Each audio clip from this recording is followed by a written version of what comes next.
microphone on. Hopefully this is working.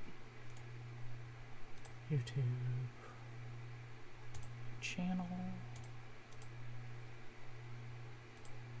And let's see.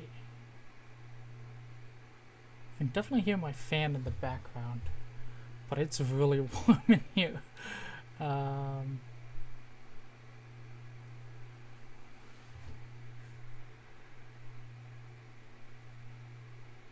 Yeah, I'm probably going to keep it on for now, unless somebody complains about the background noise.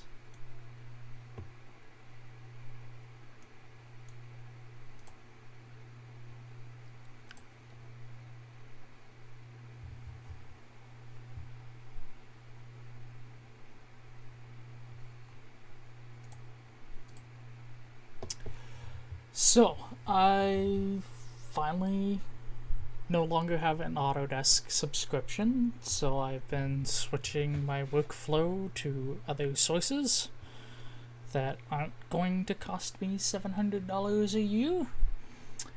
And one of those is going to be Kicad for PCB design. And so far I have not actually done a full project in Kicad. I have imported a few of my Eagle projects, but the only work I've done for those is just moving parts around. And a lot of those parts have silkscreen that hangs off the board, which if you're using the free version of Eagle, it won't let you move it. So instead I imported everything to Kicad and then made the minor changes that I needed for some board revisions. But it's high time that I do an entire project from the ground up, and that's going to be designing a security module. I've already got myself set up with a dark mode so that I'm not burning my eyes out. Let's just pop this out.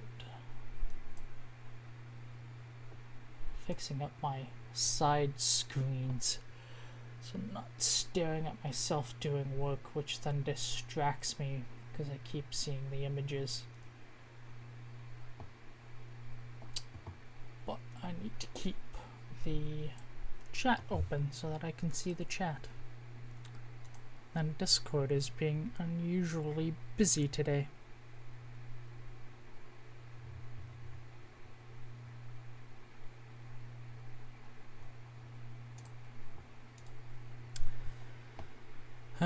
So the security module is essentially going to be like the what's nicknamed the LSC, light switch controller, which is an input controller that can take buttons, switches, contacts, pretty much whatever, and generate a signal that goes to mqtt.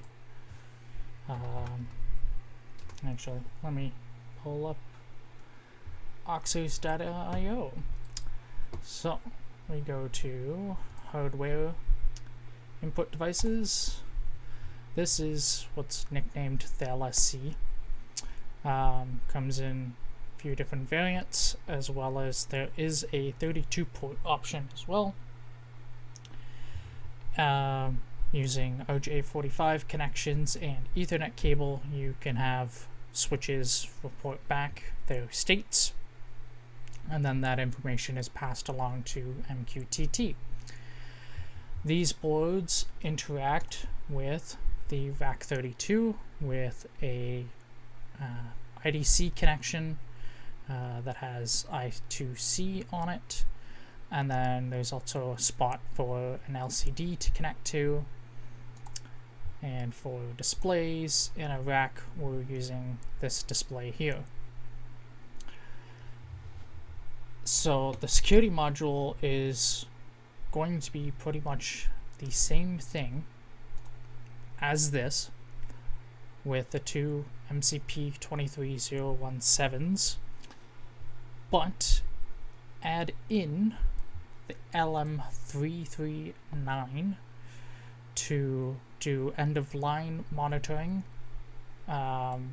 cable tampering, short circuit protection, and reporting. That's the LM339 will report its state to the MCP, and then to your VAC32, and then to your mqtt. This gives you extra peace of mind, whether it's a door contact sensor or motion sensor or whatever you decide to connect to the end, to ensure that the sensor is properly reporting back its state at all times. My goal for this design is actually both to make it easier to manufacture, because I don't have the largest soldering oven, but also for long term of the project, is actually to design this module only as an 8-port module. But unlike this first version of the LSC, you cannot use an 8-port, two 8-ports to fit in the same amount of space as either the 16-port, 24-port, or 32-port, because of the width of the PCB and its mount holes. These mount holes do match between these modules, but this board is wider than it would be, because the line would be along here to save these mount holes. So instead, I want to move the mount holes around so that everything can fit in the same space and allow you to easily buy an 8-port. And if you're buying a pre-made case, or if a pre-made case is made for the OXRS project down the line, it can have cutouts that easily let you expand or potentially mix and match modules down the line in software and program. Maybe you have 2 8-ports that are normal and 2 that are security modules, and so on and so forth. But it allows things to be more customizable, and it means less BOM or materials have to be stored on hand to make various versions. And so, now that that explanation's out of the way, I need to start. So the main items is I do have a schematic to work off of. So I do need the MCP, which is, I did save it. At least I thought I saved it. I don't think I did.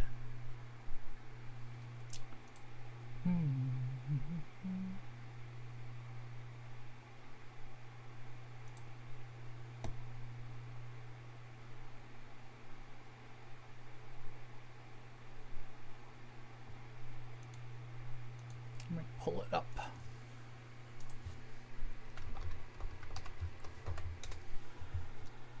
The one downside is this particular IC is both becoming hard to get, and its stocking is taking a long time.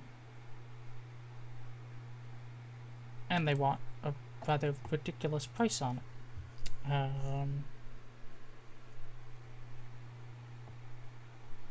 Or at least this particular version. This is the one I bought the last time I ordered some, and right now it's listed for $23. But they seem to have another version that's the exact same thing, as far as I can tell. It's just on a tape and reel. Oh no, it's the T version, which I think is the SPY version.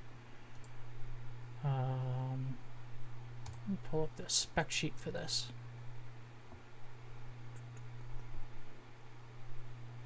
No? What's the difference?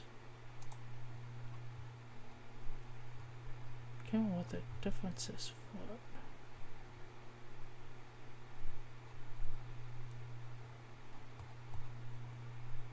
It's the S version that's different.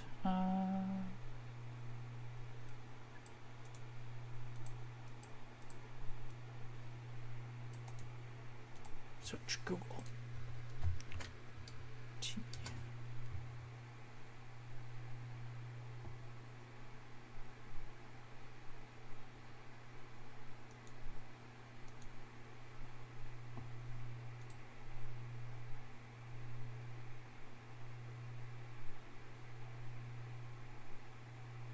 Yeah, like 86 weeks to get these back in stock is a little ridiculous.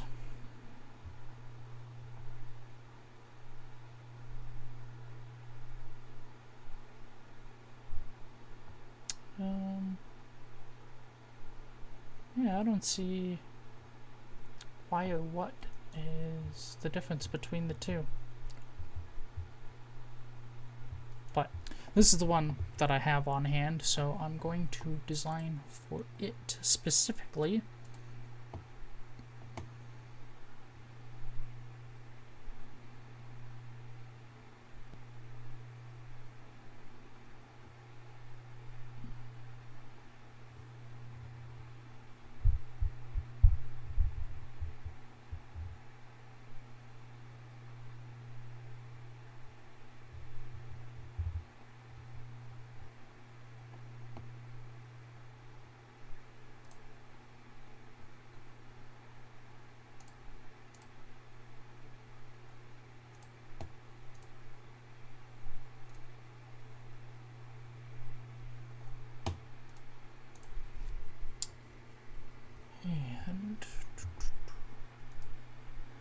And I also need a bunch of resistors and capacitors. So the fun part is basically I just need to start placing parts, and don't remember how to do that. Add footprint.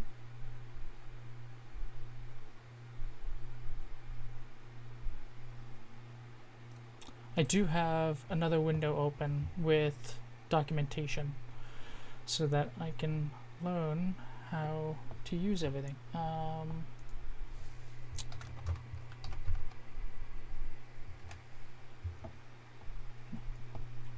am I even in the right section? Oh, I'm in the PCB editor. Okay, so I'm in the wrong spot. I need the schematic. That's the one I want. Add a symbol.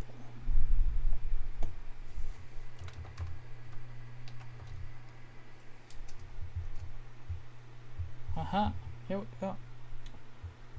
And the bonus is a lot of it is built in for me.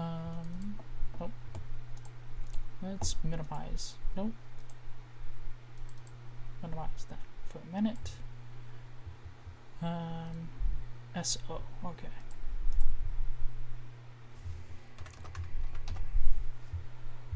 So this is the one I want.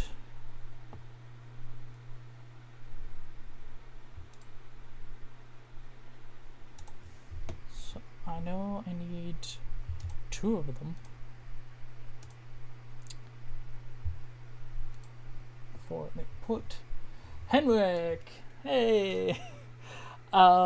No, I've just been doing a brief overview of what exactly I'm building for the OXRS system and how everything's going to interface, and then I was double checking some spec sheets for parts, and now I'm going to start trying to find all the parts that I need, and then I know a few of them. I'm going to have to learn how to make my own library in Kicad so that I can refer to parts that I use but aren't here in the program already.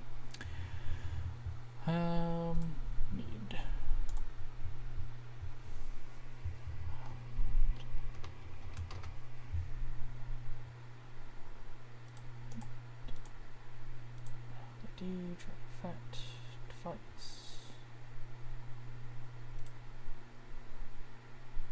Ooh. It's close. but I need SMD version. Diode, logic, power protection. This looks like the right thing, but I need surface mount versions of it.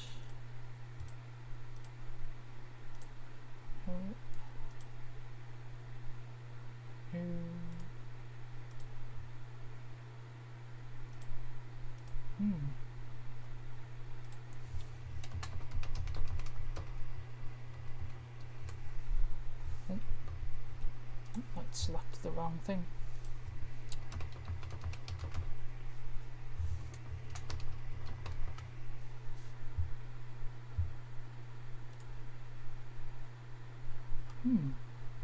Do they not have it in surface mount?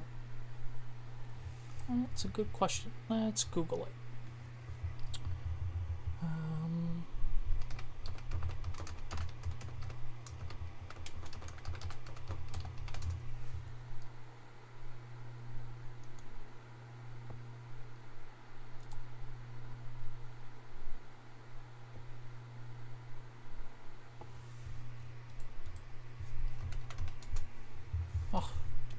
Need to stop hitting enter. And this is going to be one of the fun things, is learning tricks to not do certain things, because I'm typing it in and it's clearly an auto search, but I'm so used to hitting enter for things that I'm going to drive myself nuts by selecting a part that I don't actually need. No.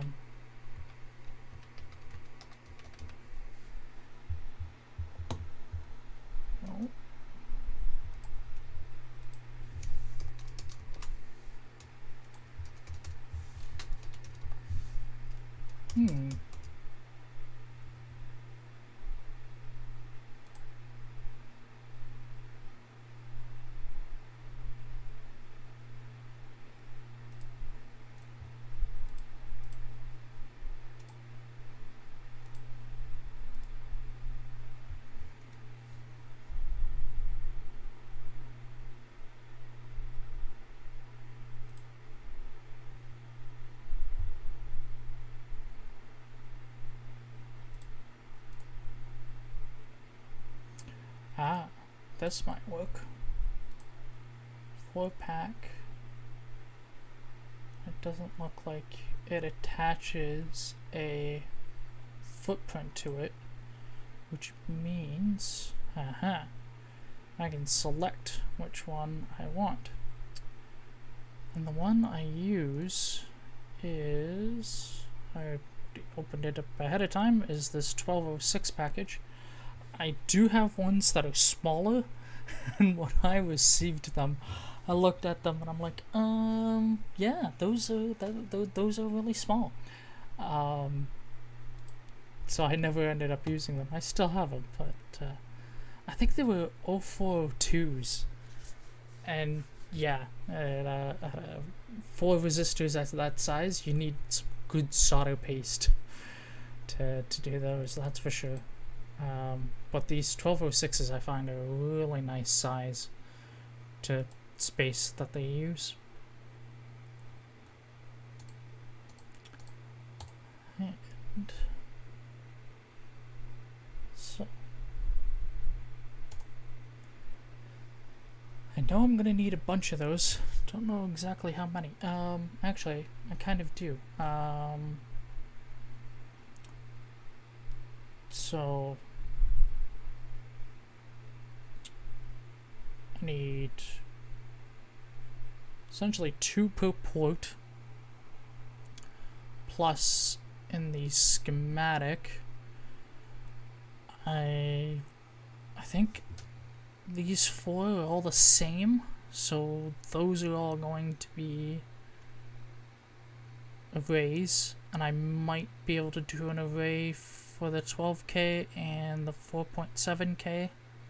If not, they're going to have to be separated. Yeah.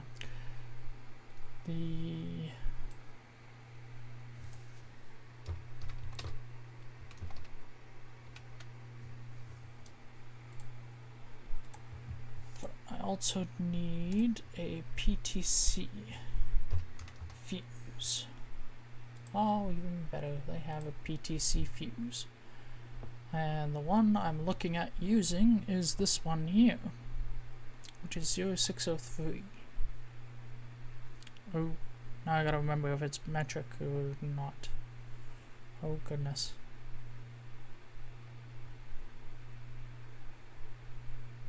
I don't think it is. I think I'm looking at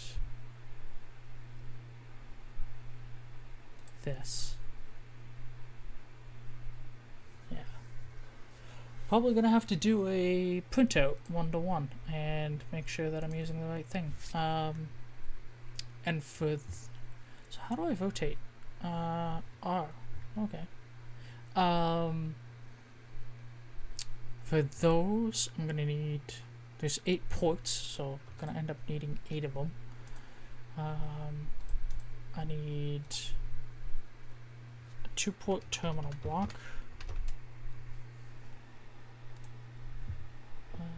Let's see, what footprints do they have? Terminal block, pitch 5. That should be correct. I really don't like that symbol. I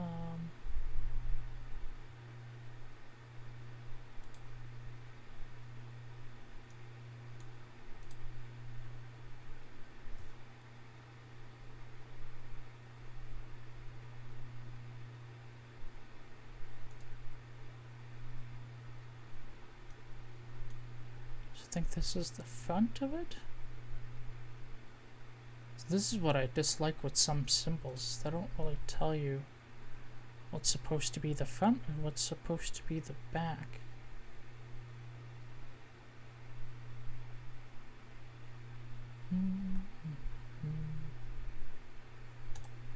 Probably gonna try this one for now. It's got decent pads on it.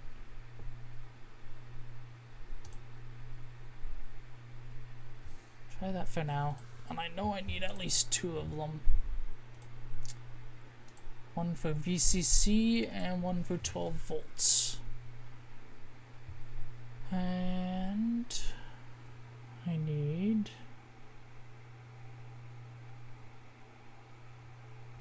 IDC.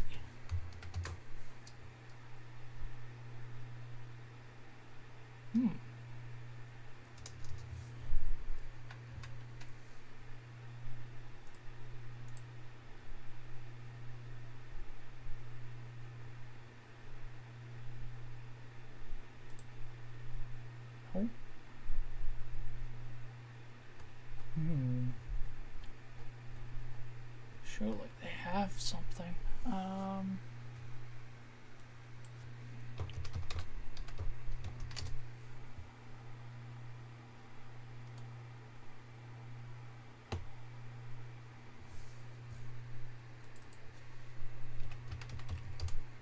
Oh, and again, I pushed the wrong thing.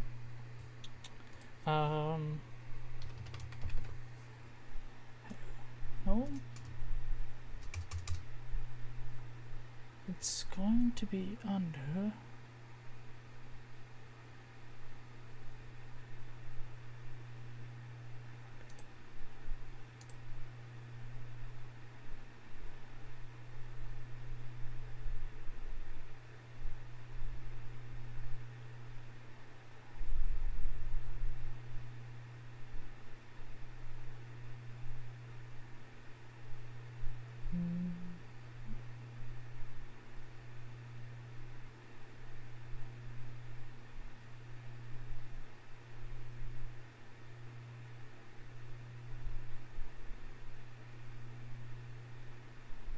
Connector shielded. I'm thinking 2 by no.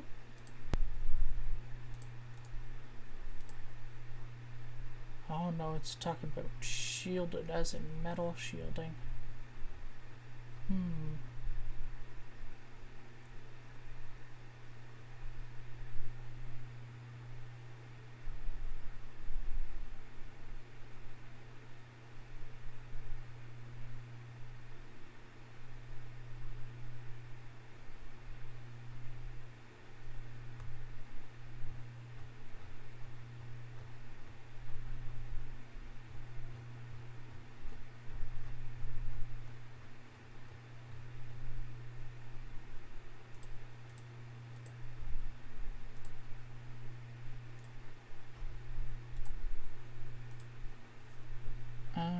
that type of connector.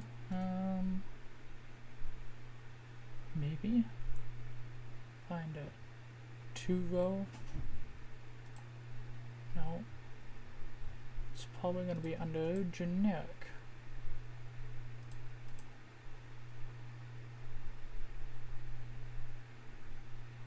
Two-row, 5-pin, 7 pins, 2x1. Two by 6. Oh no, sorry. 2x3 is what I want.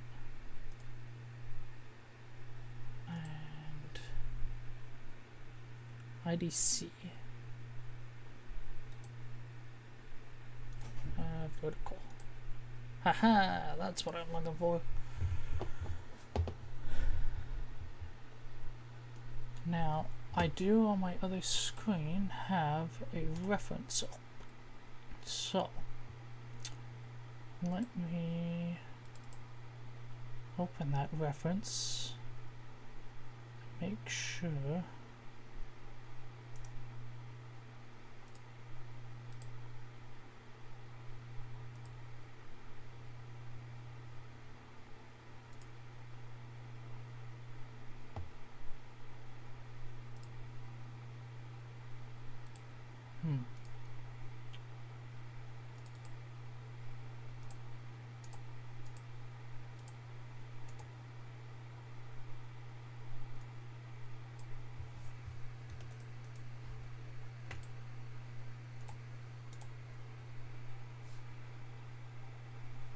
So pin 1 should be this one. Okay.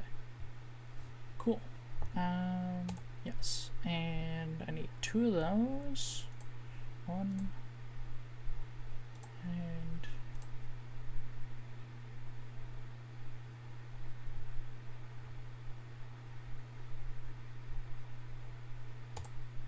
2.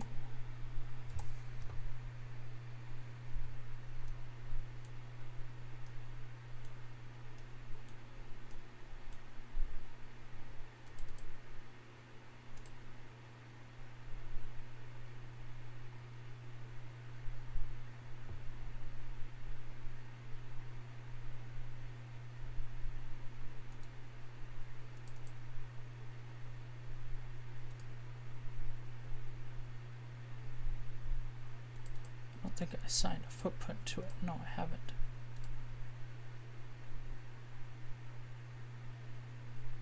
Okay. Cancel. Delete. Can I copy and paste? And I can copy and paste. Okay, so that's good to know. But also good to know that if I go in and reselect the item, I also have to select the footprint or do it manually. But it's probably easier to just copy and paste a simple over again.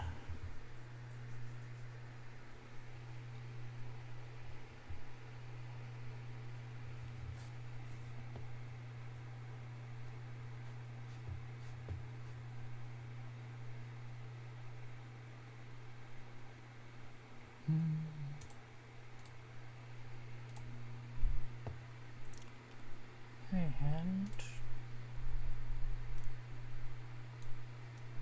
have most of the parts that I'm going to need. I also need some pin headers, regular ones, 2x3 to set up the address pins.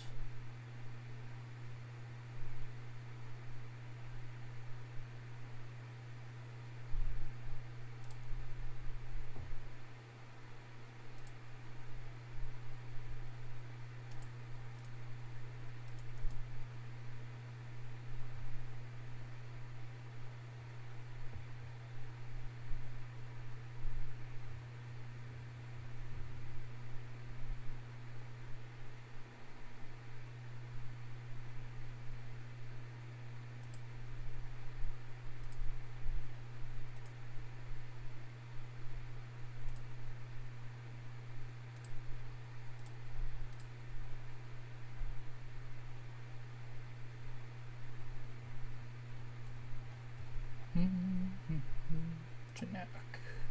Nope. This is what I want. It's not showing any options. Ah, here we go. No?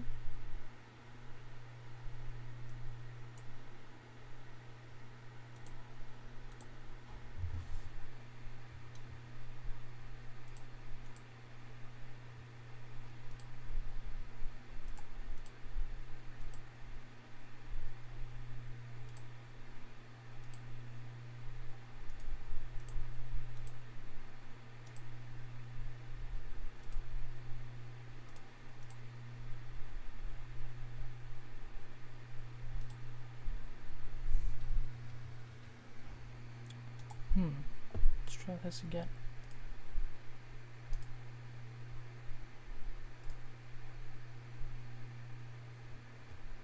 Connector generic.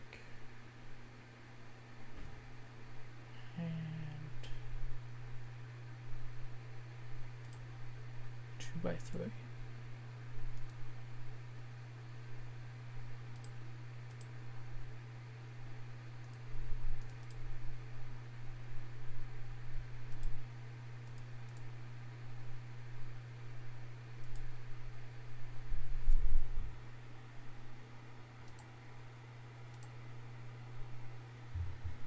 What's the one I want?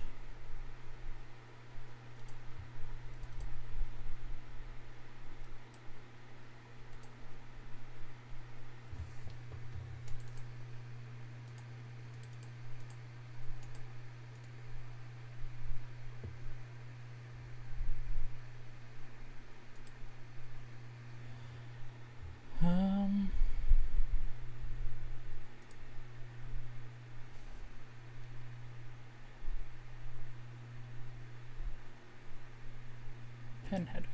Alright, 2.54, and we're looking for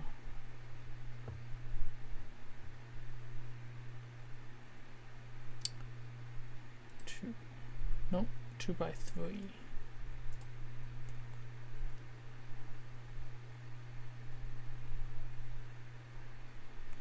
That'd be the one I want. I just double click? Yay, double click. So I need 2 of those, 1 and 2.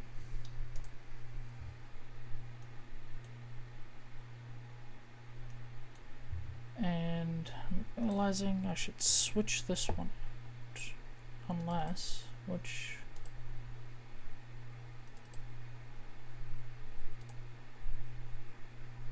yeah, so it's the right footprint, but the wrong symbol that I want for it. I ideally want this one, because it matches the pinout.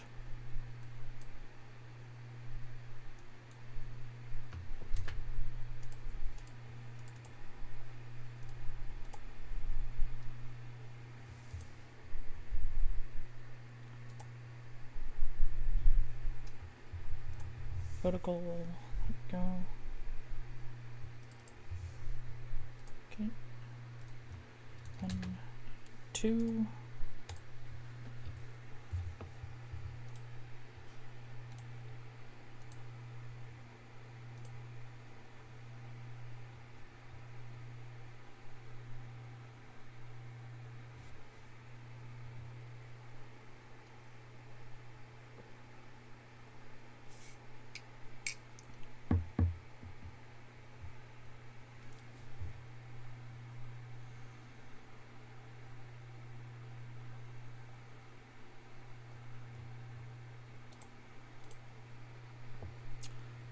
And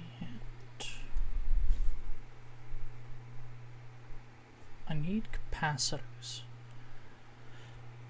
I both need regular resistors and capacitors. Let's add the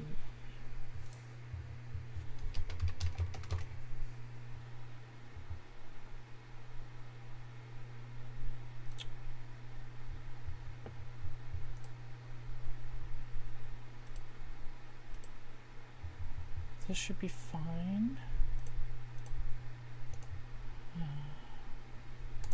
I want. Let's see.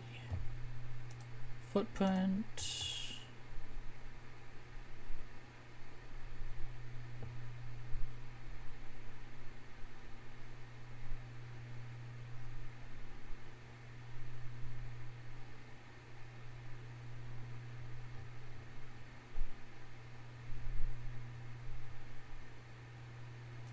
SMD,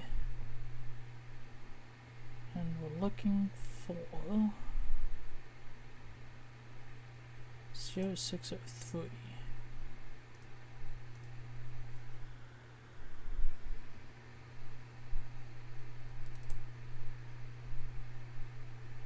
Value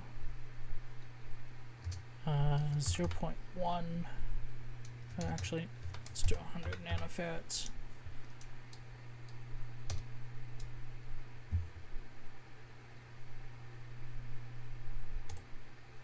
Okay.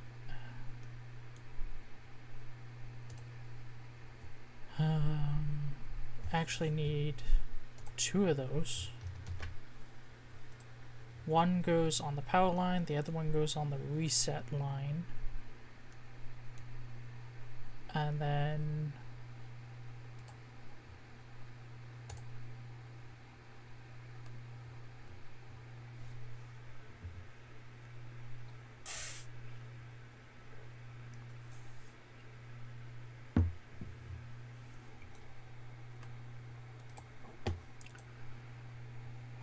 what else? I have the PTC. I'm gonna close that for now. Save that for now. The schematic also has these 2 resistors.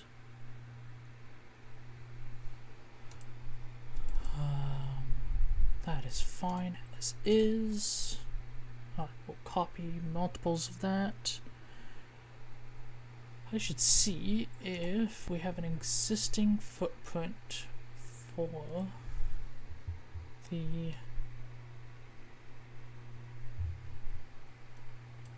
logic chip. 39. Oh.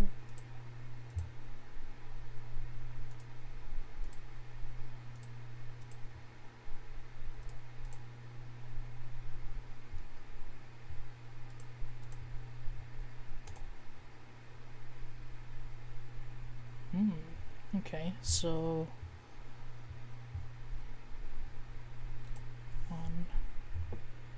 weird, it doesn't do the whole symbol as one piece.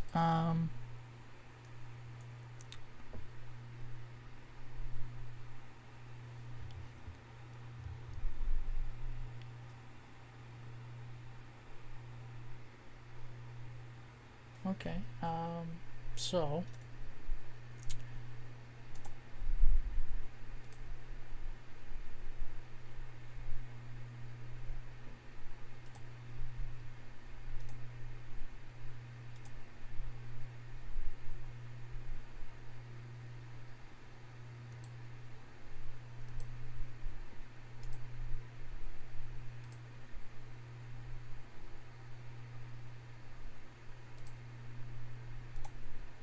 So I'm looking at this schematic here, and although the numbers are very faint, I am following the numbers on it to try and know which way to potentially wire this. Although theoretically all these comparators should be the same. The one to pay attention to is down here, number 10 and 11. The pins are switched from all the others. But it's the correct way around in my opinion on this one. So how do I move? Okay, I can select it and move it. So what's that? This one. this one, this one. The hard part is that I'm going to have to use so many of these. So you need 1 per port, so 8 per board, and it's gonna eat up space. But let's see, footprint.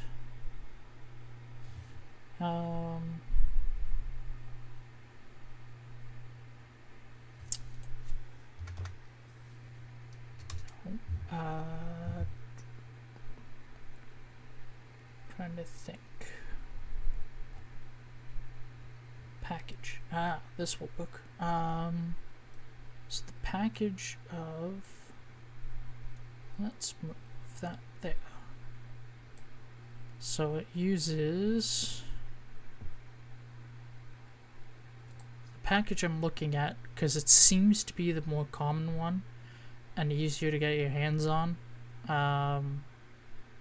They do make 3 different sizes in surface mount.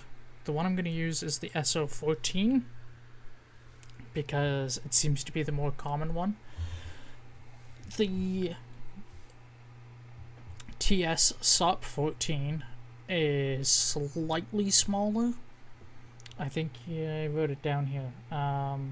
So the SO is 8.75 millimeters in length, and then this variant is 5.1, and the width is only an extra 0.2 millimeters.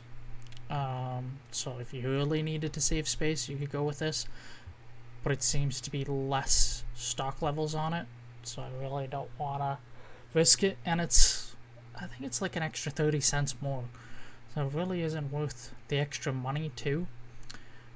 If you really needed to save space, this is where you would go, but this one is even harder to get your hands on.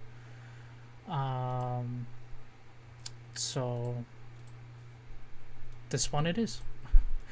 Kind of have to watch that you can actually get parts for stuff. In this design, I really don't think I do. But if you wanted to, you could. There's options. I'm mostly just trying to think out loud and explain why I might or might not choose a certain part. In most boards, I try to stay under 100 by 100 millimeters to try and save on PCB cost, because anything over that, they charge you more for it. But in this design, if I really needed to, I'm sure I could actually use the underside of the PCB to really save space. And honestly, I could probably stick all of these on the underside, because if you look at the LSC, it's got a lot of these resistor arrays because you have both pull-up and pin protection for the MCPs.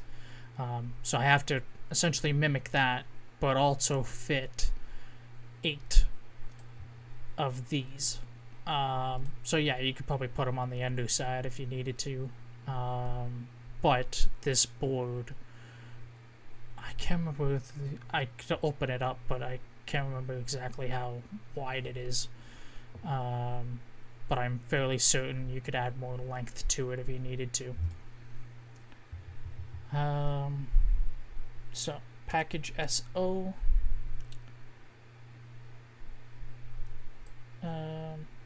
Think.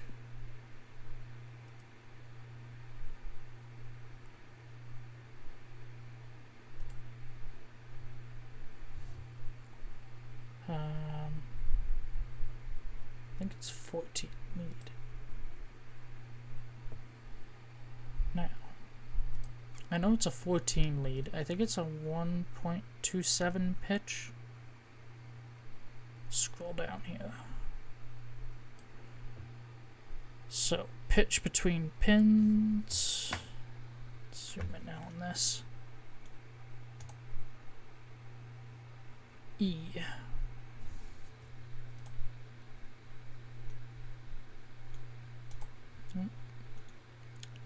Scrolling a little too far. So, small e, 1.27 is the pitch, and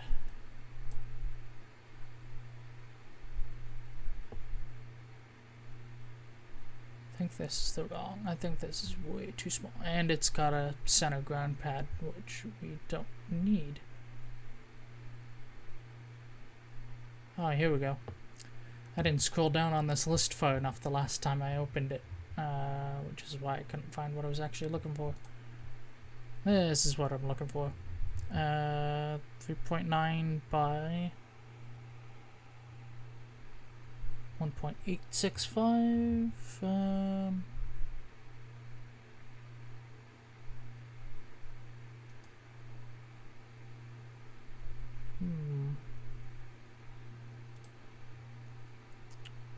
Let's see here.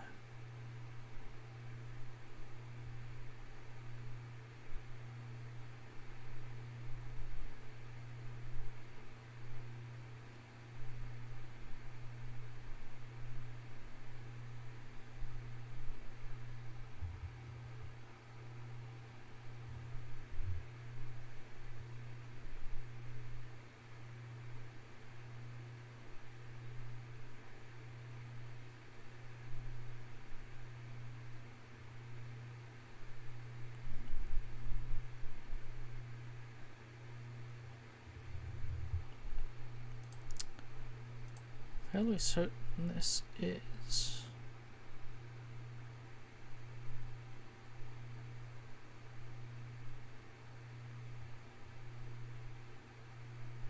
it's an SOIC, but the measurements are slightly different. It's 3.9 by 9.9. Oh, that's the wrong pinout too. Oh, here we go. 8.7. Yeah, that's the one I want. So I was trying to compare. So I have the numbers written down on my notepad ahead of time. But the height and length. So H and D. I think that's the one that I'm comparing. Or am I comparing E? I'm comparing E. And on the SO14,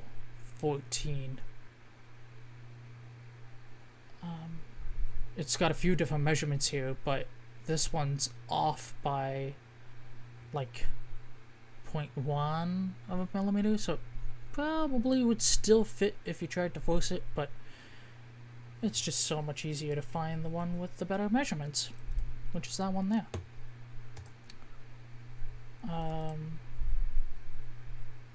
How do I link these? Is a good question.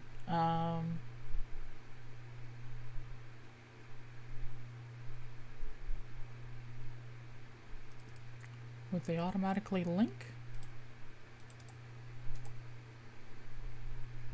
I'll find out when I go to put the PCB together.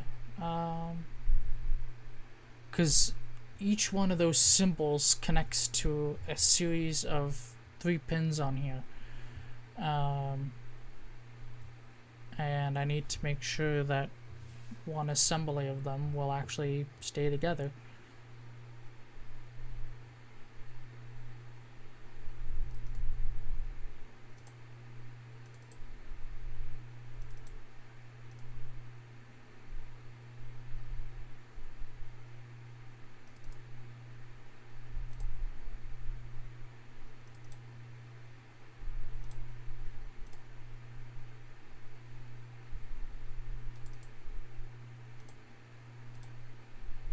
That.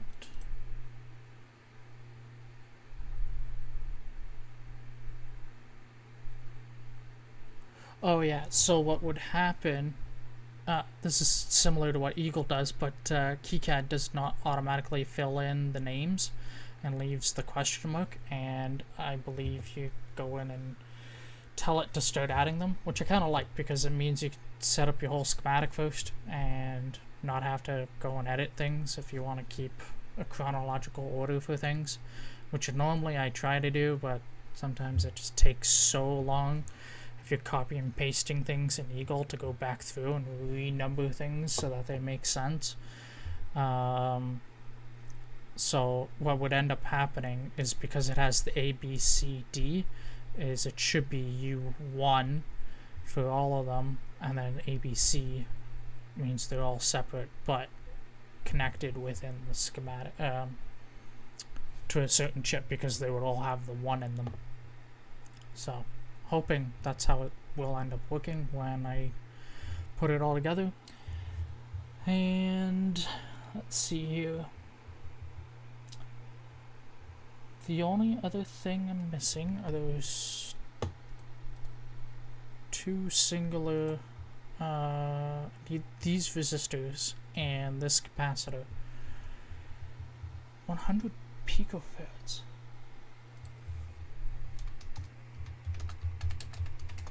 Let me compare. What is 100 picofarads? 0.1 nanofarads? Ooh, that's a small one. Wow.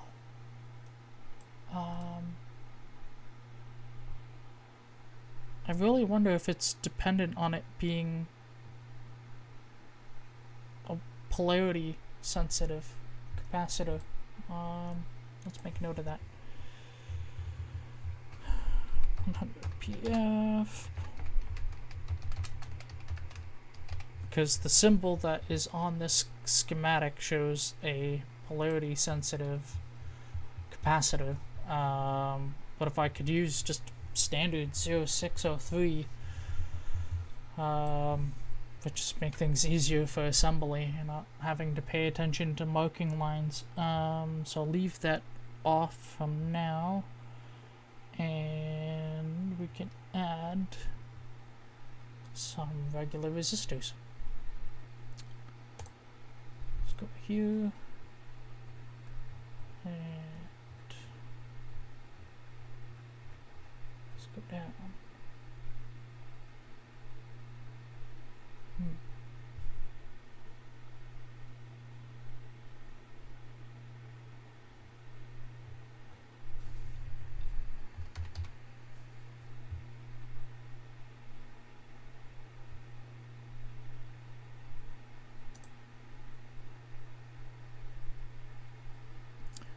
Resistor. Keep that there, and we'll change it to 0603.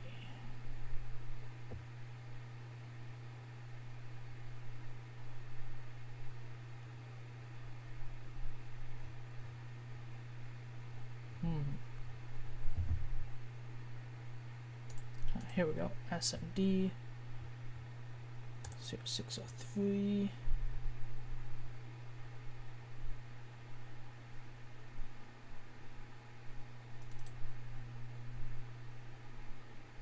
Okay.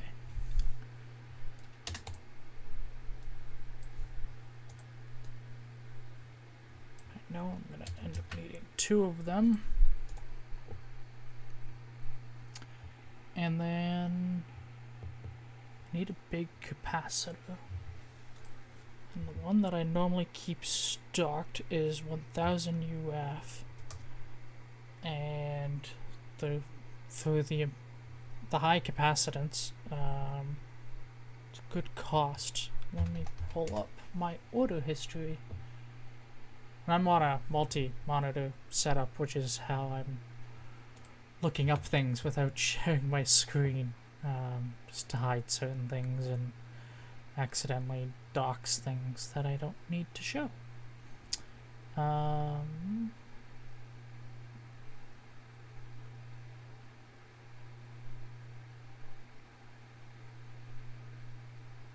that one, is it? If it's that one, it's too low of a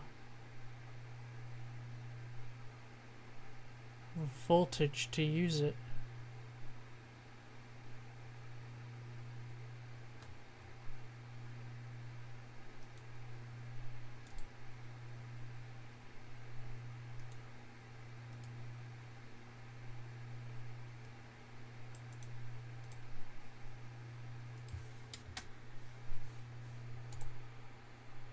Oh, it is.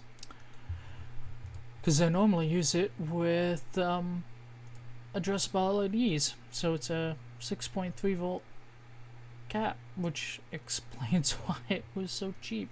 Because they're like 13 cents each. So instead, I need to find something suitable. It is still suitable, capacitance. I just need something with a high enough voltage.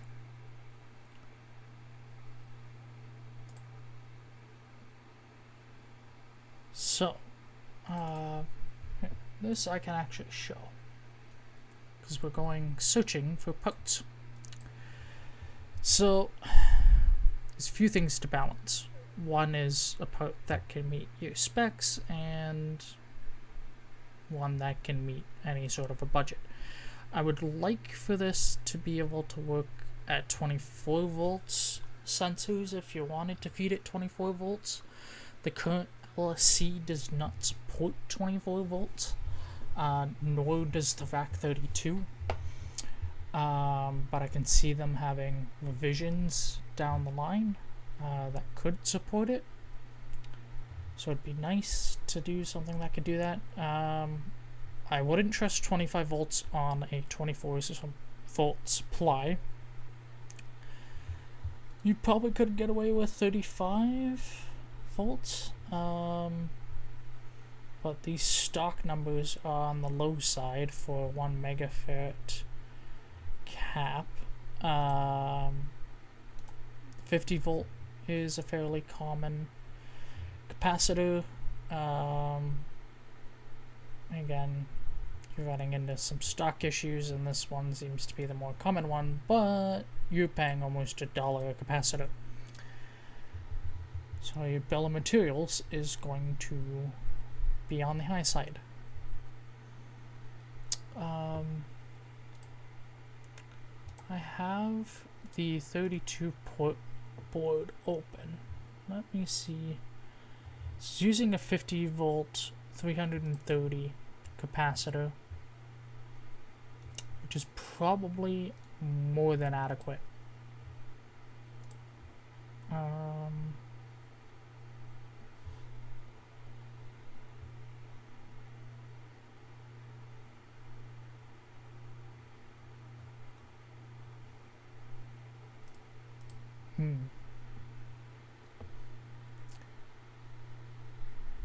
Reset. So we're going to keep 50 volt as one of my searches, so it's blanking out the ones that it doesn't offer in that size. Could use 330. I'm thinking I might try to go slightly higher. Let's see what's available. There's only one option available at that size. 7, 1, 31. Okay, so that gives me a fair number of options. Let's try that. So this one here has good stock quantity and a darn good price. So I think this is the one I'm going to use, and the SMD size is listed here, which is what I'm going to need for this. So if I can't reuse this symbol because these aluminum capacitors are polarity sensitive. So let's find a correct symbol.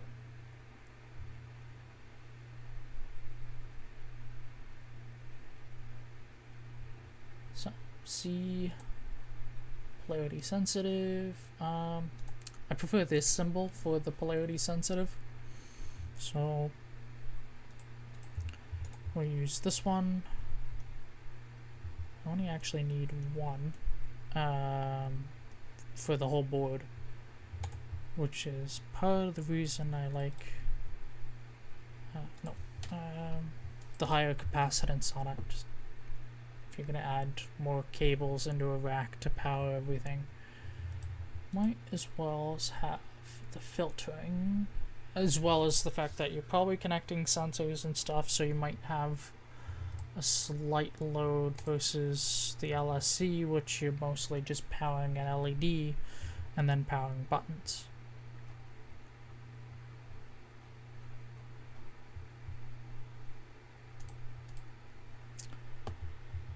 So,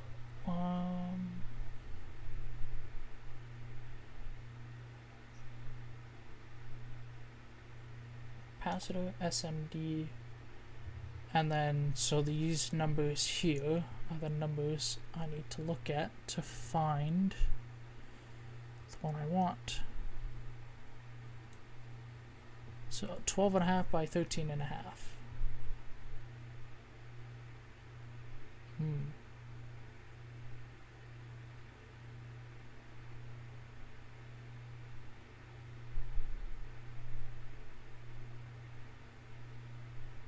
Don't actually see the one I want.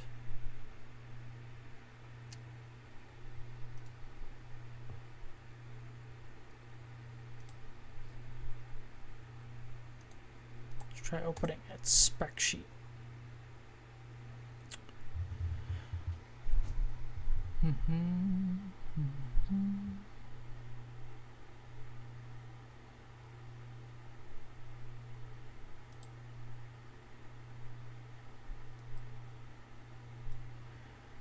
$13.5.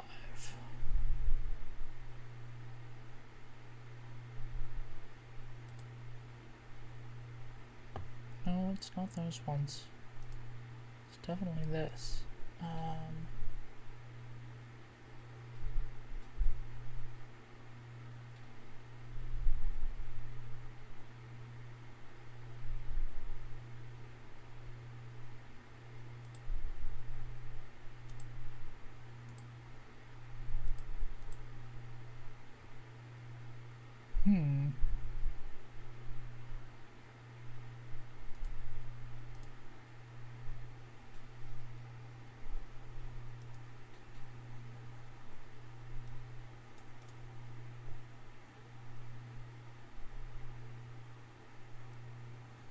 Diameter is 12.5. This is 0. XY is not. Let's switch to millimeters. There we go. So this is 5.5, so that's 10. These are in millimeters. I'm surprised they don't have a large format size.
So you either need a different capacitor, or I will have to build a custom port.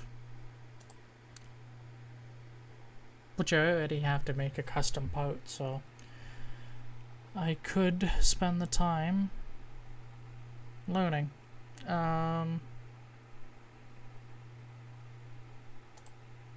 Let's check the 330.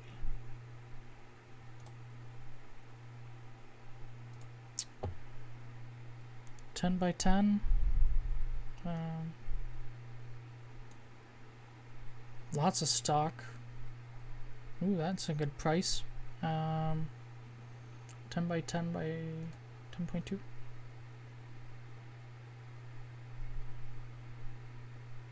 By 10.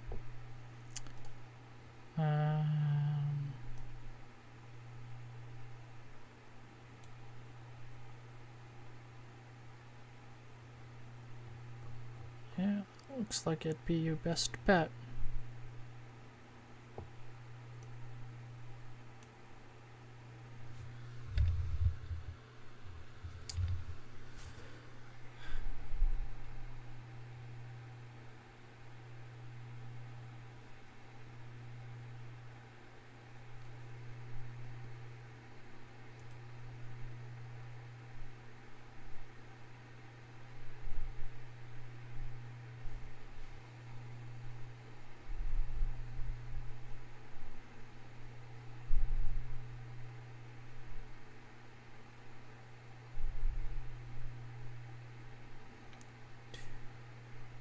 Um, 5.2. 10.4 by what?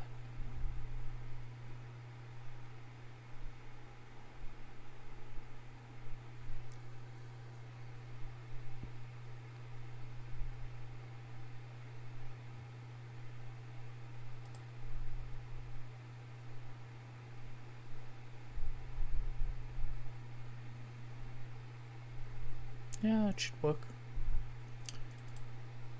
Okay.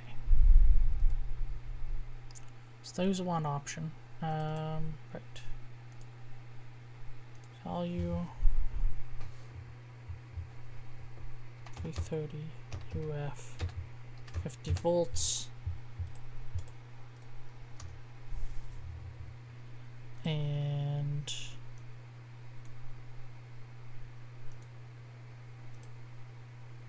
daily remake. Note of the port number. I think it will let me do that. Or do I need to actually put the data sheet on it? Ah, there we go. Port button.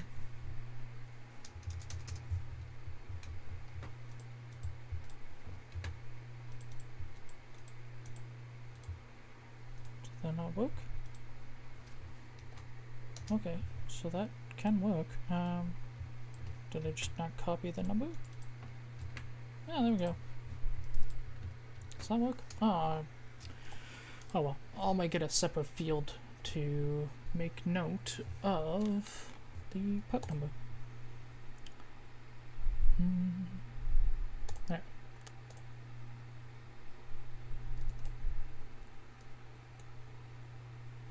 And PTC. Yeah, let's make note of the port number on the PTC as well.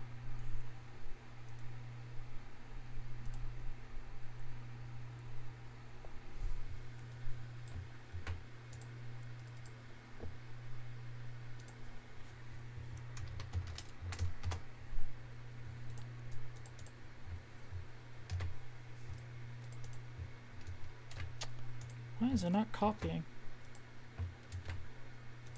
That is so weird. If you're building a website, make sure your copy and paste works. My goodness.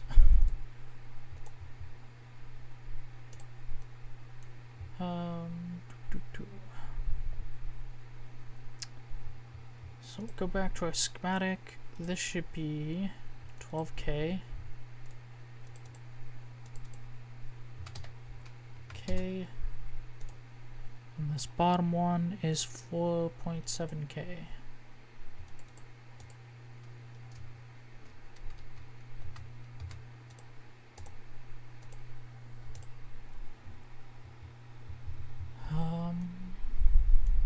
These resistor packs are going to be multiplied by many times over.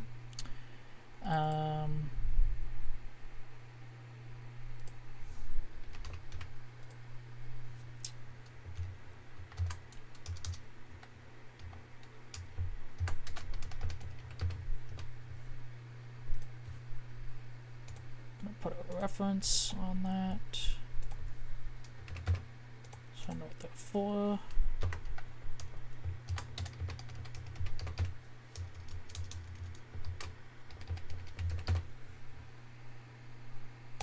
Okay, there we go. And then I think I have all the parts now, except for two that I'm going to custom make. One is a 4x4 header with one pin removed. And the reason for that is you'll be able to send power from the IDC. Pardon me. You can send power from the IDC to provide both 12 volts and the 3.3 or 5 volts, depending on what MCU you're communicating with the MCP with. You can either use that. Oh, I have the wrong MCP chip selected. So this is MCP 23S17. The S is for SPI. We're using the I2C version, so let's find that one again. MCP 23 017SO.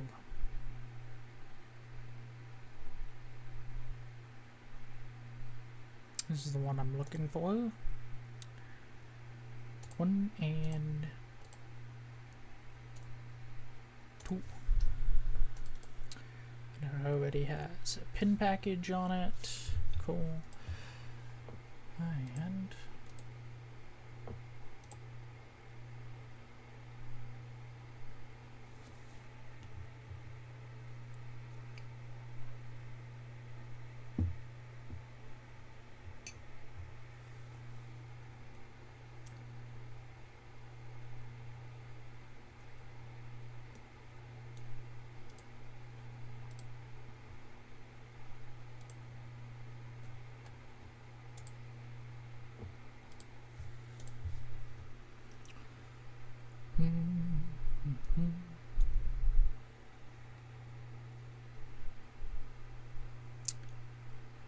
next.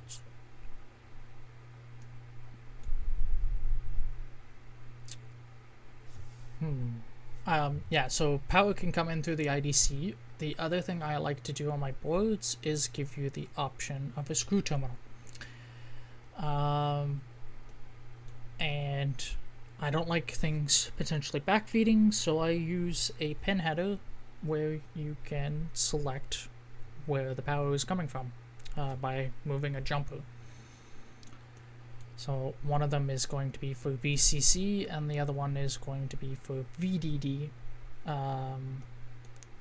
So you're either powering the MCP separately or you're providing the 12 volts for your sensors separately. And you can essentially choose where the power is coming from. Ideally, if you're putting it all into a rack and you're putting an XT60 on the back of the rack case, you're going to be running wires to each of the terminal blocks instead of trying to run power to your rack 32 and then using the IDC for everything. Not so bad for 12 volts, but we've noticed some potential issues of using too much power on the 3.3 volt regulator, so that may get changed in a revision for the rack 32.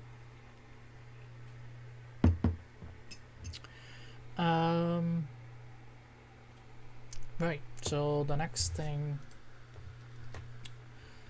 to do would be, let's add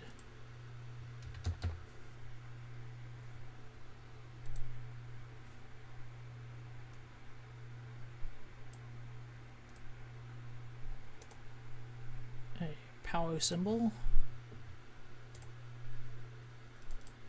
and they have VDD. Awesome. I could use two separate symbols. And then ground. No, no, no. Yes? No.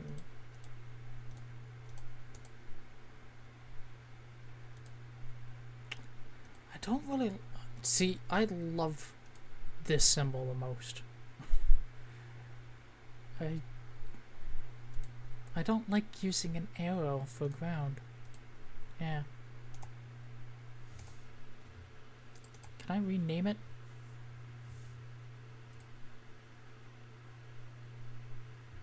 No, I can't. Value. Yeah, no, you can't rename it. Oh well. I'll leave it then.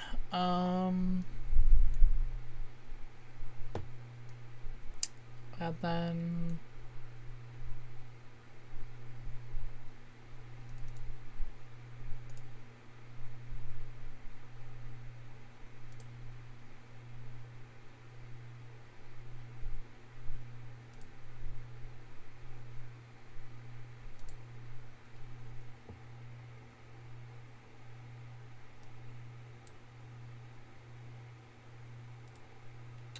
actually, I think I might be able to change it. Let's find regular ground. Ground. Okay. And escape. Change symbol. Change selected symbols. Change symbol matching library identifier. And then it pulls up this menu. Can I use this one?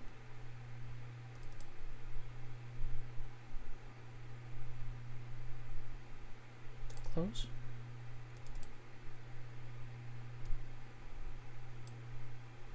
Edit symbol.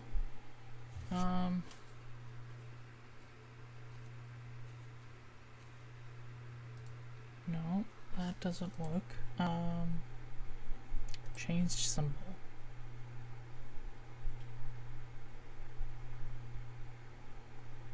Change symbol.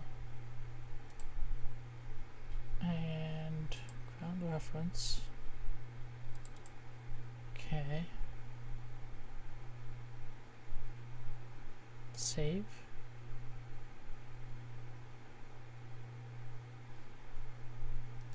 Save. Change.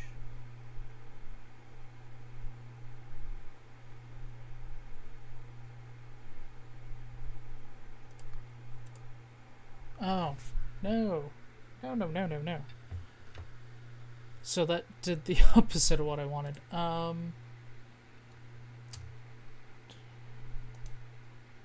don't need that file anymore. Ground, no. If I go here, change symbol, select ground. Okay, change.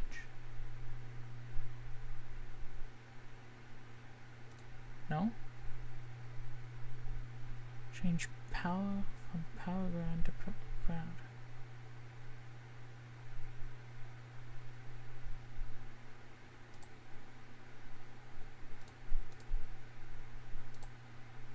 Change. Ah, there we go. Woohoo! There. Ground is now the right symbol that I want. So that leaves saving that, and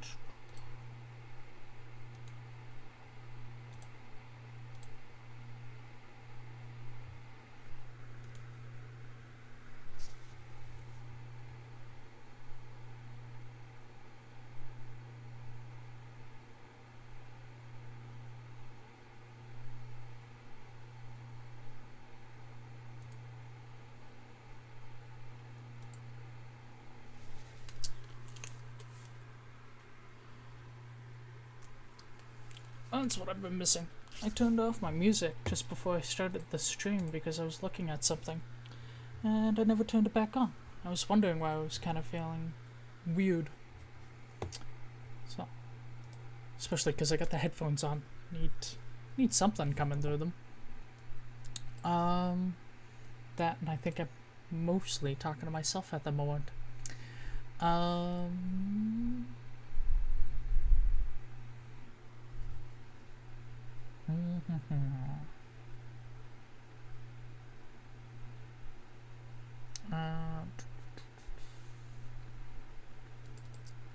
What's the page set up for? US letter.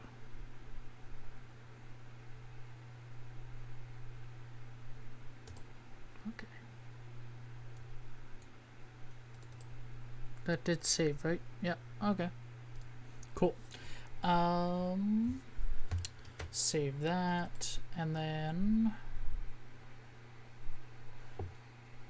let's look at this tutorial.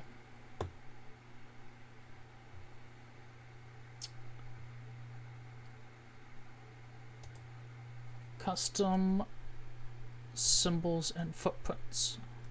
So I'm following this, which is the Kicad docs. So symbols and footprints are organized in libraries.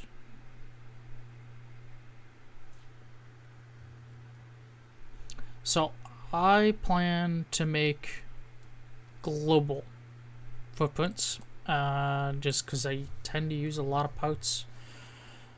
Try to use the same parts across a lot of projects, because it means I have to keep less stock for things. And then the thing I've gotten into recently is having boards mostly produced for me. The big thing being some of the surface mount stuff, because it's cheaper and it's faster. I haven't done the THT assembly by someone else yet. I'm not entirely sure if it's worth the cost yet. It might be on large runs, but for now I am doing that myself. Now for this particular project, there's stocking issues with a lot of parts, so I actually have to produce it myself either way. And as a first revision, I typically like building it myself anyways, to cut cost in case there's something wrong. You don't want to have to desolder all the parts off a board to transfer them because you made a mistake somewhere.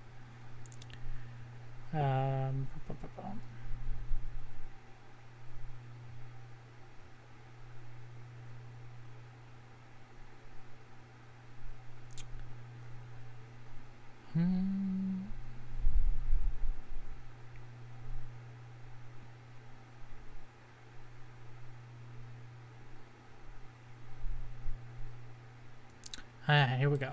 So, open the symbol editor from the project manager. Symbol editor, which opened up a window on my other screen, so let's move that back over. Creating, go file, new library,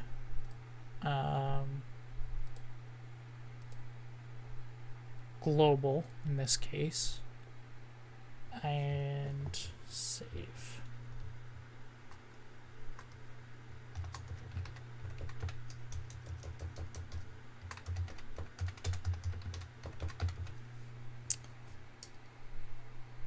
Save, and then create a new symbol. Now, create this.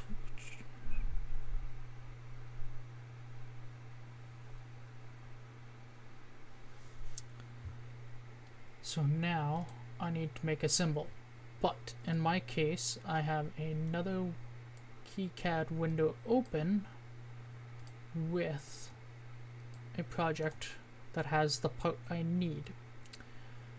I'm hoping that opened up over there. I'm hoping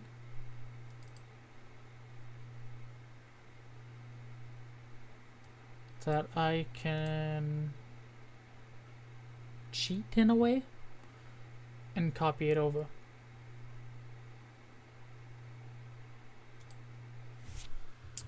Control C, Control V. It's gonna work.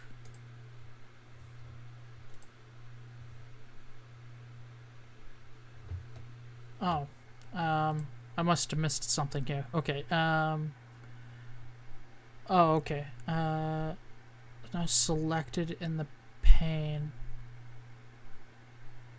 Okay, so it's selected. Create new part. Symbol name.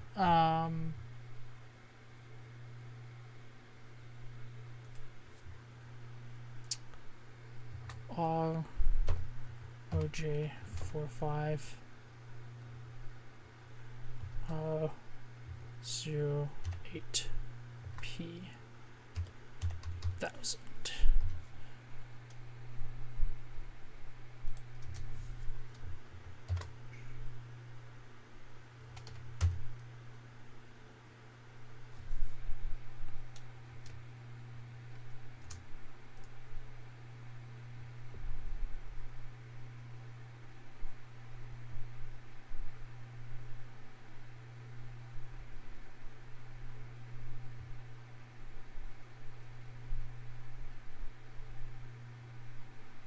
Okay.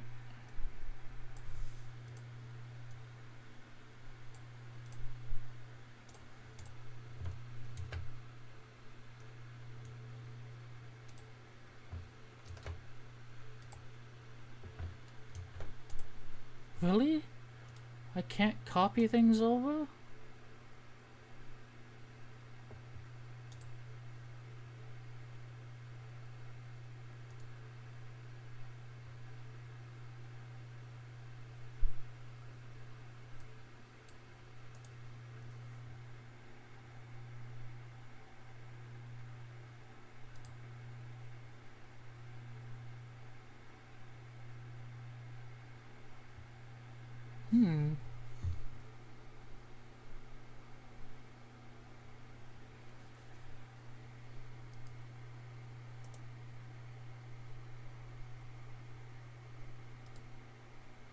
Oh wait, right click, edit with symbol editor.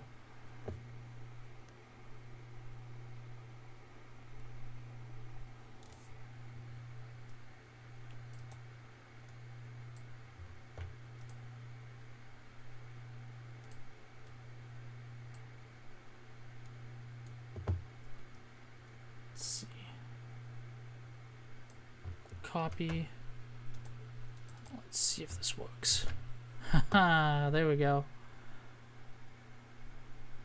I have quite a few custom parts in my Eagle library, so I have a feeling at some point I am going to spend a large amount of time porting over my projects, and then I have to re-push everything to GitHub because I like keeping my stuff open source.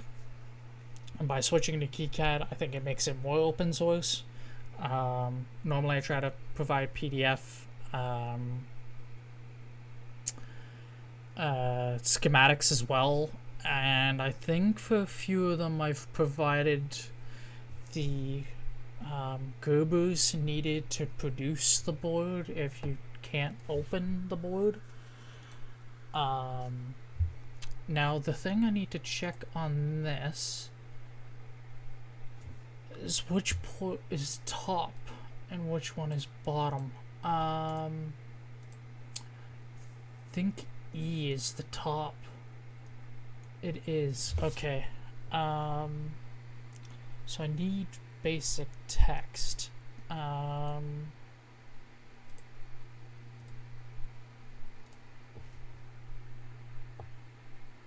do I do text? Is it good? Question. Symbol pins. Add a pin. Graphical features. Okay. Small grids are useful for graphical, but the pins should always be placed on a 50 mil grid. Oh, good to know. That's actually a very helpful thing to point out.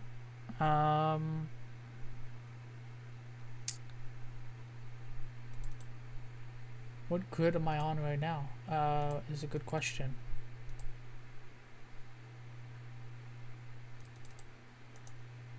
Grid properties. 50 mil. Okay. Good to know. And let's turn that back on. Place. Add text. Is there a shortcut for that? Place. Oh, there isn't. I'll probably add one later. I wouldn't mind building myself a macro keypad as well. Text top.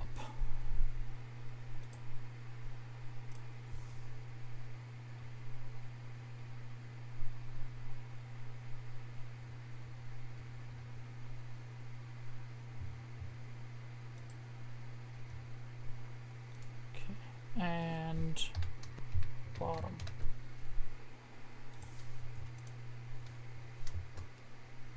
R to rotate, and then I change. Do I need to change layers on any of this stuff? Orientation. No.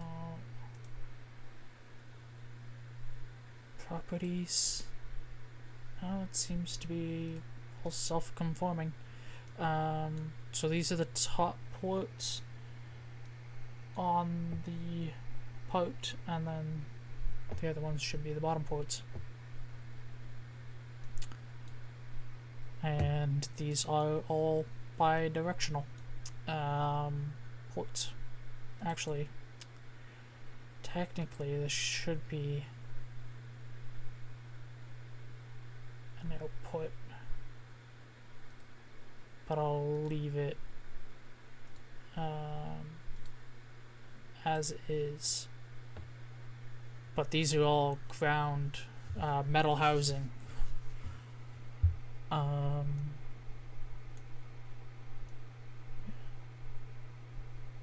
It's got 1, 2, 3. Okay. I am going to edit this. This is a schematic I'd gotten from elsewhere and imported into Eagle. And I think John on Superhouse had, I think he used it, or he used a different part that had a similar issue where things are not very nicely set up. So you gotta move things around.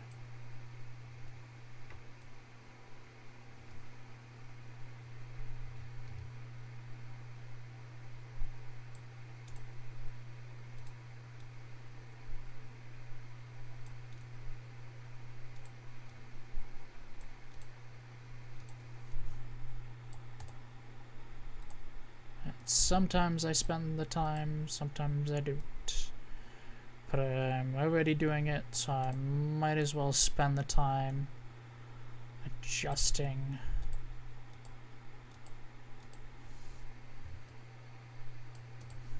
the project so that everything can make sense.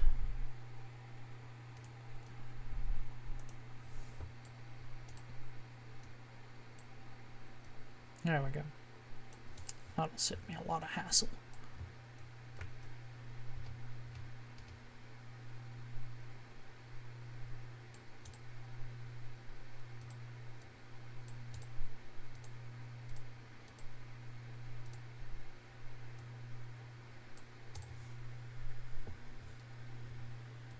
So, ideally, center that.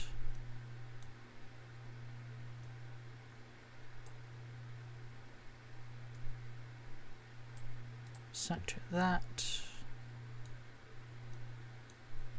Oh, no. This. Just come out at least one.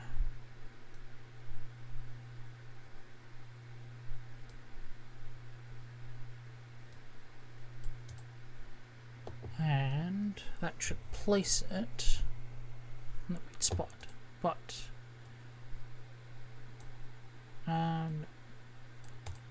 because these letters are going to end up clashing.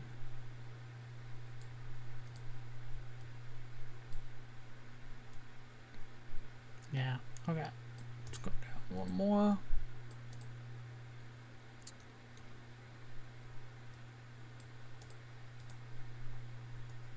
Two, three. Should be right.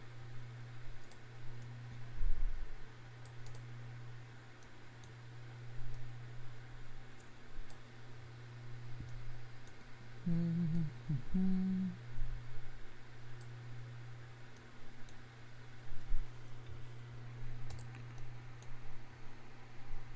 that out to there.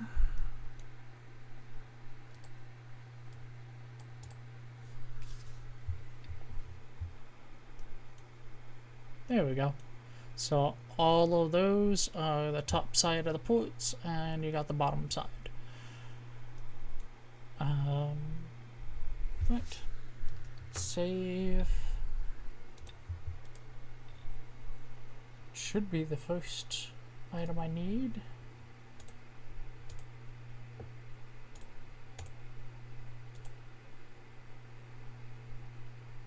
Man, Discord's been busy today.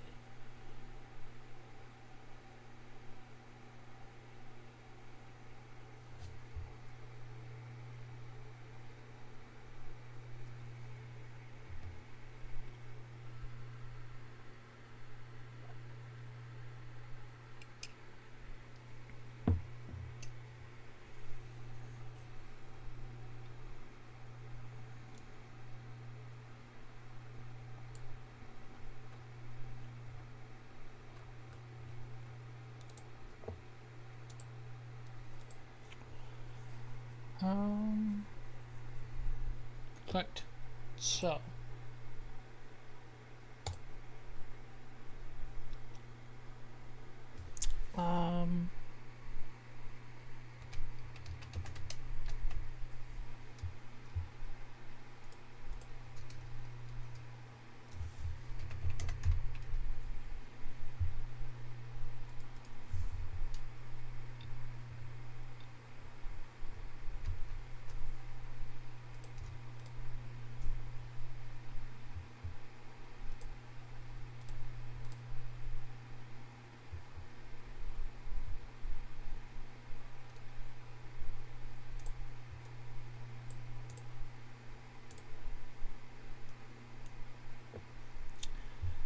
and then for this one,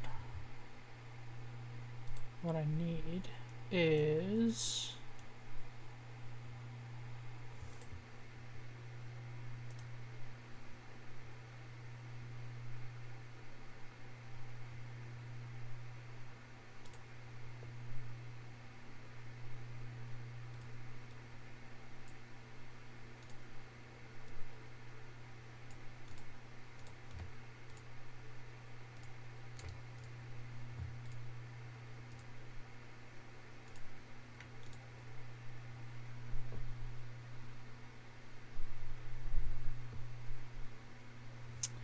this one's probably going to be easier to do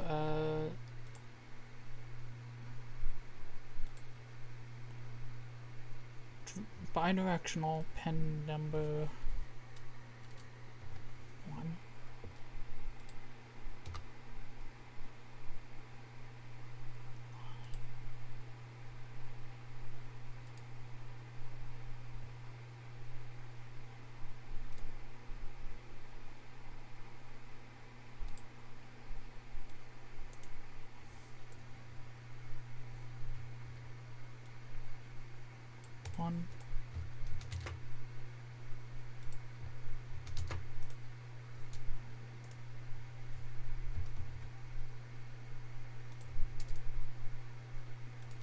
So this is going to be 2, and then this one is 3. And I don't need pin 4 for it. Add line.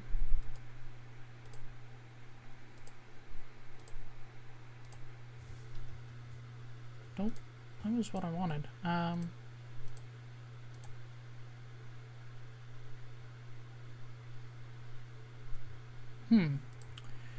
Hitting escape causes it to stop.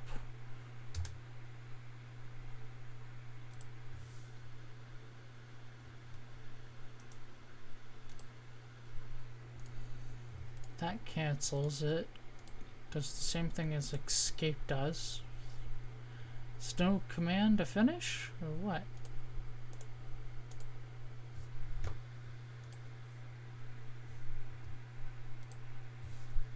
Well, that doesn't work very well. Gotta be missing something here. Place. Finish. Ah, there we go.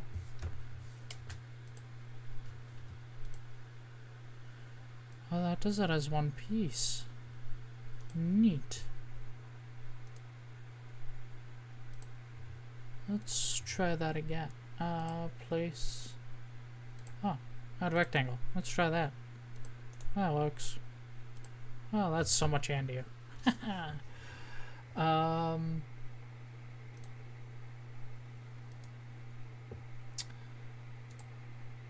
This code. Now that's not centered, so I don't like that. Don't move.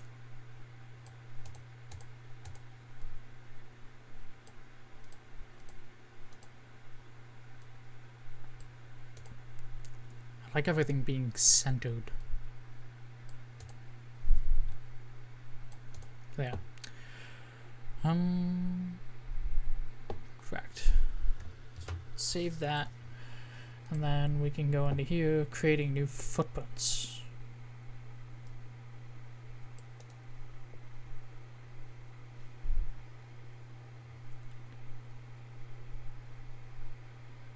So, symbol editor, close, and we go to footprint editor.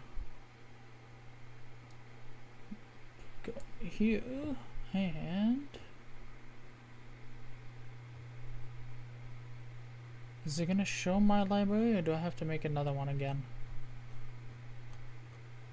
Yeah, I think I do. Symbol properties.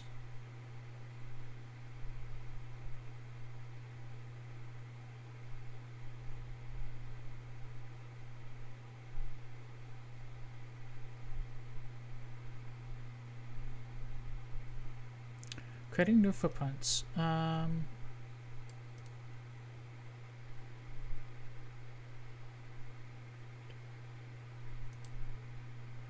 New library.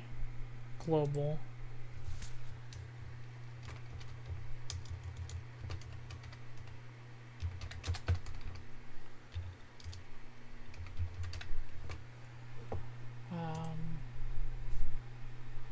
Let's see. Oh, I did capital A.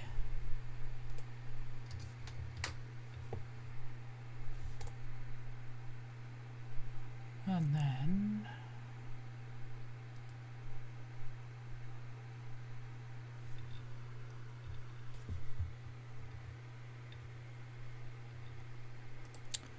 so I'm hoping what I can do is on the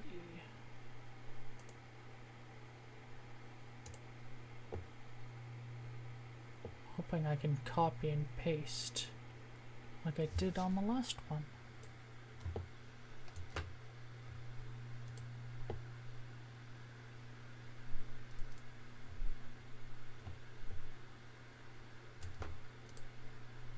New footprint name, SJ.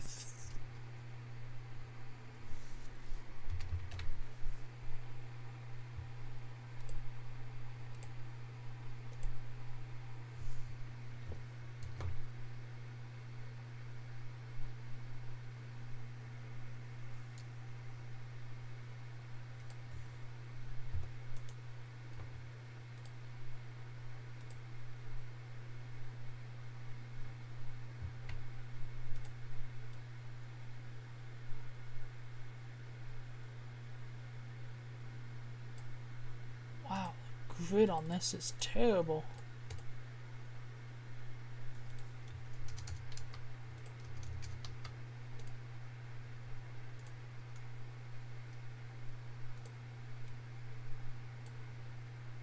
That didn't work. Oh.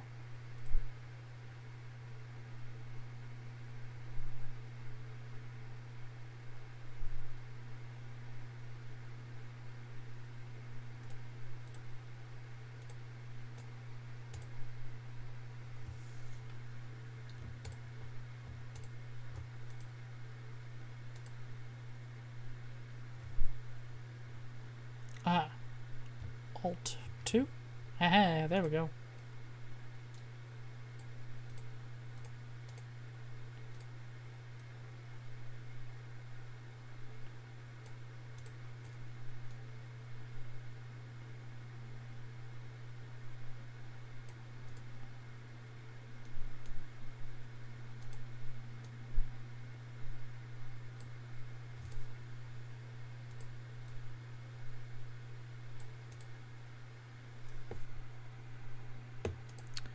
What I don't need is that pen.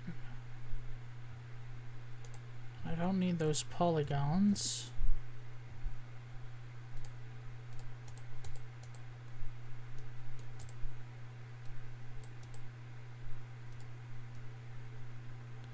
Actually, I'm gonna leave that because what I normally do is I buy the 4 pins and I rip out a pen, but I keep the plastic together. So I'm going to leave the silk screen there so I know not to place something there that would interfere with the actual ability to use it. Dollar reference. Fab.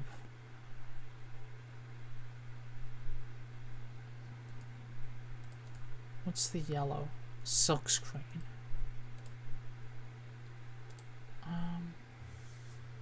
What's the Fab used for?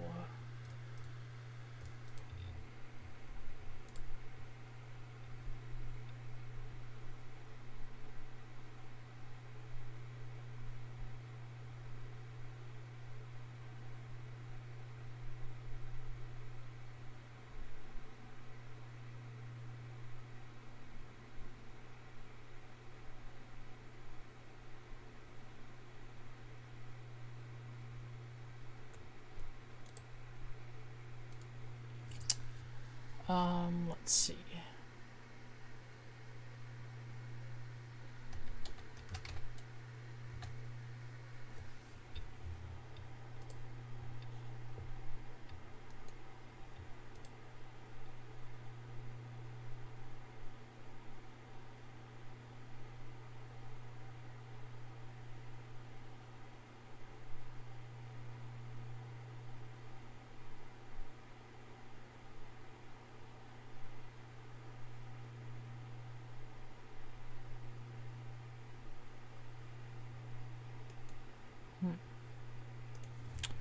So this reference can be deleted. That one I will keep.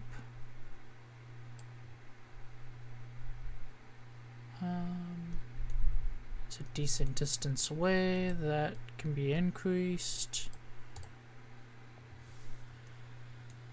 And this should just be reference. And then the yellow will be what's actually printed on a circuit board. I'm hoping.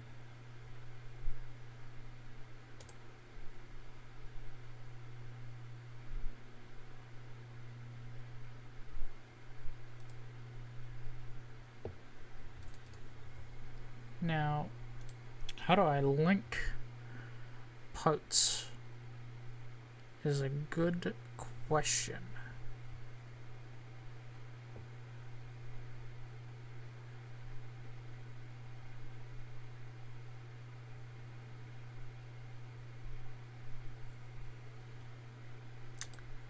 Let's run a test. Add the part. Just my stuff here. Jumper. wonder if I can specify a default.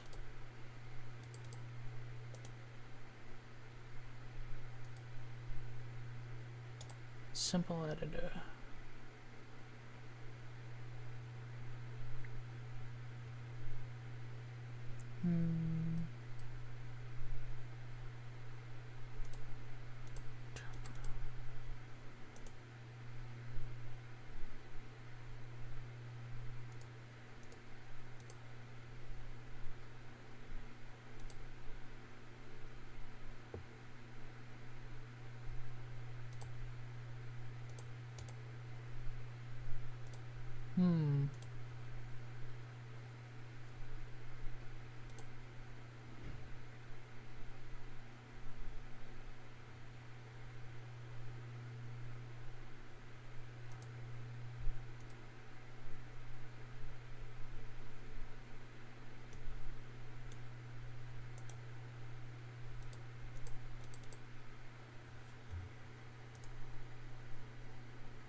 I think I can do it this way.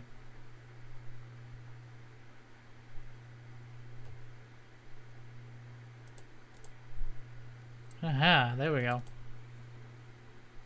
Okay.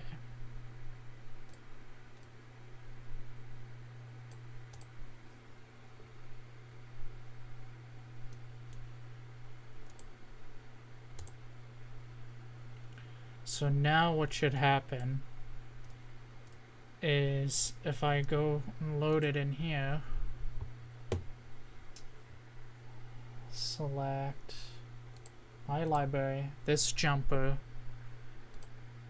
should be linked. Oh yeah, so it already shows it. It's linked right here. Haha.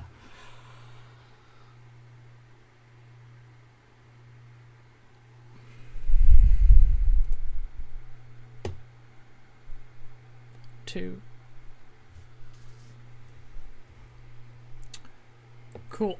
So I'm gonna need 2 of them. But I can move it over to here.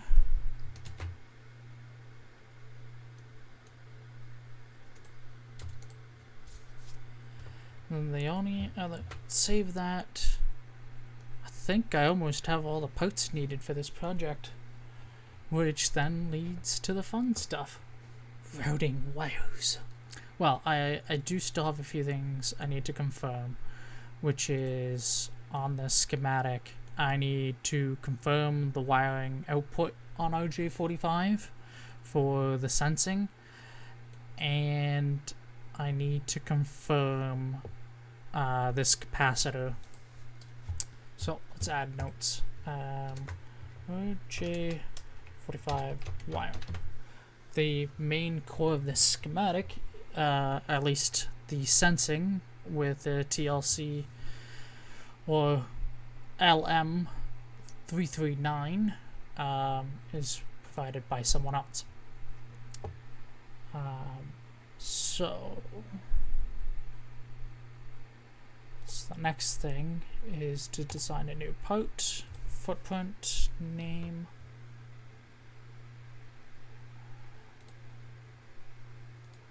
I'm going to name it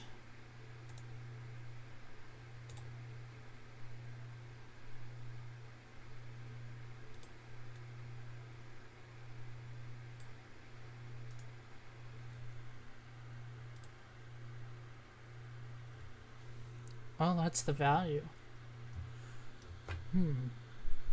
Footprint name.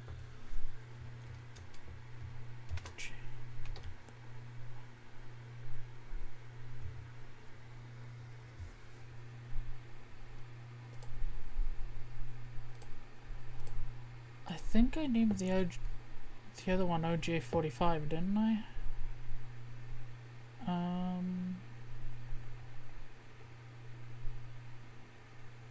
There it is.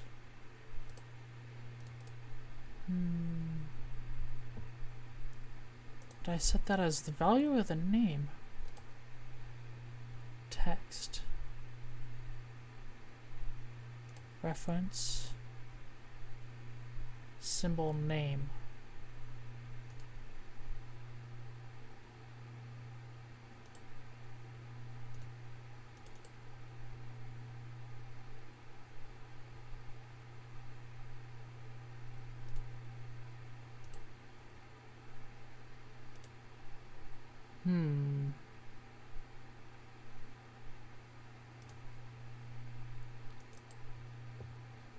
Let's compare.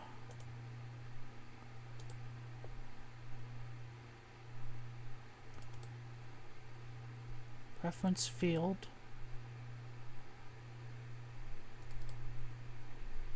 Okay. Symbol name. So I copied that correctly from my other project. Which means this would be value properties.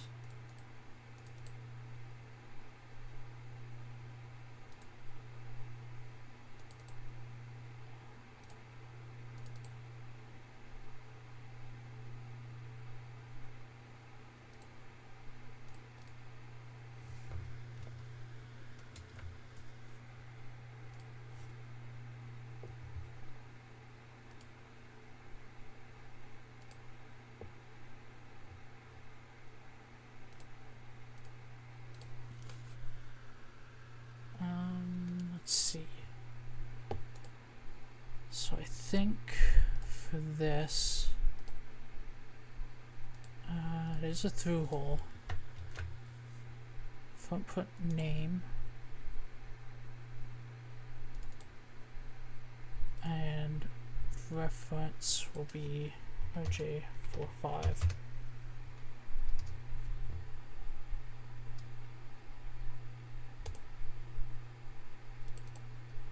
Do I need the stars on it?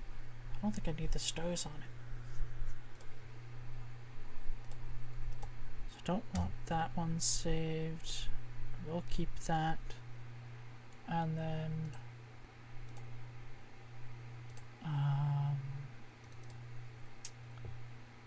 copy.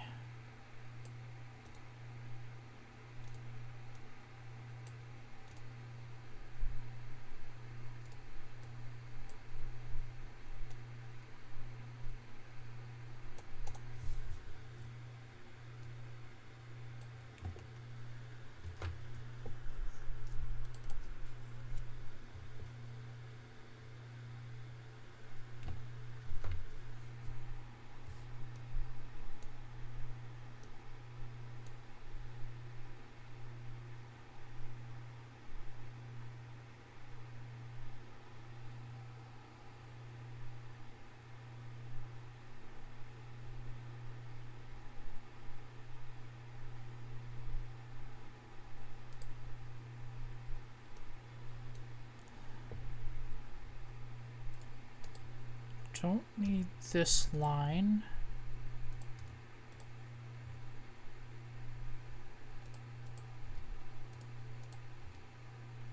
Or those lines. And nope, wrong line. That line can be removed. That can be removed.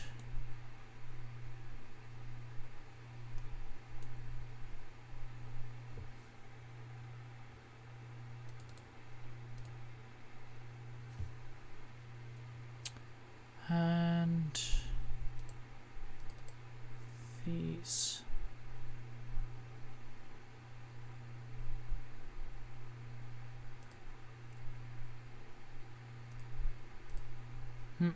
Interesting.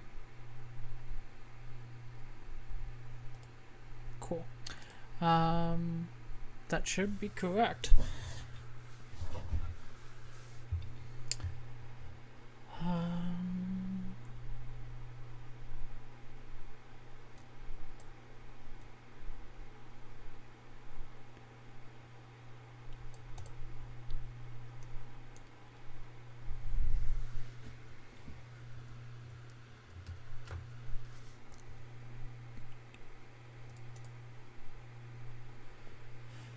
that saves that, and then all I should need to do is go into the symbol editor, file, symbol preferences, footprint, and attach it.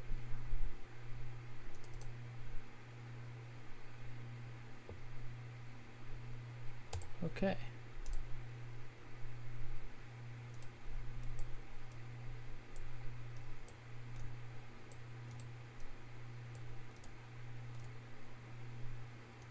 Connects that and save. Should be what's needed for that. Close, close, and let's add parts. Only need one of those.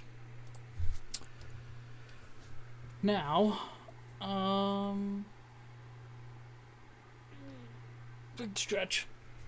Let's see.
Okay, so ideally I'd like to break this up a bit, and now I know I'm actually going to need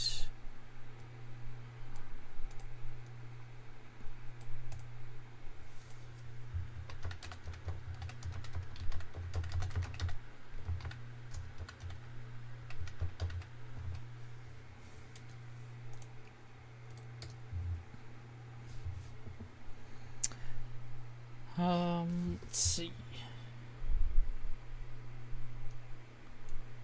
Gonna need double of those because I got 2 MCP chips.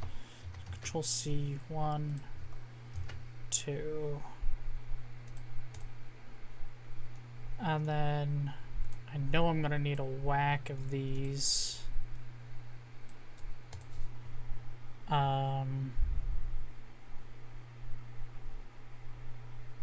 They got one of these per MCP, and then you need 8 of these per MCP. Can I add more than one page? How do I add other sheets?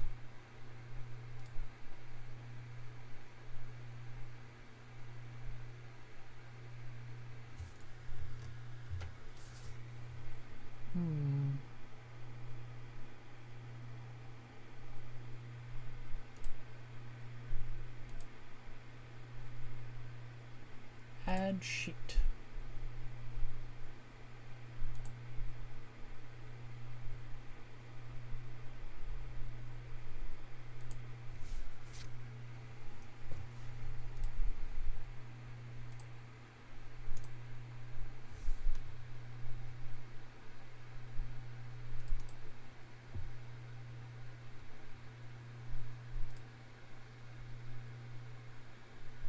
What?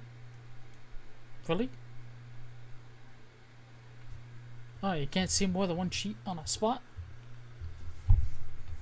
That's gonna be really annoying. How do you alternate between sheets?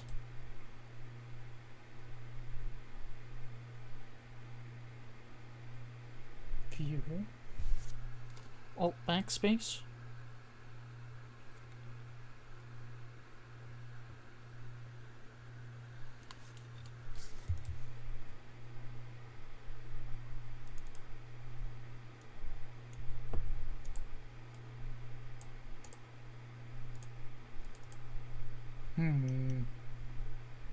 Doesn't copy things over. Alt backspace.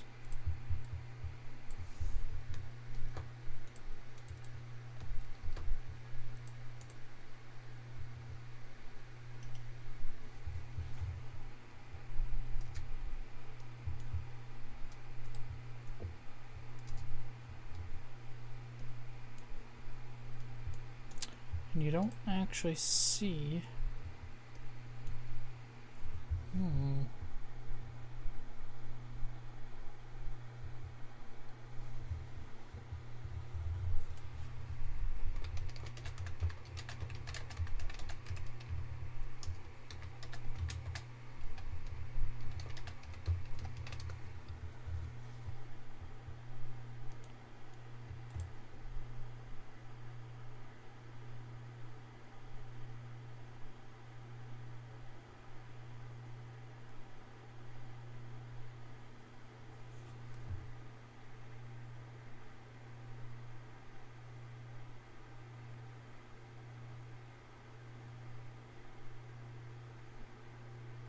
Oh. Looking at a tutorial and it shows you linking pins to different pages. Oh my goodness.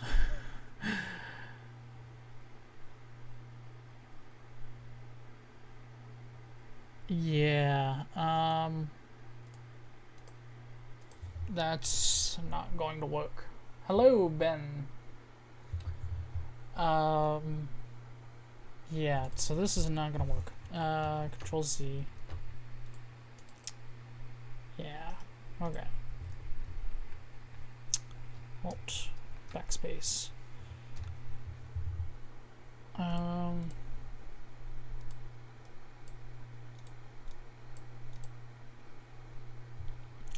just gonna have to spread parts out and worry about it later. Oh, the recap. Okay. So I am building the security module for OXRS system. The open source OXRS system, and the security module is almost the same as the LSC or the I2C RJ45 board, which allows you to connect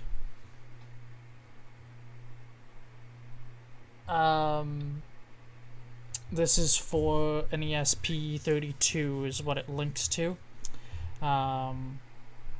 and so this board here is good for switches and buttons and all that kind of stuff, but the security module will add end-of-line monitoring and stuff like that, so that you can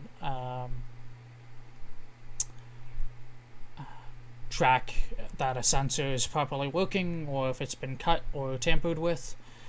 And so this gives you that opportunity, and hopefully I'll end up with a similar form factor with more parts, so it's probably going to be a slightly bigger board, but it will link to a rack 32, and you put it all on a rack and it will work.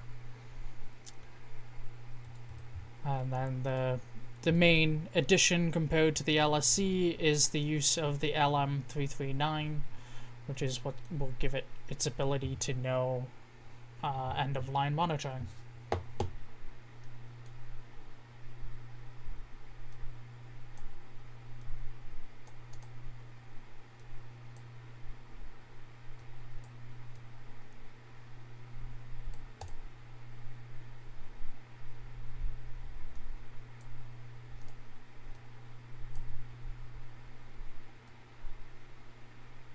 No, so the LSC is designed to link with the RAC32, which just communicates mqtt.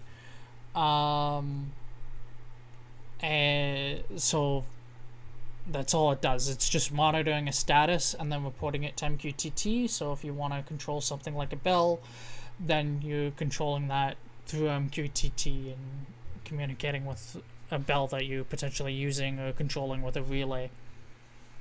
And that's the thing with OXRS, is that all the devices just communicate through mqtt using a standard format, and keeps them all nice and simple. And then we have a web page UI, which lets you set up the configuration for things.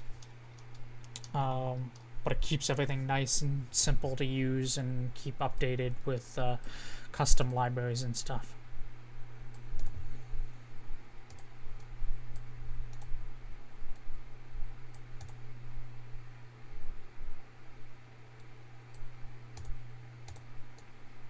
Oh my goodness. Keeps opening that page on me.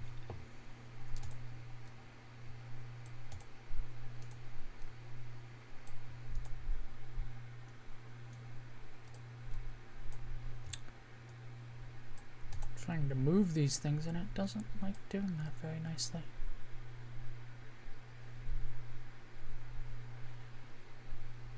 You're very welcome. The one thing I'm trying to do with this design is something that I know a few people wished happened in the first design of the LSC, was that it could be modular.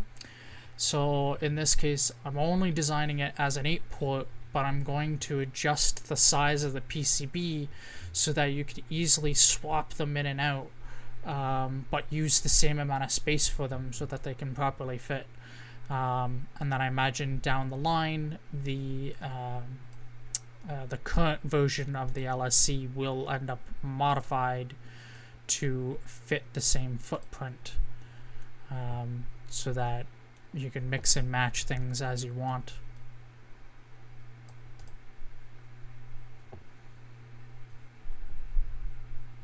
Let's see. How do I normally set these up? I think they're pull ups or they pull downs. Yeah, it's set to pull down.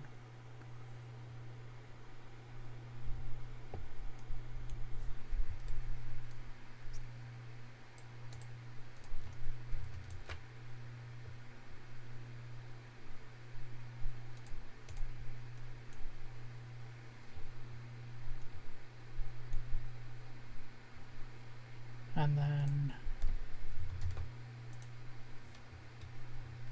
R.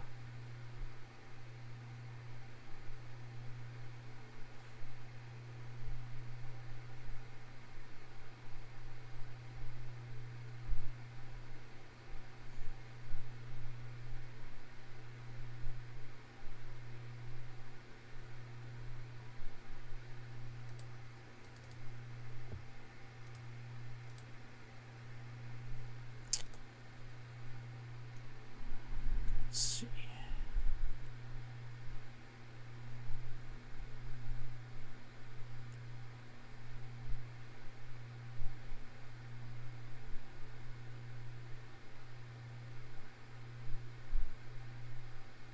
The hard part here is figuring out how to do the schematic nicely. So I have to do these.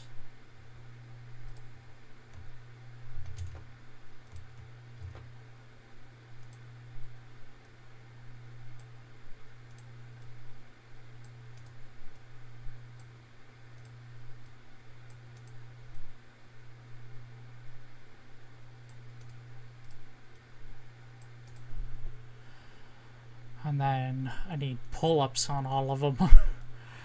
So I'm thinking copy, rotate. It's probably going to be the best way to do this. Lots of traces, that is for sure.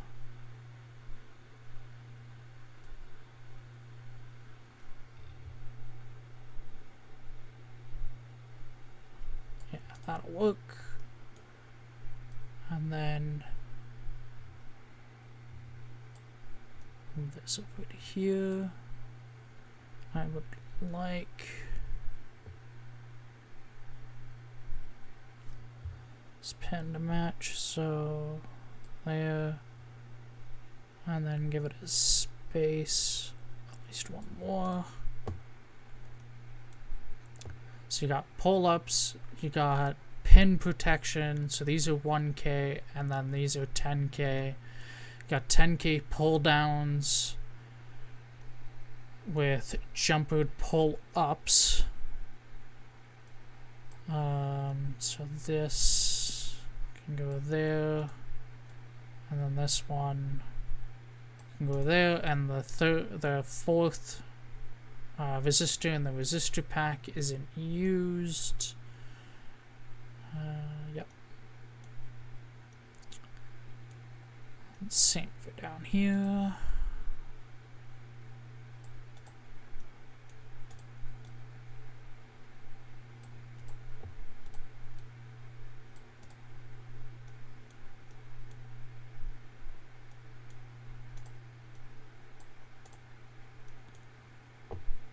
And then these capacitors.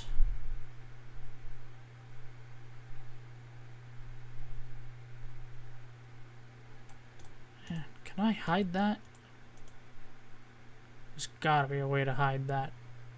That uses up so much space. There.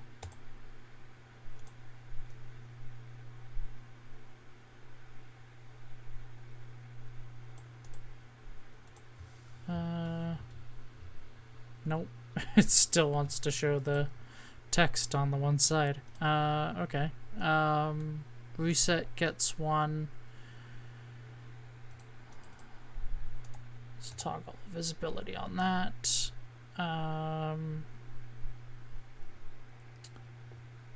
And so that goes to ground. And then you have this one over here.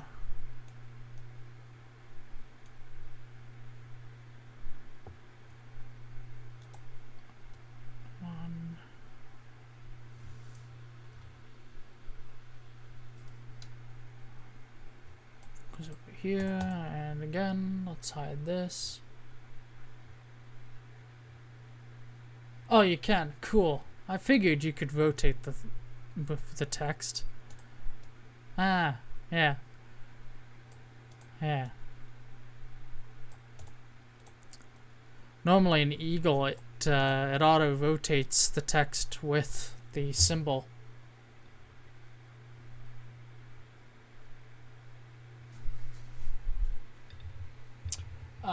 Screenboard. You'd have to be more specific. I have quite a few ESP. Oh, the screen. The WT-SC01. Yeah, the Ethernet PoE on that is it's pretty good. There is a DIY PoE board for it. And that DIY board is just for passive PoE, or you can inject just power through the 2.1mm jack. The only downside to that board is you're restricted to using Wi-Fi.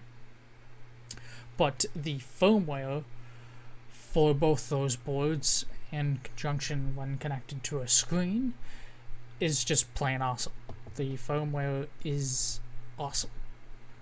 And we're getting close to showing it off and doing some video demonstrations of it.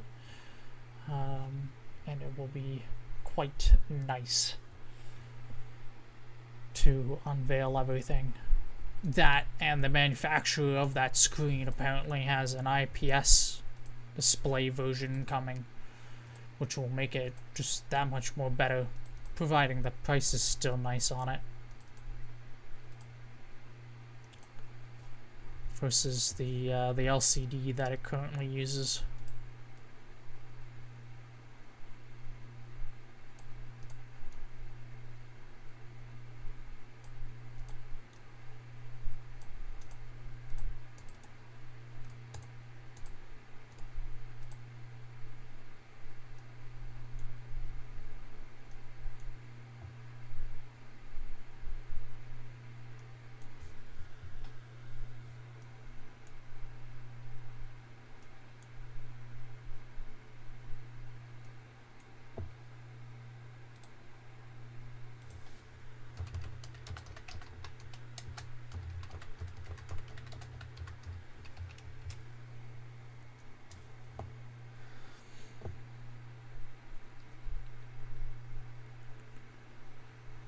Right, this capacitor here. Well, the screen could be slightly...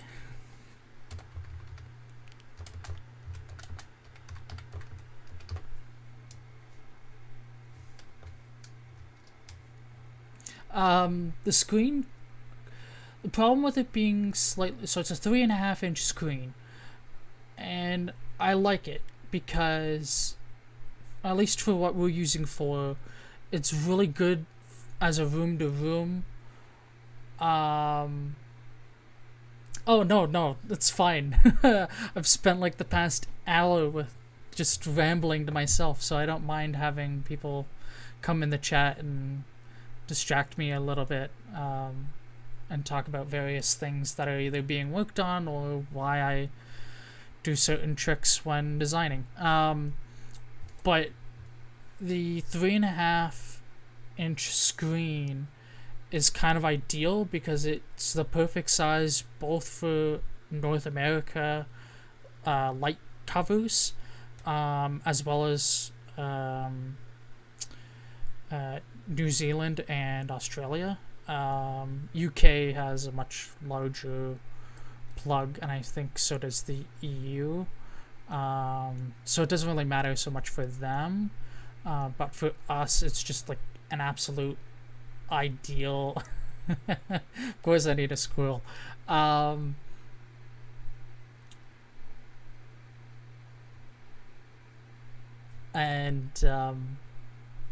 Yeah, so it's one of those things that it's kind of like almost an ideal size, because if you go larger, then it's more of a, I find where people use like tablets and whatnot, it's more of a whole home check-in spot, or you'll use it somewhere like in your main great room where your like kitchen is right there and you have your living room or entertaining room, whatever. So you might have multiple things really close by that you might be controlling, but in general you're not going to need a big tablet everywhere. Whereas the way we've set up the firmware for the small screen is that it's good as a room-to-room based device, and the cost point is just fantastic. And I know one of the other people that's been designing stuff for OXRS is designing a larger screen, and that will run on a Raspberry Pi, I think a CM4 board, so it will be a lot more capable of doing certain things that you would want a large screen for. But for room-to-room based devices, you really can't beat both the price and functionality of a small screen, because it doesn't stand out, but it's there and it's easy to use, if that makes any sense at all.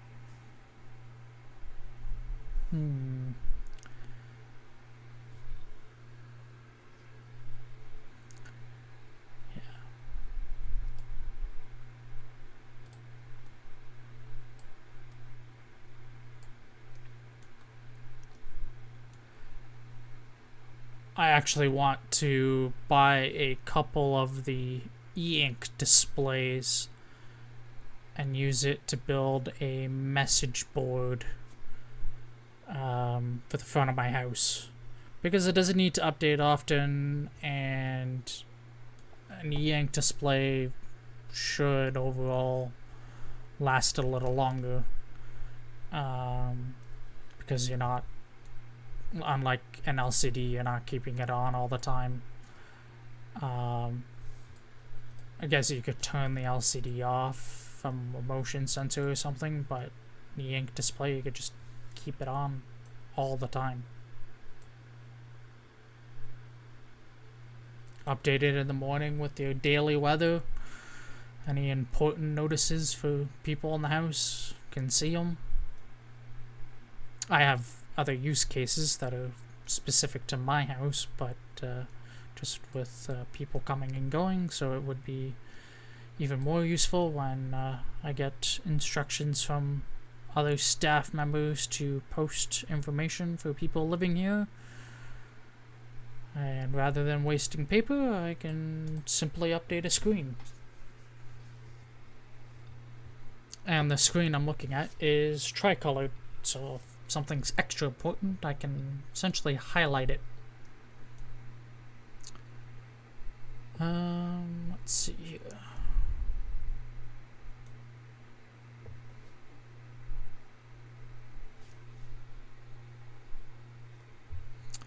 Is there another power pin?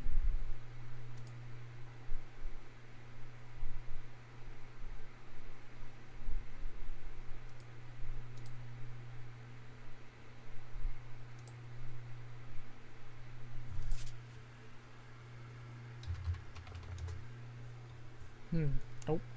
Oh, I gotta stop using the NO key every time I want to search a part.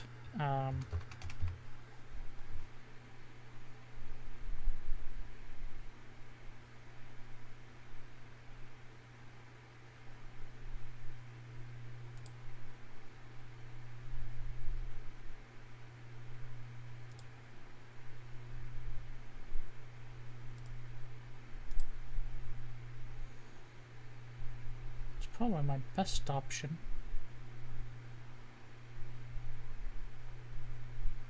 I can use VBus.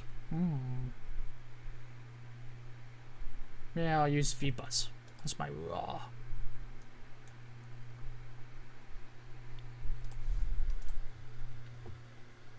And then need to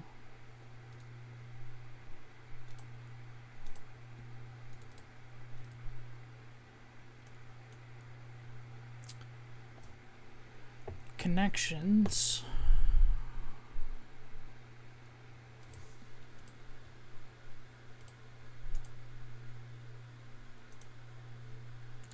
There's got to be a better way to hit finish.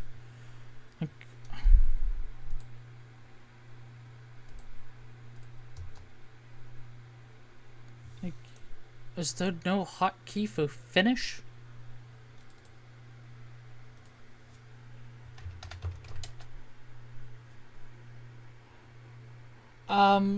So I'm used to Autodesk products because I had an education license for like the past 11 years or so. But the license expired and it's $700 a year. And I am not paying $700 a year. It's not happening. And I do prefer open source things. So I'm switching to Kicad, which is also why it's taking me longer to design stuff and why I'll get a little frustrated with how certain things are. And, but I do like Kicad so far.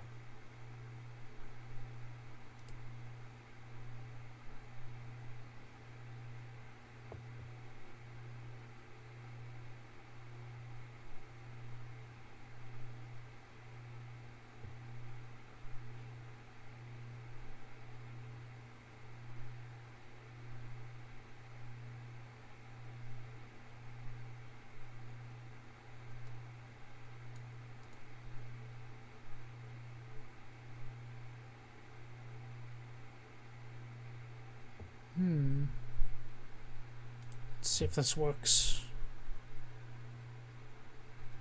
Haha! So the hotkey.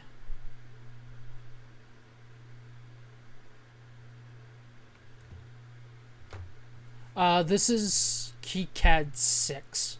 And I haven't used the other ones before, which I think is somewhat helping me because I know a lot of people were having difficulty switching from Kicad 5 into 6.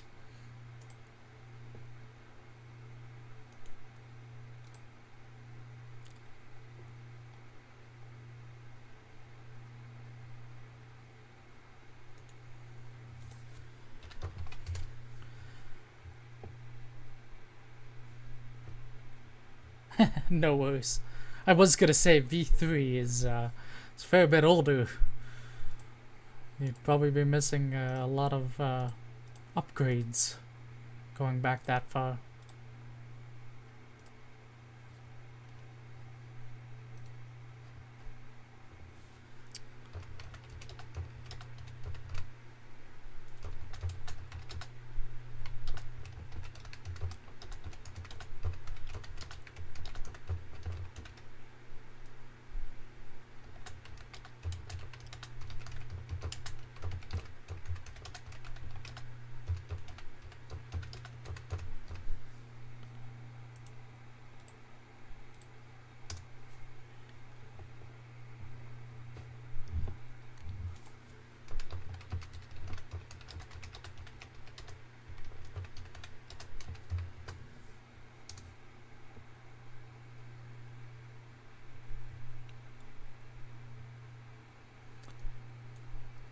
Okay, so now that I know the hotkey to end is literally end, but that seems such a silly hotkey. And like a lot of these, it shows the hotkey for it, but then when you go to actually do it, it doesn't show there's a hotkey for it. It's so annoying.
YouTube pausing my music on me. I hate that it always wants you to reconfirm. Are you still listening?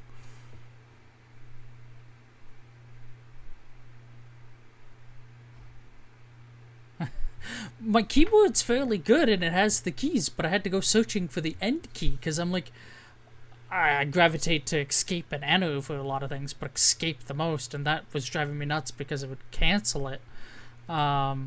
But having to do this to finish it is just ridiculous, having to like right click constantly.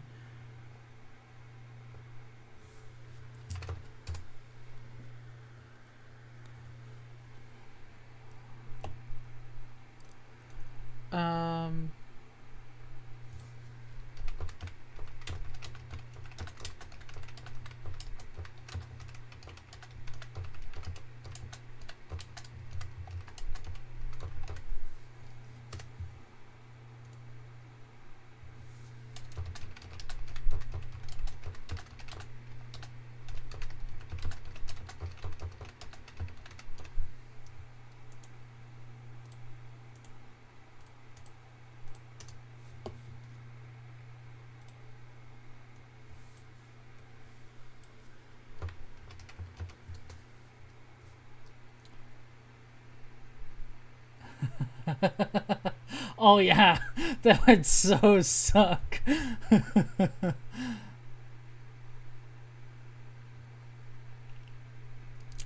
Granted, I know a few people that can get some serious muscle memory when it comes to using a keyboard to the point where they don't need the letters on it.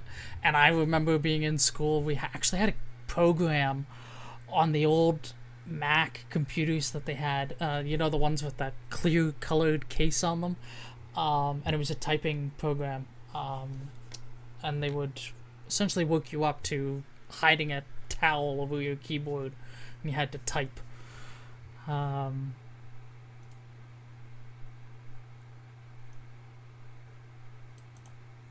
Yeah.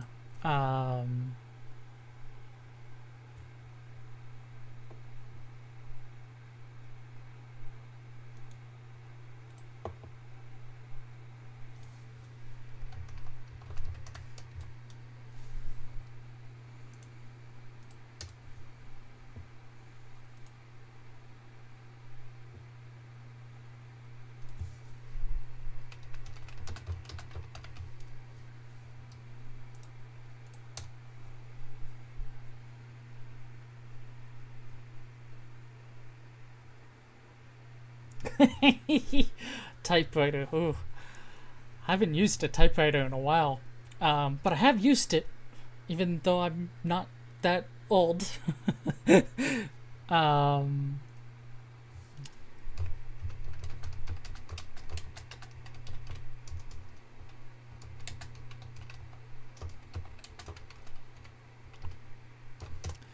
yeah. Yeah. Let's see.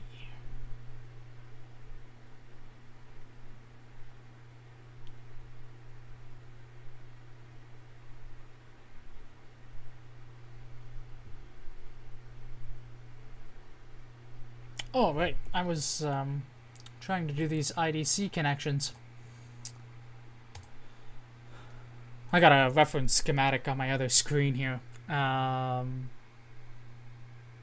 This is from my fan controller, so I can figure out how I'm supposed to wire these connections up. So your main power input on these. Let's move this into position, because this will make it lots easier.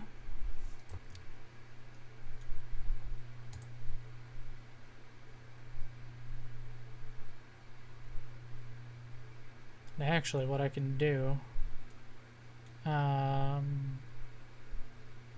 can set up these in line as well. VCC is on pin 5. So, connect this one up, and that one can go there. Oh, no. Escape. Connect. Move that to there. So that's your power input, and then...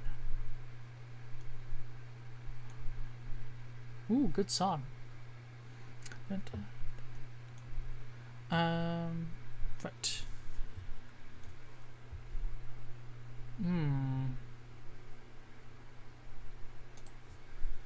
How does it name these?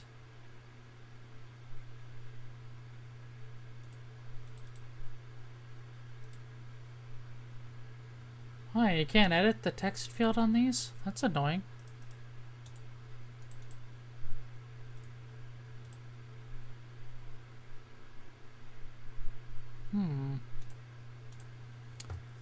Need to find something to use.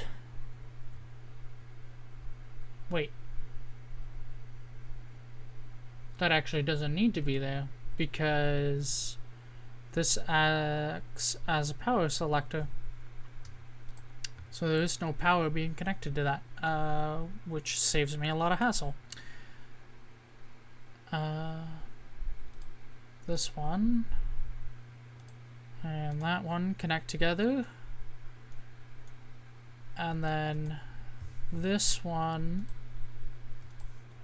comes up, and is such a terrible key to use. So this is my keyboard. It's seen somewhat better days, but the end key is all the way over on the numerical keypad, all the way up at the top, which is blooming annoying to reach your hand across for.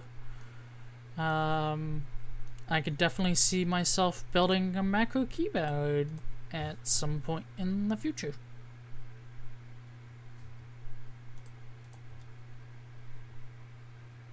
I'm betting I can.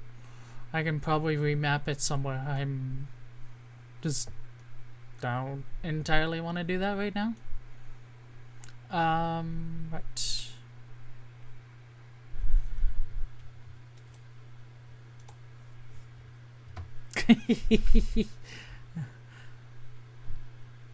How do you know it's not project 75,622?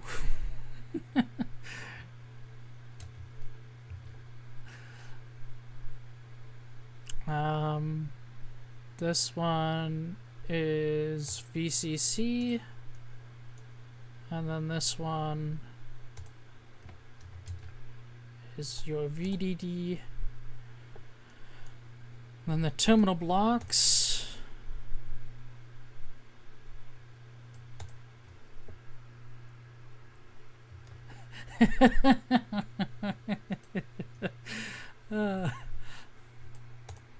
Honestly, I don't hate the mouse that I have right now, but I'll probably end up getting that, I think it's the GX that you have, Scott. I'll probably end up getting that at some point. Although they did a new version of that GX, if I'm not mistaken.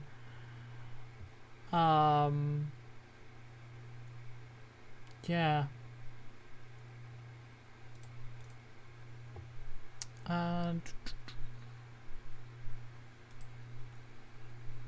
VCC. And then, yes, MX Master 3. That'd be the one. I think they did a revision of it somewhat lately. And if I remember correctly, I wasn't getting, for cost and being new, people don't really think it was worthwhile. Now,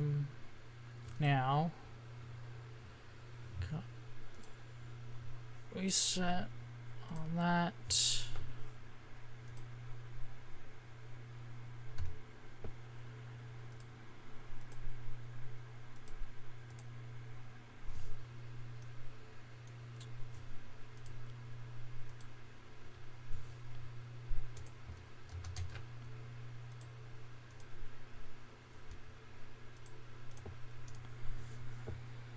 And then I need a flag.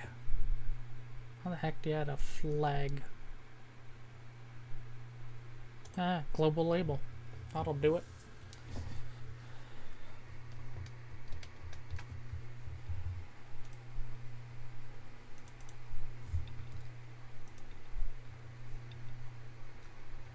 Man, that's a huge flag.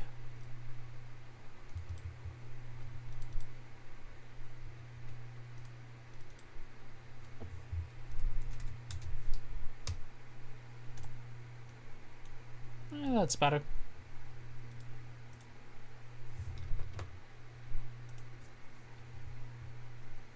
Control L for build flag.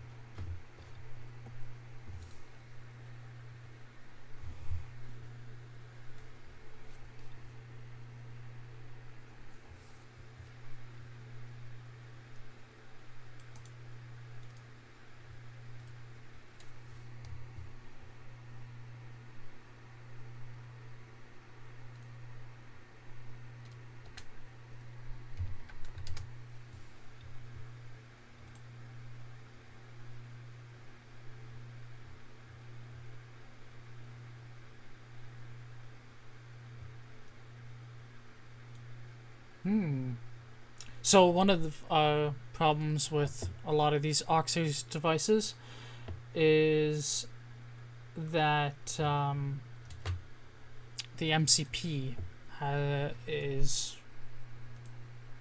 stock quantity is dropped off the map, and right now they want like $23 for that goddamn chip that should be $1.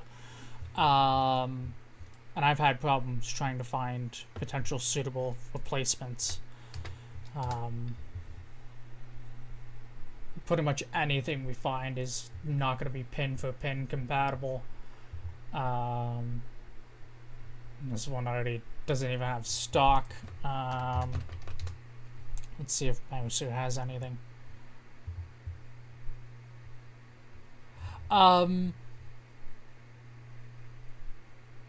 You could, but you would not, because of the way how the 16 port is set up, you would not be able to put them right next to each other in the same amount of space that a 32 port would use. You'd have to put space and then you could put it.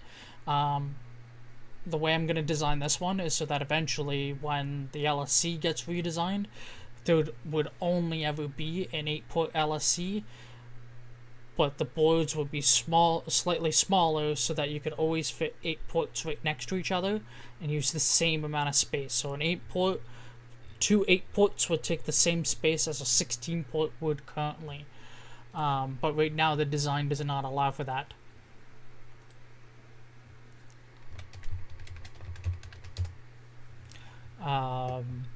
So yeah, and hopefully that that is I think not necessarily a design oversight, just I don't know, I something I wish it could have had, but not something you can't fix later, as you kind of proved the design and how things work. Now, this chip, now, like, really, $5? Like, why? Like, why? Like, oh, hey, Frank. Oh, I did finally find that chip, Frank. But oh my god, it's $5. Like, let's see. I actually plan to reach out to the company that makes the MCP. I reached out to them on Twitter and they were like, oh, you can message us. Like, compare the price. Like, this is $225. Granted, that's still elevated from what it should be, but it's better than $5. And Mouser, of all the companies I can find, seems to have the most incoming stock, or at least advertises the stock they're coming.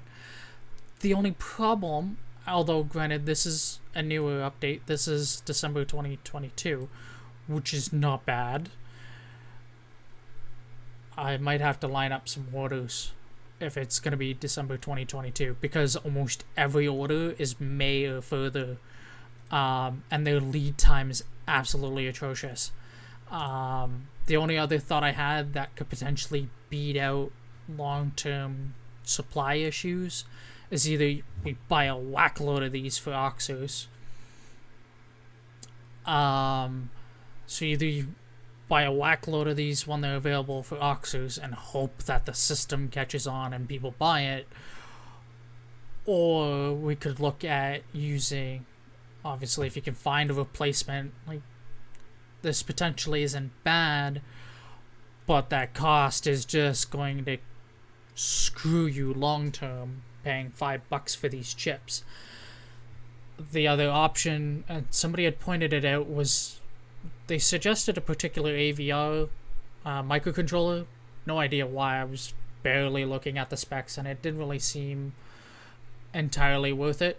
But what you could do is use a simple $1 microcontroller and custom program it to act as an MCP. And you could probably program it to respond to the same commands, so all existing code would not need to change. $5 isn't bad, but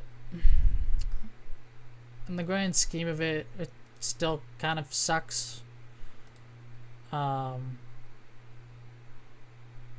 Especially like when you compare it to the MCP being $2, or you're buying 27 of them for $1.88. I think originally the MCP was like $1.10 or something.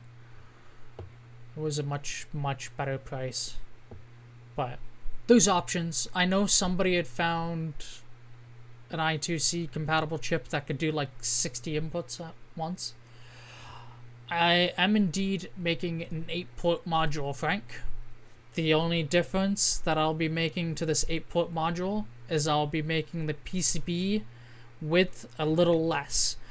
And by making it a little less, as it means that you can stick 2 of these 8 ports right next to each other, and they will match the width that the current 16-port or 32-port or is 32? Yeah, 32 or 24-port. So that way they would all use the same amount of space in a rack. Because if you tried to take 4 8-ports of the LSC, I don't even think they would actually fit in the rack. I think you would end up running out of space unless you didn't put the LCD in. I think it would run out of space. I think it would use up too much width. So yeah, I'm gonna design mine to be modular, and then I tend to open source my designs, so I wouldn't doubt that if John had time, he would probably make a revision to his to match, so that you could not have to carry bill of materials of numerous boards. And plus, if the system became popular, it's even easier to get a manufacturing house to produce one board instead of 4 variants of boards, especially with the amount of THT soldering. Probably get a robot to do them if you're just doing one board, because it's less setup overall. This last one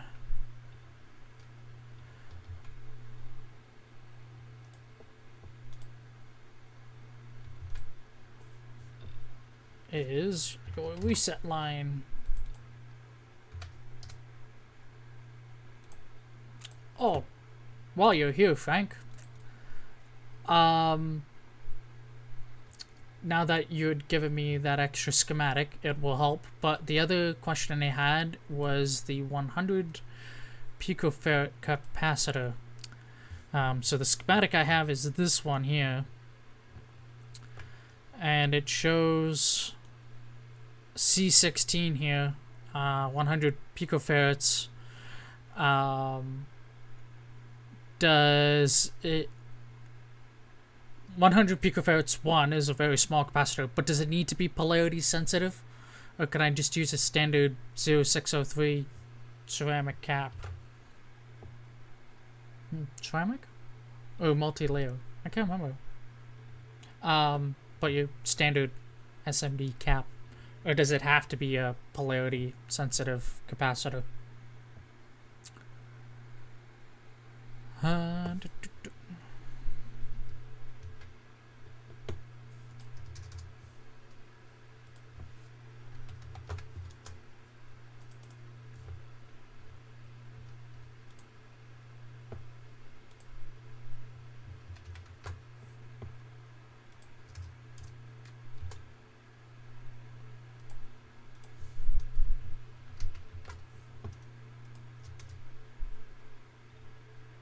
I know, right? Making it so much simpler just being one port. It happens.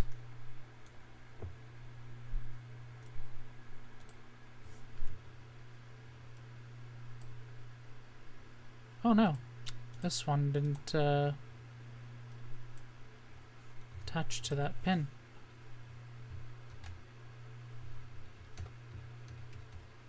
Come on.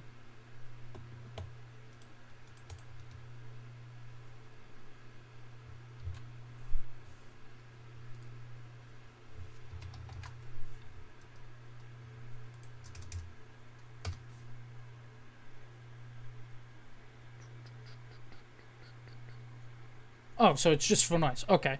Could I switch it to 100 nanofarads? Because I'm already using those on like the reset line and VCC for these MCPs. It would, not having to stock another another part would just be easier. I think the smallest capacitor I have on hand is 10 nanofarads.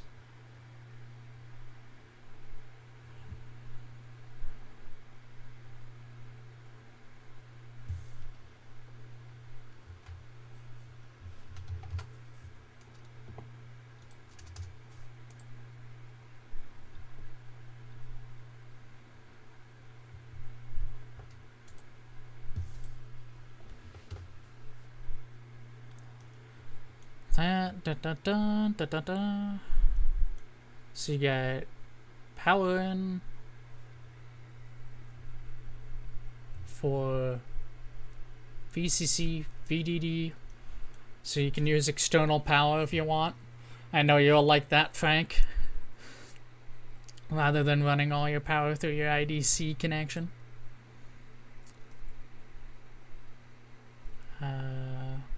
big capacitor is going to be on VDD connection.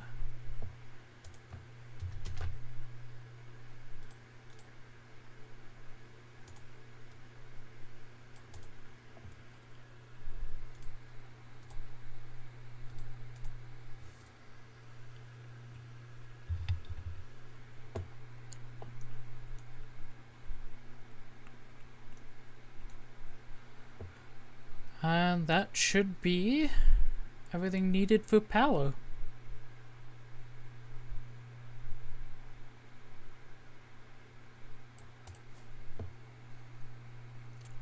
And then the next step is RJ45s. Let's open up this Eagle schematic I was given on my second screen here. And I finally got myself more screens. So right now I have a tri-monitor setup, 224 and 117. The 17 is much older. It's a meh screen. But it's good for what it does, which is mostly just showing stats of things for me. I don't normally watch videos and stuff off of it. But these 224s are really nice. But they're older, so they're no longer sold. And yeah, but I found a couple of them used online. So I bought them. And now I just need to get myself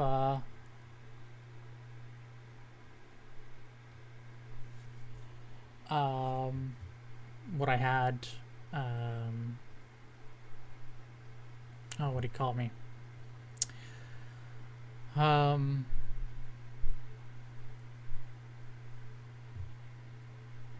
Wall mounts and such.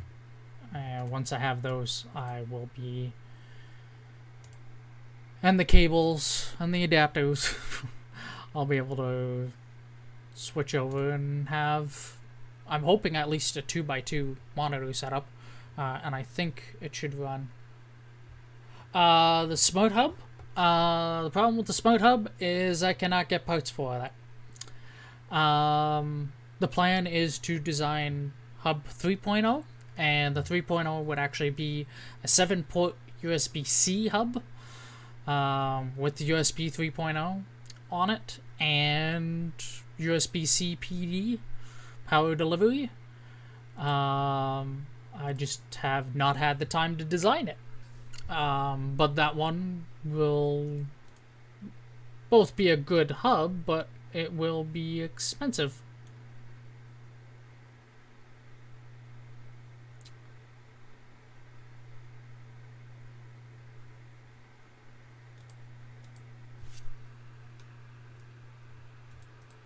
Oh, you've wrapped pin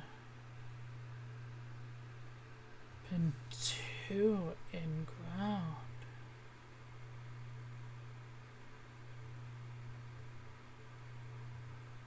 Ah.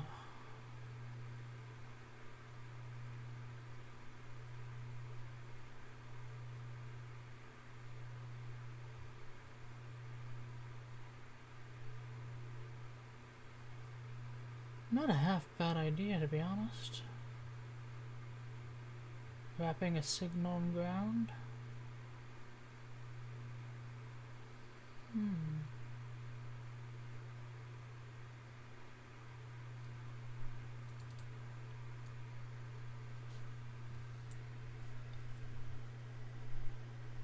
Yeah.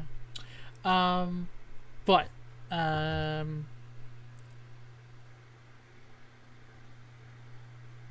pin 4 and 5 is your power.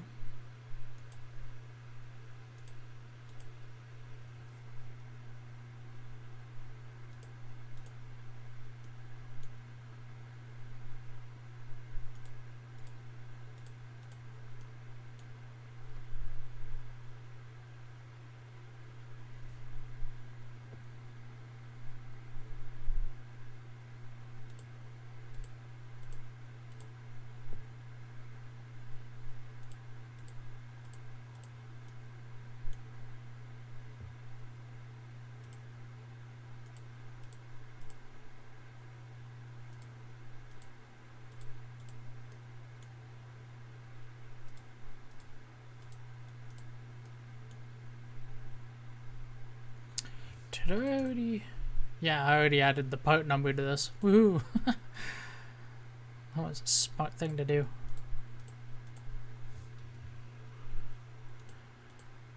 Thought I should probably make it a visible item. Show.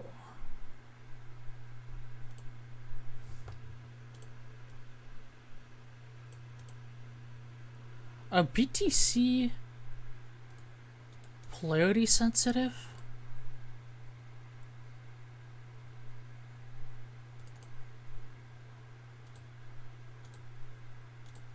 No. Oh, there we go.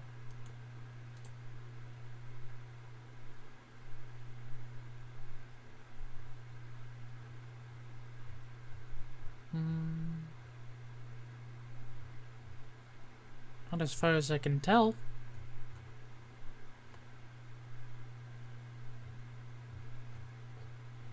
Doesn't even have any markings on it, really, other than the number on it. Yeah, the marking, but doesn't really. No? Oh, okay.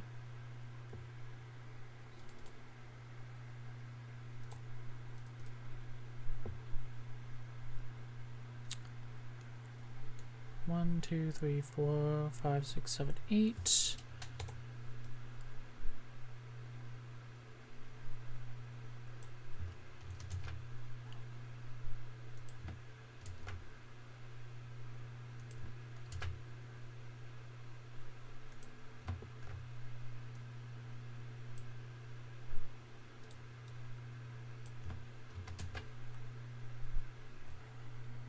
Two, 3, 4, 5, 6, 7, 8. 1, 2, 3, 4, 5, 6, 7, 8.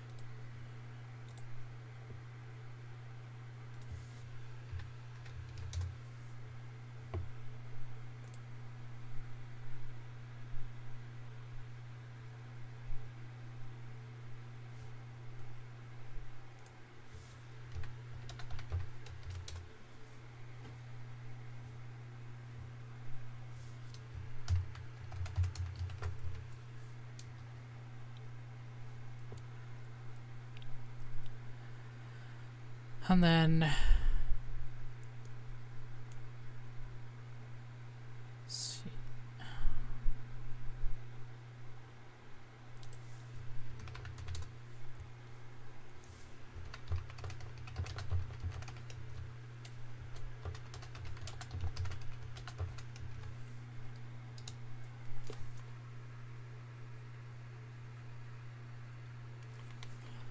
What are you saying nope to, Frank? Oh, you're saying nope to the PTC. Man, either video's really behind or chat's really behind.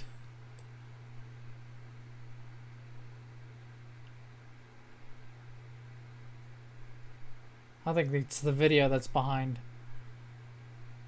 Yeah.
And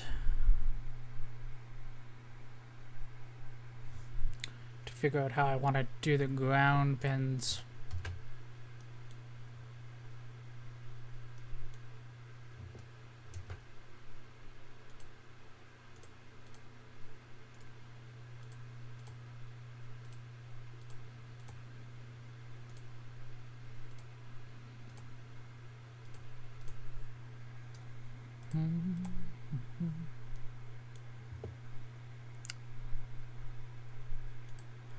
These ones are a little easier, so I can just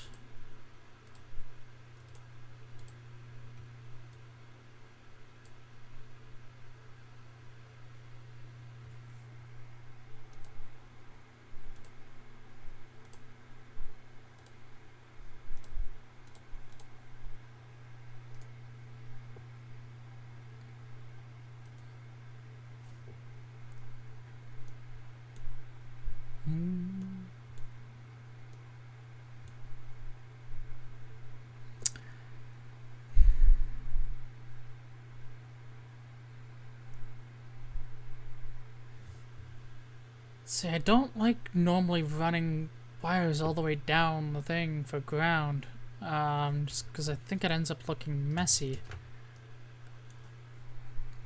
But trying to fit this nicely is going to be the hard part. But I'm thinking that will look okay. There we go. Okay, let's do that.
There we go. Connect these PTCs.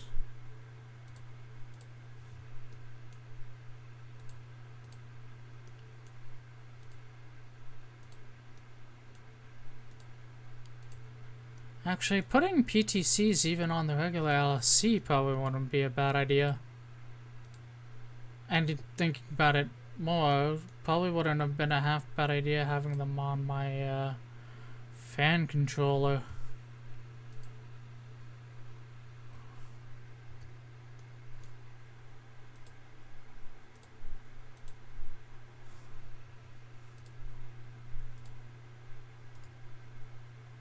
Although the fans I used, I think, are slightly on the power hungry side, so it wouldn't be these ones. I'd have to stock different parts for it.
Those connections are for 12 volts, so VDD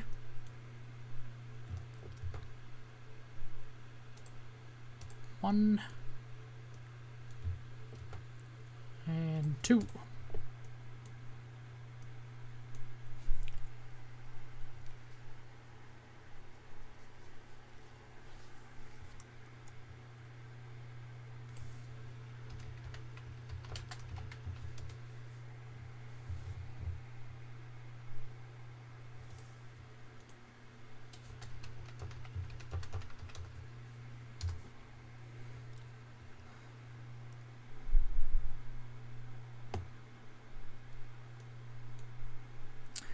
Now, realizing one is a sensor wire and then two is ground because they're a differential pair. And then I'm thinking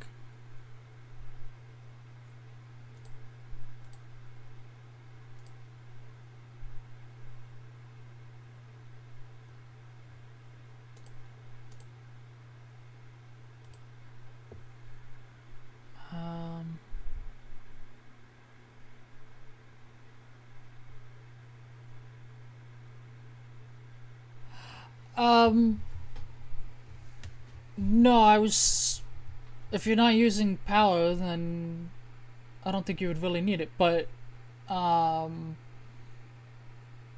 you need power for the resistors if you're doing end-of-line monitoring?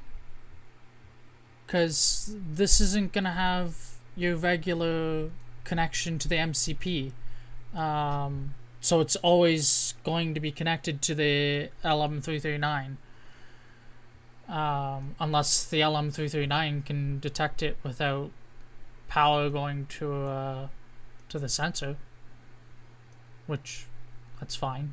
But no, I was thinking of leaving it the way the LSC is, which is there's power there if you need it. Adding in all the soldering of putting 2-pin headers and such seems like a lot of work. Well, I wouldn't use 2 pins. I'd probably put one big strip row in, but that seems like a lot of work for not much benefit that I don't think you really need. But what I am thinking is make the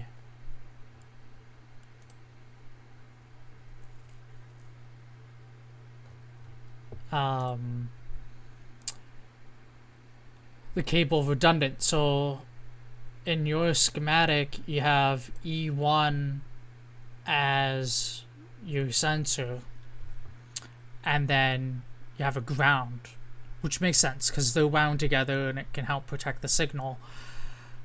And then 3 and 6 are empty, but they are another differential pair, so I'm thinking add it as a sensor and another ground, and then in the documentation somebody could either plug their sensor into E1 or to E3 if there's issues with that particular cable.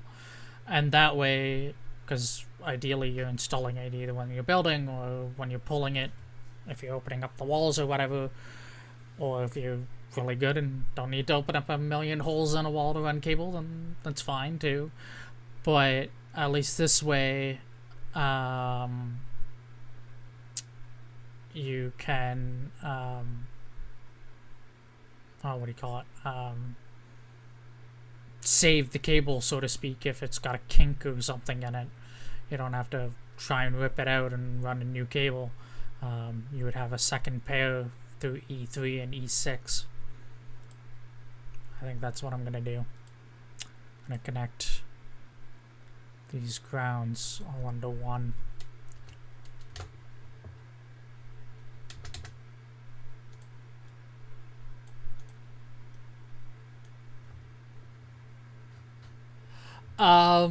If you wanted to run more than one sensor, you'd need more of the LM339s.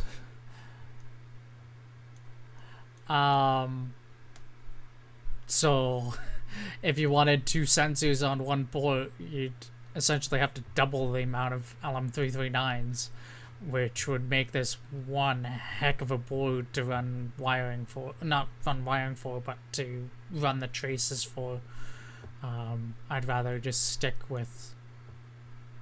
oh, and you would have to double the MCPs, which then means the maximum you could have is 16 ports.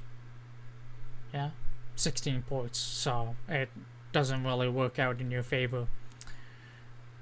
Increasing the number of wires you could use as a sensor, that I think is worthwhile. Having the ground on that same differential pair, I think is a great thing, Frank. But I think increasing the spots where I can connect will be nice.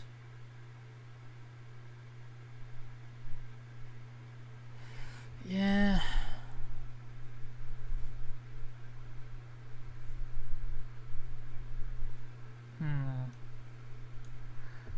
Could I cheat then with 12 volts? Could I cheat and have it top and bottom?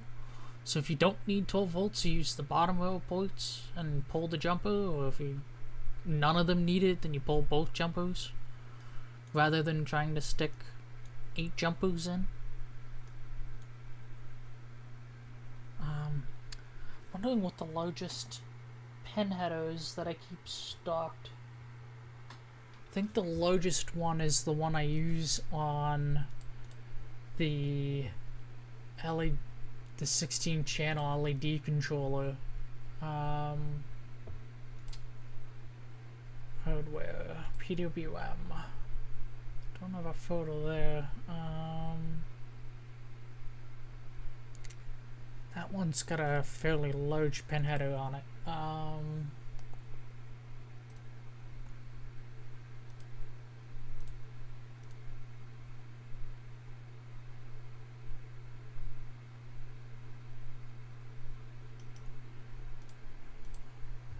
Let's see.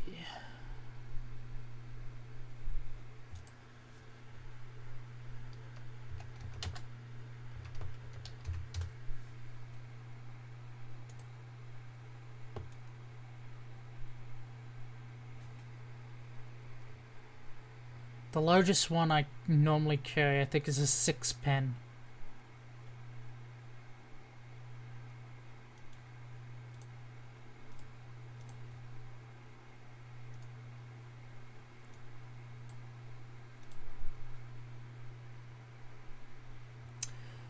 Could use a dip switch.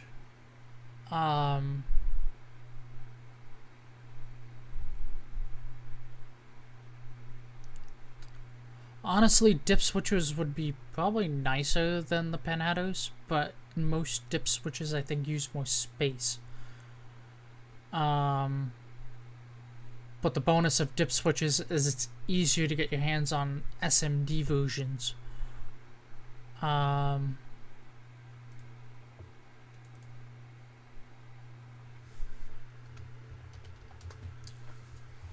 Wouldn't be half bad switching from the pin headers. The pin headers suck for soldering, especially on a board like this where you have so many.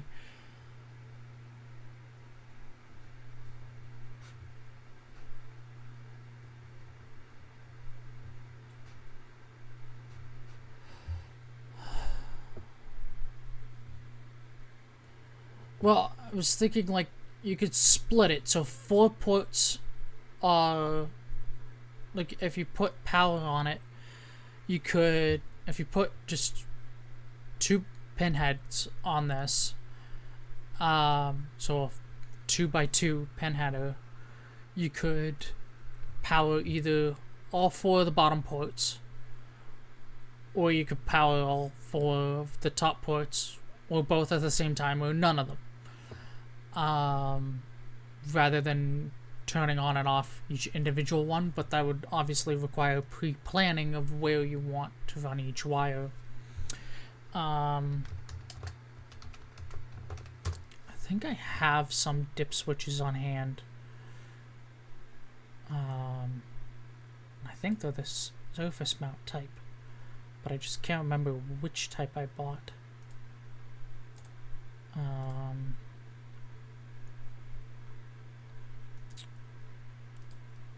It's buried deep in my stash. I definitely look forward to being able to open up my stash. And sorting it in my new parts bins.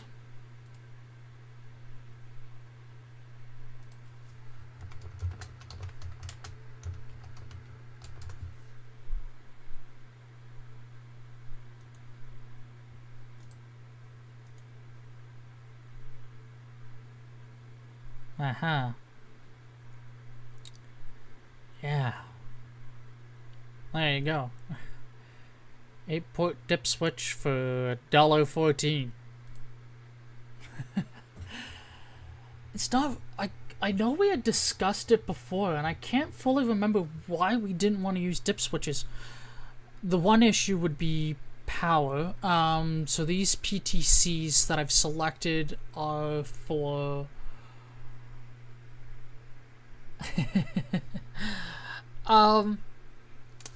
The problem with the opposite wall is it would get a little crowded, and I do plan. So there is a plug here, because I still want to build something that goes there. I have to design it and then buy parts for it. And then the other problem is these parts bins are shockingly expensive. I have the 6 bins, and I think that was just over $300. So it'll be quite some time before that happens. And some of the parts I actually have bulk of them, and there's a lot of space under the bed, so I plan to get bins that I can use, and be able to store stuff under the bed. And actually I thought it'd be kind of fun to build almost like a massive vending machine under the bed so it can grab the bins that I want. That'd be a interesting thing to do. And I do own 2 3D printers. One is a Prusa i3, Mark 2.5S is the model, and I own an Elegoo Mars Pro 2, and that is an MSLA resin printer. And one of the next things to build in this workshop is actually a 3D printer cabinet. The cabinet will hold just my Prusa.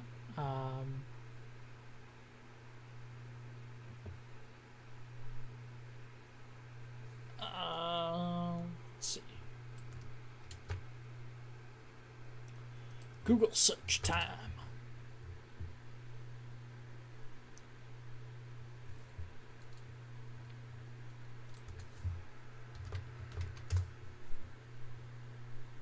Oh yeah, I've seen people build all those types of things, yeah. And I think I've seen that particular video at some point. It's nice. The problem is it's such a waste of plastic doing it with doing it with a 3D printer and such, and it takes so much time to do it. I know the cost is better than obviously buying it, but it still sucks either way. Now, what I was doing, and honestly, I can do this on here, now that I found it, is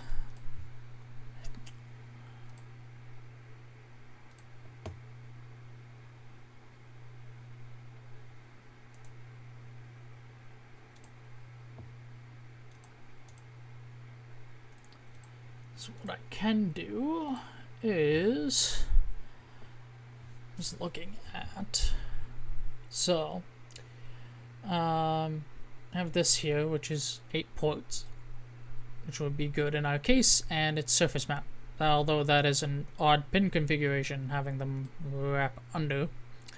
I'm used to them being gull wings. The big part is Now the downside is there's not that many of them available.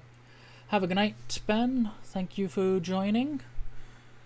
Yeah, my live streams can both be long and odd hours. But the big thing for this is checking switch rating 25 milliamps at 24 volts. Yeah. So that is way too low. Now,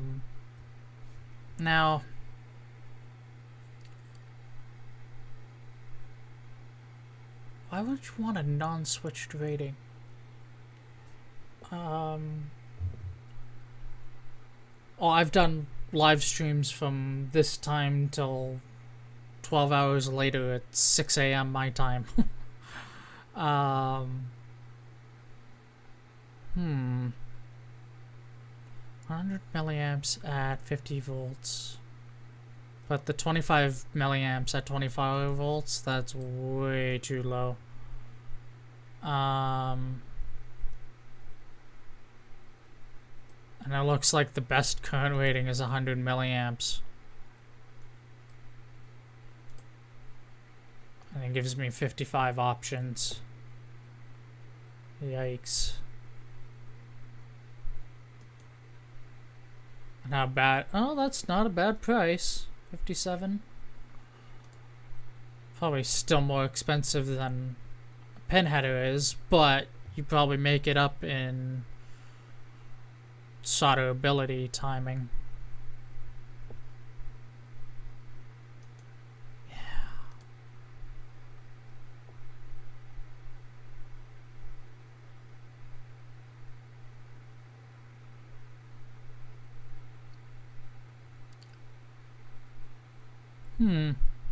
That gives you, like, nothing.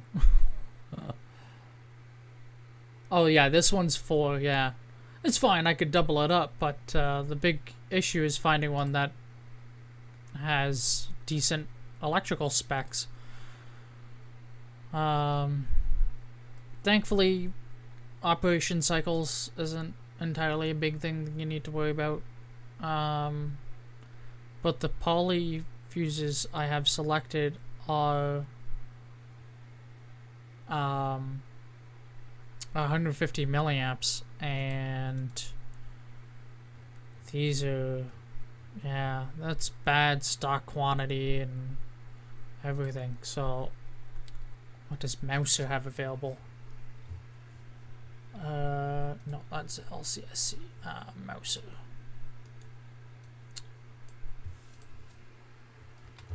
Switch.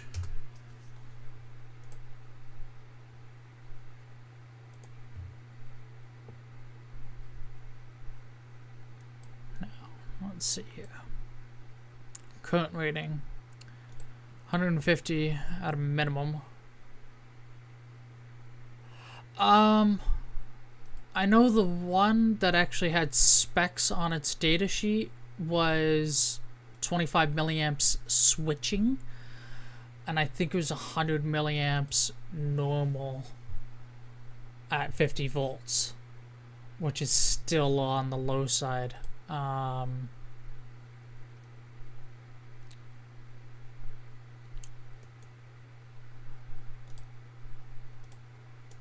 see. Switching 25 milliamps, non-switching is 100. So it's still too low.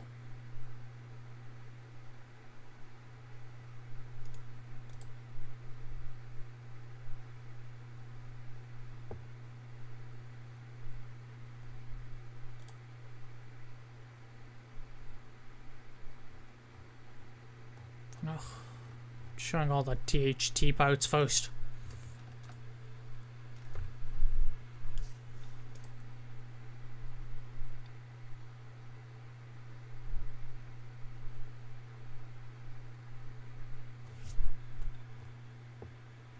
Yeah, and I think that's there was I'll probably go through it more, but I had search within results, and so I'm turning that off.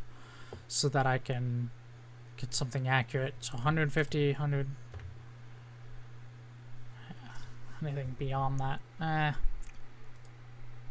Oh, just 400 on its own. There's only 5 of them, so no, let's stay away from that. Solder pen, apply.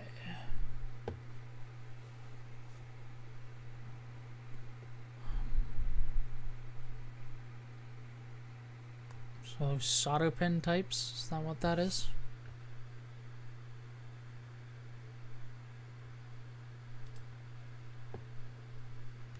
Calling SMD.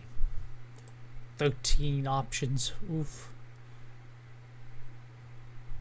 Yeah.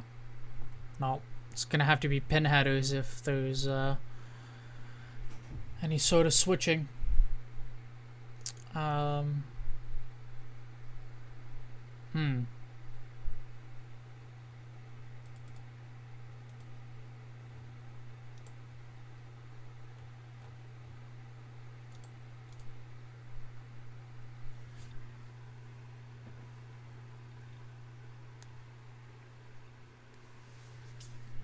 Yeah.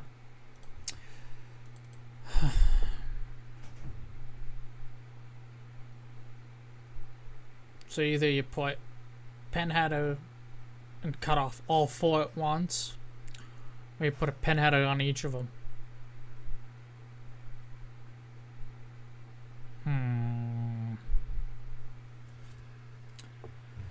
Much as the labor is gonna suck for soldering it, probably better off just putting it on all of them.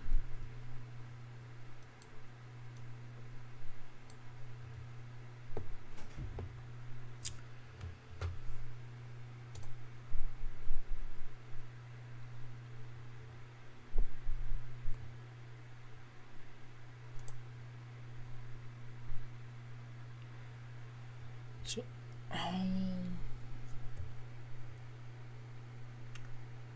2 by 4.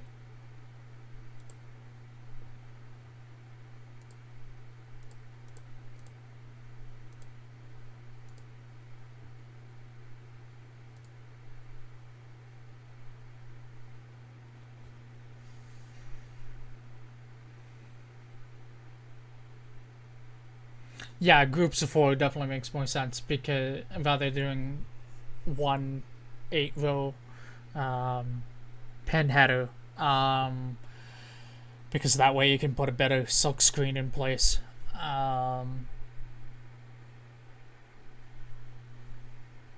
Yeah, because you'd want a better silk screen, because you could market top ports, bottom ports, and then numbers 1 to 4, and then 7 to 8, or 1 to 4, 5 to 8. Oh no, no worries. It's part of why I like doing dev work on a live stream, is it shows people kind of the thought process that can go into designing something or building something and trying to narrow parts down when searching for things. That's the one I want.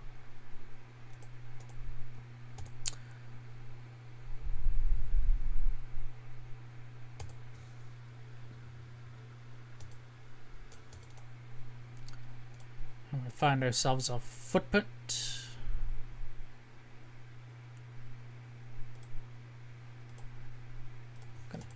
No, connector.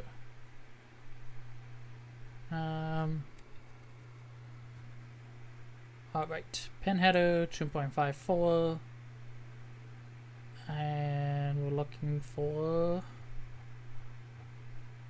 2x4. That's the one.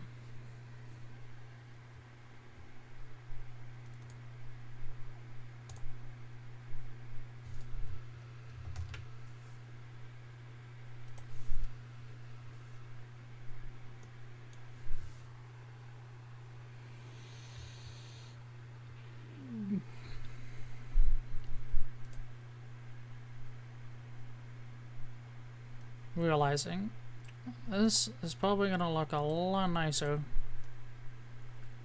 with a part number like that. Cancel. No, I'm trying to move it. It's a silly thing.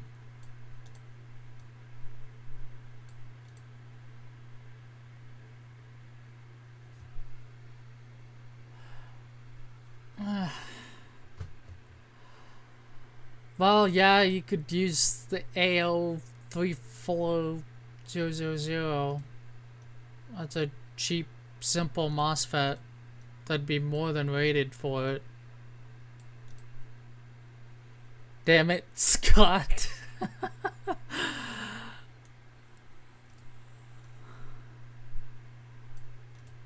And it, well, manual pick and placing is one thing, but even for automated, it's slightly easier because you're not having to hand do it all.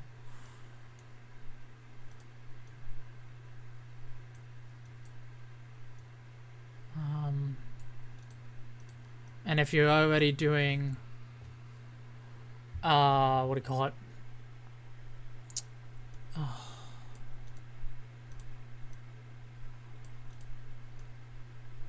Dip switches, you could,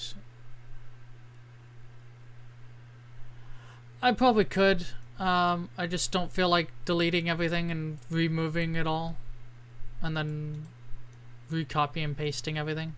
So I'm just gonna move it, because that's what I did for the first one, is I had moved the text to where I had wanted it and then copy and pasted that one item to add all the PTCs in place. But I'm done now anyways.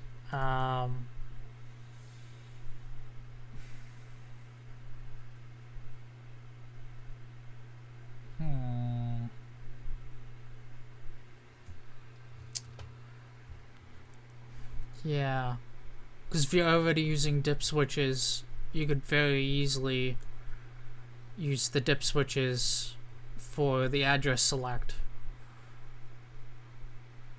And SMD soldering is a lot better than trying to do a whack of THT soldering on these.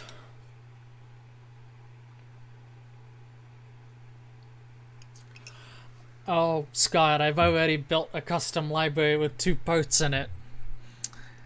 So, yeah.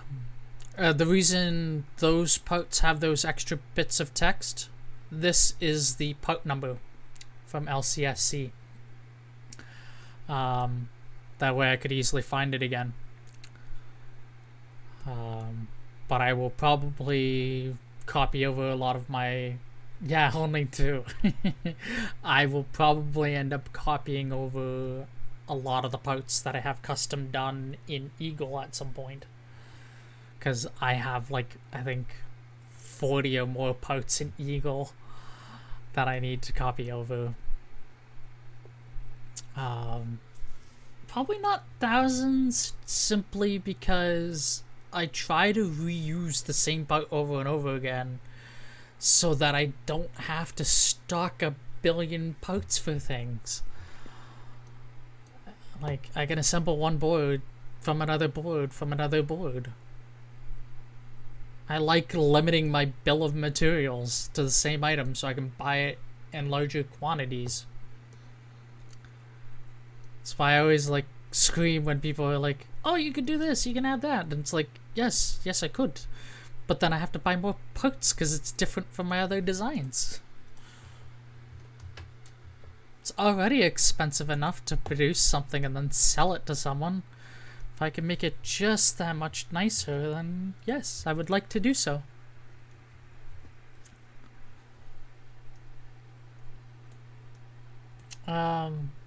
Like this. The normal schematic shows using a 100 picofarad capacitor. Well, I happen to stock the 100 nanofarad capacitors, so I'll probably use that. Granted, I could switch to 10 nanofarads because I do keep those. I feel 100 hopefully is enough. Well, it's much larger of a capacity. I think 100 picofarads is like 0.01, so it's like 100 times larger. What was that, 1,000? Oof. Yeah, exactly, right, Frank? Like, why go out and keep buying new parts?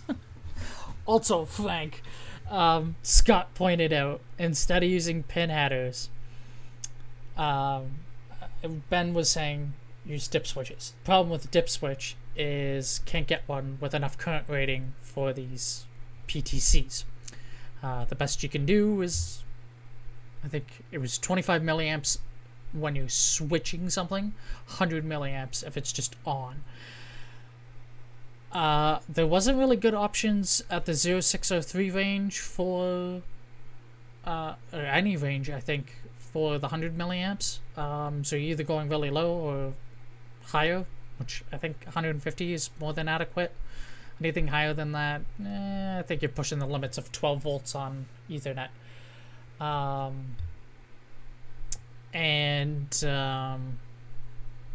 So the problem with dip switches is the current rating, but the other option could be to use MOSFETs and switch the MOSFETs with dip switches. And then by switching to a dip switch, you're not hand soldering a whack of pin headers, which doing the OJ45 on its own is a lot of soldering. So yeah, I'd be tempted to do that. I really am tempted.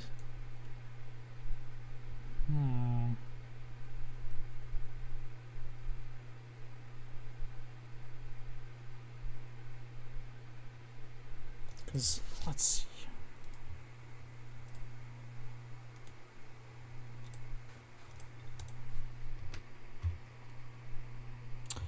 Two three zero zero AL 2300. No. 3400. What was an IC with 8 MOSFETs in it. Don't think there is. There might be. There probably is. You could do it per 2 ports.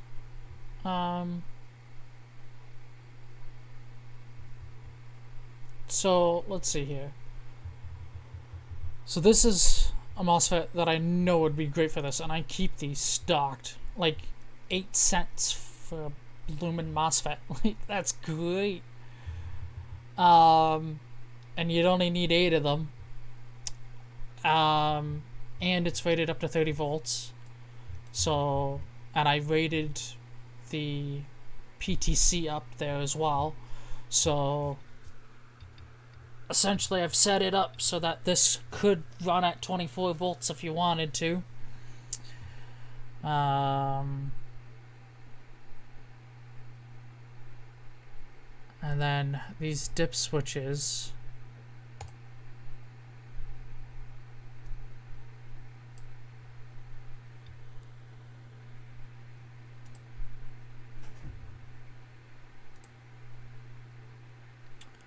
What price point can I hit with these?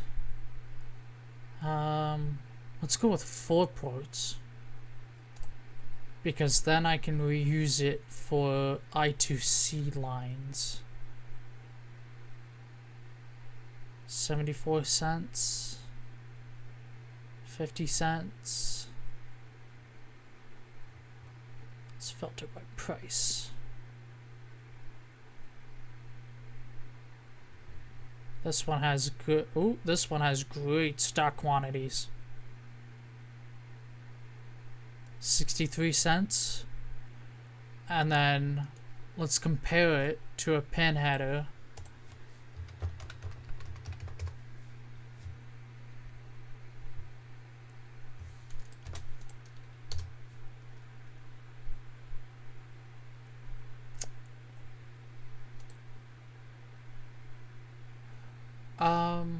Ooh, good call. The one I was looking at, I think it was this one. Wasn't this one. don't need to save the space, and that one's harder to get. This is the one I was looking at. 32 volts. So, yes, it's within rating. You could run 24 volt sensors if you wanted. That was the one thing I thought was odd with the whole Rack 32 and the LSC was it's restricted to 12 volts. You couldn't run 24 if you wanted to. Everything I've designed so far is capable of running 24 or 12 volts.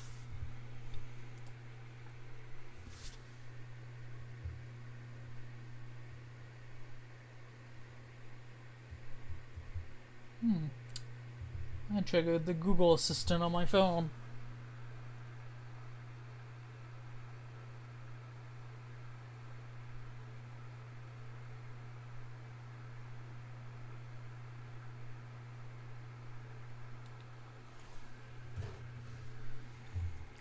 Yeah, so that'll be good.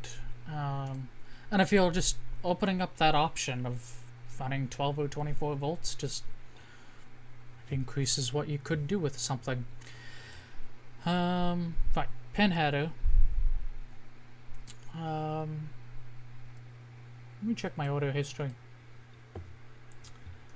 and see.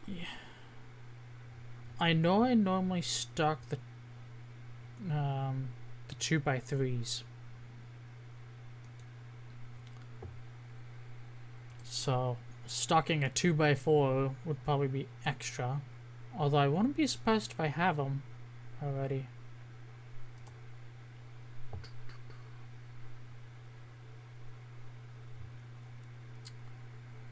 Number of rows 2, number of pins 4, apply.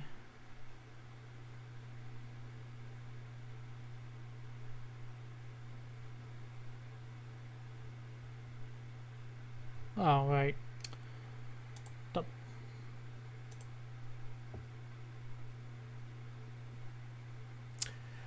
So,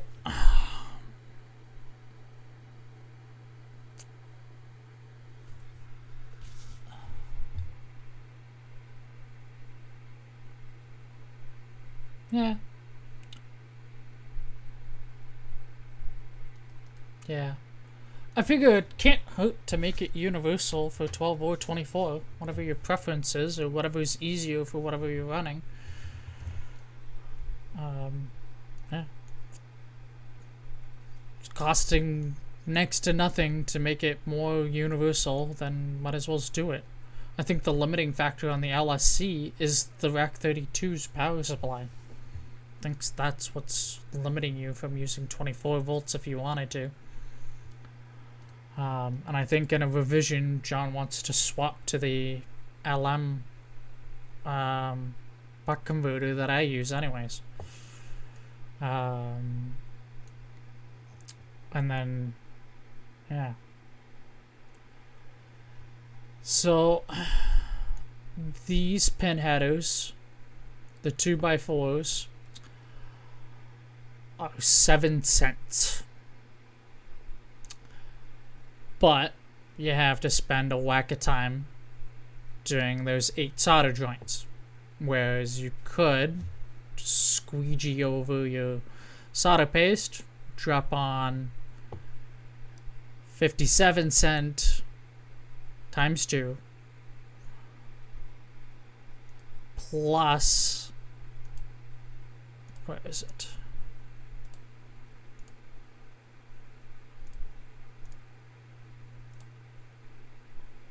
No, that's not it. Where did it go? Did I lose it already?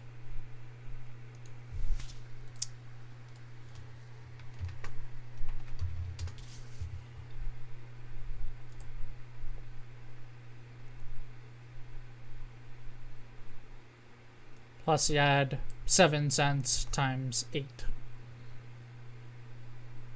So let's see here.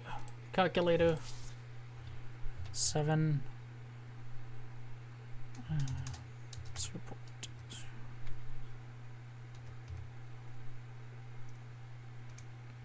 Now those dropped to like 5 cents once you hit the 100 mark. So that's 56 cents plus.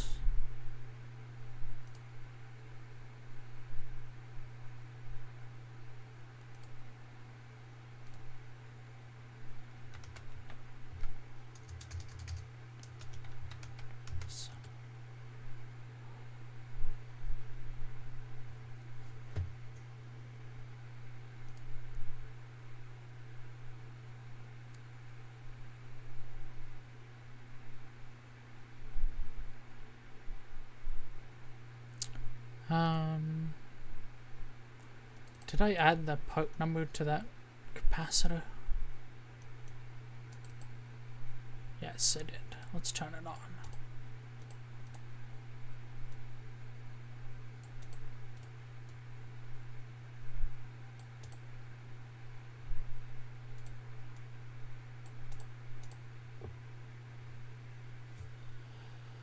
Honestly, for the especially because eventually I wouldn't mind having my own PMP, but just I know the cost of getting a board house to do it is so much better, especially if LCSC has the parts available.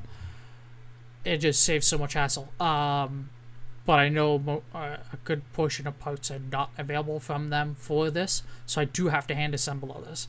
And in terms of labor of THT soldering, yeah, no. So yeah, I'm thinking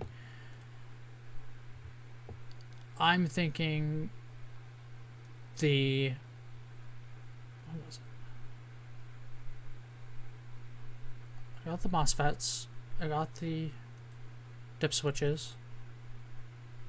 Yeah. Yeah, so the extra $1 for the parts versus 14 cents, I think it's still worth it in terms of labor. The one downside is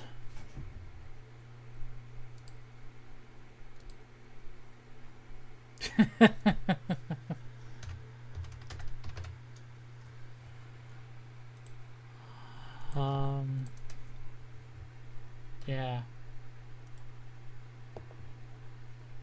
No, I think it's worth it. Let's do that. Get rid of that.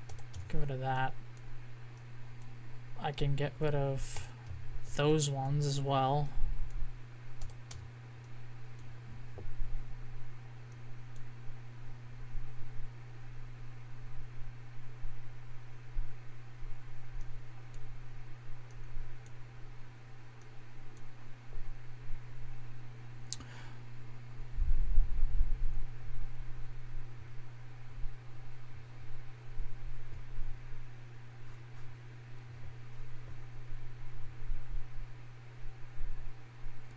Actually, I know exactly what I can. So if I use a 4-port here, I only technically need the 3, but I know exactly what I can use the 4th one for. We've had issues with this reset line. The easiest thing I can do is actually put a pull up on this reset and use that extra pin to disconnect reset line and give you the option that if it's malfunctioning, you can temporarily disable reset. I just came up with one, Scott. Beat you to it. So yeah.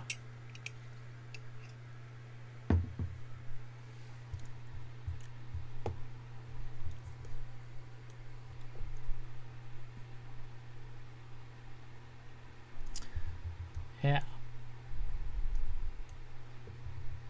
And already plan to use resistor array over there. So let's finish. So I got the power supply done. Let's finish the ports. Let's add that MOSFET. So dip switch. I already made note of that and its part number. Have I added port number to this. Don't think I have.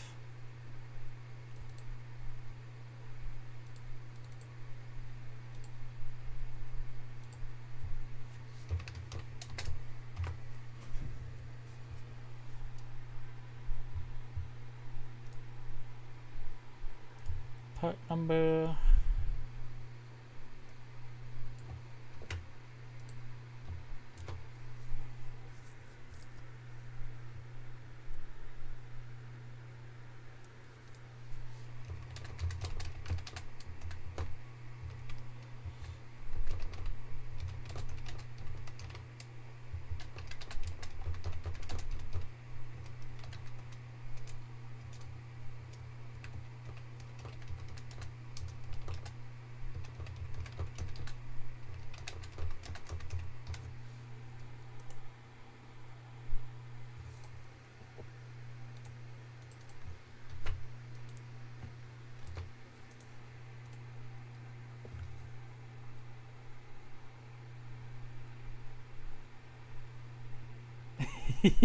First point. Rev 7. I'd have to hit Rev first. Rev 1 first.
Oh, YouTube pausing my music again. Really? Oh.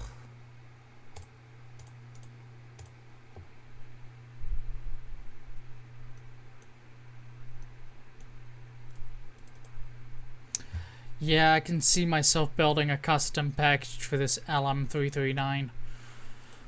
Having it separate all the items into 4 pieces is annoying.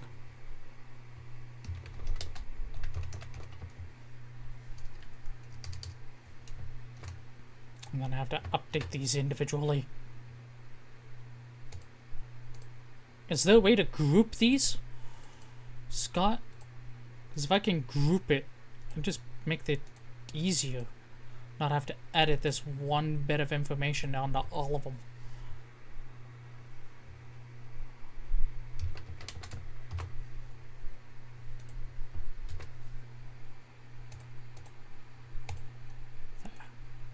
Because all 4 of those are on one IC chip.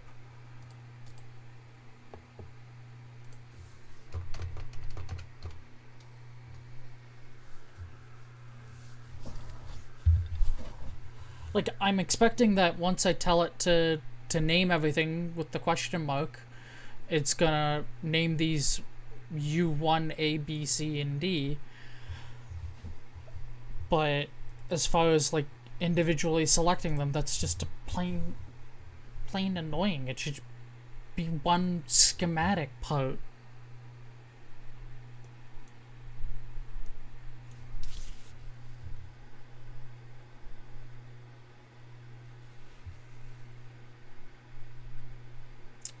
Right.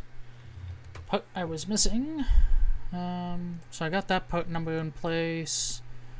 I'm gonna leave the data sheet for it open. Don't need that anymore. Don't need that. Don't need that. I already made note of the PTCs.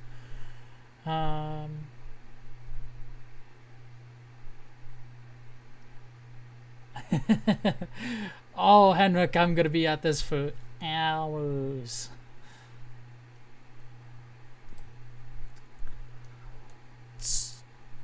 And this is why I like live streaming dev work, because I can show that things take forever.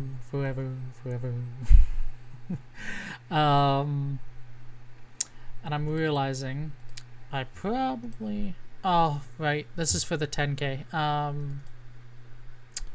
Right. I have to go hunting for the different ones.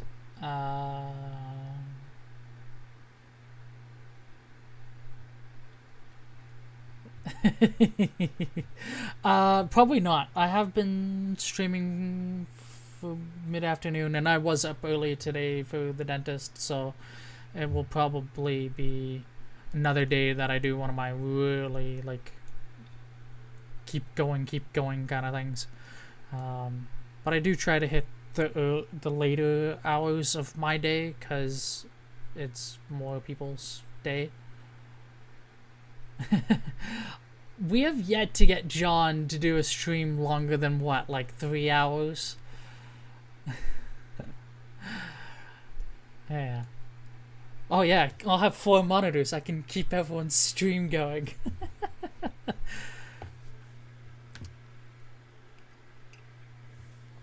Right, so grouping versus ungrouping. So if I go in here and find a port. So LM339 recently used. Yeah. So it has this. Like, and it shows the individual pieces. Oh, really? That's what I want. Oh, I didn't realize it has power and ground separated. Yeah, okay. That's annoying. Or whatever.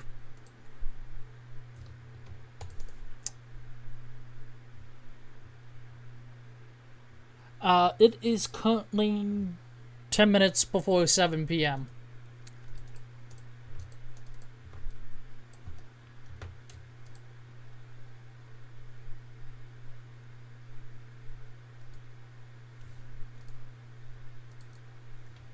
Actually, I'll hide that. And this one here is the one that I'm gonna have display part number.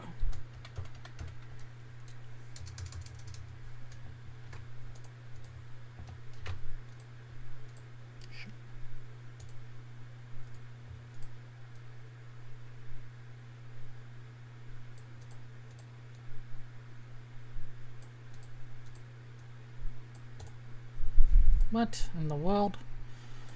No. Did you... Is it really gonna offset everything? Ugh. Oh, whatever.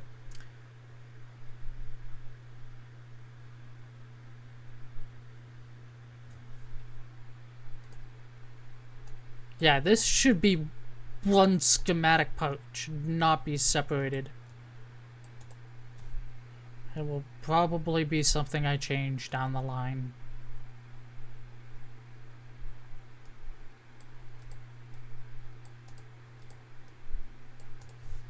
Nope.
Yeah, having the part numbers is just handy. In this case, LCSC does not have the part for it, so this is actually Mouse's part number.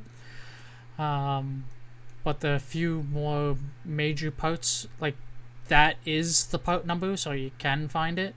But like the PTC resistor, like I don't want to have to go looking for it and hunting for it, so attaching it just seems easier. I've done that on other things, like hunting through my previous orders to find it is just kind of sucks to do it, so adding it just seems like a handy thing to do. Same with this capacitor, because that's not normally a capacitor I keep on hand. Although I'm wondering, the capacitor I do normally keep, wonder how expensive it is. I bought a whole whack of them when they were on sale a month ago.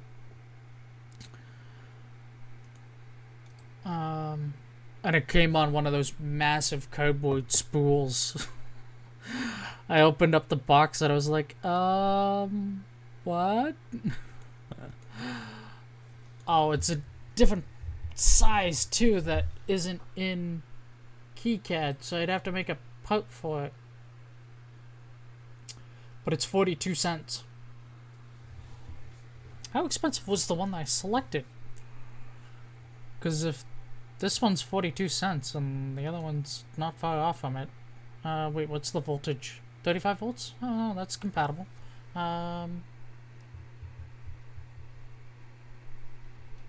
C2895745.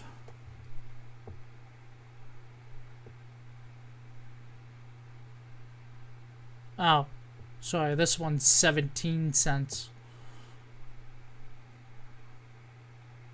Yeah, so no, I'll probably stick to using this one. And it's the same size as what's on the LSC, so it's not bad overall to use it. Man, I got way too many tabs open. Tabs. No. That's what I do if I can't find something. Google it.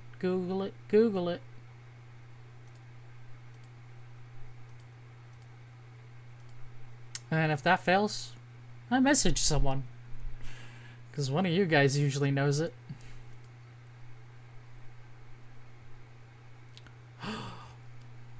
Did my recent PCB finally finish production? Should be going in for surface mount. Looks like it finished. Woot. Yep. Next up is surface mounting. The order was so expensive they automatically add in that you have to confirm it, which the confirmation thing, if you don't confirm it within 48 hours, they automatically go through with it, which is interesting. But one of the two confirmation checks, they actually bill you like 48 cents for it, which is kind of interesting. It's like, it's an automatic check now that I have to confirm the production files because it's a high value order, but you also got to charge me for doing said check. I could understand charging for that if I wanted something stupid cheap, but if I'm already making a high value order and you're gonna force me to select that option, then I should not have to be paying extra for it.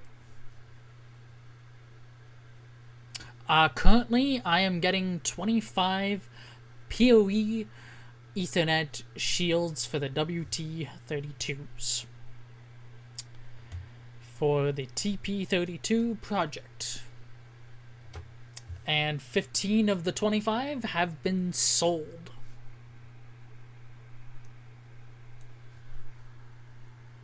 And what I've been doing for most projects lately, if I'm getting production runs, is I try to order a few extra. Just for, say, it doesn't work or whatever reason, and I need to reflow something or whatever. I have some spares to hopefully send out. And if somebody orders a small amount, say 1 or 2, then I can just send them from the stock and not have to run another production run. Right. That's sorted. These I will have to find. I know the part numbers for the 10Ks. I will need part numbers for that. No, not the same as what Ben has. Ben has the DIY PoE boards, and I had run a production run of 25 of those, and I think I have maybe 2 left. Maybe 2?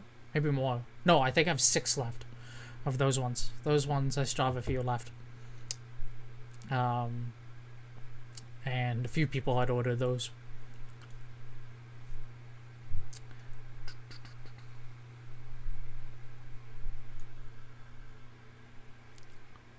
And I have a couple screens coming my way for the few things that I need screens for.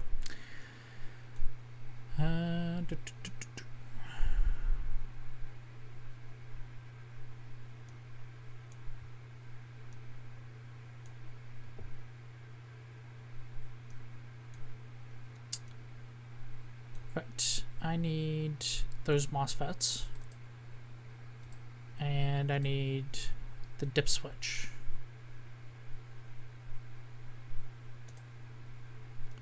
These suckers are deceptively small, but the ratings are astoundingly amazing.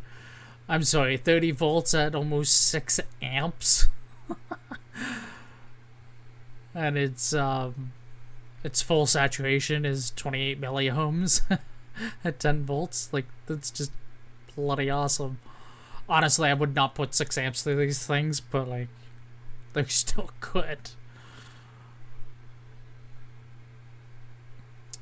And they work at logic level, which is nice.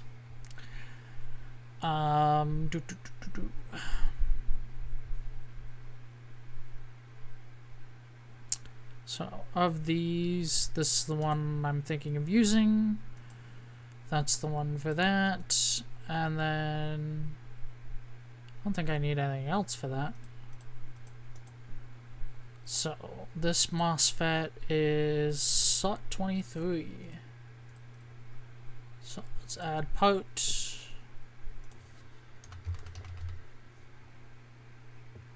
Well, it has MOSFETs. A03. Haha, it has it. Oh, that's just awesome. Well, they do make a P-channel version of it. Neat. Nice.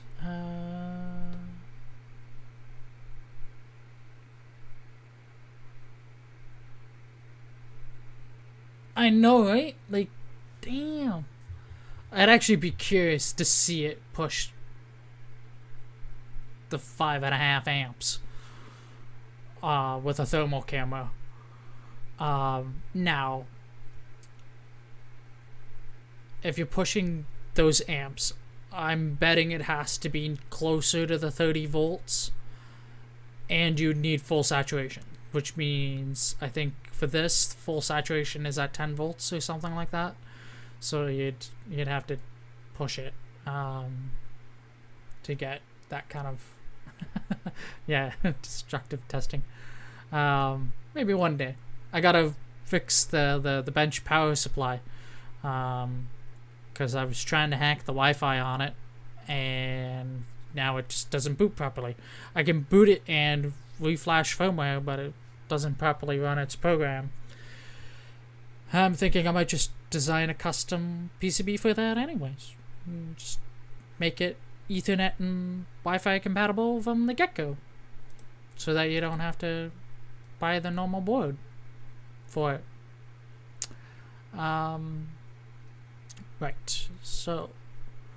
Oh, son of a gun. This is power. Oh, it's not ground switching. No. No, no, no. Oh, man. I'd have to put low side switching on it. Damn.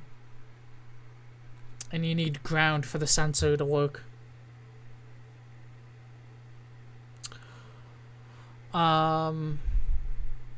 which means you need the PTC, the P channel version of this.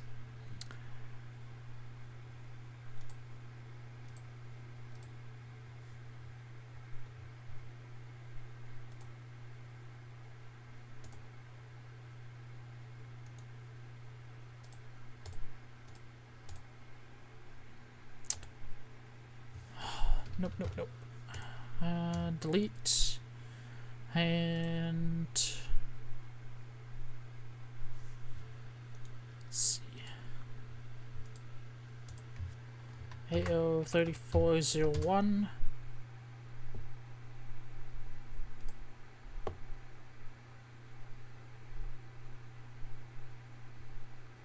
Not a bad price. What was the other one?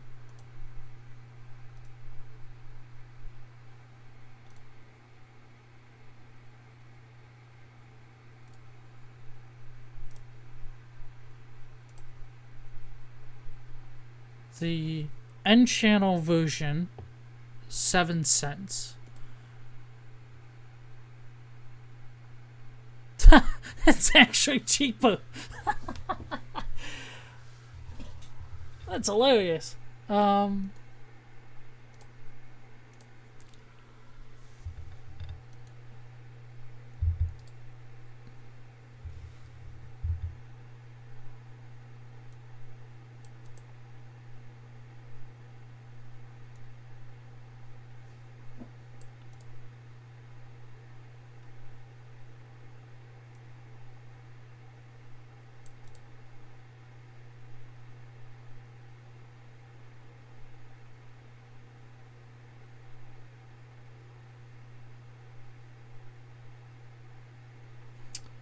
See, I have seen N-channel MOSFETs used as high side, and I've tried it like once, and I was not getting good results with it, and I didn't have really good result trying to use N-channel in a high side application. And if I can drive this P channel with regular logic, it wouldn't matter. It's 30 volts. Let's just see.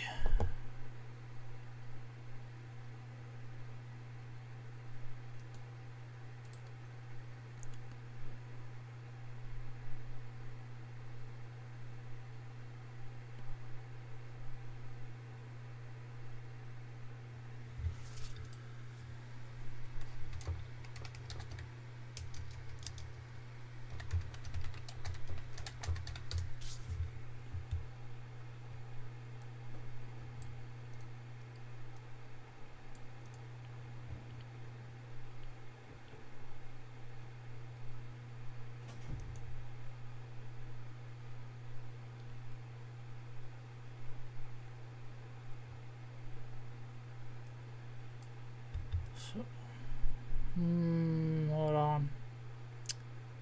Is this one actually compatible?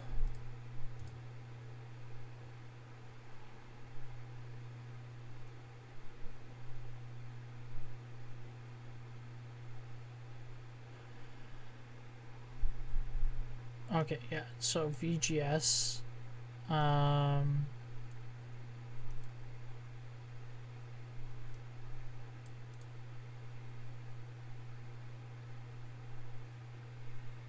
Right.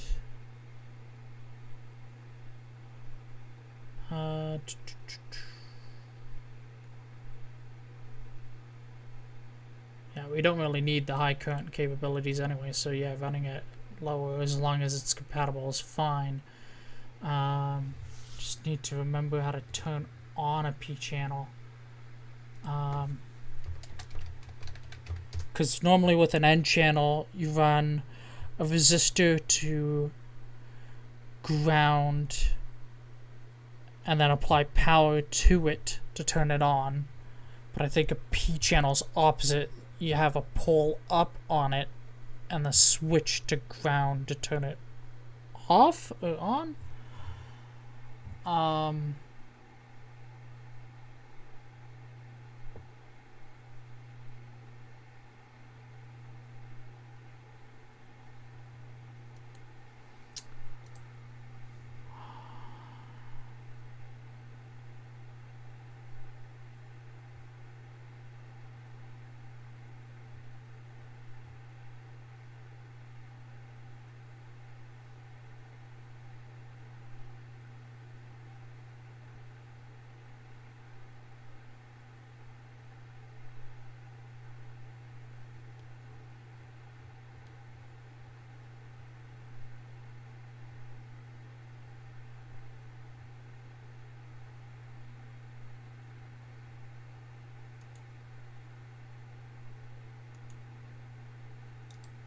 Guess you could use a transistor if you wanted to, but MOSFETs are slightly nicer.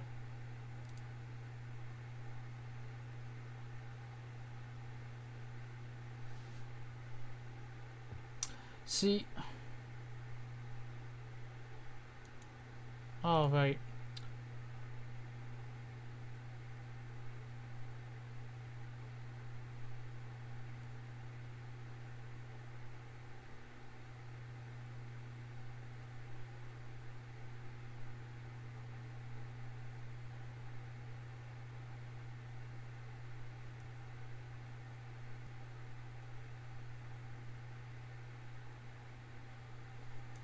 Yeah, so, yeah, right, okay, it gets inverted.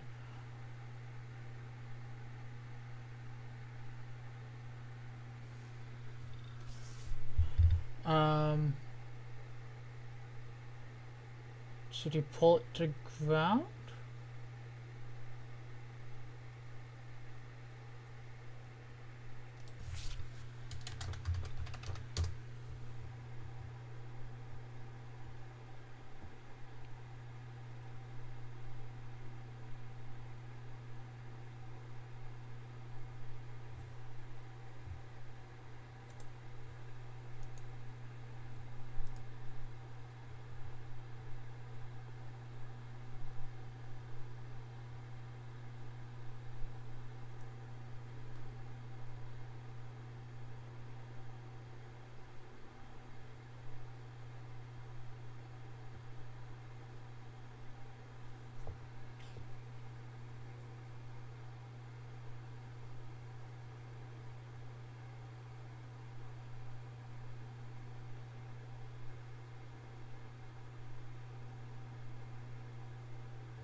And see it, so it has a negative number, and the reason for that is I'm fairly certain to turn it on, you pull it to ground.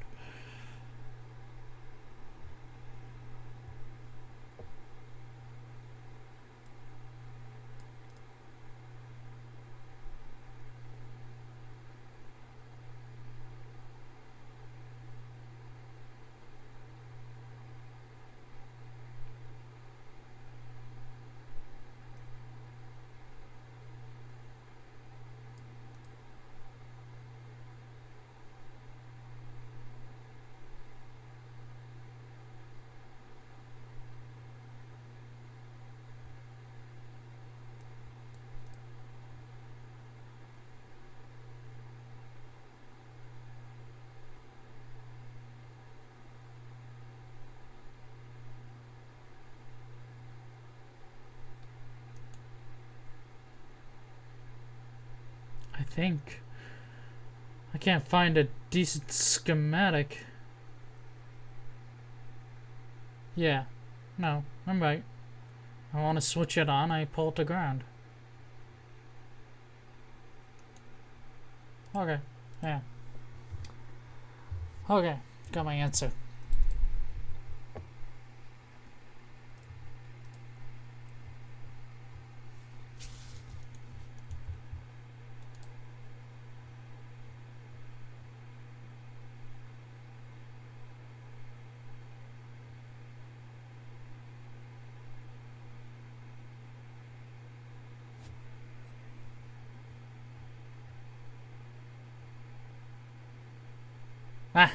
Ah, okay, cool.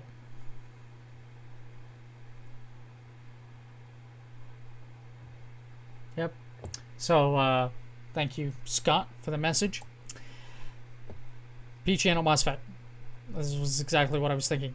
So in my case, I'll put a, to help ensure that, because I'm not using a two-way dip switch or whatever, I can put a 10K pull-up to power, and the dip switch can link it to this without shorting out VDD to ground straight away because of a 10K resistor, but that'll be enough that when the dip switch is off and not connected to ground, that you get, you can actually turn off the MOSFET. Honestly, this circuit wouldn't be a bad thing to have on the LSC either. If you're not running LEDs and stuff, like not having 12 volts lying around and not worried about, like, granted the PTC that I selected is pretty good in terms of handling it. You'd really have to be pulling power for it to kill itself. So, but yeah, if you don't need the power on the wire, then why leave it on? What I was doing here.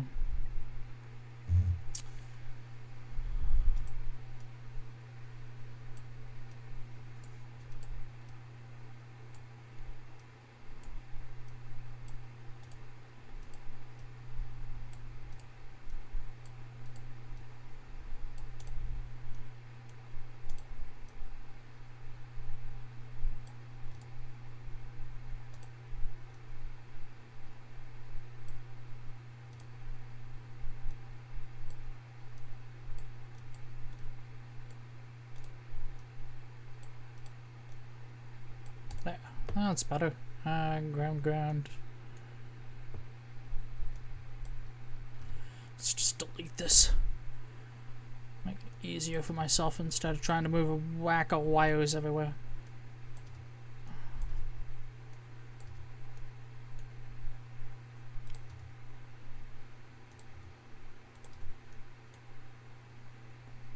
That's fine.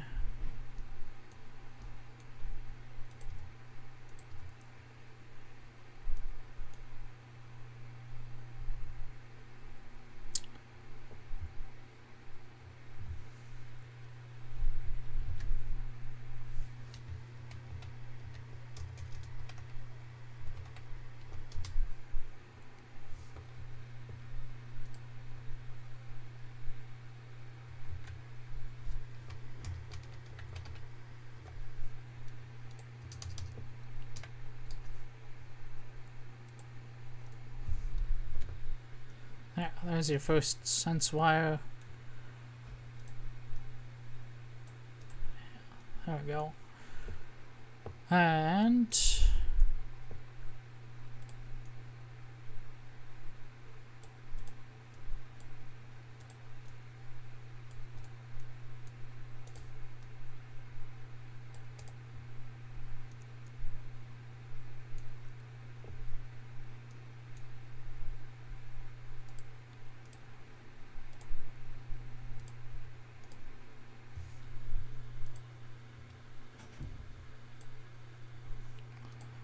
line.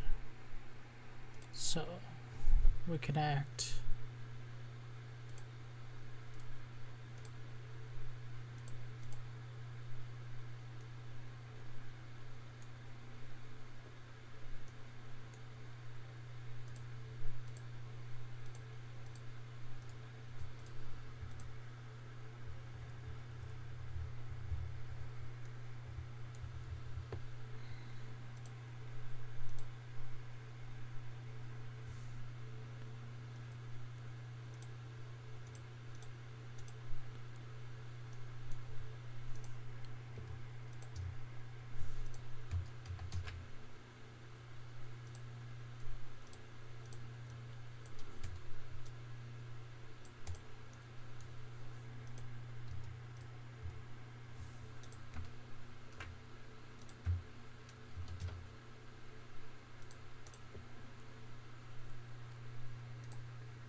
Oh, I didn't adjust.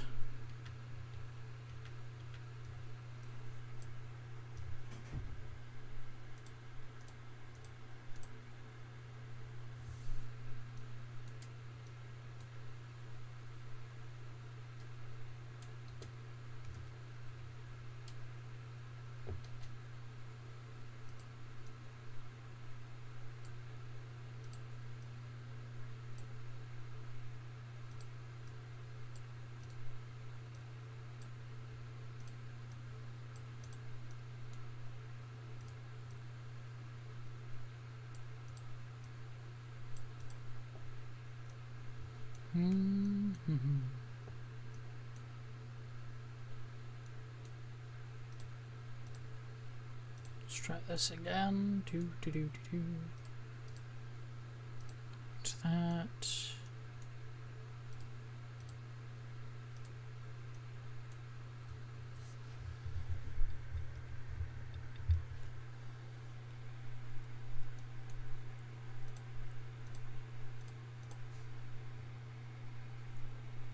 If you're still here, Frank, do we have a design for a PCB that mounts to the other side of a cable that has like your end of line resistors and stuff on it, and like a pin out for a tamper sensor and stuff like that, or a tamper switch?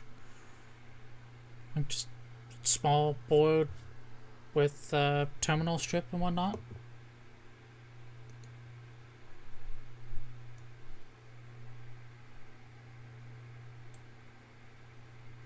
Ooh.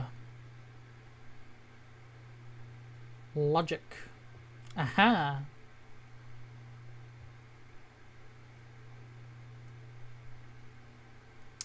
I actually plan to use a Logic whatchamacallit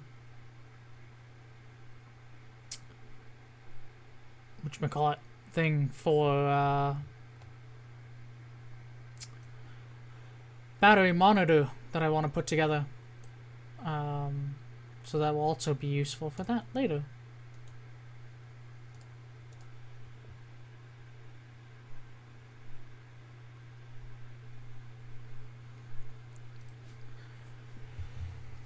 I don't need anything too complicated. The dip switch and the P channel for this will work just fine.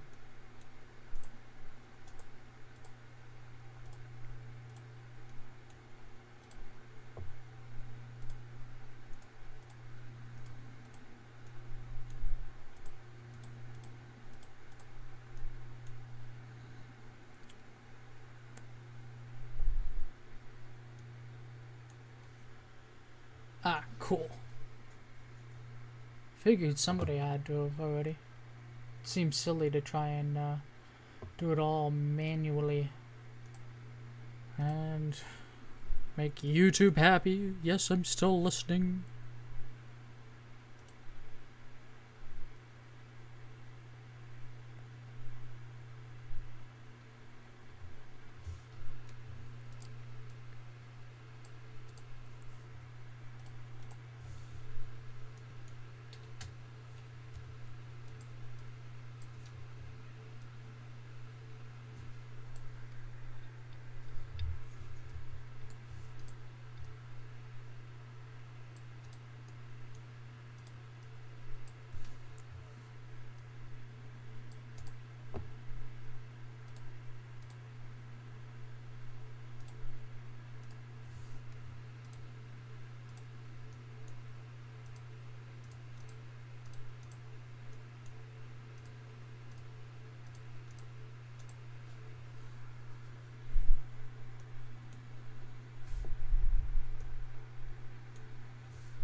Wait, Sion has something for his reflow master?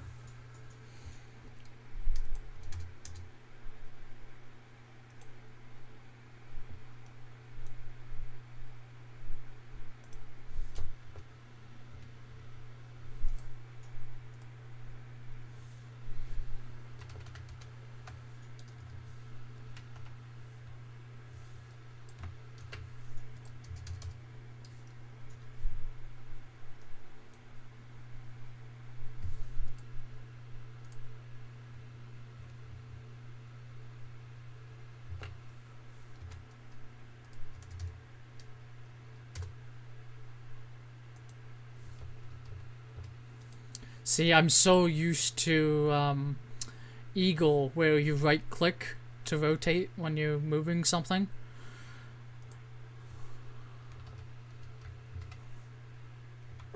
Which is why I keep doing it here instead of hitting R.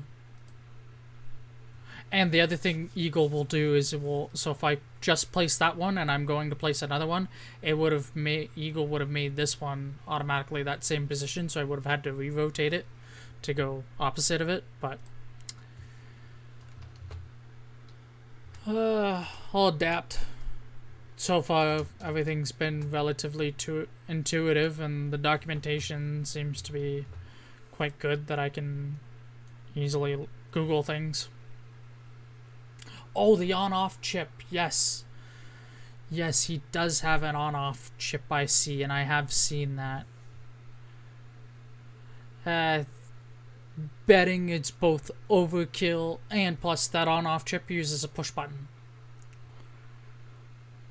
It'd definitely be overkill for this. 100% overkill. A simple P-channel MOSFET pull-up resistor and the dip switch is more than enough for this. And I don't know if you heard it earlier, Frank, but I'm thinking this same idea of the PTC and the on-off should be implemented on the next revision for the LSC as well. Oh, and the reset line thing that I'm going to put in place. And then combine it with the modular 8-port design, and you got a winner for version 2. I'm gonna totally blow John's mind with this stuff.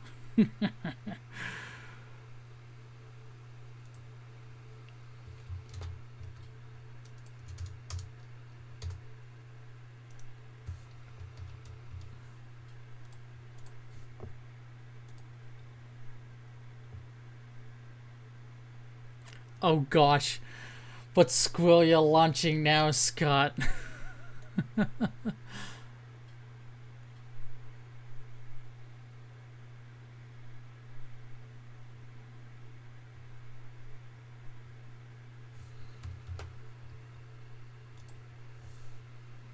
Let's get me some MOSFETs.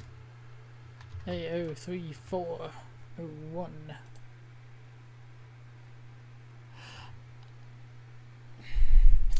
The problem with that, Scott, is then you decrease the number of ports you can have. And you really shouldn't need to be remotely controlling any power on these. Because it's a security sensor. It should always be on. Unless, obviously, there's nothing on the port, then you can turn the port off, but no.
I always have to remember which way.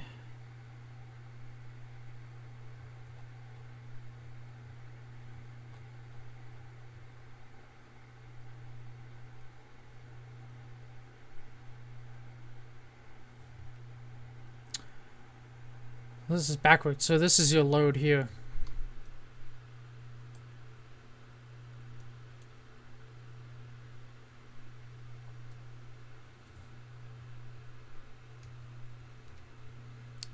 2 is your load.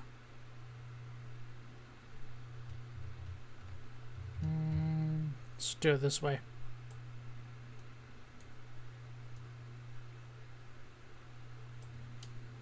And then load, and then you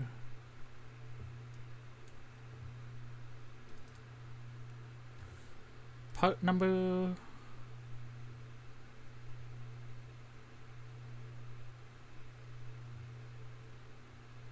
Wow, they did fill in any of this information.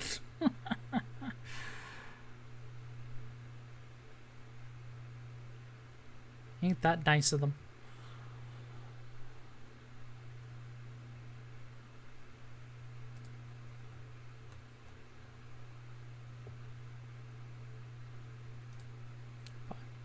This is what I need here.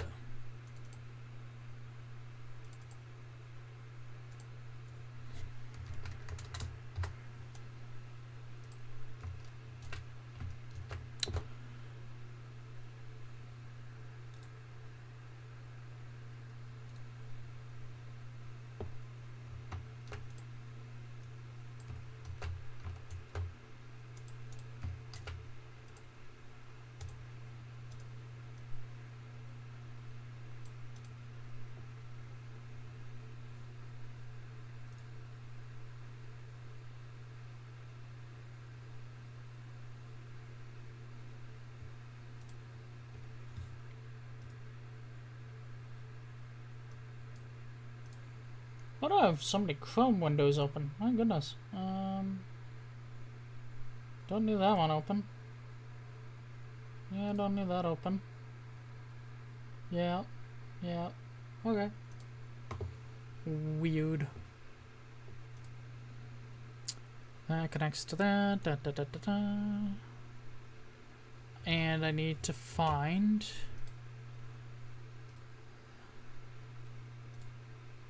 a suitable footprint for this. 2.54 millimeters. I'm betting it's gonna be a standard size. Of course they don't. Oh yeah, okay, cool. Let's see here.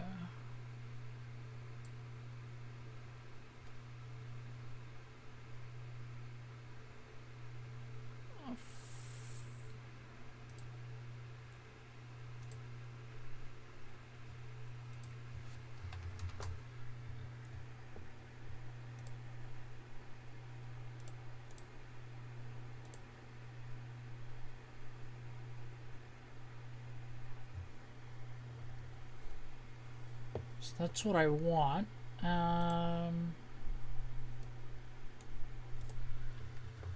What footprints do they have available?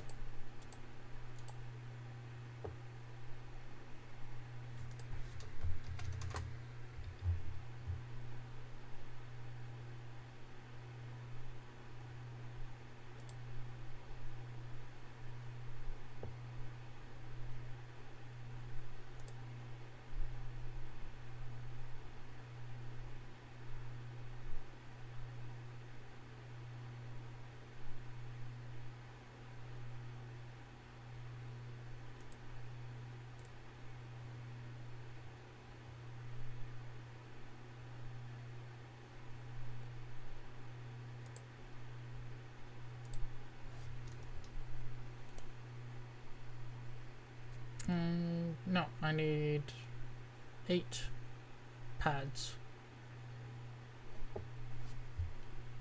No, no, no, no, no.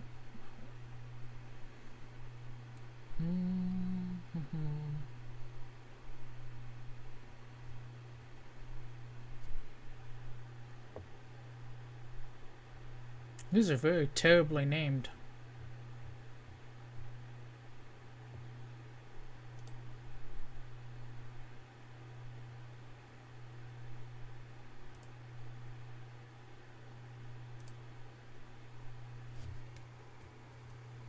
Oh, is W width? Which would be this width? 6.4 with the pins would be 9.8. Wait, no. H or L type?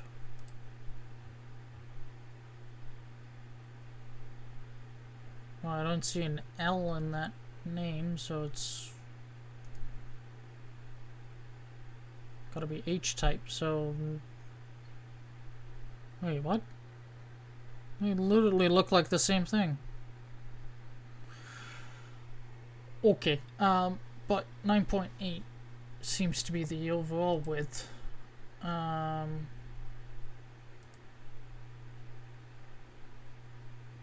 Which would be this, I think.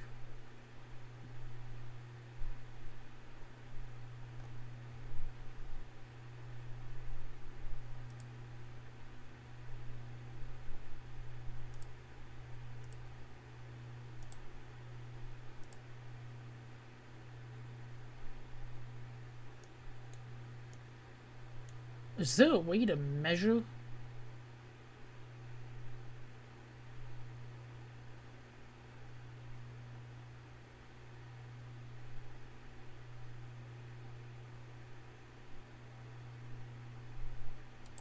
Measure. There we go.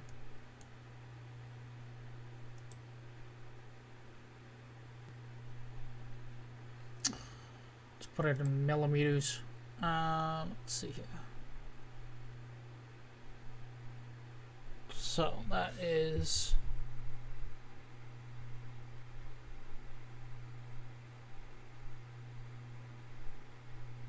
that's a total of 10.5. The body on this is 6.4. This looks like the footprint. Let's try this other one though, because that one's really wide.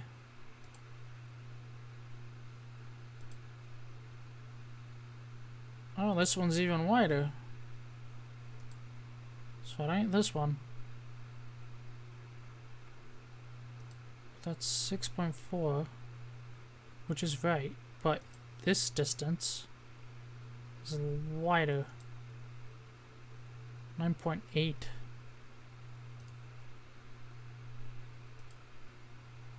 Let's try this one.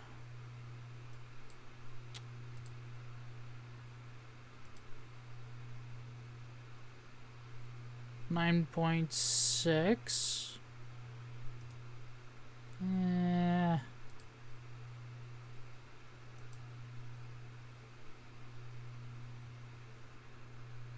And it shows the body being there, which is right, but our body, that would be for this style, J leads. So no.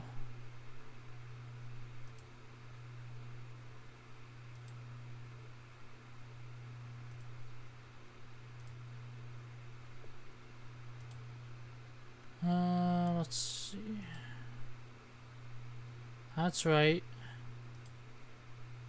That's way too wide. 11 millimeters when I need. That's a millimeter wider. So far, this seems to be the best. Let's check.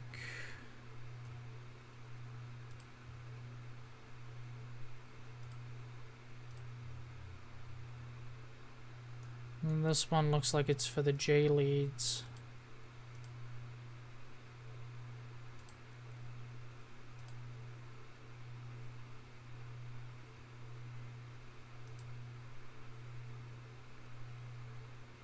Yeah, no, okay, so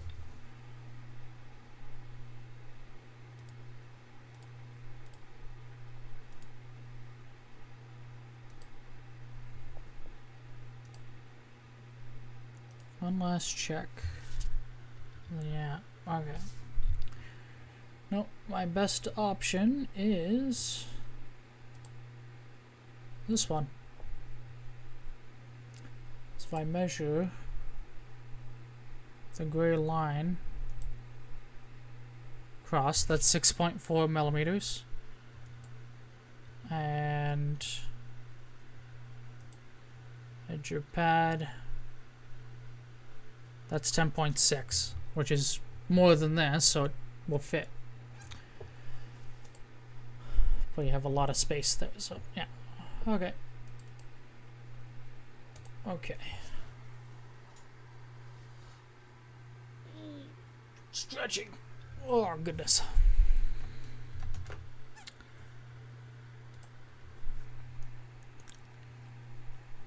Dip switch for that, and we need another dip switch. Well, 2. 1. 2.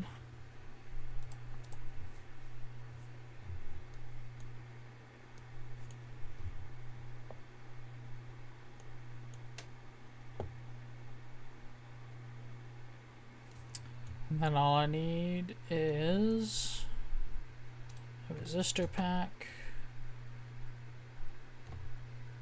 Oh, I haven't put the part number on the dual line package yet.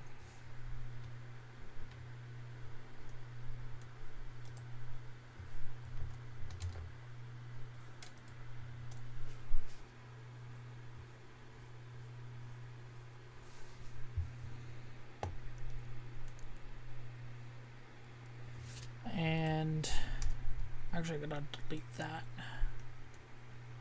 I'm gonna delete these because I'm gonna put the part number on it, and I don't feel like editing so many of them.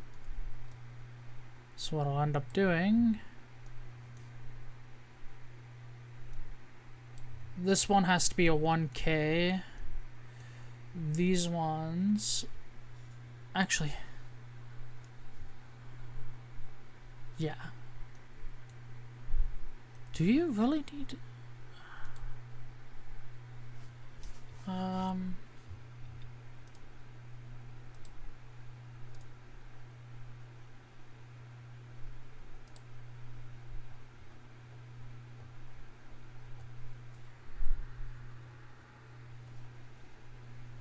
What does it output?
All right.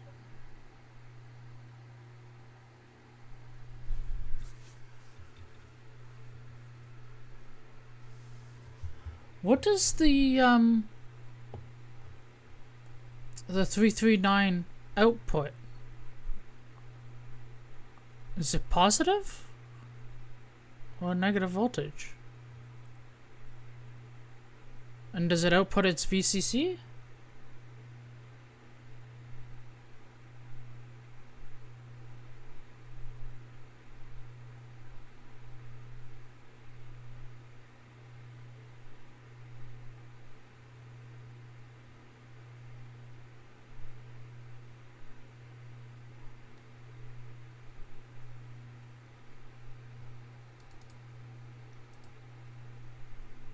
Because I'm wondering if you even need the 1K inline resistors on these pins. And obviously you don't want to be feeding 12 volts into these pins. Although I know you've tested the LM339 with the MCPs, but I'm still wondering if these 1Ks are needed.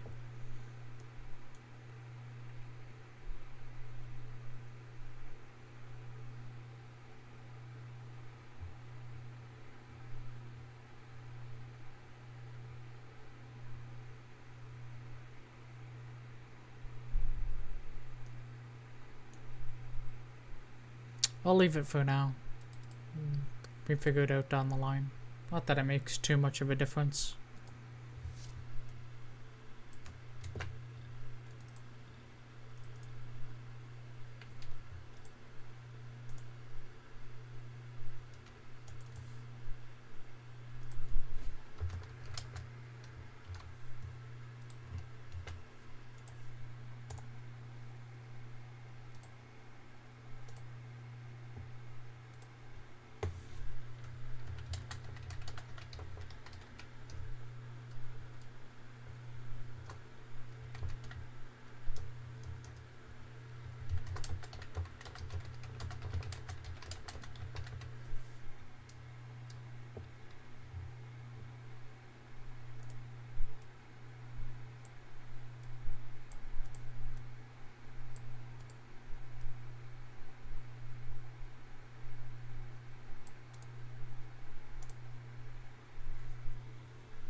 Uh, 10K is the not 10K, the 1K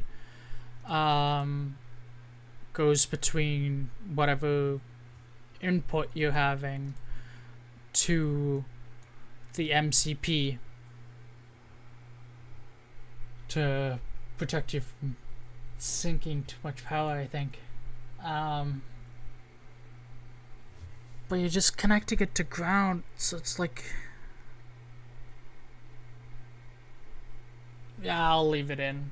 It doesn't hurt to keep the design of the MCP between things the same. Because the LSC already uses the 1K.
Right.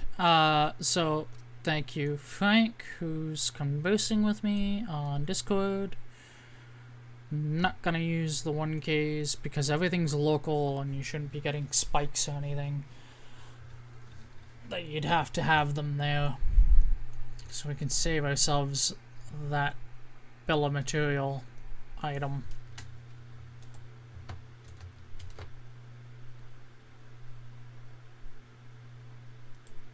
One.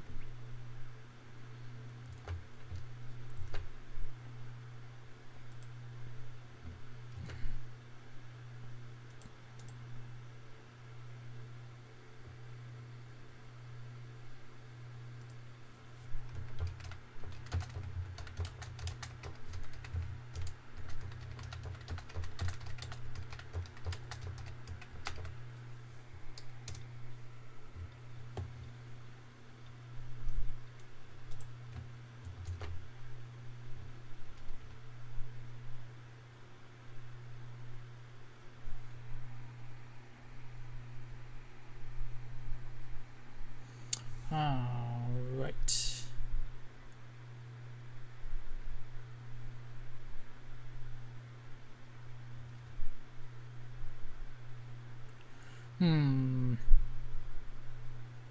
Is there a way to mirror it? Haha, I can mirror it. Awesome.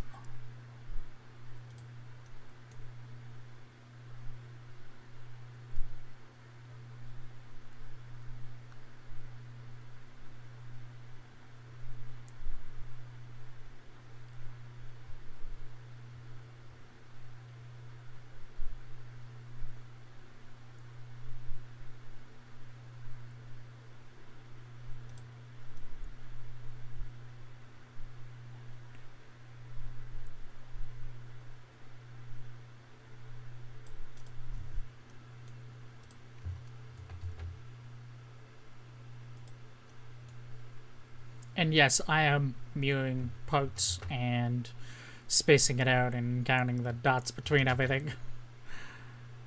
I can be a little particular when it comes to that sometimes. And I'm also trying to logically lay things out in my head.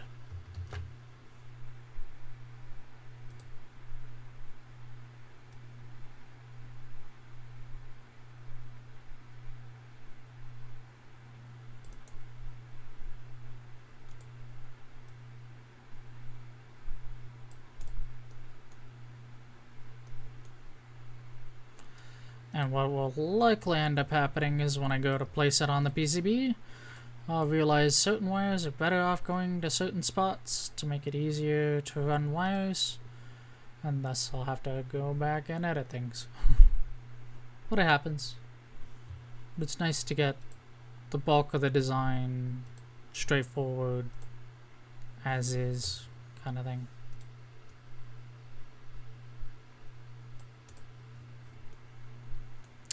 Now, right, it's switching 12 volts, so it needs to be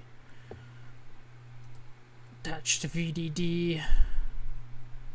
So I'm not even using the logic level to switch these P channel. I'm using the higher voltage that's being given as the input, which is better for. But I just realized you could no longer use 12 volts on it.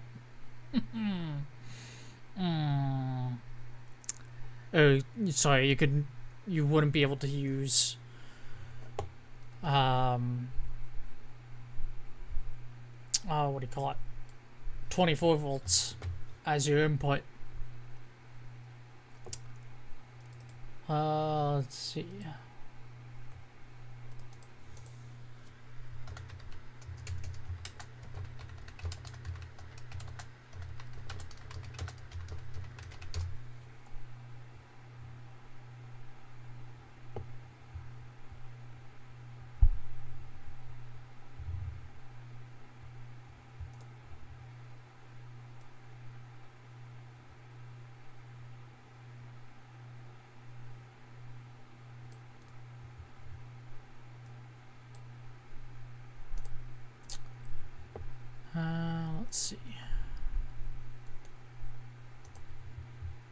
See if it lists a max gate threshold. I think this is the max gate threshold.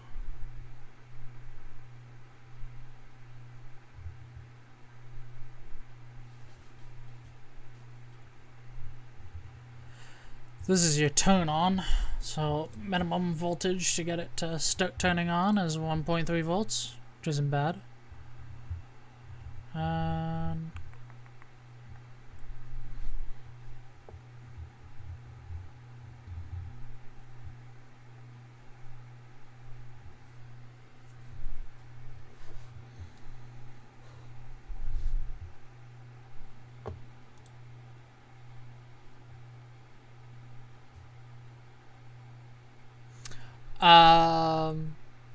no, this is a P channel.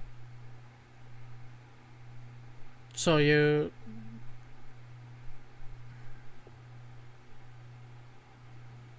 hold on. Let me check my diagram. So source, oh, the load goes on to pin 3. A good call, Frank.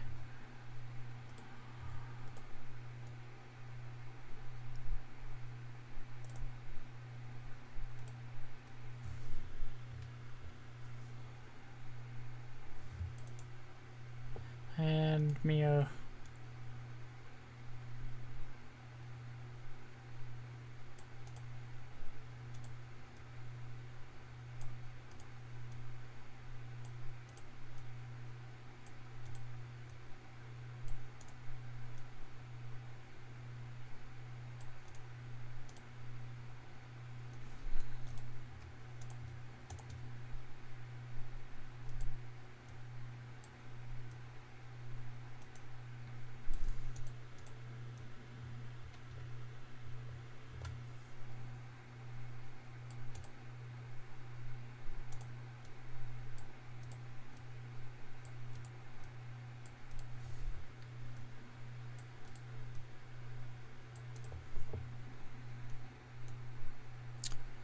And then 2 is your connection. So this connects to your load, and 2 is your connection to VDD.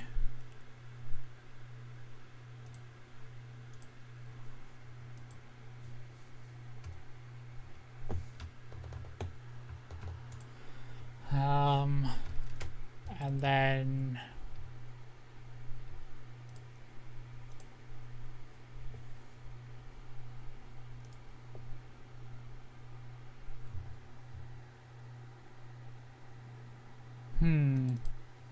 I don't like that this restricts it to only 12 volts.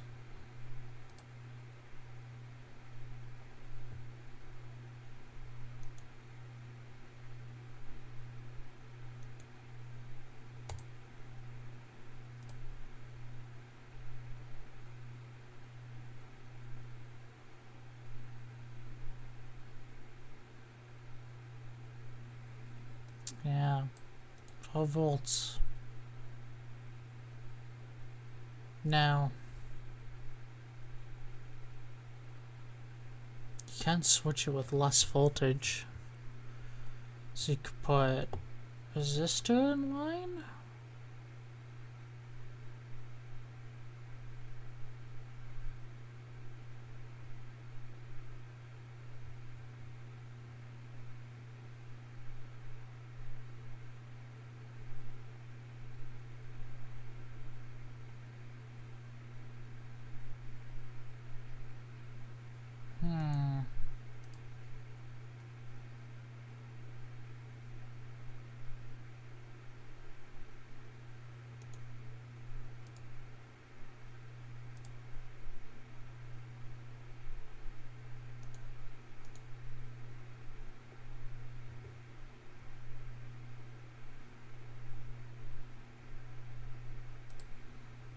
And even having a threshold at 12 volts is kind of pushing it. That one's limited to 8.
MOSFETs.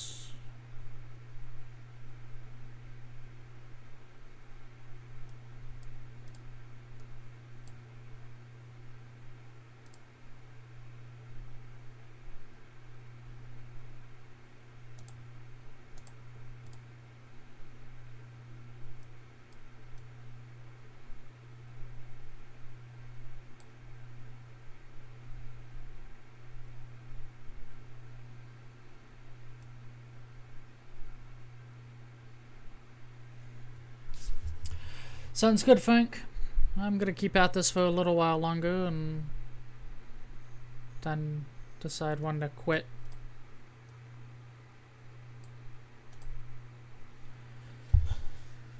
I'm really hoping I can find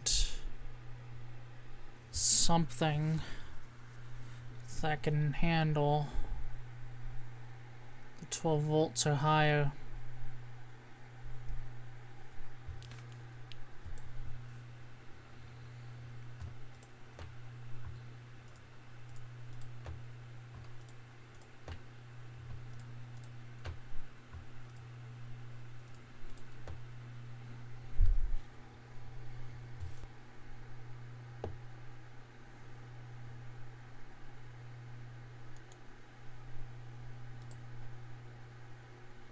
I have used the BSS lineup, so that might work. Let's see what gate triggering source 20 volts, seriously? So close. 10 ohm. Ooh. That's got one hell of a resistance.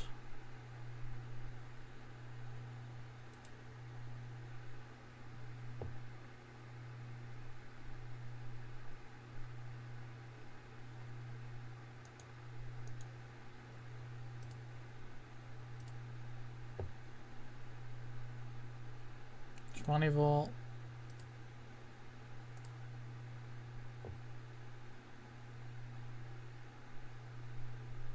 20 volt. 20.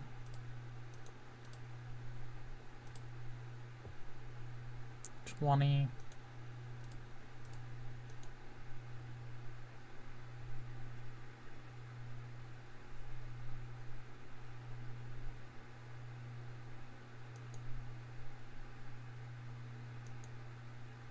That's gonna be an absolute overkill. That's a 40 amp.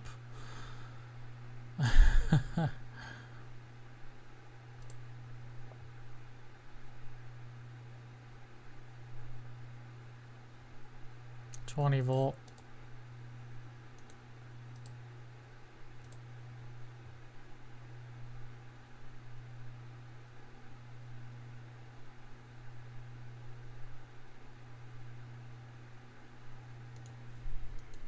There's got to be a way to limit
Oh, don't worry, Scott. It's not unusual for me to have the lower audience count. I'm sure if I can maintain more live streaming more often, I'll be able to grow an audience. Heck, John's got, what, 100,000 subscribers, and there's 60 viewers per live stream.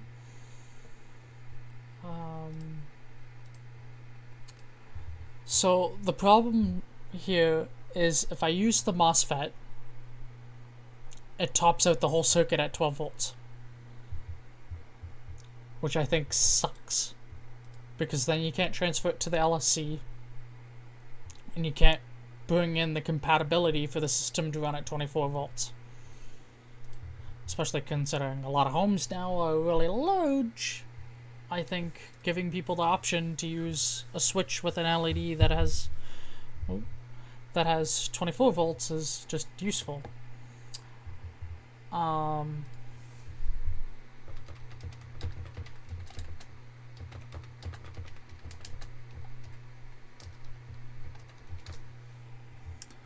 looking for options.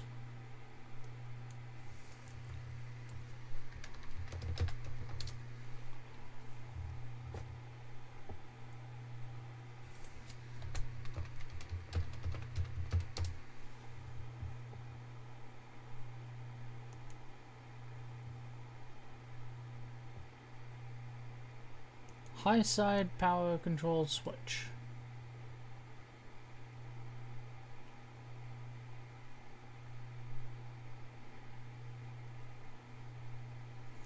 Wide input supply volt.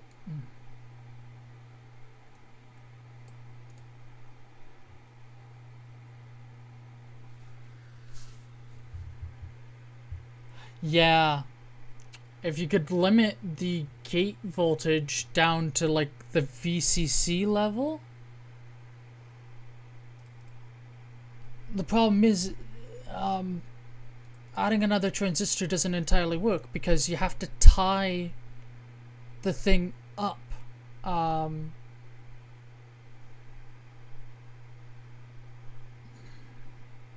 what way do you have to tie it? Do you have to... Because it's in relationship to the source, isn't it?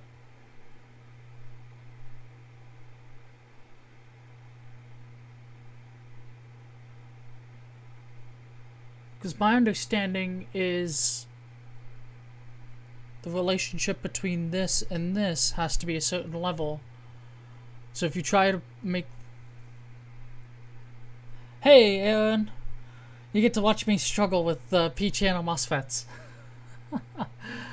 I'm screaming at myself internally.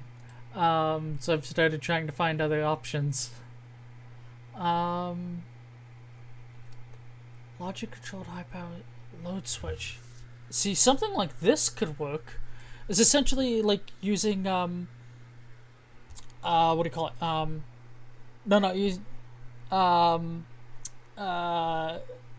Something like this, where similar to using a linear voltage regulator or a buck converter, where they have the enable pin, so you power in, power out.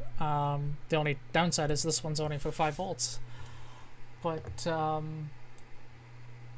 potentially gives me something to look for. We're trying to add for Aaron. So I'm working on the OXRS security module, and we've added PTC fuses to the ports, but if you're not needing power for whatever sensor you're running, it seems silly to have it have power going down the line. So we were going to implement an on-off. Pin headers, it's cheap, it's like 14 cents for the part, but then I gotta sit there and solder it all. So then we thought, why not use a dip switch? The problem with the dip switch is it can't handle the current. So then let's add some switching and use the dip switch to switch something that can do it. So MOSFET. Well, Problem is you need ground for everything to work, so it has to be high side switching. So P channel. Problem with P channel is the max gate source voltage, which for many is 12 volts or 20 volts. But everything else on the board is so far is compatible with a 24 volt system. And eventually it would be nice to see like the fuses and the on-off capabilities could potentially be useful on the LSC as safety and stuff like that. And I think the system should be made compatible with 24 volts. So yeah, fun time searching for parts.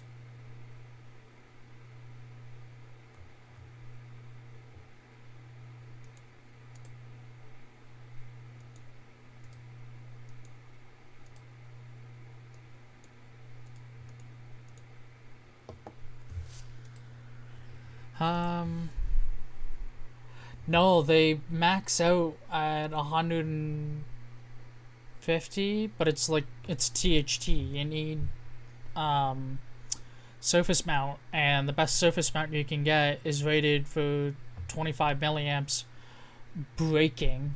So the circuit's active and you're turning it off. But just active is 100. The PTC is for 150 is when it trips. So let me see if I can find logic.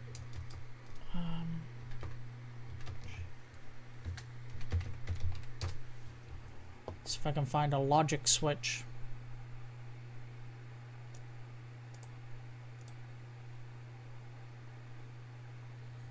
Actually,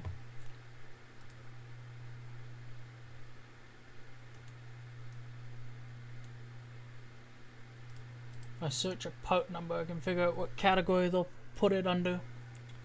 I found one here. It's rated for 2 amps, which is way more than enough, but if I can drive it from 24 volts, I'd be good. And I have a feeling I can't. Now this one's for USB 5 volts, but let me search its part number and see. Power distribution switches. That's what I'm looking for.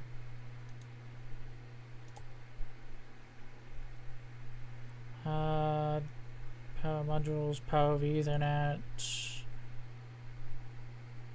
power management,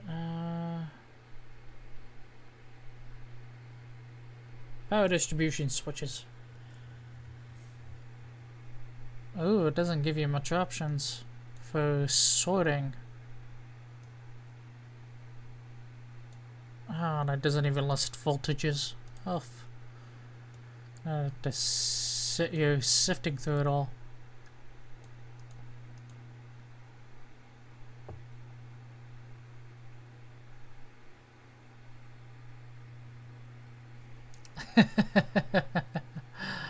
What have you got, Scott? Hit me with it.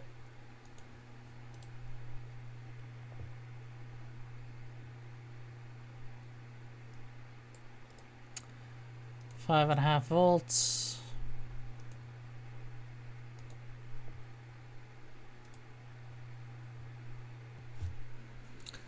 Well, looking at the price of these, it's already going to exceed the MOSFET idea.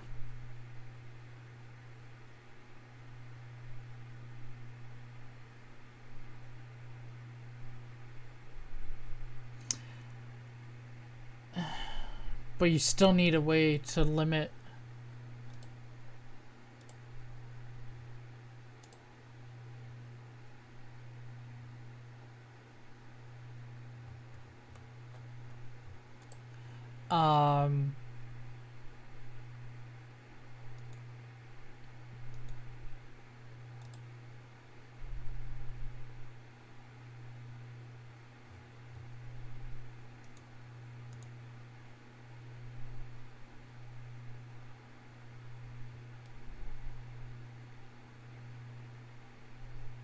Short circuit protection.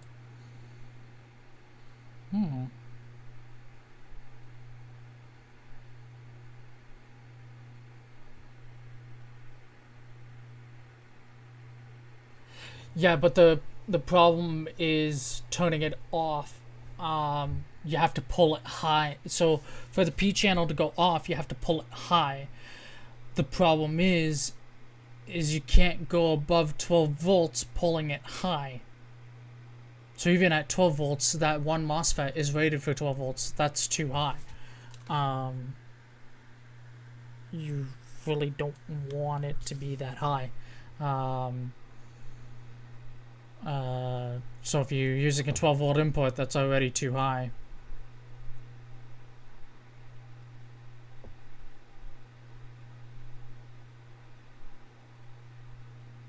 Yeah, see, this one's rated for 14 volts.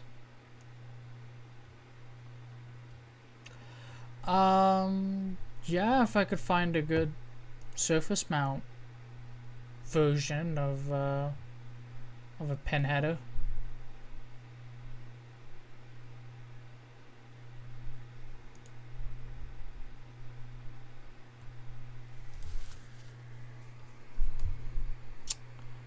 The problem is keeping so many.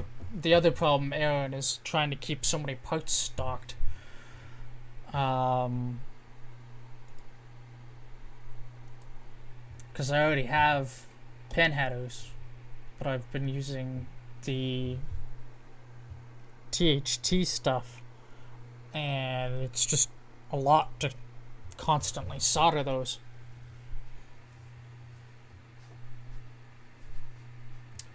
No, these are for powering inputs. So PIR and a door sensor and stuff like that.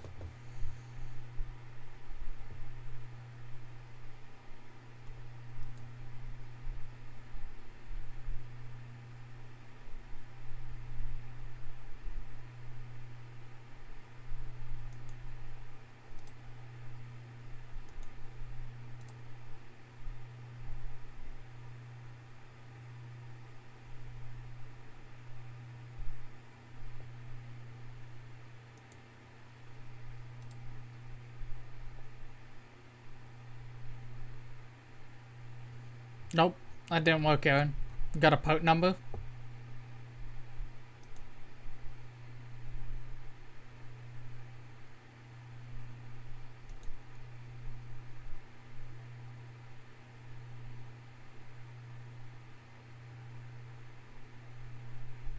Oh, they're all fused, but it was somebody would prefer that they're switchable.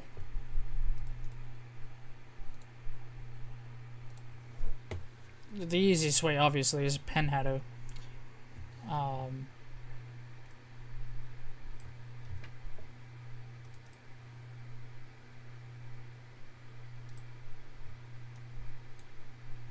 Not having to sit there and solder all those pin headers. Yeah. Those are too small. Those are the 1mm version. You need the 2.54.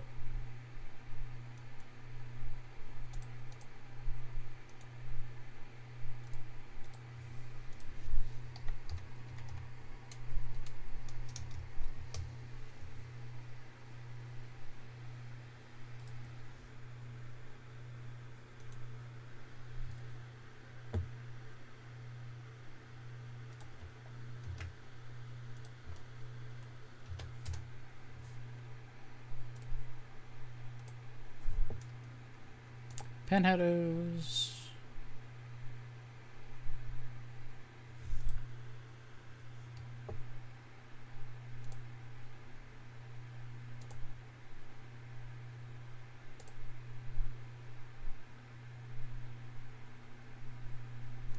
Two, 4.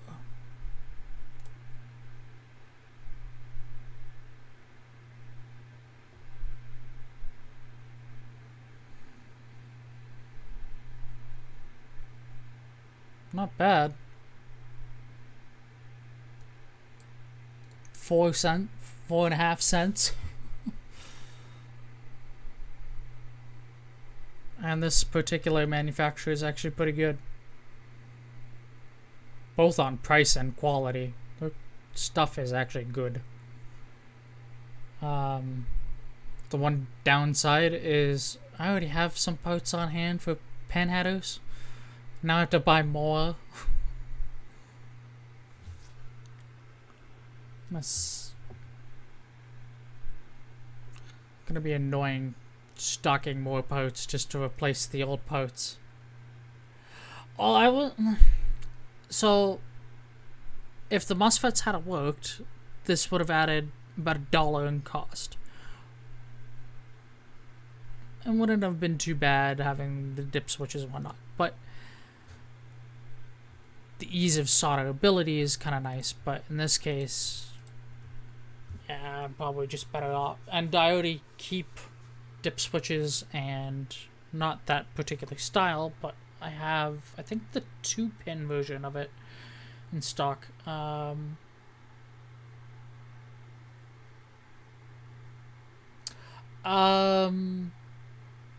Some sensors that you would connect according, because this original LM339 circuit, according to Frank, not all sensors would need power to work, but you will always need ground.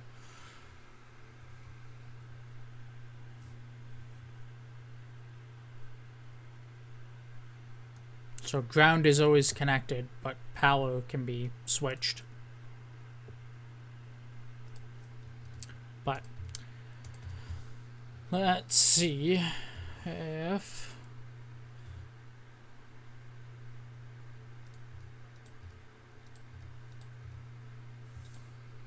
we can't. Still need that over there.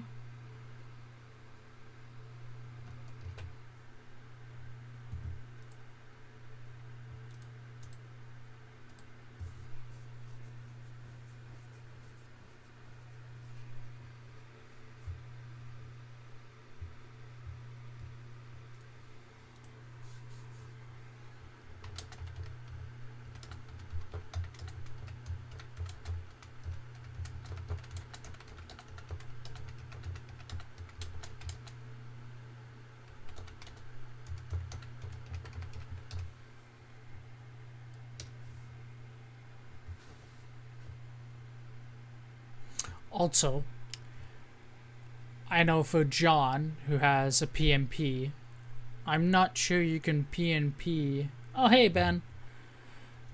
It's going. Trying to figure out what to do on power switching.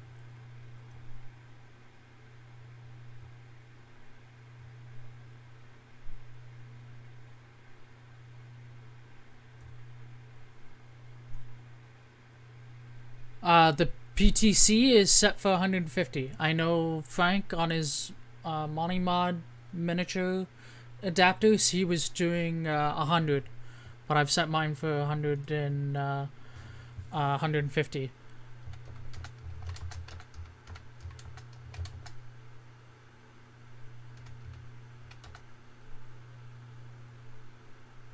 The one thing I would wonder though, if using the SMD version of the pen headers, is could a PMP machine do them? Because if John does revisions and whatnot, he'll very likely use his new PMPs to make them, and then you kind of have to worry about manufacturability, because if he has to do them by hand, it defeats the purpose of switching to an SMD part. Whereas if you can put the dip switches in, then it could work.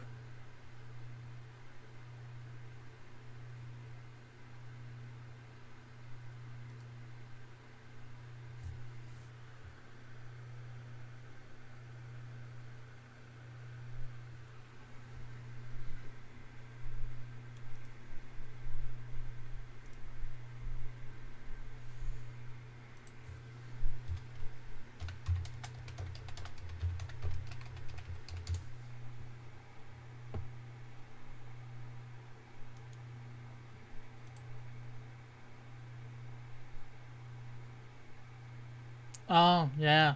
So for for my own curiosity, if you wanted to power switch where you wanted to install PMPs, apparently you can put caps on them. So interesting thing.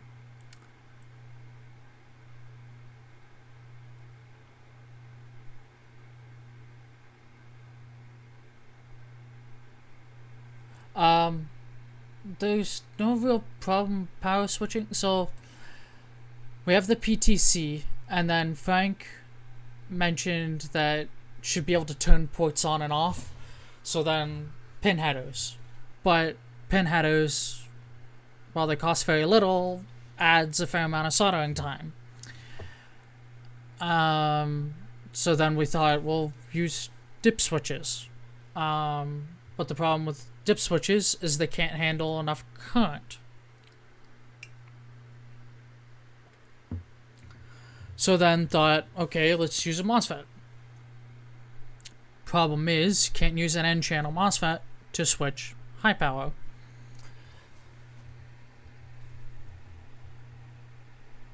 Which little caps? I don't have caps. What are you talking about? These caps? The 100 nanofarads?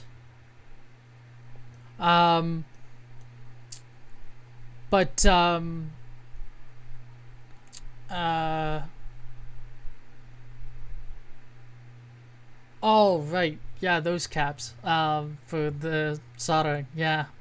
Yeah, I don't know how people do it. I have seen products with those headers on PMP, like usually the 2 rows I normally see, but I'm used to seeing the female versions more often.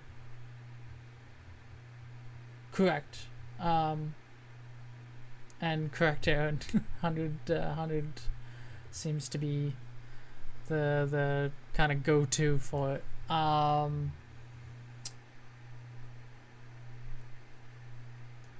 Correct, Ben.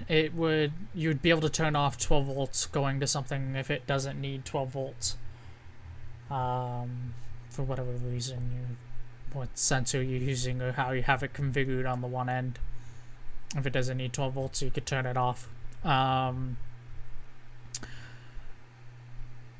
So the problem with using a MOSFET is you have to limit the gate voltage. And I've just been having trouble either finding a good schematic for it or not. I almost just need to buy the part and run a test.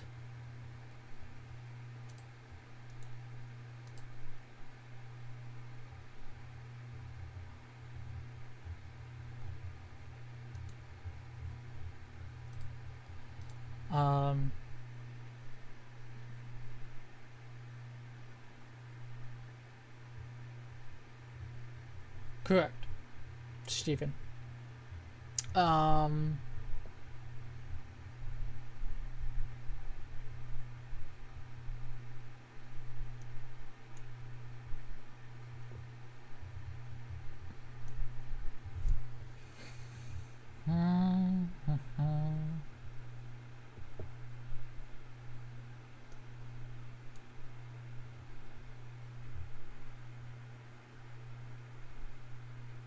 No, so on these RJ45s, you would plug in your Ethernet cable. That Ethernet cable,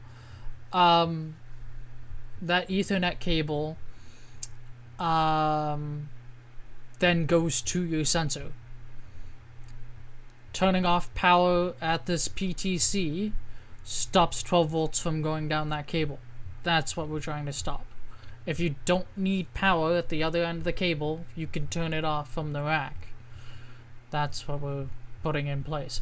Aaron, the problem with that is you can get MOSFETs with that kind of voltage, which I have one that I like, this one here, the problem is not, so its max rating is 30 volts.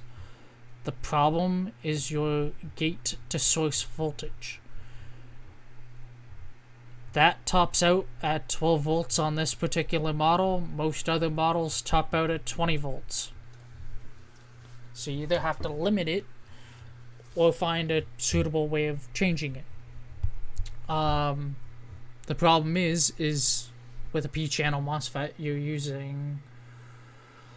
Let me find the circuit for it.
So your standard P-channel MOSFET configuration is this here.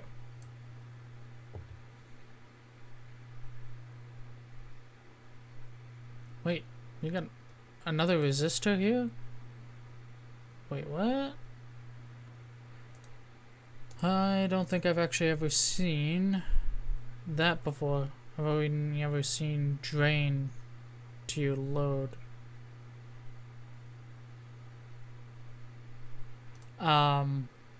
But to turn it off, you pull your gate to your high voltage. Or does it need to be?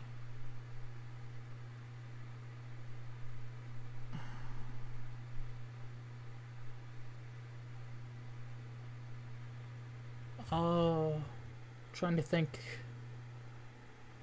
I'm totally gonna have to do a test to see the answer to this, because it's gonna drive me nuts even if I ignore it.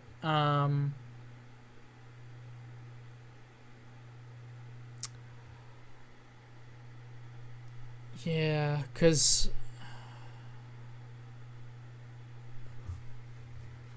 wonder if my, because I could order from DigiKey, but I won't get it for like 4 days. But I wonder if my local shop.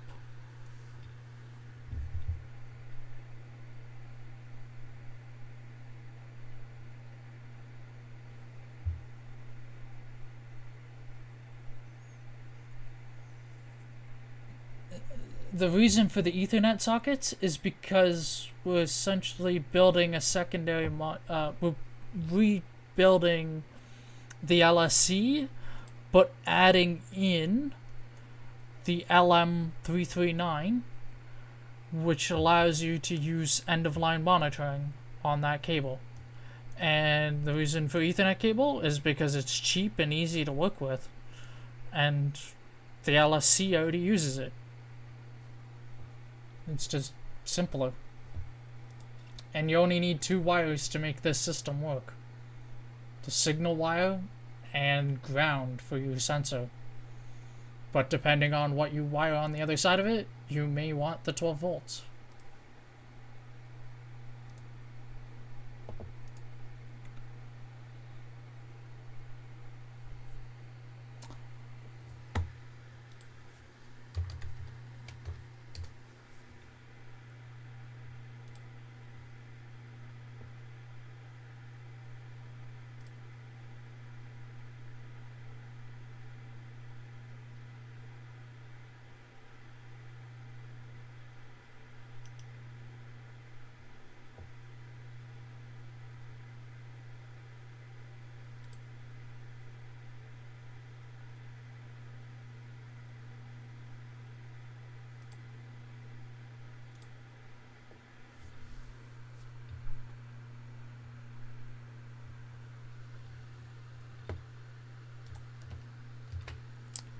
here's information on the security sensors.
Notepad time.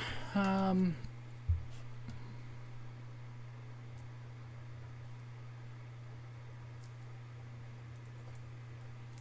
that pen's empty.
I might actually...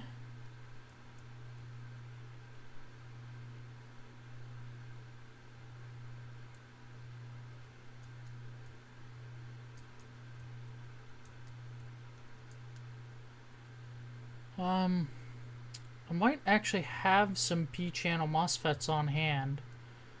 Not the ones that I would want to use for this. But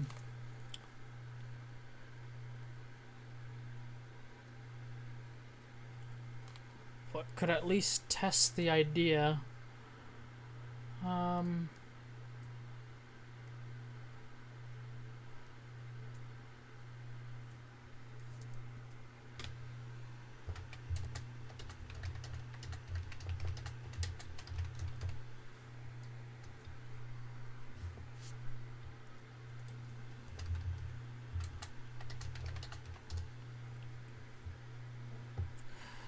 What I might just do is... Yeah, pretty much I need to breadboard it. Because I like the idea of doing the dip switches and doing the MOSFETs, as much as it raises the cost versus the SMD versions of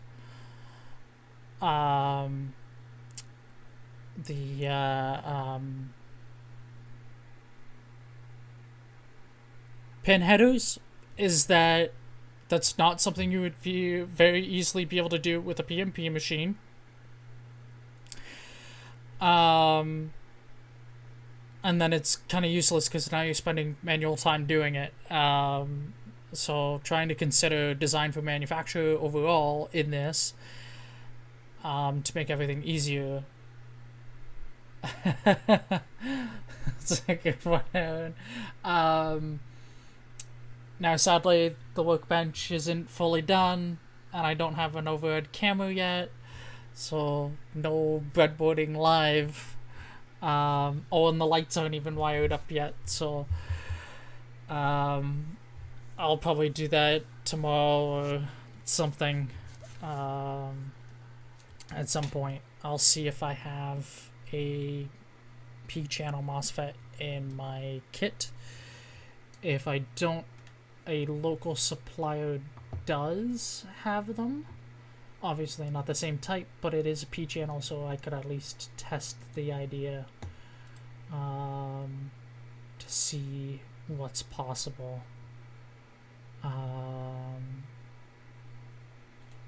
Yeah. But I like the idea of using dip switches because they're easy, simple to turn on and off, and then by using the MOSFETs are very easy for them to place. The local supplier is on the pricey side, to say the least, and they don't stock everything because it's kind of hard. The only ones they do stock are the TO220s. Those big, massive honkers designed for like 60 amps at 100 volts. Those massive suckers.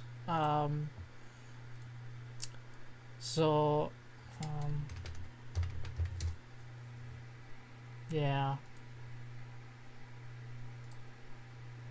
They've got a few stores over Ontario. Nearest one to you is in Cambridge.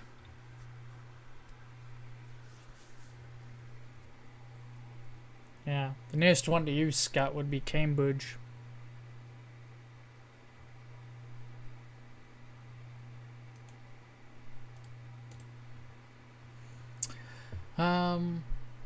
Right.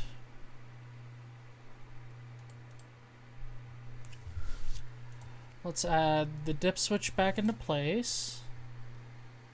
And I'll add the MOSFET back into place. I'll leave them off to the side, and then I can decide later. I'll add part numbers so that I can find things again.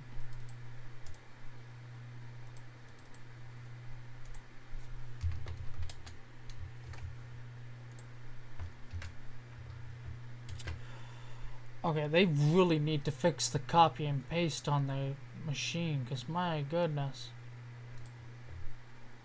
This should be so simple. I'm gonna be so happy when I can have... Yeah, that's what I was thinking. Well, actually, Scott was helping on Discord with that. But yes, resistive divider, I think, can work. But I would rather test and verify before spinning up 10 of these boards. Minimum is 5, but I have a few orders already on the docket, and if I can save myself having things not work, I would like to do so.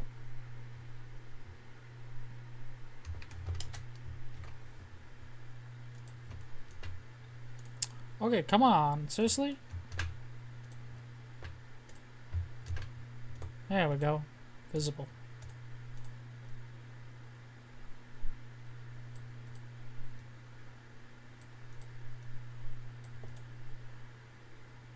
Now I gotta find that dip switch again.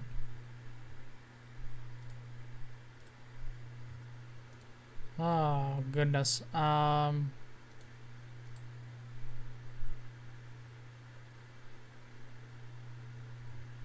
They don't show you what you've recently looked at. That's annoying. Let's see if I can find it in my history.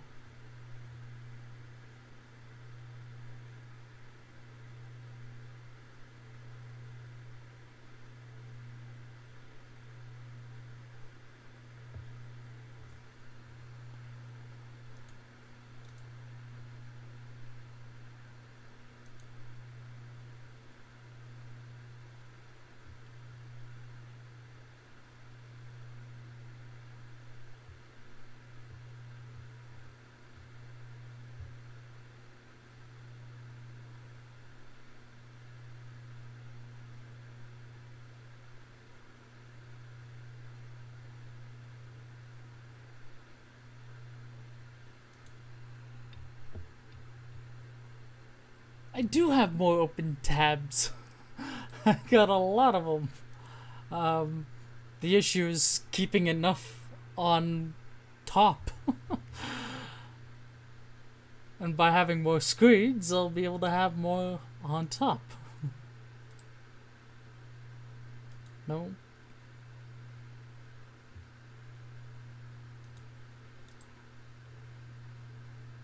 Haha, found it.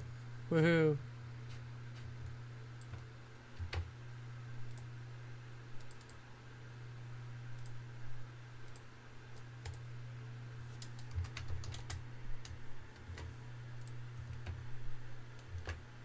Oh, come on. But I don't have 5 screens yet. I only have the 3 running. Oh, come on. I swear, if people are gonna build websites, they need copy and paste to work properly.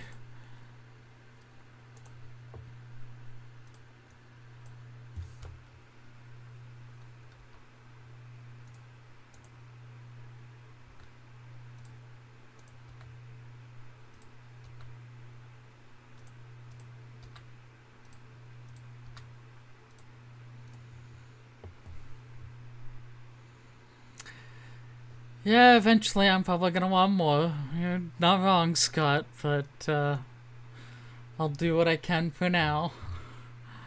Gotta get a bunch of cables and wall mounts and adapters and yeah, fun times. Woo!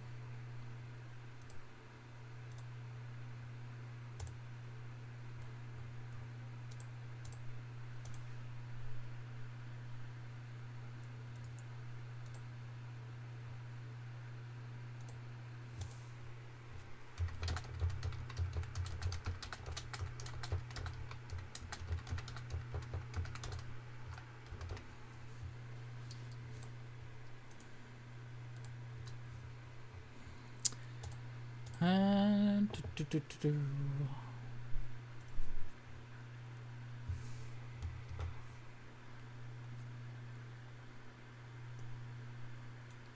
thankfully, with some of the stuff and the amount of tabs I keep open, I'm actually been overall fairly impressed with how well my machine works. Like, I've had this machine 4 years now, and it functions well. I've been happy with it. Power integrations, SDM8.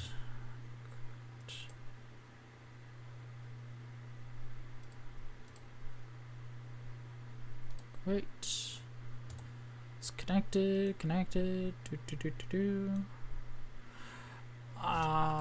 I think of it, I think I made a mistake on one of my custom parts. That's right. Nope. Footprint editor.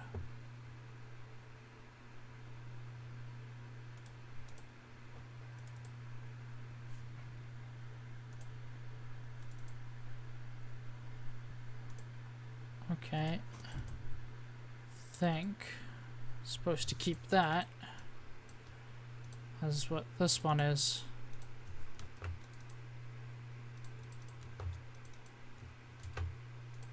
I don't think I'm supposed to edit that.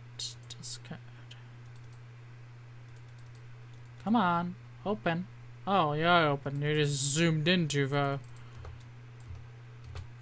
Oh, that's okay. That's supposed to be OJ, but let's change that anyways. There we go.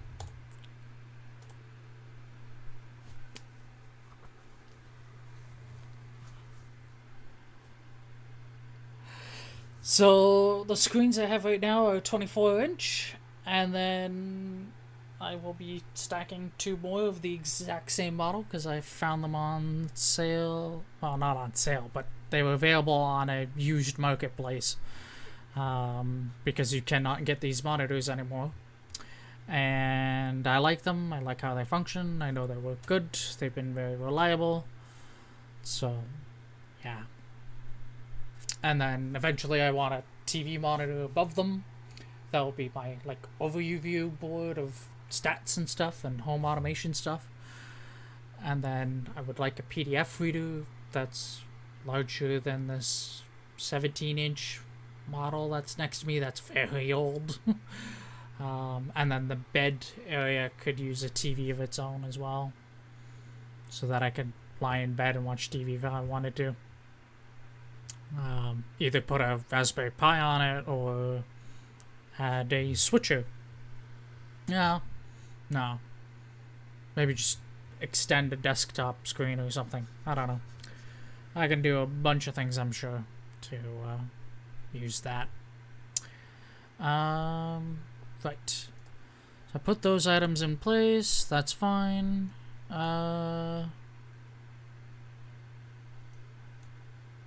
And so I'm gonna use that. I'm gonna use this over here.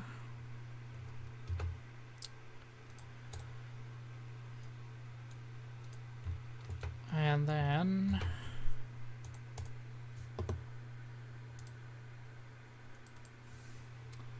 let me figure out what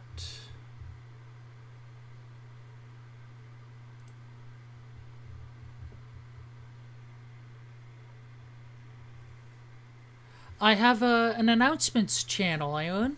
I just haven't set up the bot to do it for me.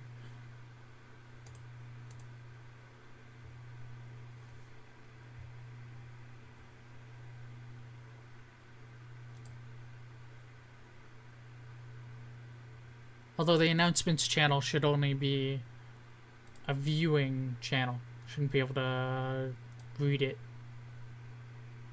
I hope it's visible. Do I need to go in and view as user?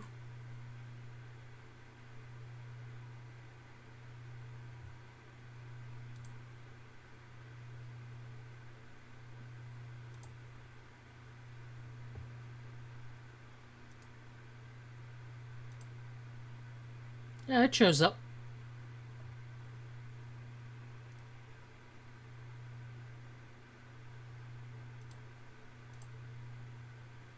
It's there.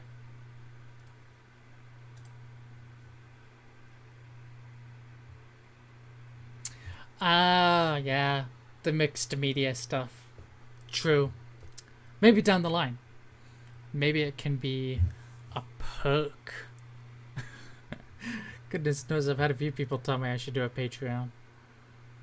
If I do it, I want it to be worthwhile. And I've always been so busy with stuff that it feels like just something extra to manage and stay on top of and do all that kind of stuff. And I don't even think I could turn on YouTube's, what do you call it, chat donations. I need to be a certain level. I think I need a certain amount of watch hours and then a certain number of subscribers for all of it. I think it's like similar to the requirements for AdSense. Yeah. So, one day maybe. But I ain't going all out on it. It's not happening. I don't need that kind of stress. I'm trying to enjoy myself, not to not give myself a job and headaches and chasing after scammers and stuff like that. Right. I think I know which diode I normally stock. I'm trying to see if I can confirm which diode it is.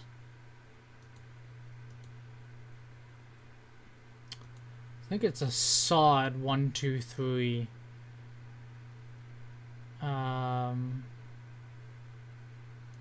Yeah, found it. Oh, it's the FL. Good thing I wasn't looking for it. That's some serious stock quantity. Look at this sucker. 1.6889 million. Yeah, I gotta make that algorithm happy. That ain't happening. Not doing it. I'm not sitting here editing and clickbaiting my videos. My overall goal is a lot of things are gonna be live streamed. I want to show what goes into stuff. Like, I've spent how many hours live streaming? Almost 6.5 hours live streaming, and a lot of it is searching posts, looking at data sheets, and conversing and trying to figure out ways to try and skin a cat, so to speak. Not actually skinning a cat, just putting that out there in case somebody jumps in at the wrong time and skips ahead. So yeah, so this one, like, that's just ridiculous. 1.2 cents a piece. That's a little higher than I would expect it to be. It's a good diode, don't get me wrong. It's a great diode. Oh yeah, lots of squirrel chasing. But most of it's been useful to the conversation.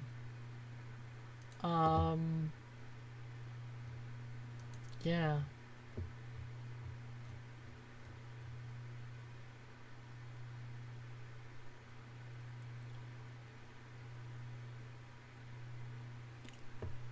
Okay, wonder if this diode is in it. SM407? Wow. 1000 volt. That's one hell of a diode.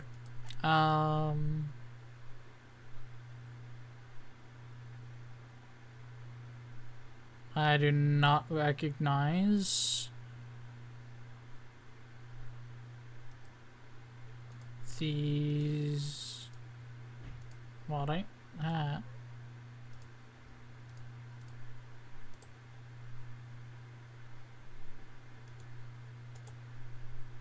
Let's check its data sheet. See, oh, it's that style.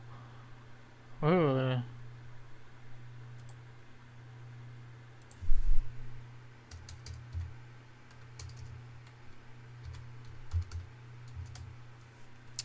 So I can select that because that's right, but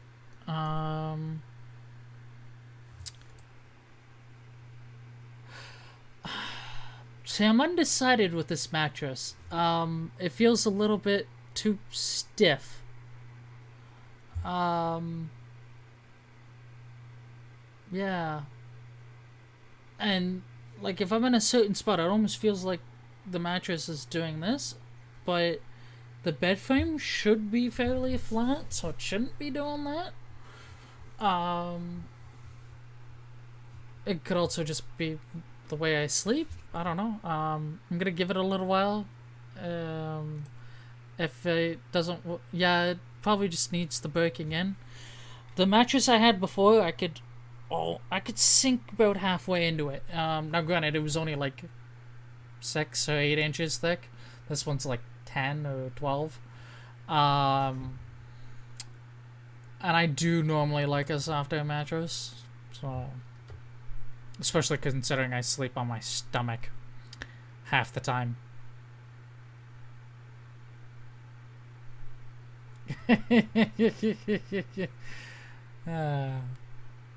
One day, Aaron, I could only hope. Be easier to bed in it though, now that it's a queen and not a single.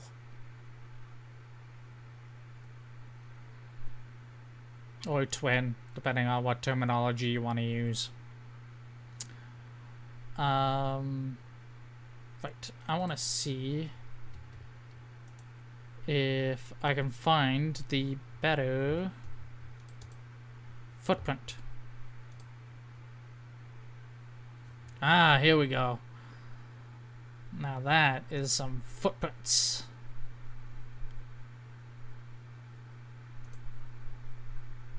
Those are some small pads though.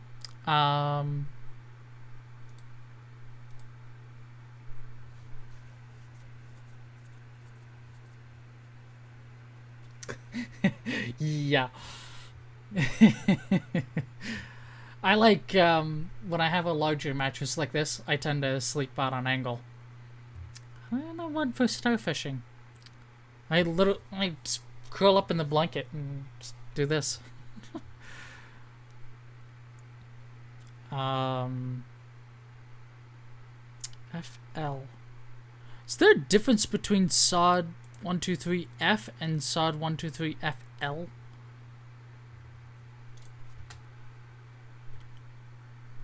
Gotta love Google.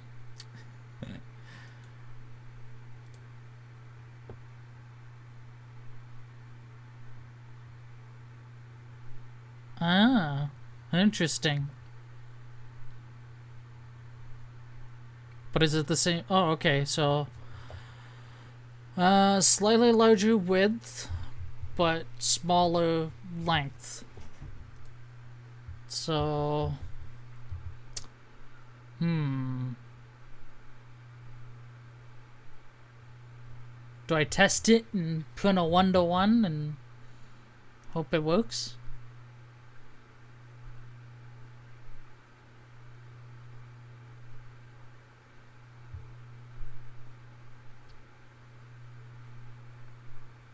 Or do I edit it, Scott? That'd be the question.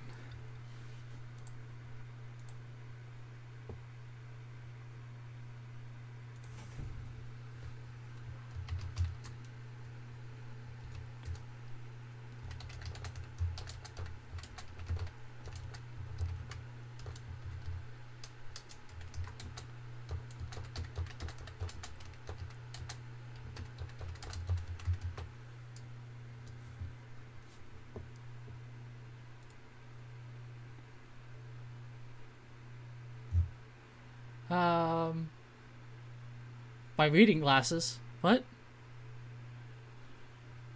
I do these sod chips like nothing. I love these suckers. Yeah,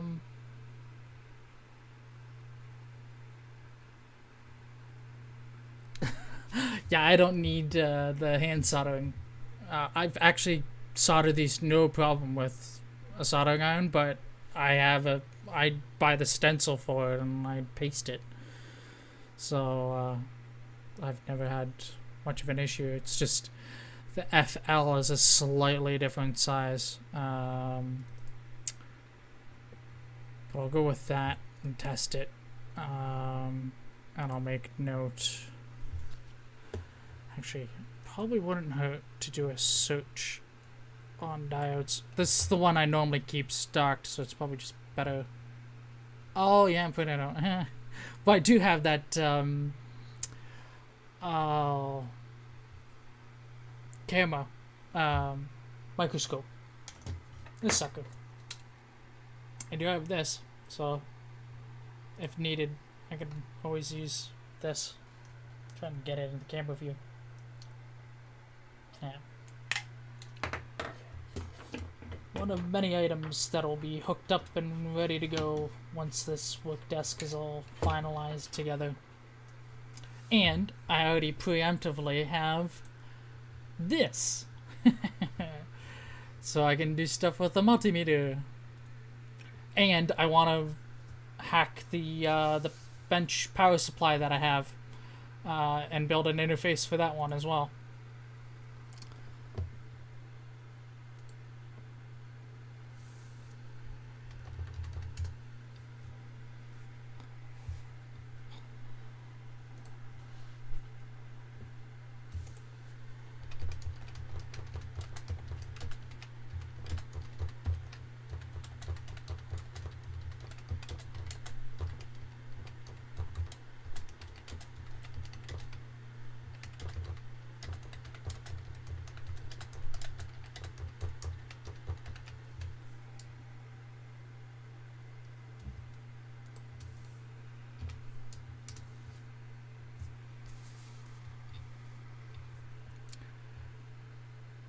Yeah. But port number visible.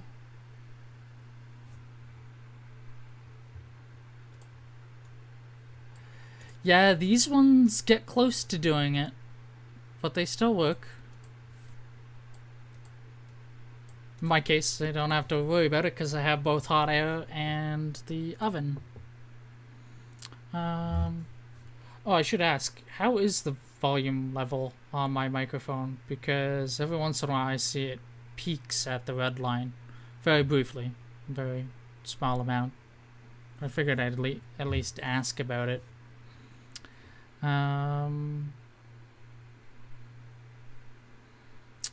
Right, I was going to... Nope. No.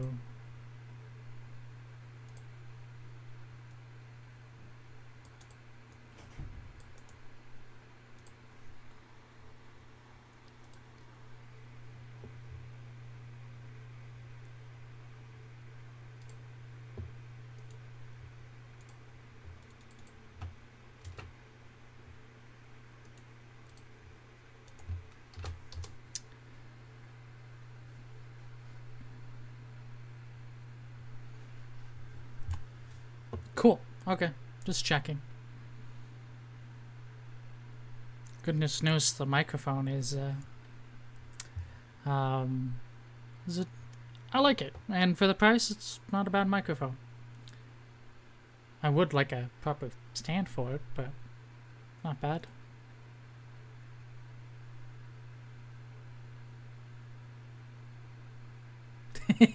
Saw the news too, huh, Aaron? I think the only person that's not there is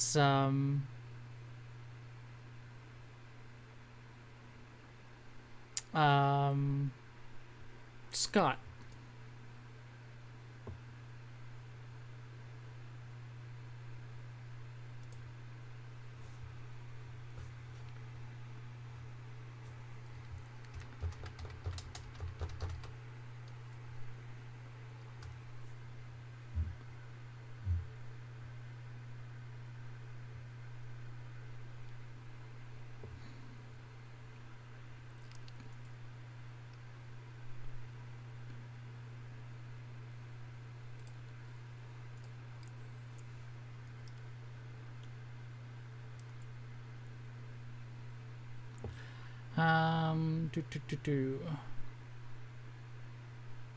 Nope, don't need that open anymore.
No, Scott, we have a few different Discord groups. One of the other one, we have a separate private chat, and there's another YouTuber that apparently reached out to someone in our group asking about the OXRS system. So we've now started another private chat with the person so that they can ask information and get said information. Nope. Save. So I have that one. Let's see what other options there are.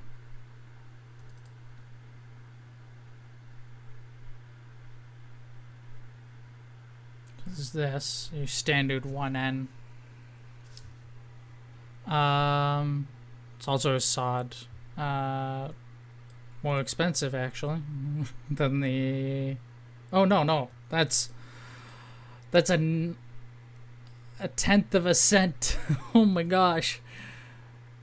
Oh wow.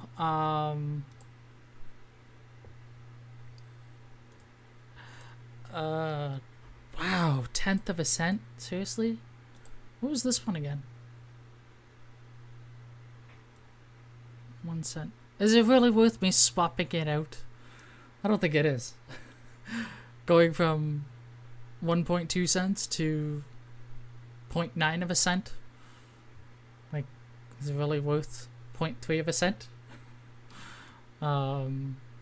Considering the one I normally stock for my projects is this one, not that one, this one, because like it's got the 1 kilovolt rating at an amp. Like, yeah, it's just a good general purpose, and the other one is pretty much the same thing. It's just, is it? Yeah, it literally is. Same size, same rating, but I don't really think it's worth me swapping out part numbers. Yeah, like, really. 1.6 billion.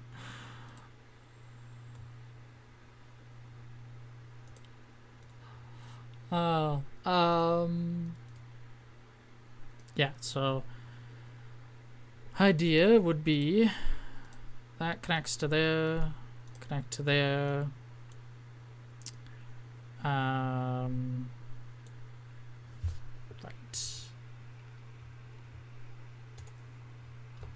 Move that. Nope.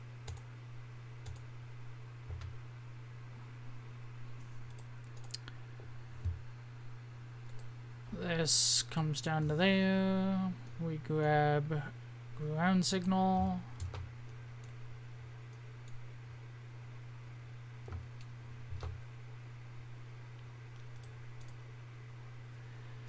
And we need power.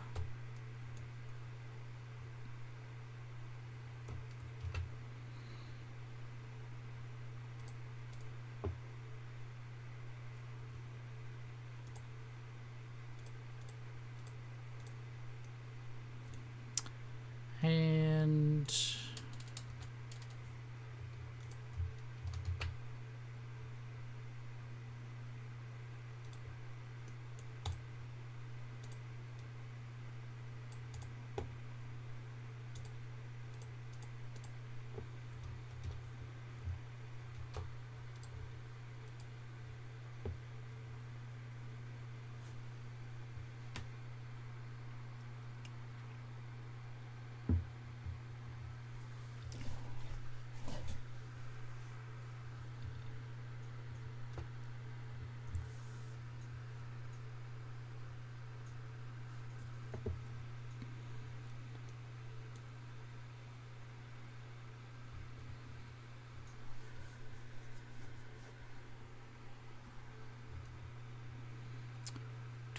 do.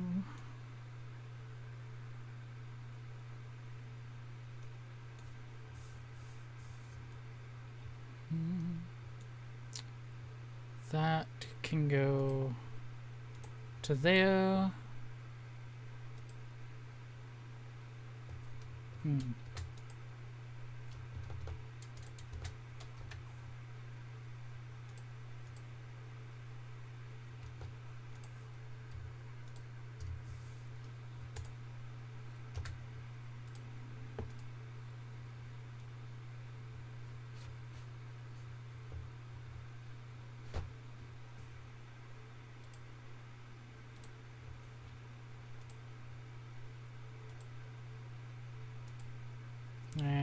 Goes to there, and goes to there, to there. 1, 2, 3, and then this one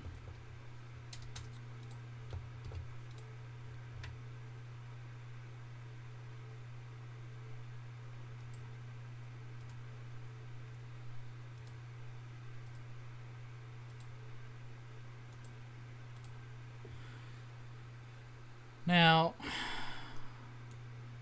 This needs to be pulled up. Yeah. So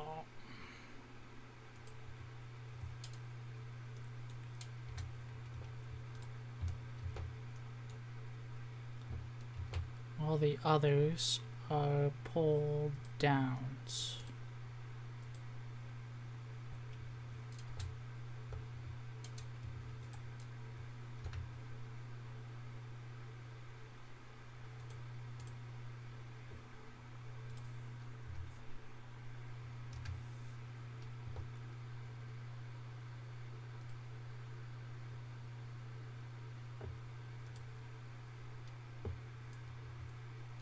Oh, that's a label. Wire.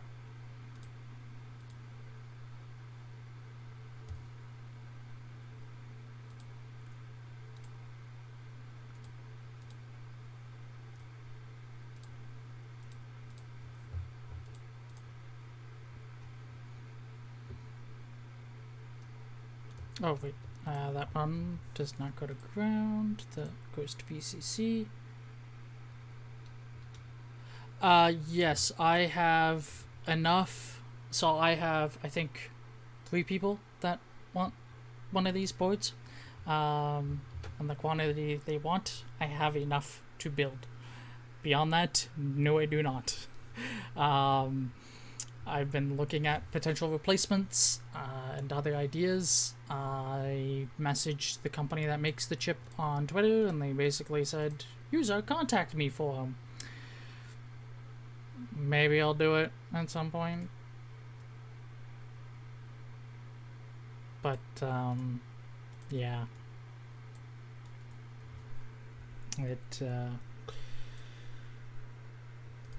It is indeed unobtainium. That's nicer.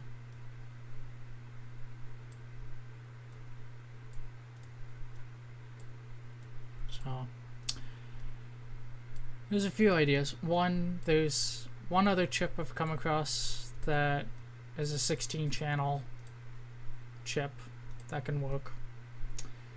And then I've seen ones that are good for like an absurd number of ports, like 60 ports or something. I don't really like the idea of switching to that because then it gets away from what I'm doing here, which is making this an 8 port but making it modular.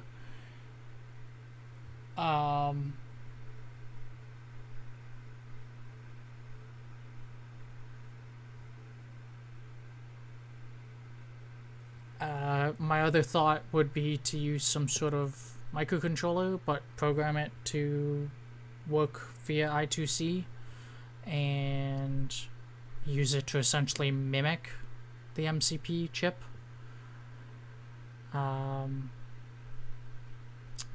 So, yeah. You're limited. You really are. Oh, I did. I'm sure the DRC would have caught that at some point.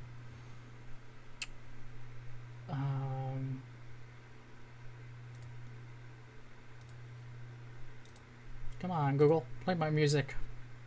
Man. It does that so much.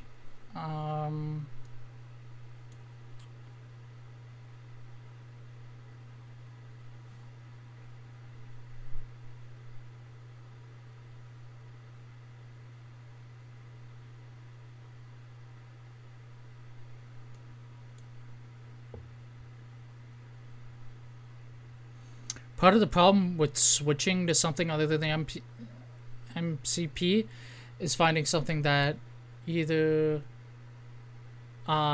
keeps stock quantity or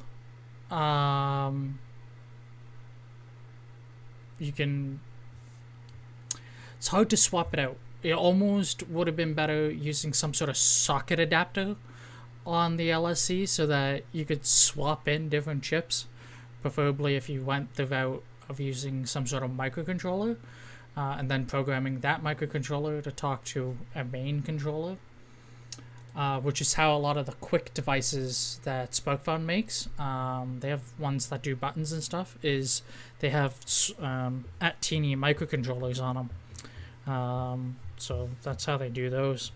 And the bonus of those is you can change the hardware address on them via I2C, although can't do it if you have more than one plugged in at a time to change them individually ahead of time. Yeah, a lot of the music I listen to I put together in my own YouTube playlist and I slowly download them. I think the list is at like 700 songs right now. I have not downloaded in a while. Last time I downloaded, I dropped it like some 300 songs. It takes forever because I like putting all the metadata in it. Because I hate getting duplicates and stuff. And I actually think the SD card on my phone is going to need replacing soon because finding more and more corrupted songs. And I've been meaning to make a playlist on my phone of corrupted songs so I know which ones to re-download. And I keep backups of all of it, too, for that same reason. And I sort them, ones that I have the metadata for and ones that I don't yet. Lots of songs, both already downloaded and to be downloaded. These ones...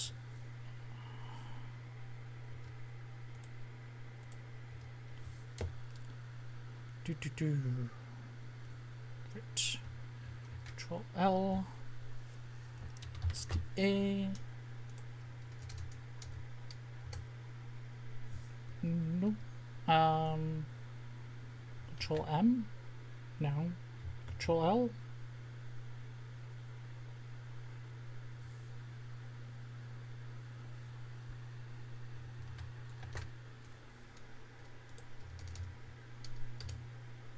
yeah, there we go.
Right. Let's move some labels.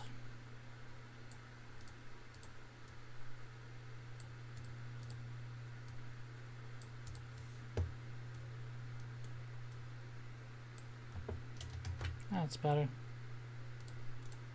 Don't need that wire there.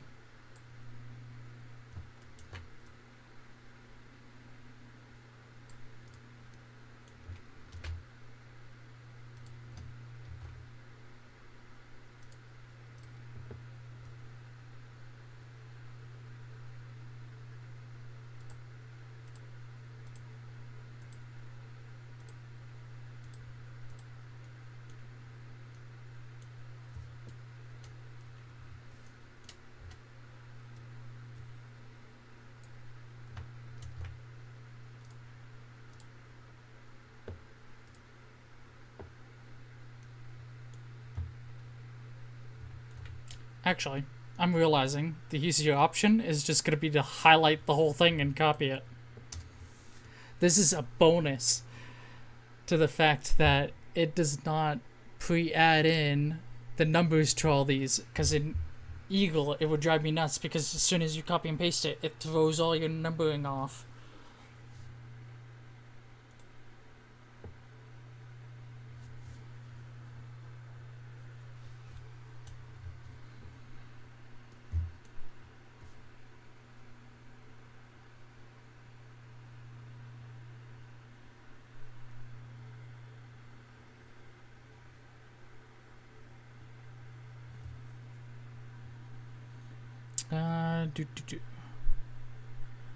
These should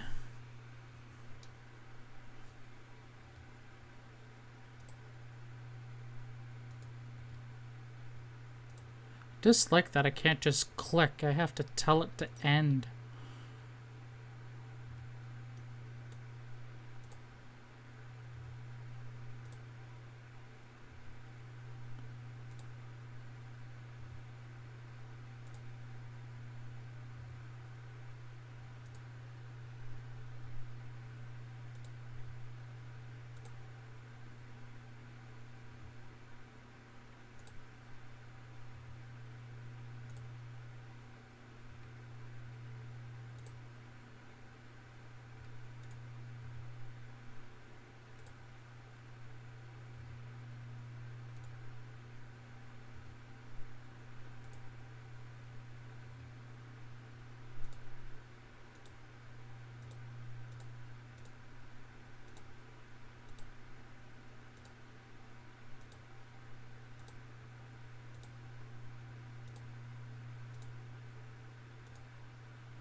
That's the connection for that.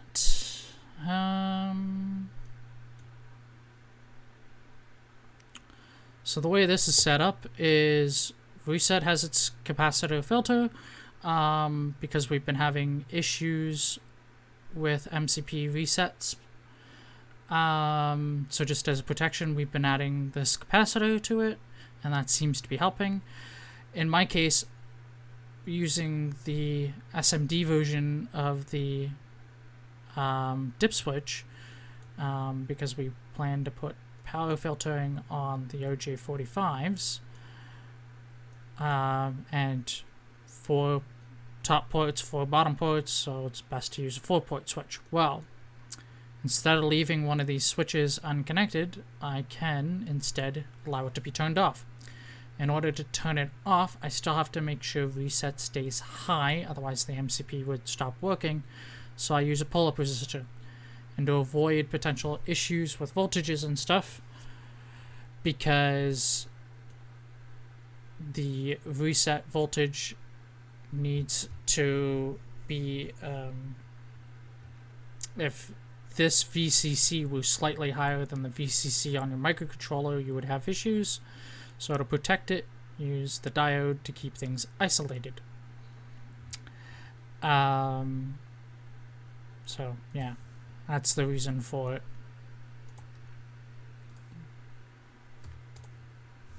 Is I get to use an extra spot and have a potential debugging option if there were an issue down the line with the hardware.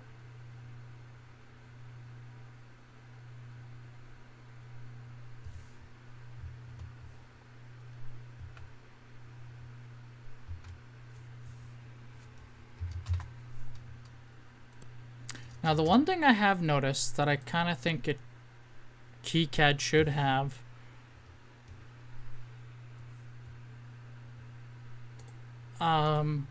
is if I were to place that label in Eagle and it already exists somewhere else on the board, it confirms that I want them connected, and that's something I've noticed this does not do.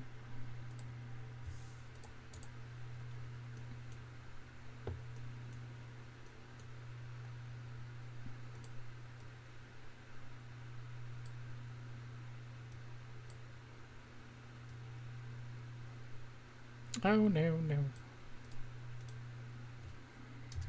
Let's just make it easier for myself.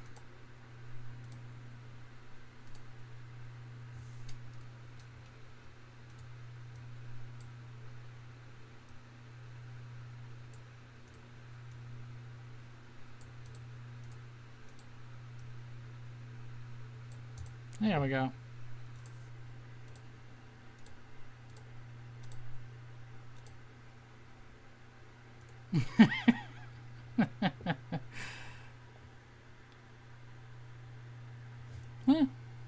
Good to know.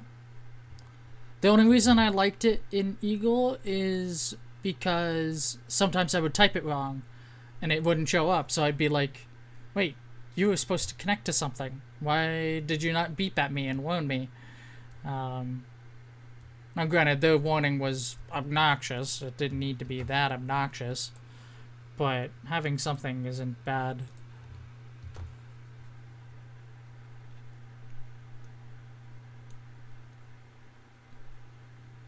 I think that's everything. On this, at least.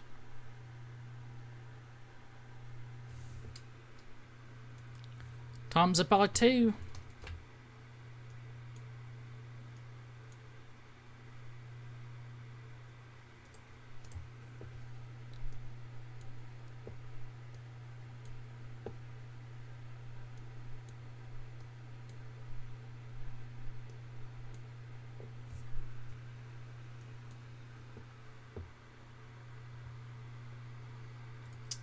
Now,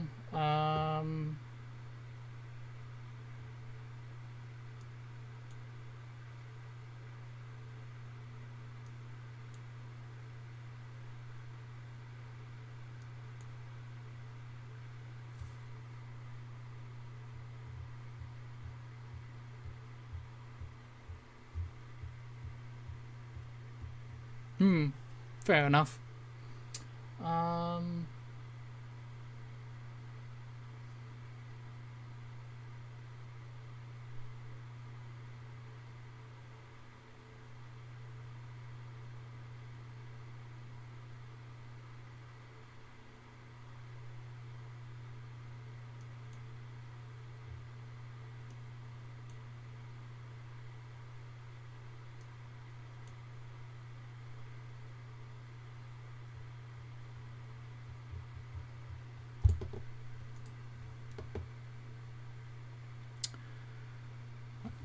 Another capacitor.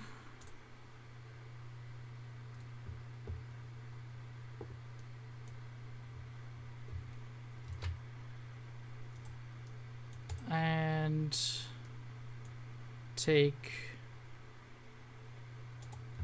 our main power.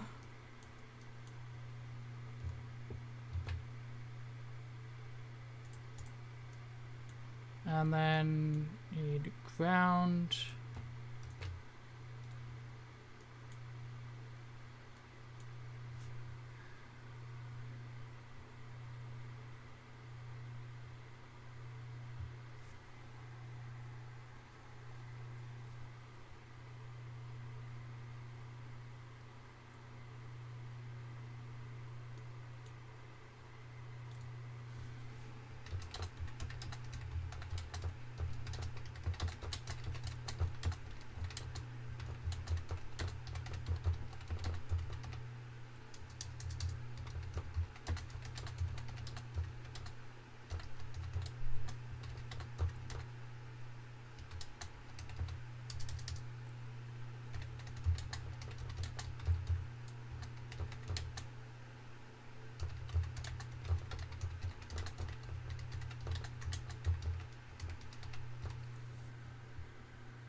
ground.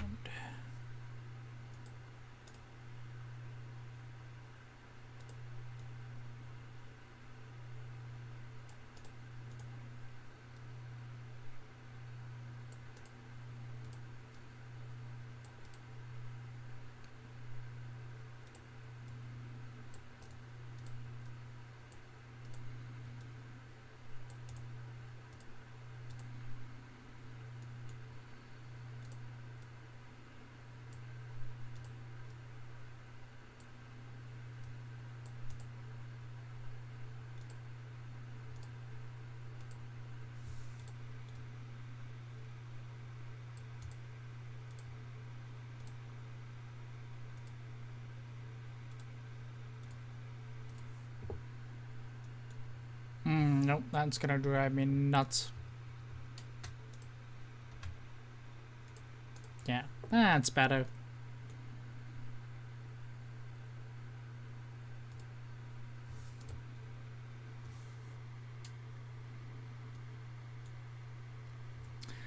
Now, that resistor pack needs to be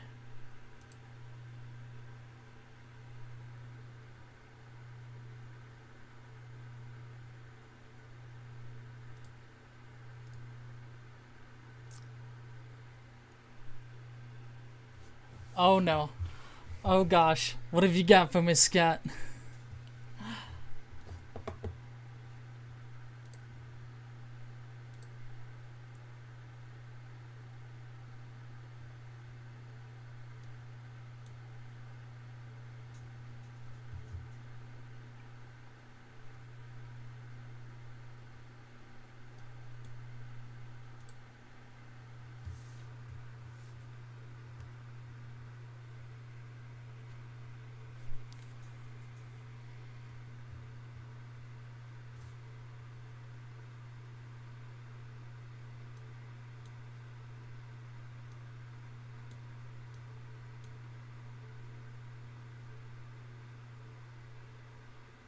Uh, 2K2. 2K2.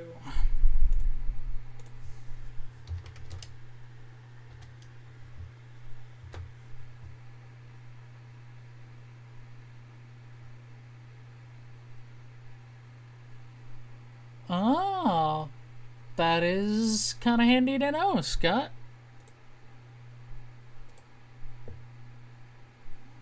But, okay, so don't need that anymore. Don't need that. Don't need that. Nope. Keep that open for later. I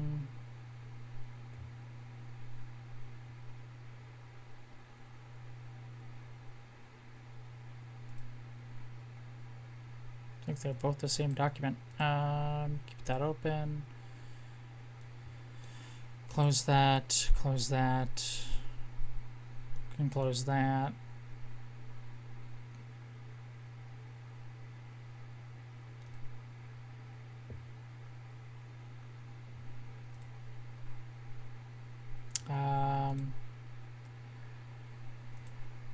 Let's see. Oh yeah, this was a potential 16-bit expansion. The only problem I have with it is it's $5 a chip, whereas an MCP from Acer is like $225. Just they're not getting them till like December. Or hello, Johnny. Welcome to the stream.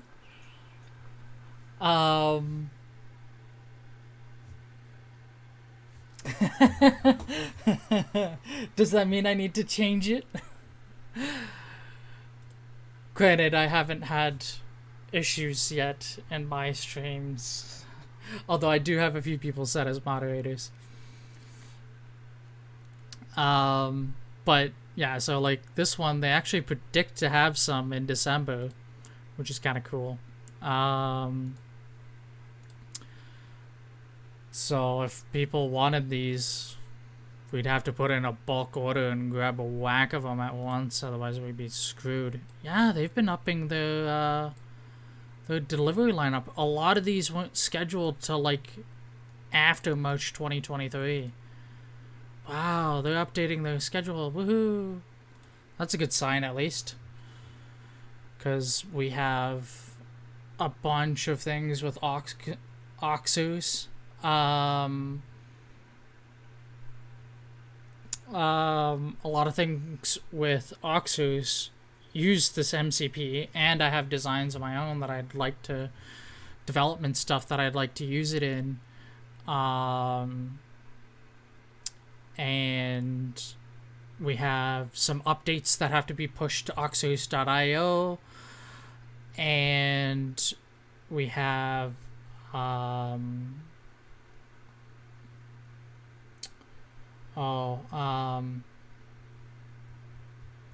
trying to think,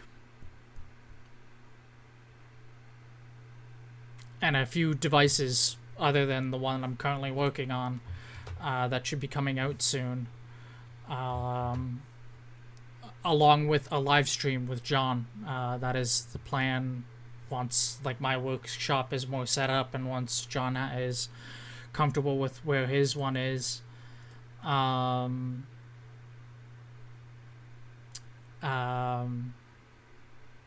Then we can do a live stream and kind of go through some of the items, and I plan to have hopefully all of my items up and running, and I can put some demos together to really show off how some of them work, and how they can be useful to people.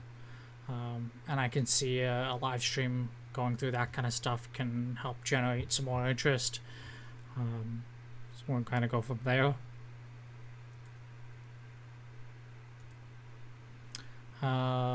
Right, I was looking for this one. So this is the 10K resistor pack I use. Let's go and find 1206 resistance 2.2K.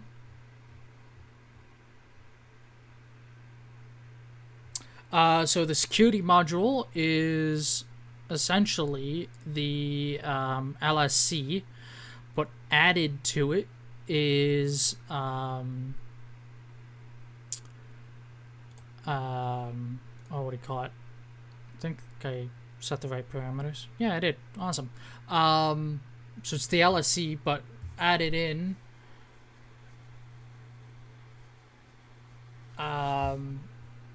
December isn't bad. If we can get the MCPs in December, that's not bad. And at least with Mouser, they let you pre-order. The only issue is I don't have that money lying around. That's why I take when I get orders, that's when I buy the boards and produce things, because I unfortunately don't have capital to fund myself. Yeah,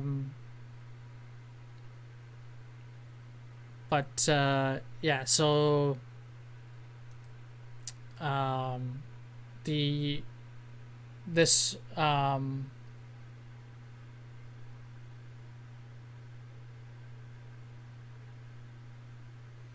yeah, that's part of the reason I wanted to reach out to the company that makes the MCP and see, like, do they have something else coming in the pipeline?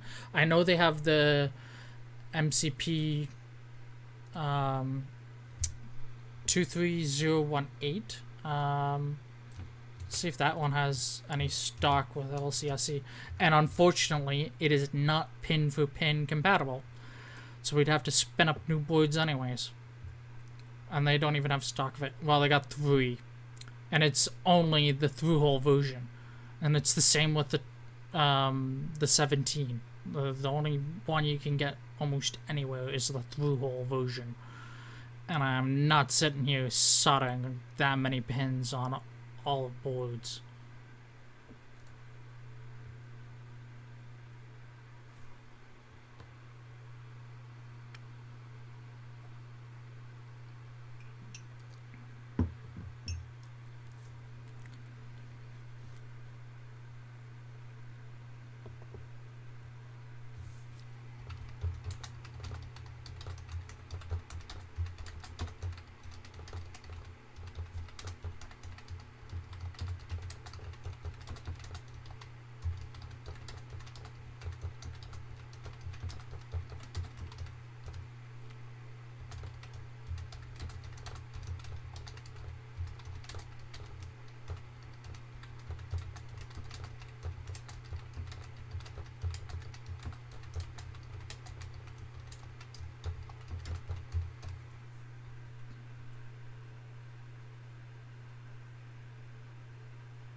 Again, would come down to cost.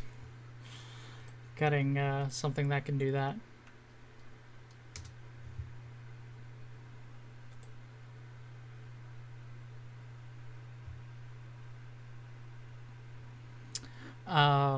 So yeah, it's one of those things where kind of stuck. Like, this has stock, but are you really gonna want to pay $5 a chip? I think the MCP before the pandemic was like $1. It's $2.25 on Mouser, which isn't bad, but LCS, he wants $23 a chip.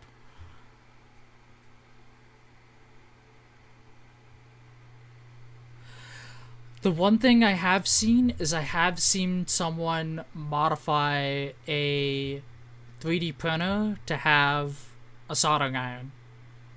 And honestly, I could totally see myself setting something up like that. That'd be cool. Especially with like rows of pen headers. Just sit there and just... be great. Right. MCP 23018. Wow, they actually have stock. That one's on order. The one I've been using is the ESO. I have no idea what the T variant is on some of these though. Yeah, like...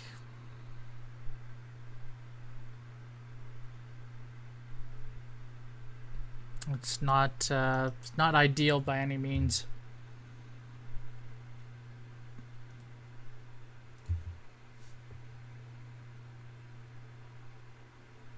I'd be tempted just to find a good AVR that could be used, or a microcontroller. Heck, probably even an ESP could work, especially if you use the raw chip, because we don't even need Wi-Fi, so you don't need to put any of that provision stuff in it. And the new C3s have direct USB support, so it'd be very easy to put like a test pads on it and easily program it, and program it to mimic and respond to the I2C commands that the MCP does. The ESP32 ain't going anywhere. I think it'd be a great option as a potential replacement. I think it has enough pinout to do 16 input and outputs. We're only using them as inputs, I think. Yeah, I think there's only one module that actually uses them for outputs, but it wouldn't be hard to program it in.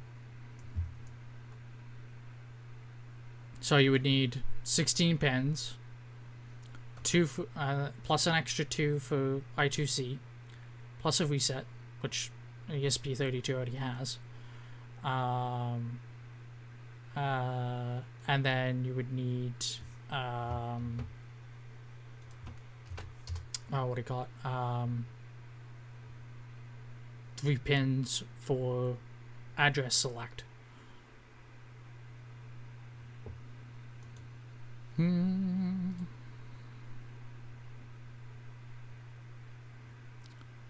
It's a 20 pin package.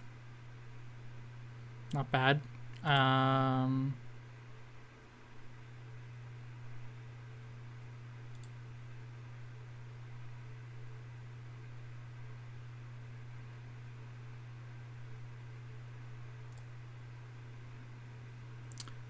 The big thing would be pinouts.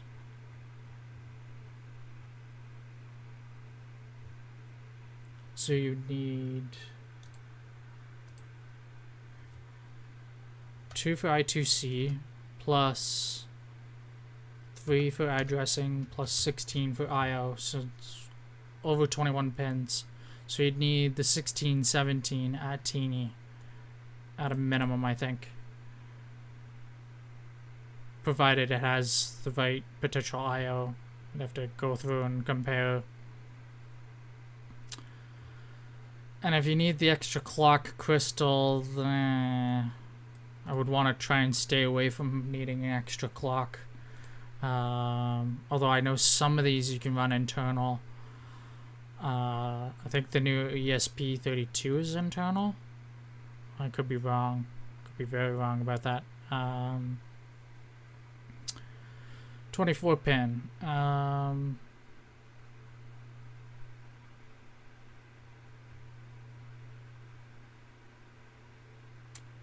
For up DI. Oh, okay, cool. What do you mean by up DI?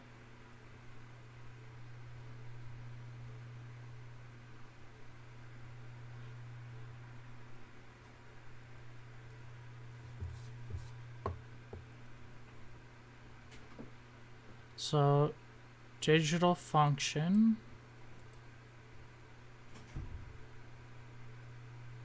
1, 2, 3, 4, 5, 6, 7, 8, 9, 10, 11, 12, 13, 14, 15, 16, 17, 18, 19. Yeah. Oh, one wire programming. Is that what you use on the Atini? Can you not do it with, oh, what do you call it? Oh. Can you still use the old SPI bootloading? Or do you have to use that new interface? But what I'm actually thinking could work and could save us from respinning up boards is these things are typically really small. What you could do is essentially make a module with the castellated holes on the edge so that it drops in and solders in like an SMD chip. That way you could plop that into a programmer, program it, drop it on the board, and it takes the place of an MCP. Bingo, bango. I think it'd be the easiest way to do it. Saves you from having to spin up numerous versions of boards and everything. I don't know. Just me, maybe. Now, what I was doing was looking at resistors. This has got the best stock, and it's from a company I knew. So that will be the one I want to use.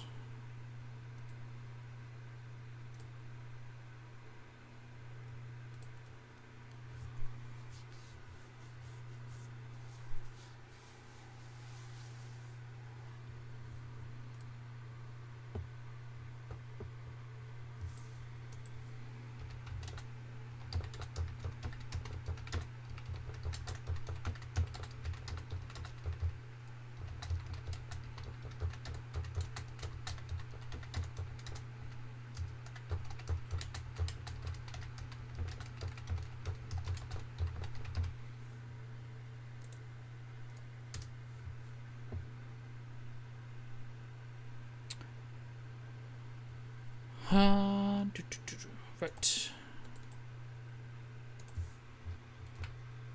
Nope.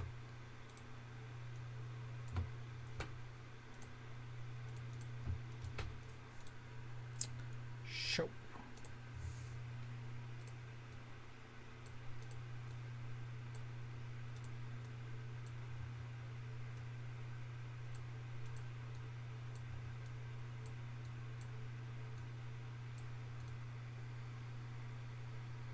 Oh, I thought I explained it. Essentially the LSC, but added in is the LM339 analog voltage comparator. So you can feed it 2 wires, and with those 2 wires, you can attach sensors to the end, and you can do end-of-line monitoring.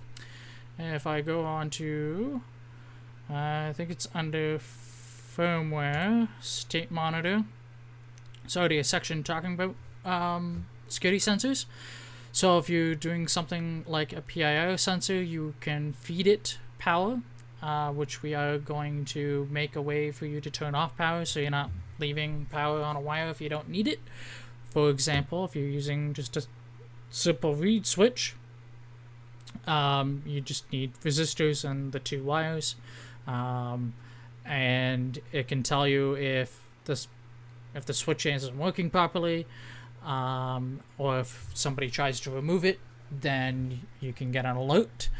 With a PIR sensor, typically inside the housing there is a tamper contact or a switch, so if you start trying to take the thing apart to get at the wires, you'll trip that. System knows. If the alarm goes off instead, the system would know it's an alarm, or if you remove it, it also knows that's a problem. And all those conditions can be tracked with this system.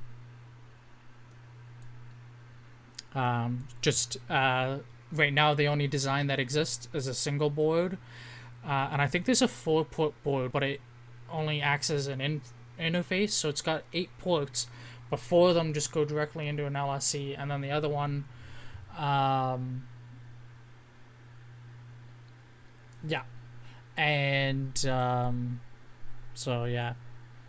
these are the way the firmware is set up. You got normal, alarm, tamper, short, and fault.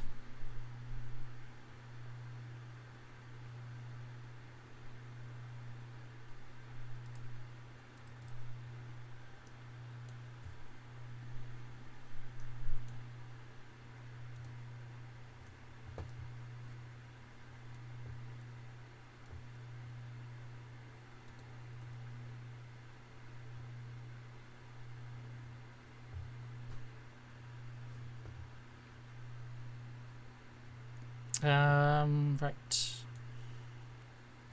Try to compare schematic I have. So power comes in.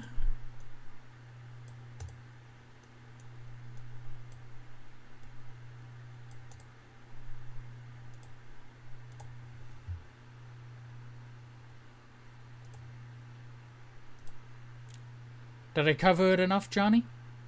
Or do you need more explanation, or did I miss something? Or not explain something enough? Which is fine if I did. Just asking.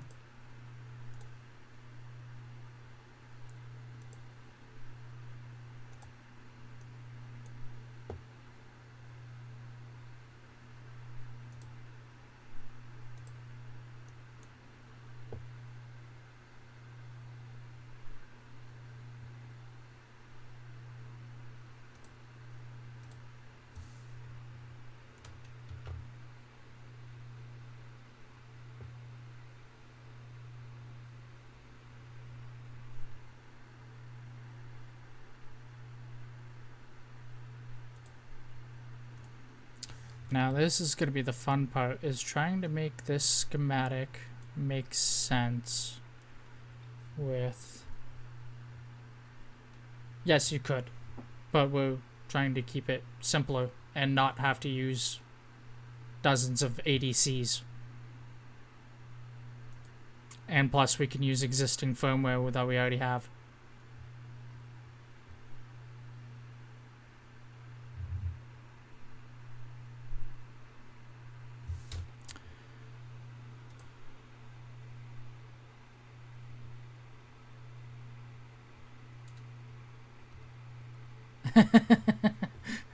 I was gonna say we kind of need to wait until we get questions, Aaron. Hard to keep rambling. Goodness knows the project's large enough that we could ramble, but it makes sense at this point to just wait until we get questions.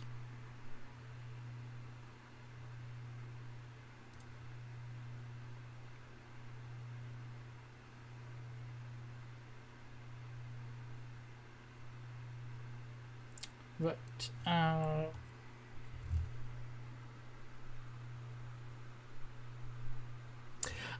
Yeah, Johnny, we have a private message thing going in Discord because a YouTuber reached out to someone in our group about OXRS.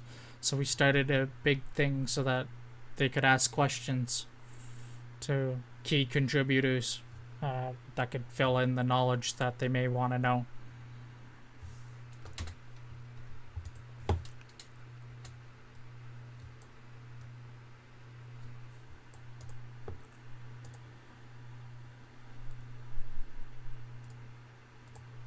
Canal there, and then this comes up to here, and then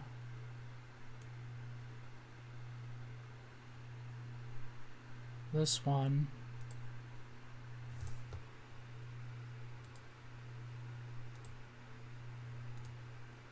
comes to here, and then 5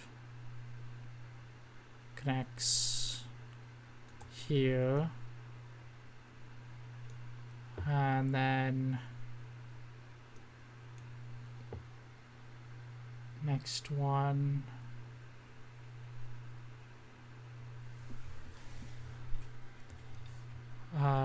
connects from here to here, and then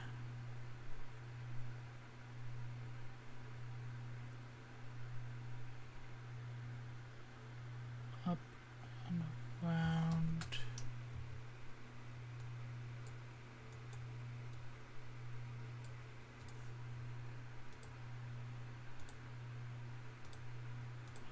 And round, and then is this one confusing yet?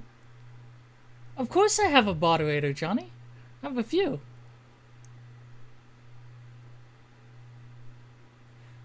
But I haven't had much need for a moderator yet, which is good, obviously.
Yeah, see, this is the one thing I like with the resistor arrays that Eagle has, is these are separate elements. So like the way the LM339 is currently, it allows that. You can move items separately and rotate them.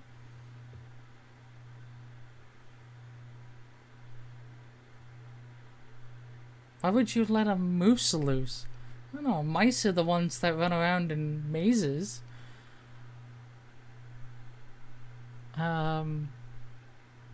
So from there, oh, my schematic back. Oh no, goodness. No. Right. This goes to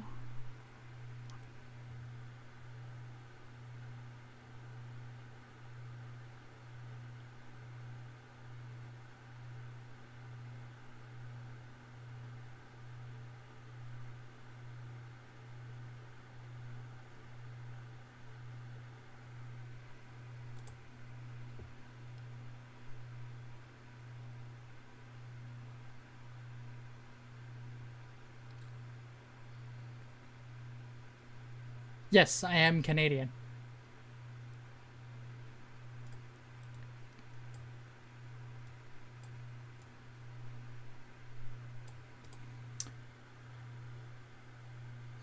It's weird. This, I don't think Frank's in here anymore, but this one comparator uses the checks on the negative side, but everything else uses the negative.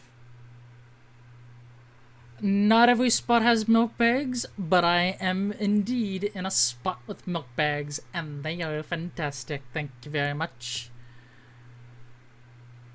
Although the age of the milkman with the glass bottles, that is making a comeback in quite a few spots.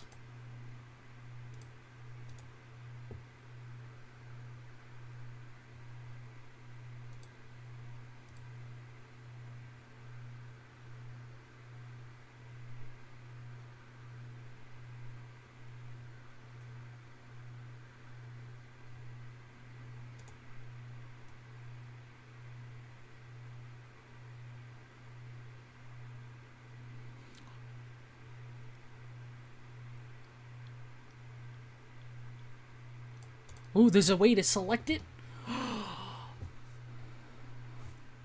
Ooh, I gotta find that.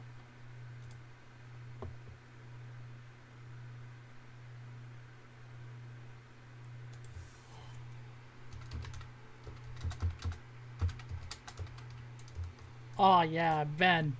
Snapshots. Oh, that'd be so great. I hope Ben's watching.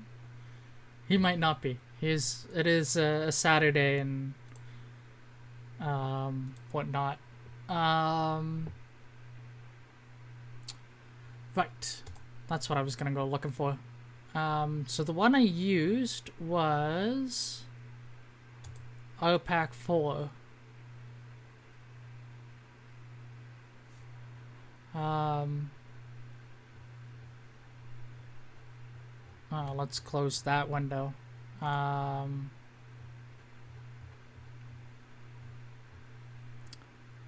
So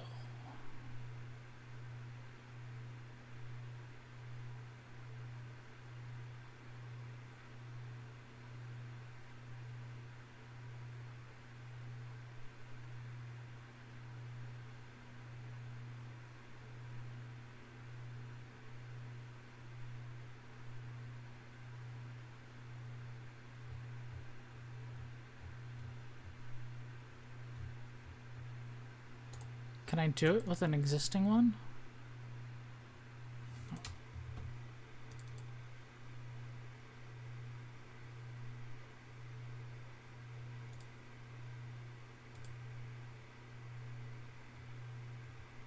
No, it doesn't look like. Okay.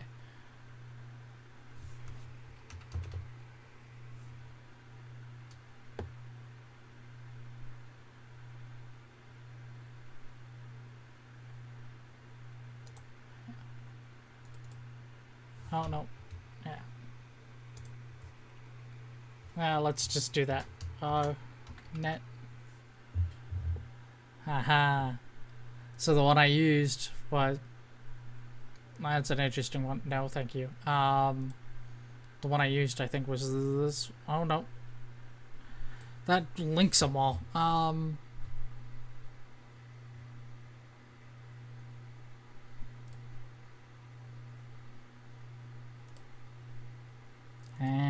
Okay.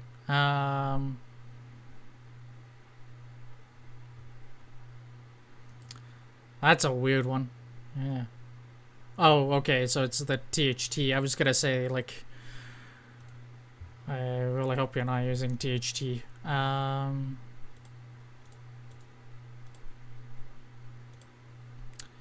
Its default is to use the THT, so I'll have to.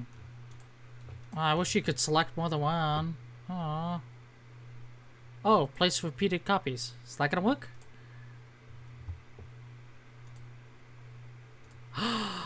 That works. Oh, that's amazing.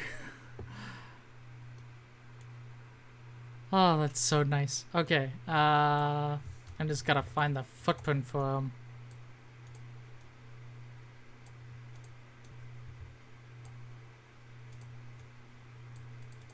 That'll make the schematic look nicer. No, footprint change.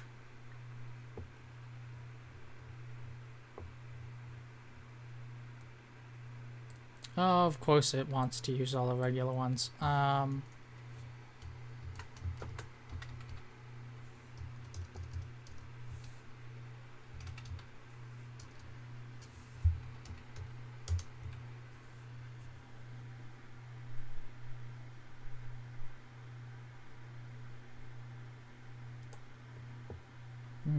Nope.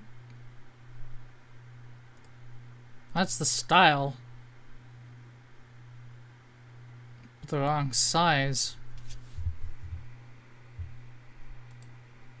That's the wrong style. Oh no, so that's 2-pin. 4-pin? Ah, there we go.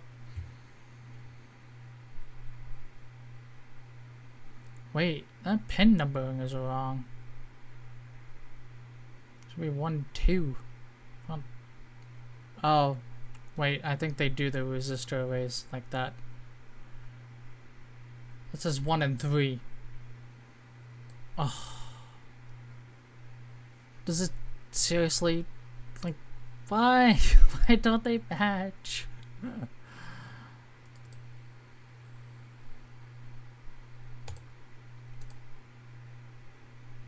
See, it says 1 and 2.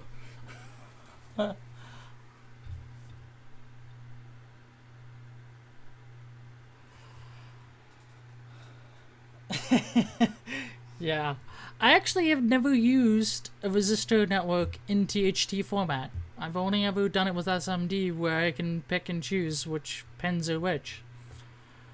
But I dislike the pin numbering is wrong. That's very annoying. Is it the same on this one too? Yeah, it is. Oh no, it's not. See? It matches the symbol. 1 and 8. It's not gonna screw up when I go to PCB format, is it, Scott? Considering this is 1 and 2.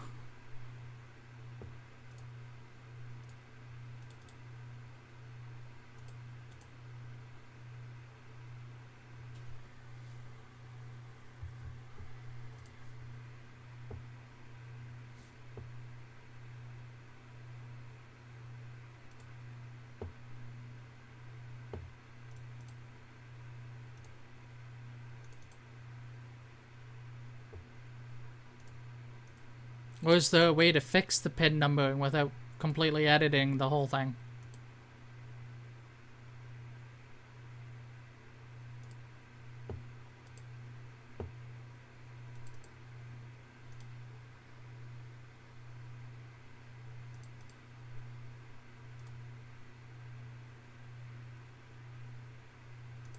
Thanks, Scott.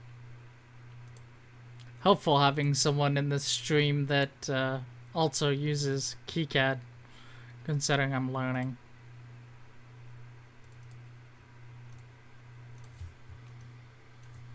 Although, so far, I'm impressed. This has been a relatively straightforward program to use. Yeah. Selecting. Hit E for edit. E. Nope.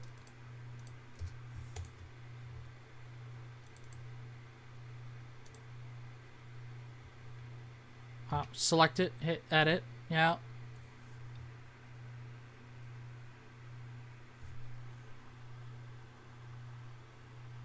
Alternate pin assignment.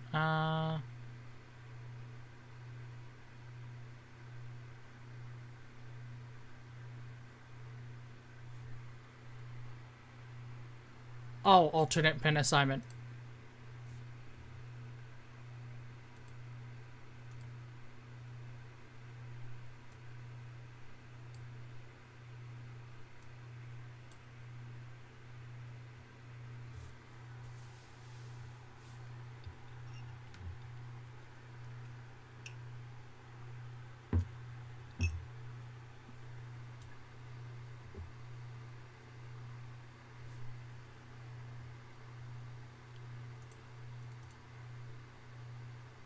What am I putting in the box?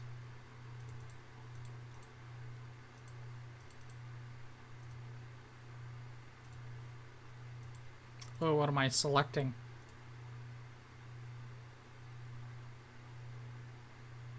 Yes. Stainless steel straw. I've had a fair number of issues with my teeth, and I have a bad addiction to drinks that aren't the best for your teeth. So to help, it was recommended to drink with a straw, and I dislike plastic straws for obvious reasons, but I hate paper ones even more for somewhat obvious reasons. So I purchased a stainless steel straw.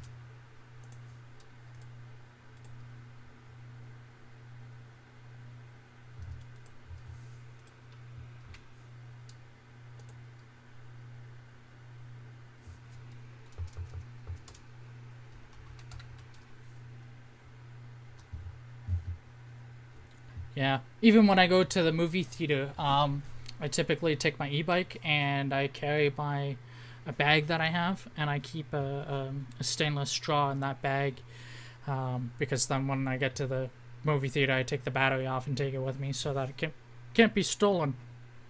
And I always use my metal straw, and I have to tell them, no, I don't need the straw. Don't give it to me. I don't want to have to throw it out.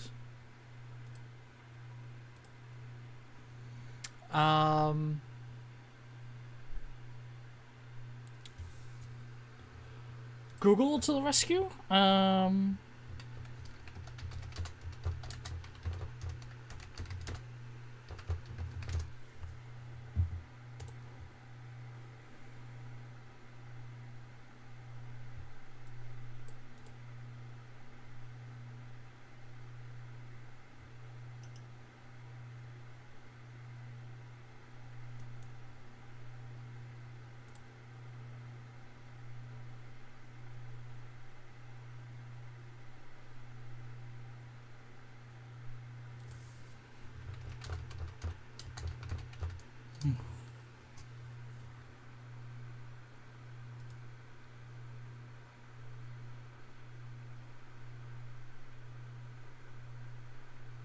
Oh, I think it lets you change the order.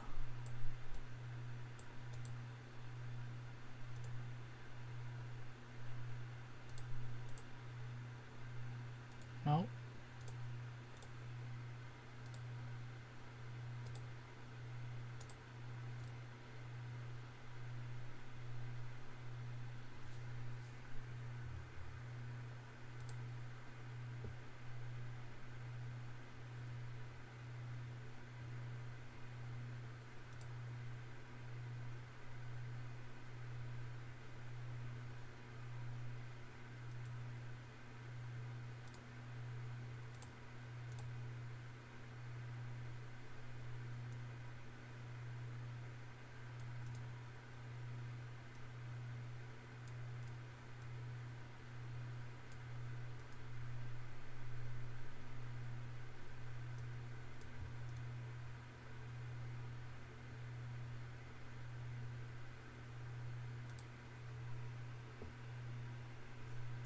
I'll leave it for now. I assume it will work once I...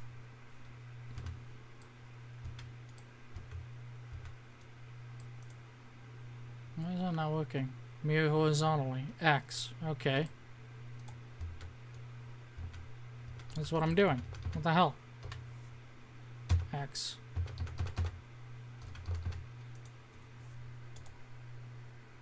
Oh. That doesn't want to mirror the text. Okay, that's plain weird.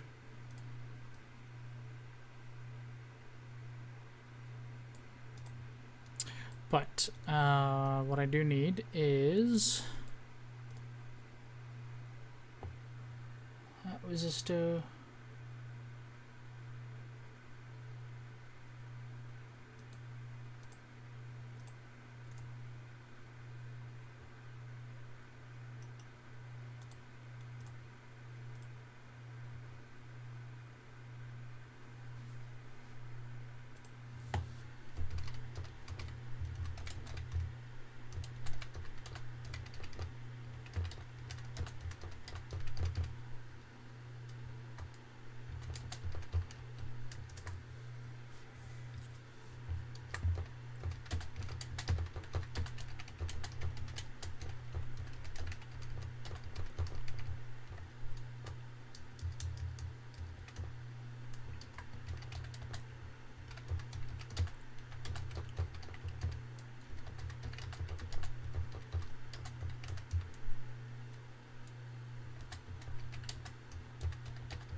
Right. There was a notice on GitHub for a project, so I was responding to it.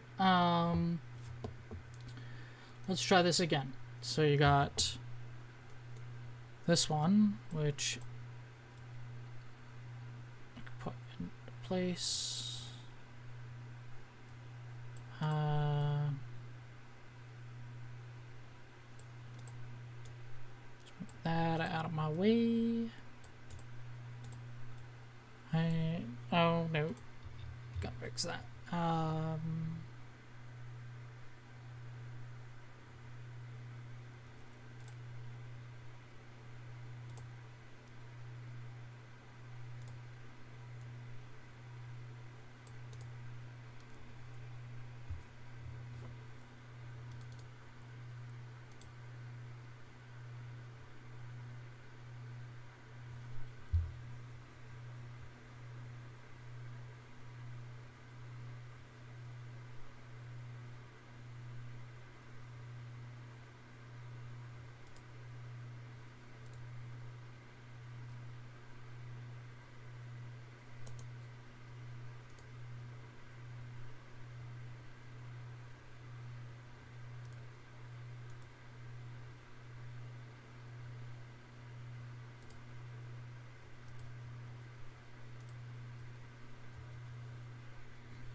Oh right, I didn't set the value on this. 2.2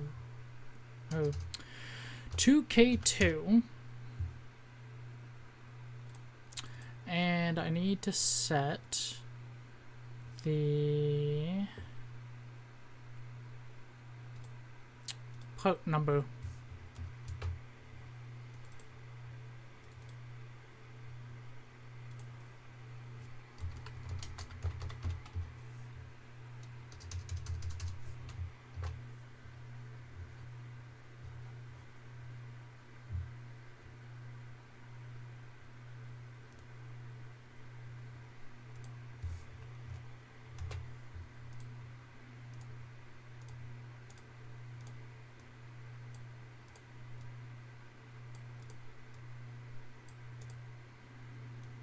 There's that one. Next. Actually, probably best just to update.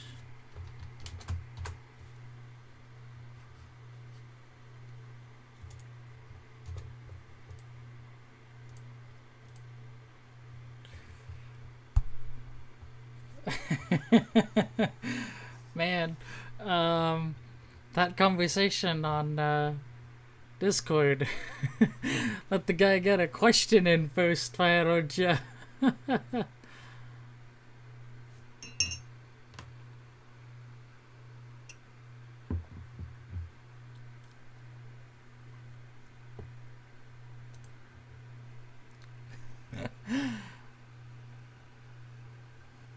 Gonna have a whole forum thread to read by the time they get around to it.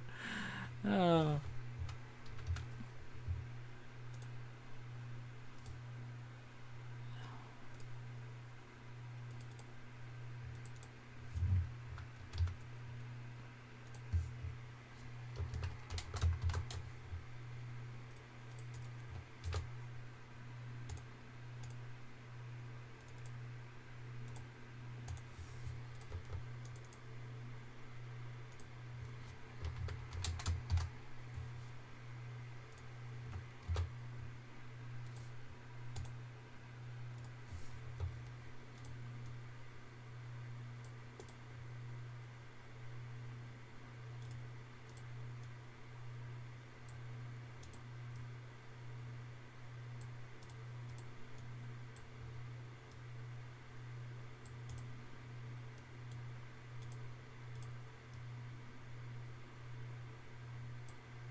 I love all this data being available. This is awesome. Totally gonna be making my own library with parts, and I'm going to litter everything with the manufacturer information.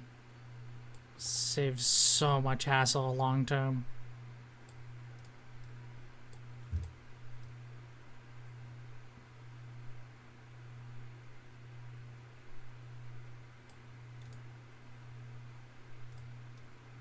And this makes everything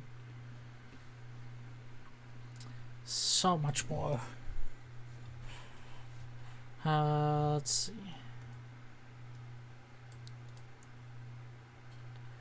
Do.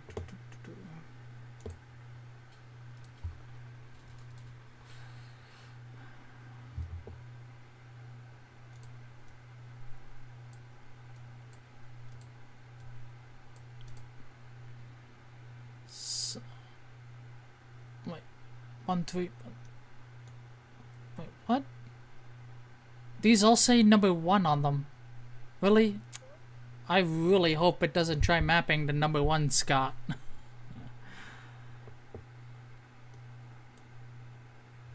I may end up having to make my own for it. Oh goodness gracious.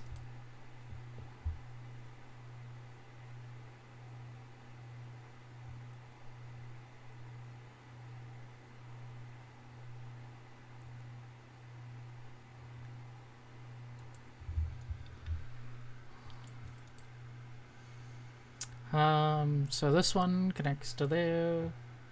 Next one goes to this one. That's too far. Ah, no, move. I hate that it does that.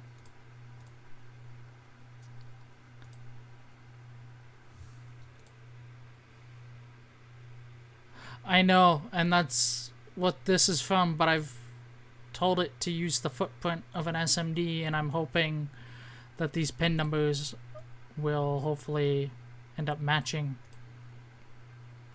when it goes to actually use it.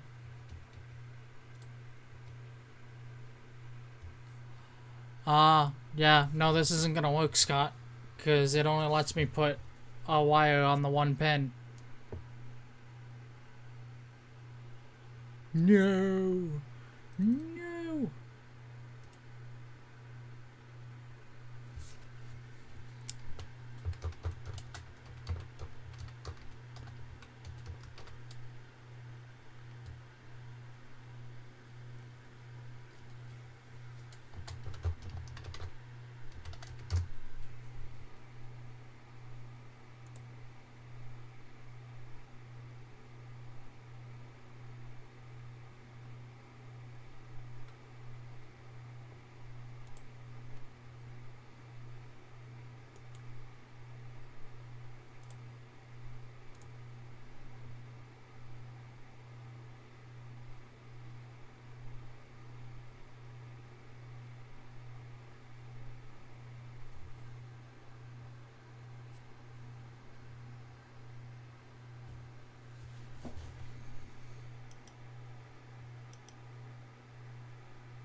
Yeah. Trying to Google, but not coming up with much.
Ooh, I think I may have found it. No,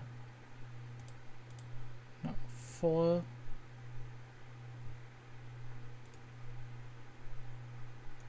No, that's THT. I wish there was an option to sort between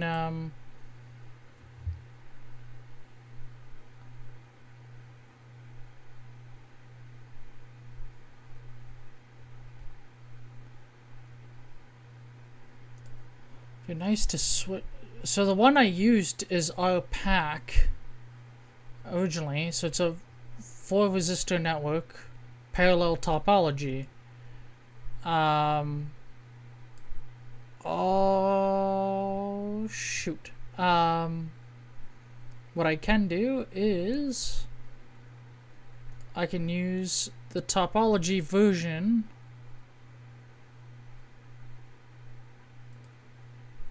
of the split. One. Aha! You found it, Scott. This is the one I want.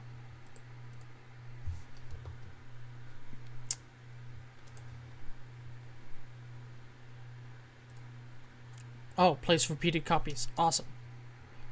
1, 2, 3, 4.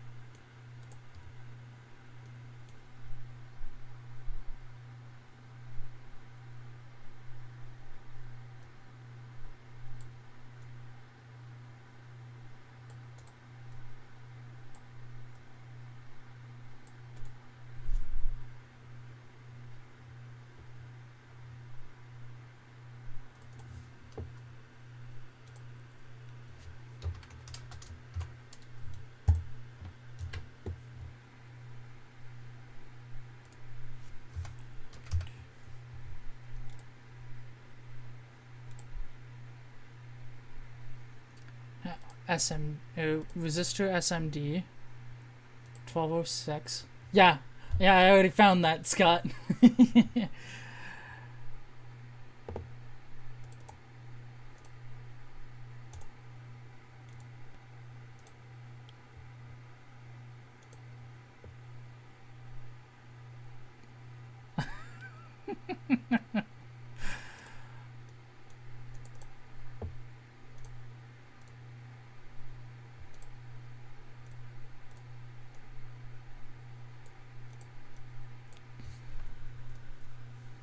I wish it would stop opening those menus when I go to move something.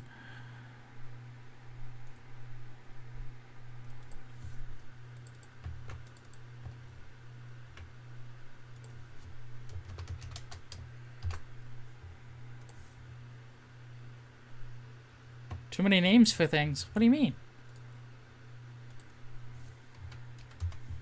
I think it's great.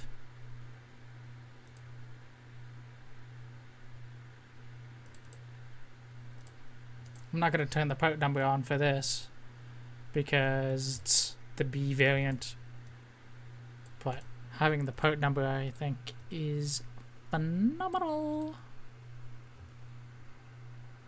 Like, for example, I've only put the part number for this LM339 on there. Oh yeah, really is. Or a better way of defining things would be nice for searching.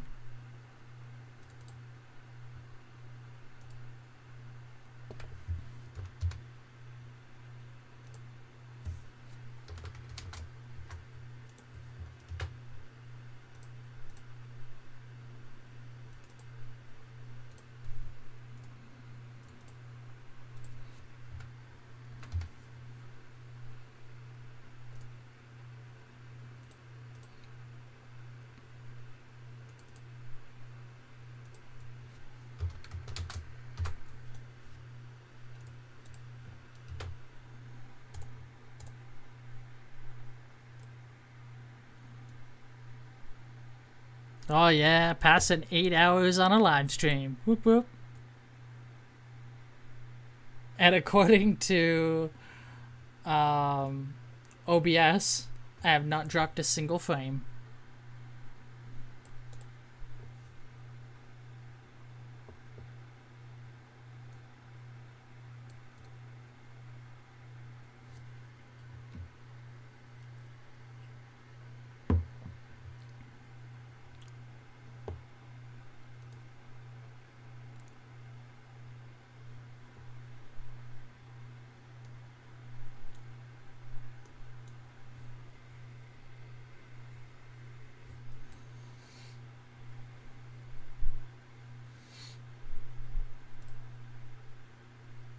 Somebody probably decided to update something. That's what happened. It's like Rogers. Let's update critical infrastructure with untested software. But let's update everything at the same time so that it all fails.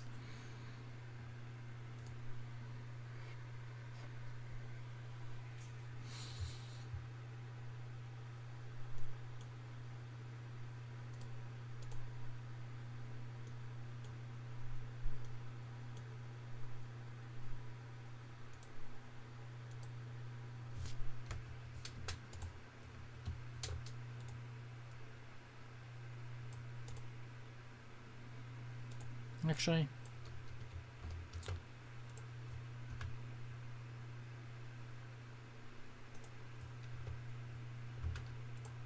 no.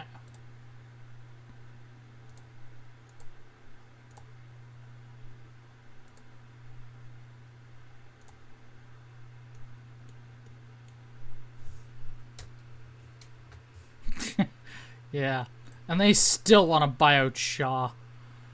Well, Freedom Mobile, which is operated by Shaw, and then essentially immediately resell it to another company, and we all know what's gonna happen. They're gonna resell it to another company, and then they're gonna wait a few months, and then either buy out that other company or just buy it back and absorb it. And the government just wants to mosey around it and not actually do anything about it. Then at the same time complain about high rents, but then allow landlords a record increase to yearly rents. Like, how does that help anyone? Oh, rents are really high, but we're going to allow landlords to jack it up even more. Absolutely ridiculous is what it is.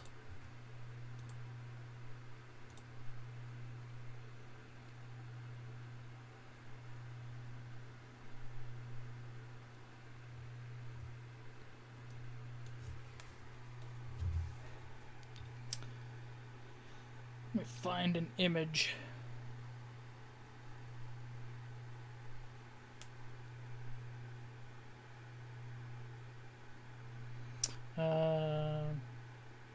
Sending an image to a Discord group. Let's see here.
Yeah.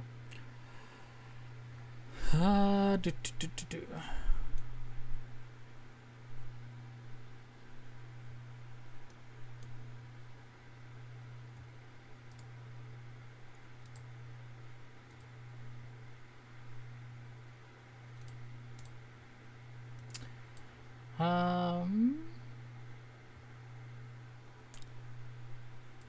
That goes to power. And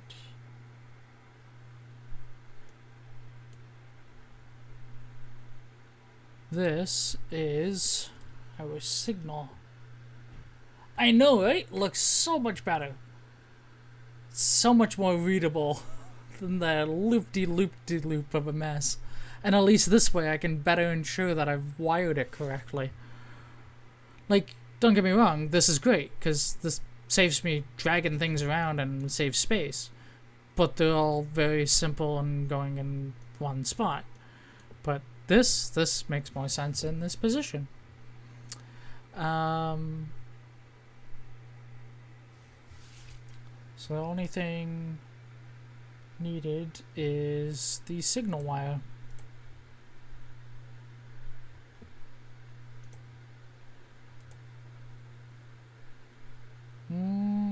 Actually, wait, does that go like that? Oh yeah, it does. Okay. Which, honestly, yeah.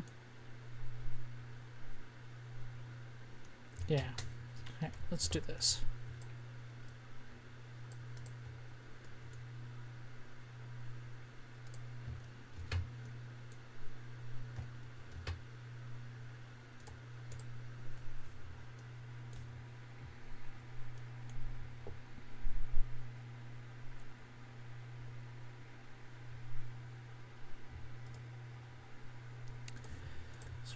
Oh, wrong button. There.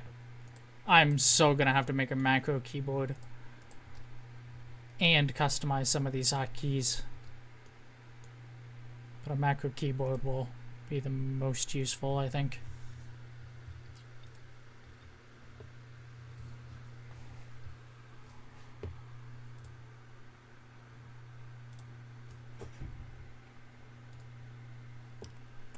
Peace out, Aaron. Peace out. I'll probably have to get some food myself at some point, considering we're going on 8 hours here.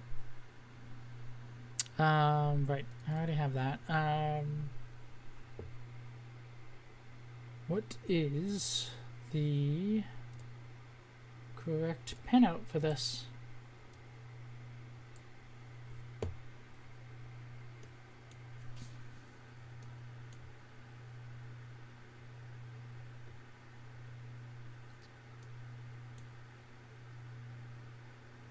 Oh, okay. They just go on order.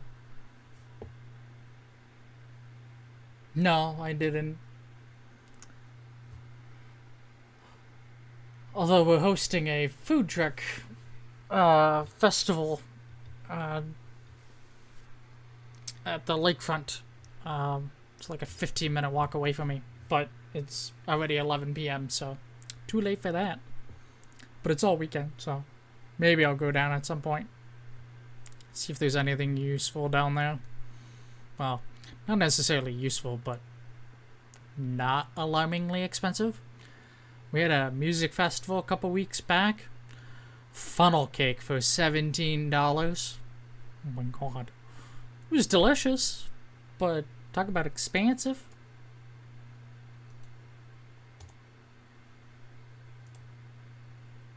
Yeah.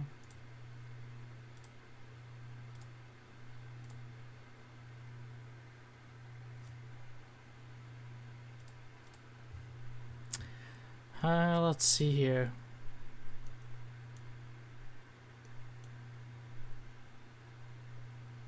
All right, I needed labels.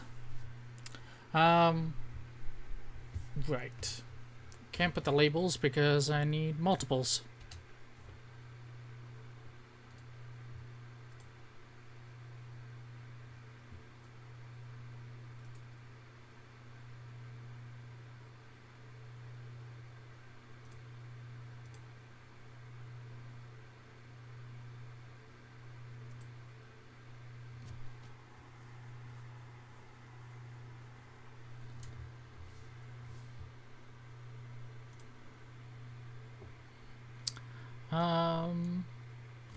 How many of these do I need? Oh, 8.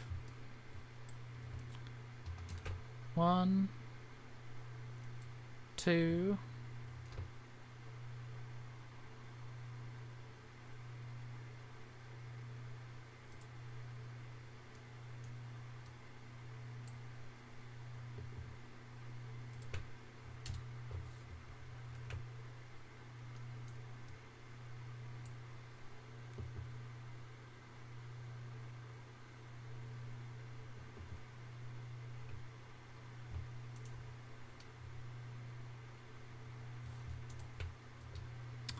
Oh, come on.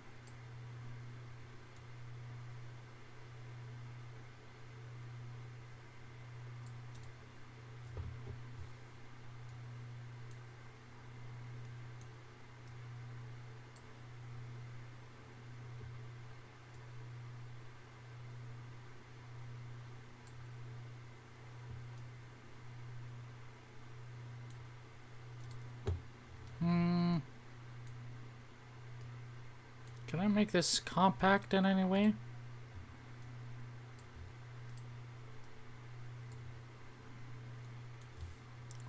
Please separate these sections to look a little better.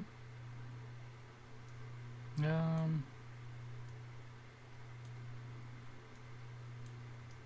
many more do I need to move it over? 2. Okay. 1, 2. No!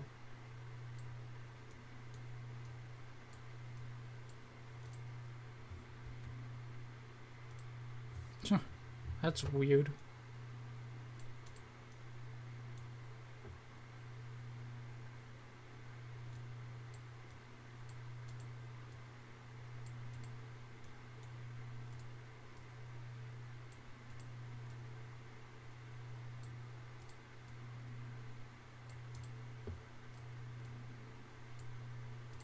Yeah, that's better.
That's better.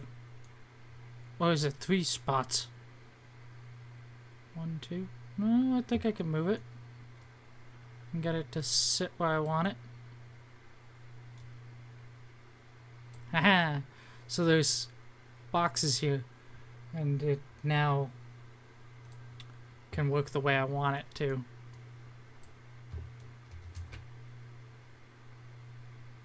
One, 2.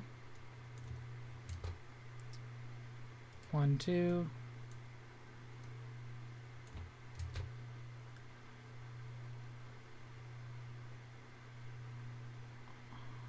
And 1, 2.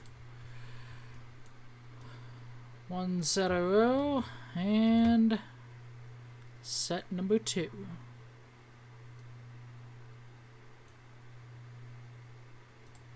There we go. Now all I need is a whack load of labels.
Yes, for digital I/O per thing.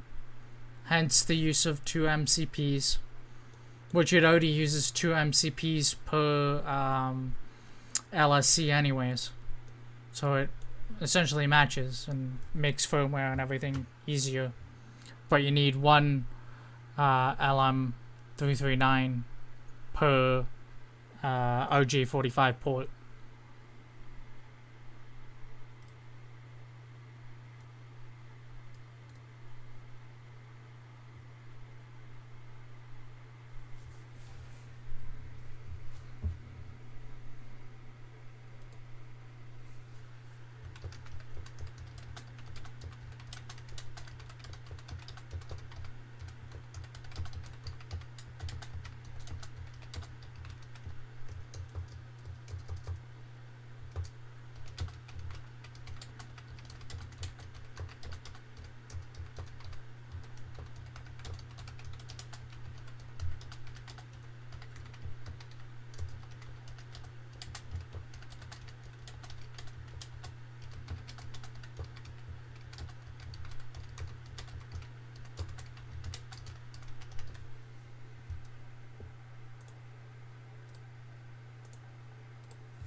And YouTube paused again. Let's see. Labels. I wish I could change the default text size. Preferences. No. Preferences. Editing options. Display options. Common.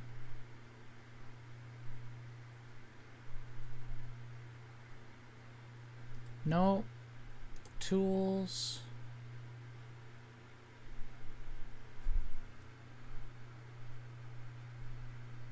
Place. Global label. Schematic setup, general formatting. Ah, here we go. No, formatting, default text size is 50 mils. Aha!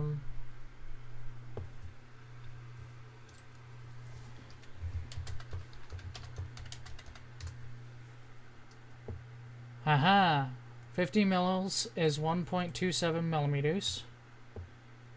So let's go from millimeter to mils. So 1 is 39.37. Okay. Let's see if that changes. Haha! 1 millimeter. That's better. I don't have to keep editing it. Port 1.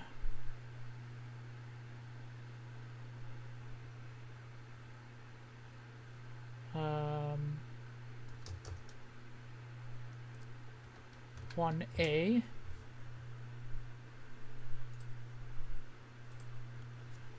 Port 1B. Port 1C.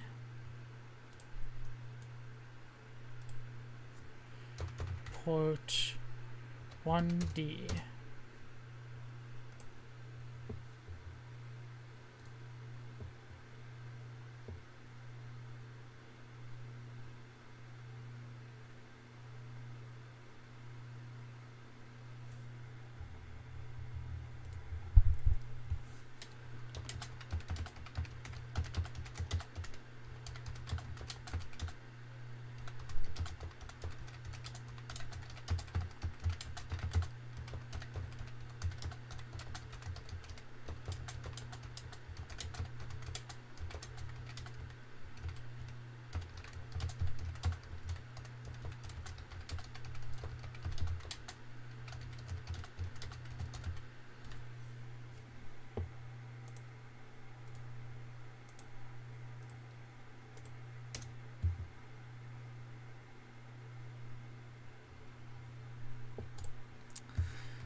Let's see.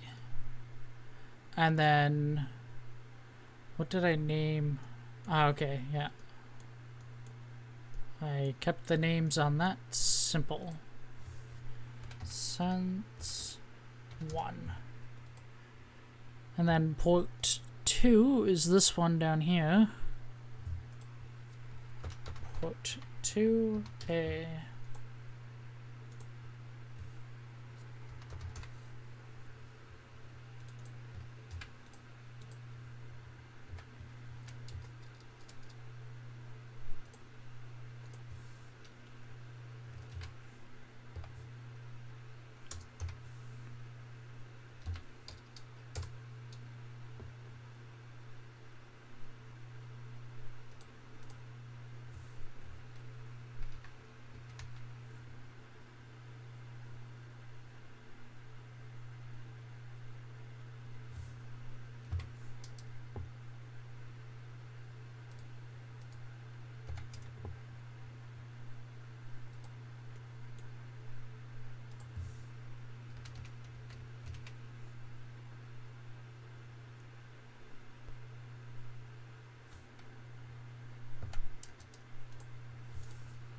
Okay, let's see what you're on about. No. Turn off. Oh, you can't multi-select. Oh, yeah.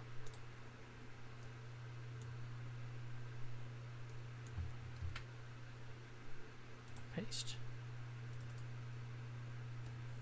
That doesn't really speed anything up.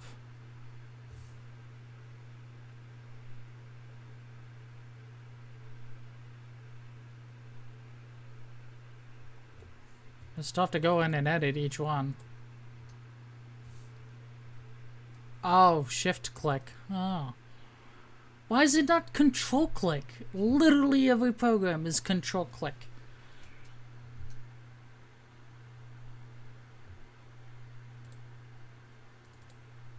I still have to go and edit each one. So it doesn't really speed up the process. Granted, I'm only selecting the one thing to change, which is somewhat better, but meh.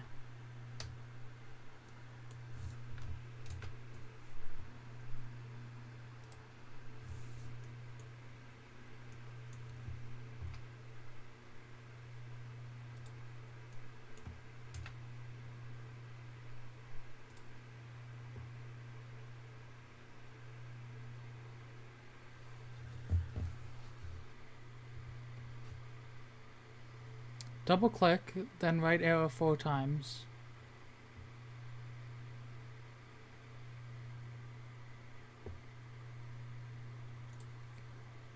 Double click,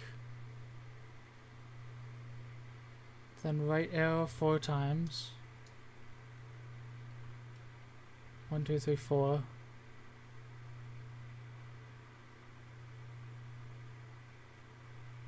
Then delete.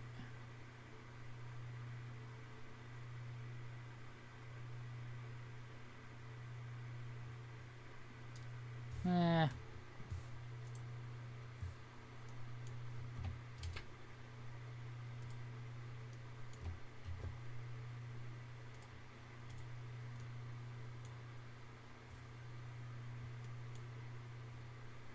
There was a function in Eagle where you could hit like the up arrow or something and it would automatically increment something. That was handy because you could just go 3, 4, 5, so on and so forth, and then do B, then C, then D, and just automatically increment it all.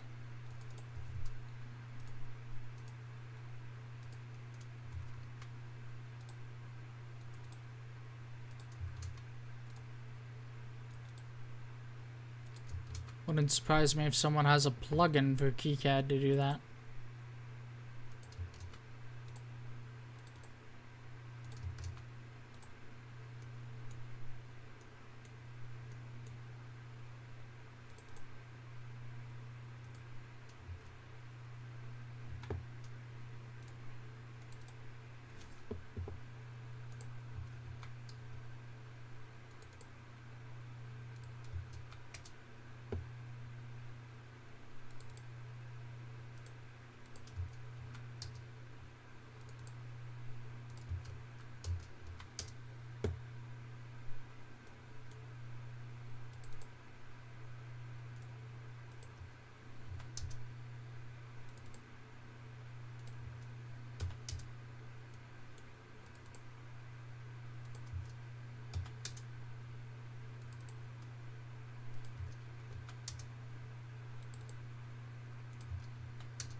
But we already have software, and these analog chips are much more resilient.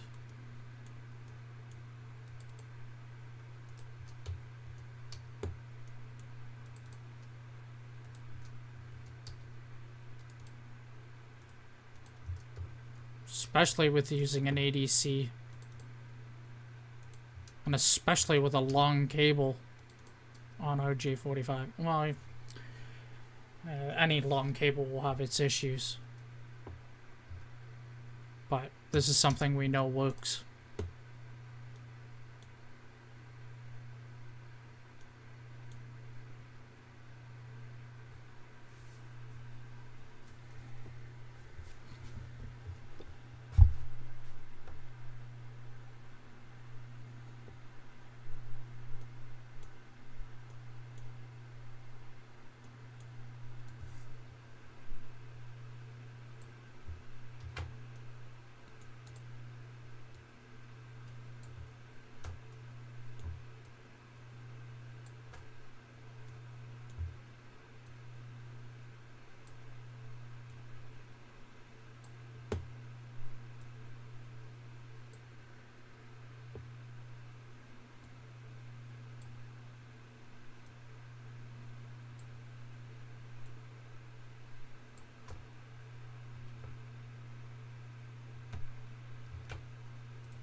Of course there's a way to do it, Scott.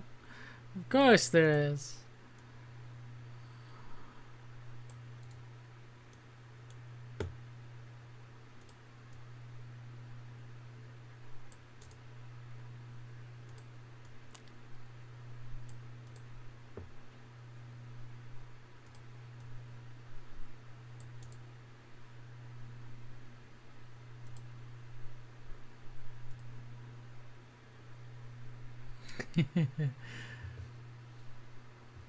Seems like it, that's for sure.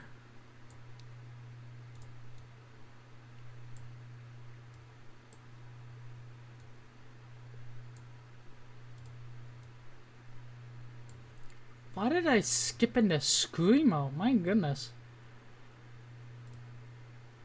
Oof. Next song.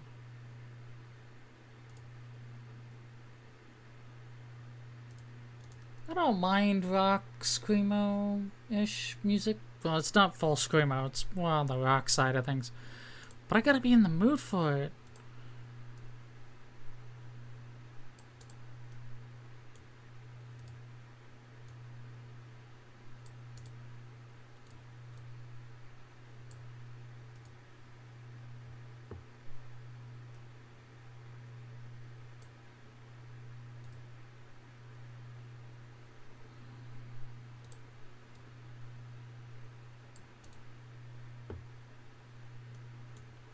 Ooh. Saving that song. I've heard that one. Oh, it's already saved. What do you know?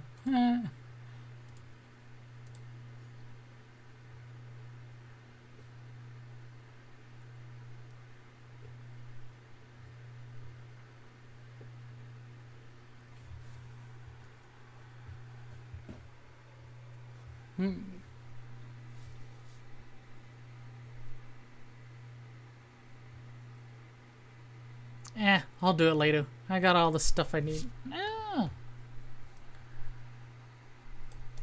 I'll try it another day.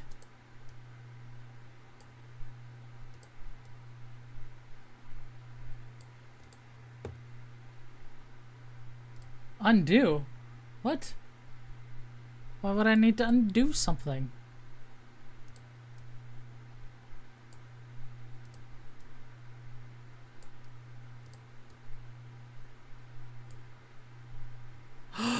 Son of a bugger. I've been doing these labels backwards.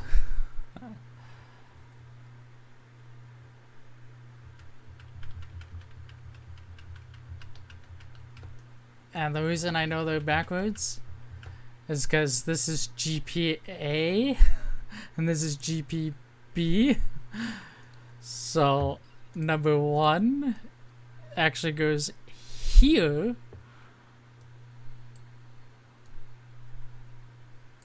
And it gets worse. Wait, watch this. Go along. Number 2. And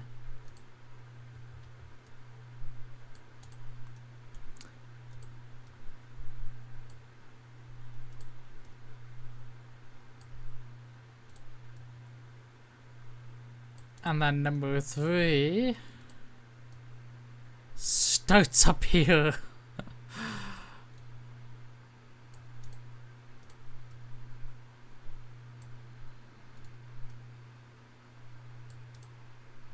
Like, that is a terrible layout. Absolutely terrible.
And that is done.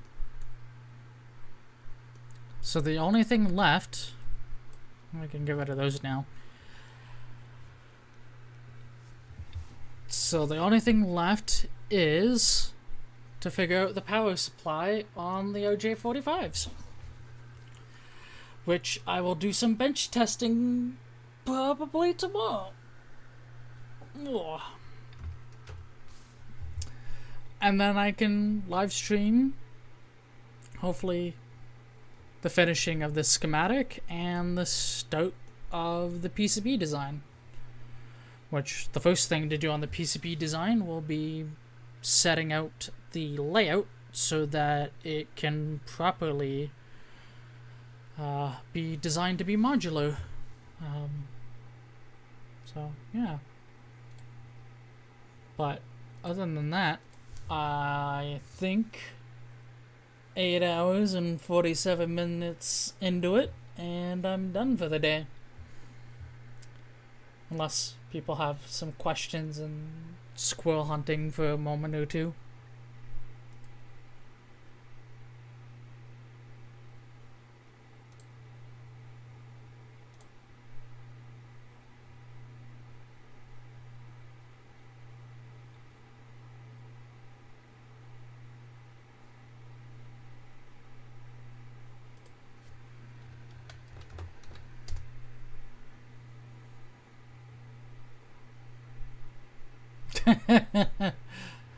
What if it's a red squirrel? You know, to match the walls.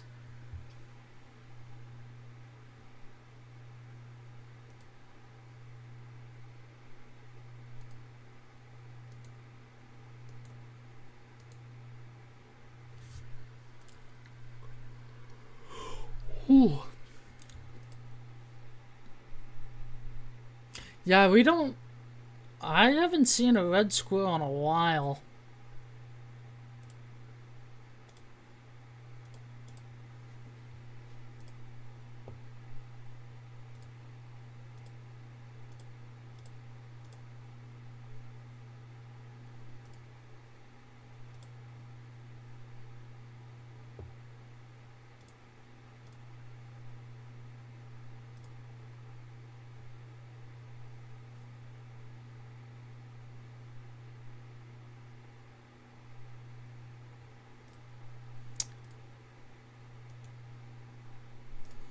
Yeah. Yeah, I'm pretty much done. All that's left is to figure out the power on the 8-port, and then that'll be pretty much it.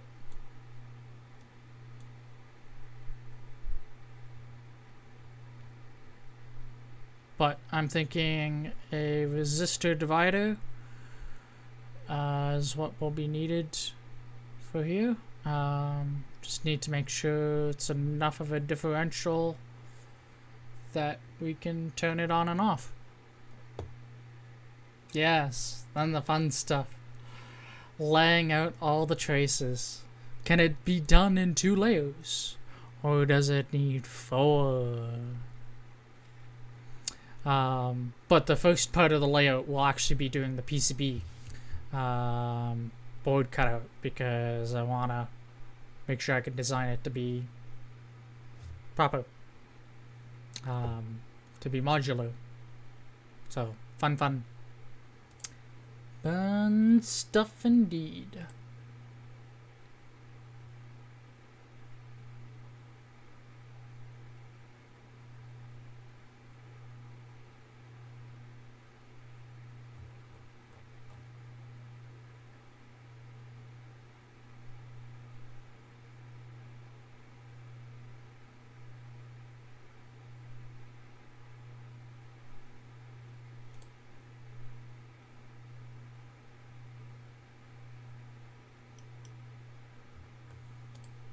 Yeah.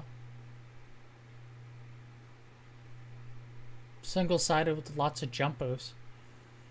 Oh, no.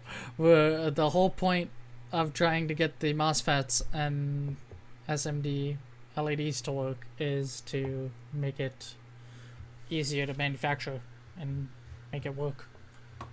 Ooh.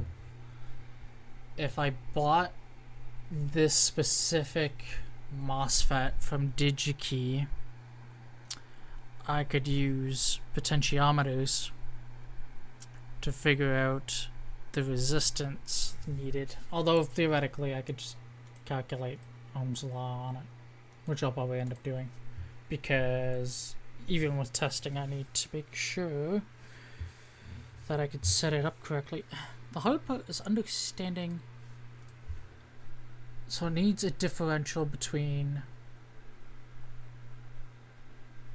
what VDD is.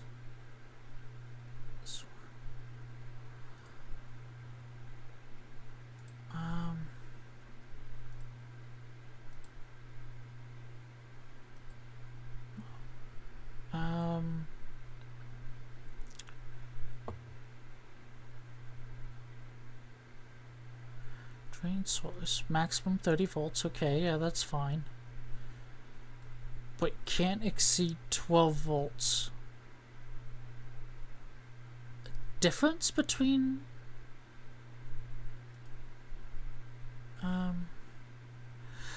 Now is that 12 volts... Well, if you're pushing 30, so then you have to have a... have to be allowed to use a resistor divider. It's just making sure that the divider is correct for the maximum voltage. Why would they not put an example circuit in the spec sheets? Like, this would be a perfect product to have an example for it. Let's find a brand name on Mouser.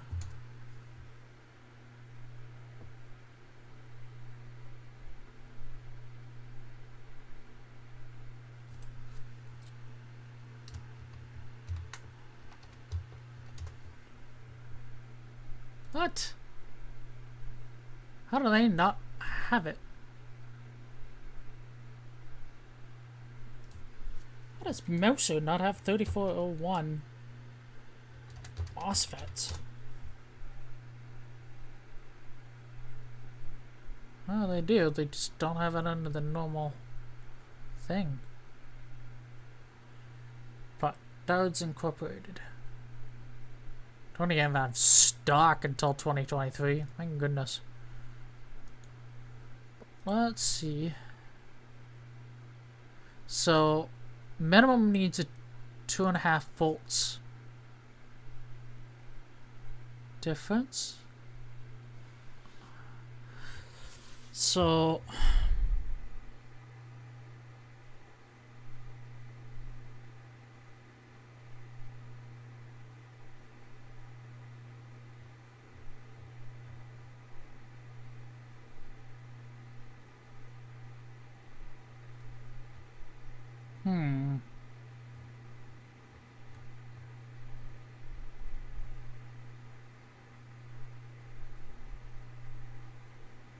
oh wow, I can actually turn on at a really low voltage.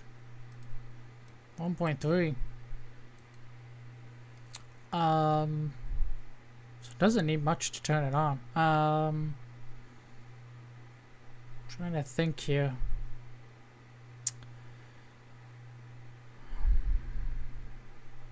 Ideally, I'd like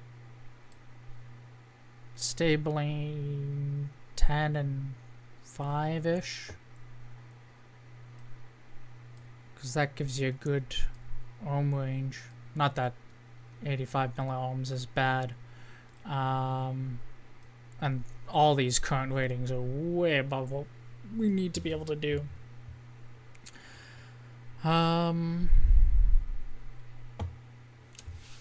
Let's see, can I Google? Oh right, I know exactly one thing. So it needs a negative 1.3 to turn it on. So this website I absolutely love.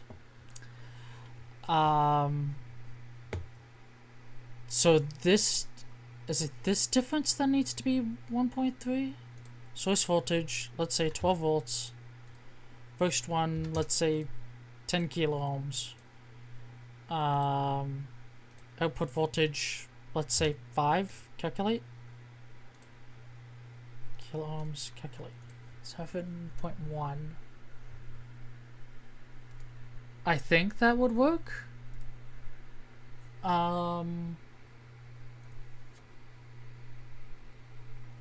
Actually, I could probably just do 210 kilo ohm and calculate volts. Yeah, that would work. 210 kilo ohms. Does that work on 24 volts as well? Nah, it's pushing the limit. 15 and 15. Nope. 15 and 10. That works. 12 volts. 12 and 10. 24. That works.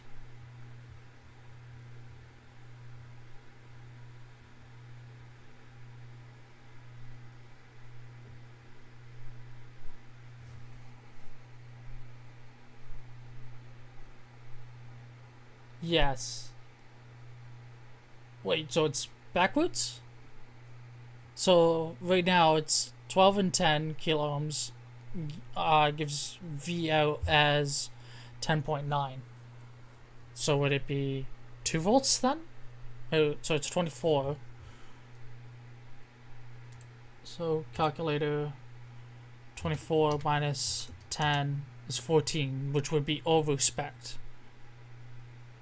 if it's backwards. Which means we would want this to be higher. So you'd want that way around so that this number is higher than the max.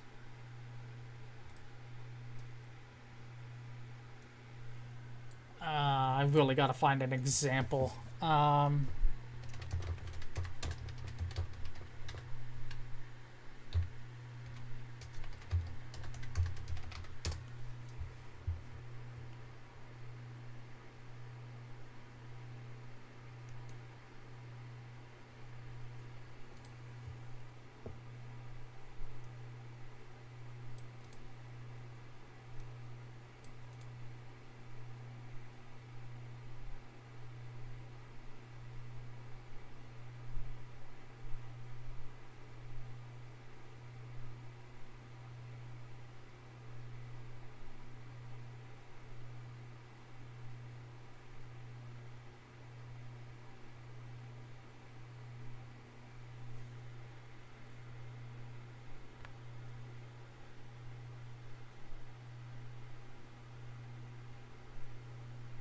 Yeah, that's what I've been doing. I've been changing the volts up and down because it needs to be compatible both with 12 volts and 24 volts.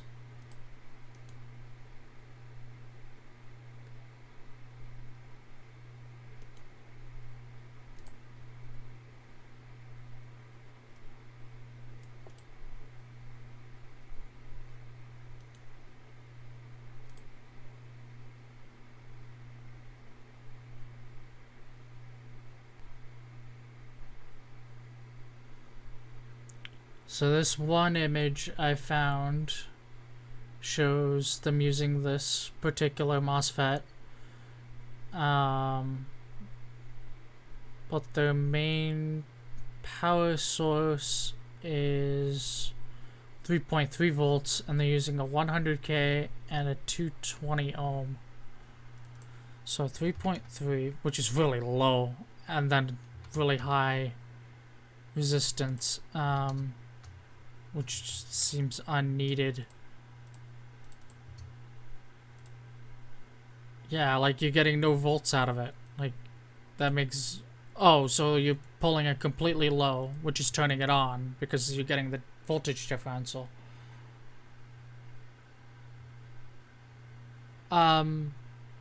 So you want to do I want this volts to stay below 12 then, Scott? Because the max spec on the chip is 12, so I would want to stay like 10. So if I set it for 24 and set it for 10, no, 12. And then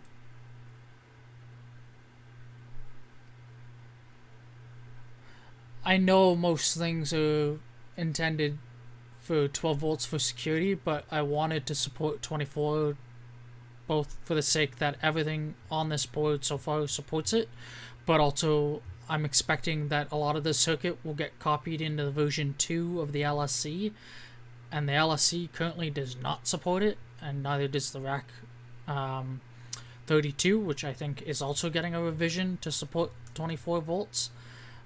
So you could instead, on your light switches or your push buttons for your light switches, choose to use 24 volts if you wanted to overcome some losses. So I'd like to just design everything to support either one, just to cover my butt in any way, shape, or form. So for this, we switched to 10 kilo ohms. So 24 volts, 12 kilo ohms, 10 kilo ohms gives you an output voltage of 10.909.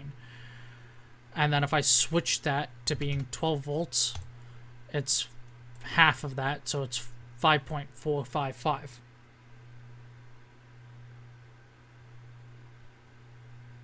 Yeah. So you want to keep the difference between V in and V out below 12 and above 1.3. Yeah, so R2 is, yeah, okay. Yeah, so 12 and 10 kilo ohms achieves that.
I have a feeling I'm still...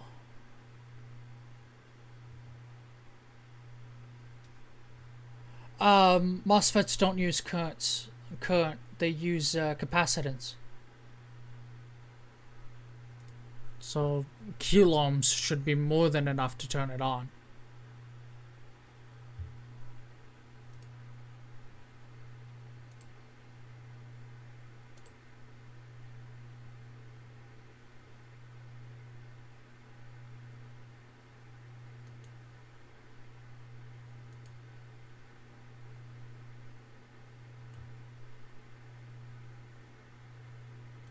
Ooh, man.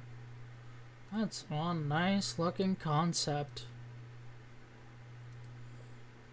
I'm gonna share this. So somebody shared this on Twitter.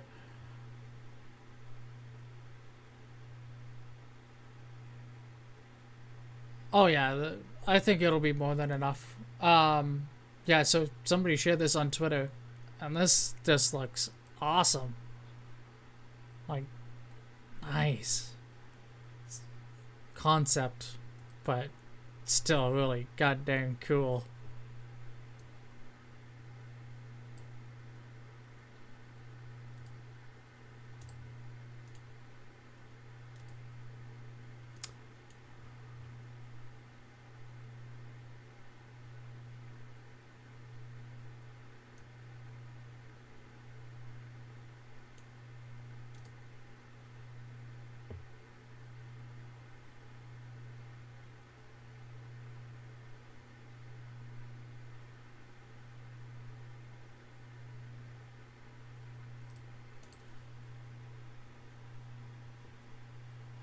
Yeah, I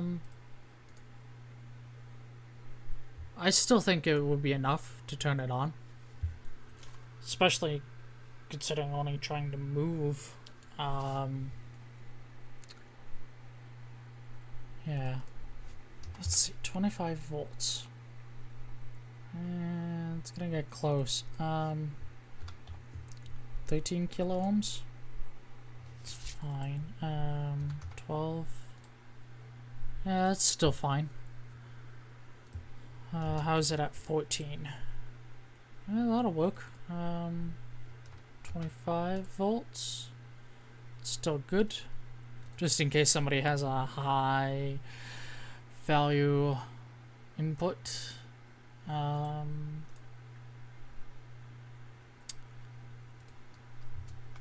would it do at 26? Good. 27. 28. 29. 29 would be too high, which almost every other part on the board is no good. So 30 volts. Alright.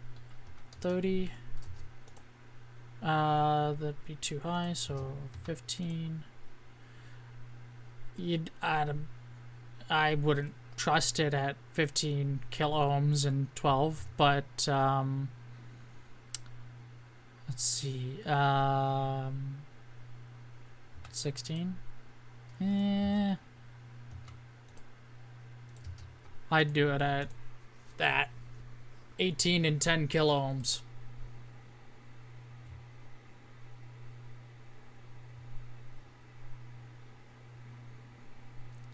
Should I calculate it for that? Wait. If I put it at 12, does it remain in spec? It does remain in spec.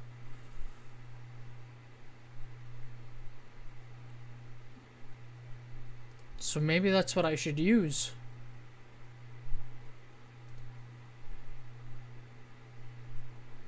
Because the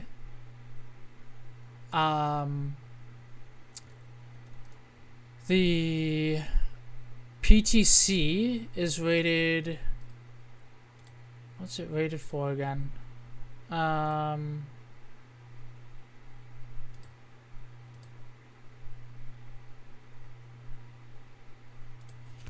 find out.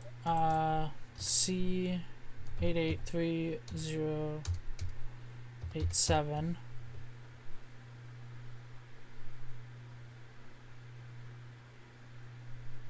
Yeah, that's what I'm thinking. Yeah, so the PTC is rated for 33 volts, and then I know the LM chip is rated for like 36, and then the main capacitor is rated for 50. So essentially, your limiting factor would be that MOSFET at 30 volts.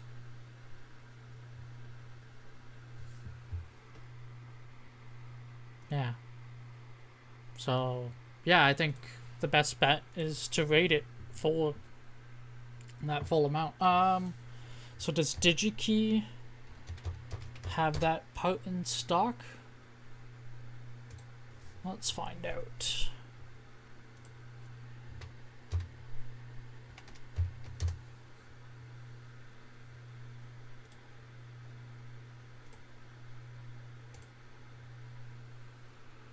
Ah.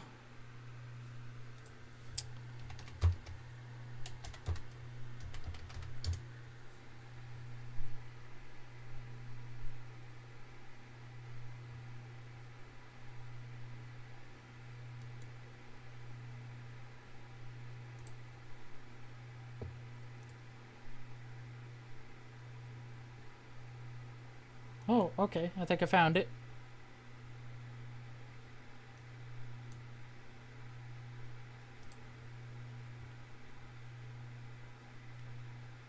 $0.67. Oof. So, DigiKey has it available.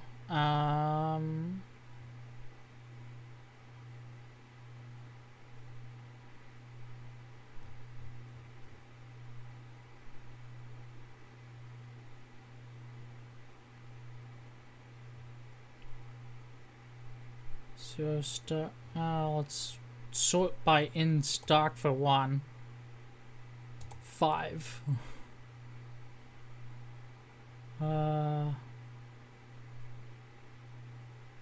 That's a marketplace item.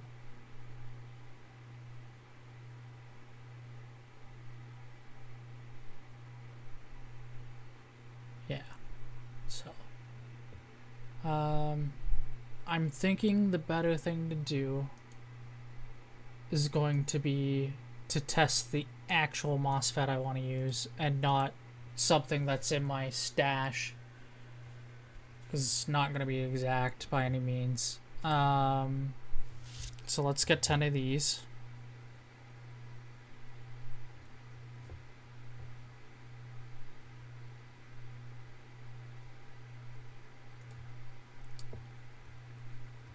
And then let's get 18 kilo ohm resistors.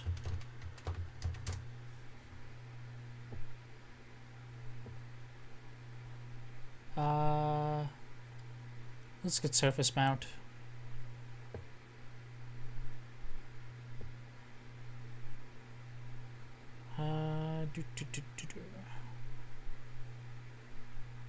So we're looking for 18 kilo ohms. Okay, looks like it's popular enough. We want it in 0603.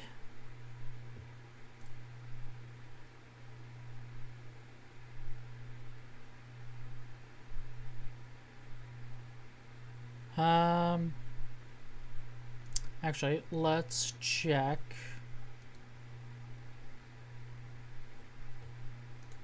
Wondering, because sometimes the 1% is cheaper on LCSC, and if it is, then I will get a 1% resistor from DigiKey just to keep the test more accurate. Although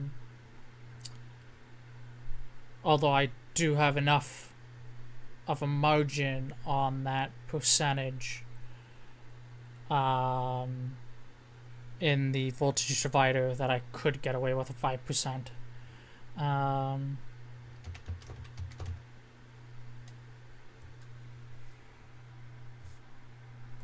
Chip resistor, surface mount.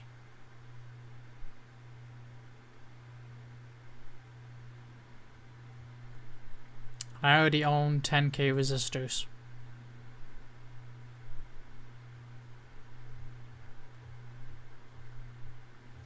And sadly, I won't get this order until either Monday or Tuesday.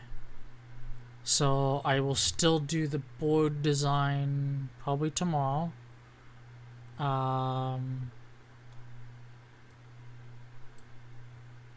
So that I'm not delaying myself. And then I will leave out the MOSFET and dip switches until I can confirm everything works. Of course, Scott. Oh, I think I got a whole spool of them, to be honest. Although I do try to use the resistor arrays more than anything. Just more compact and easier to solder overall. Right, 18K.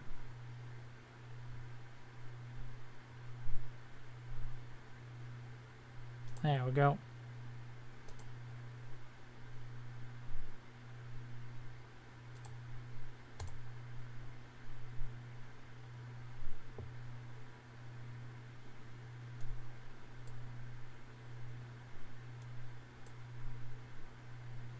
$75 volt, 1%.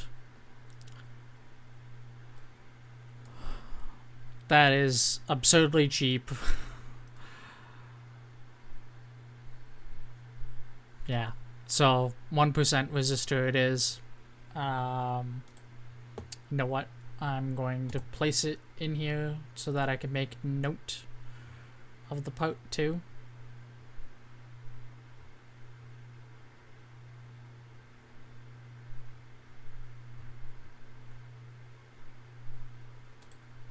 No.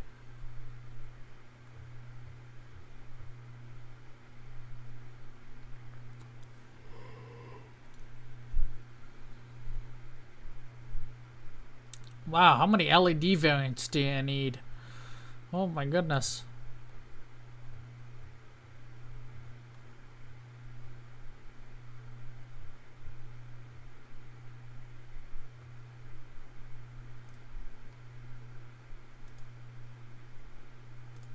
Yeah, there we go.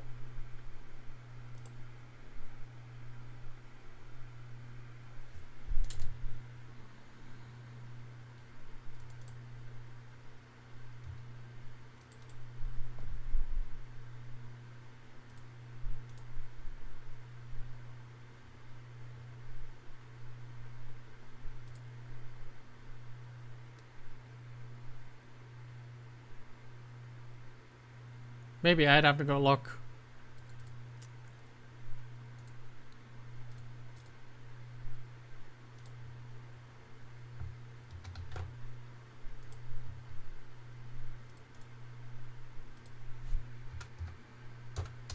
$18K. Port number. Oh, spelled port wrong. Nope. I know we did, Scott. I know we did.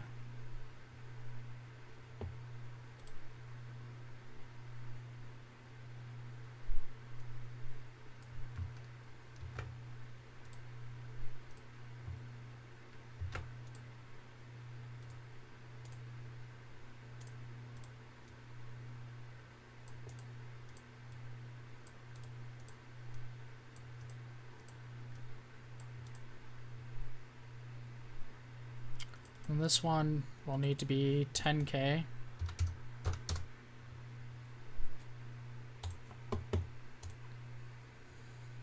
And then let me check my, let's keep that over here while I go and check my previous order history and see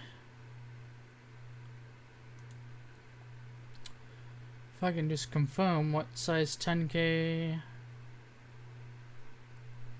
resistor I bought.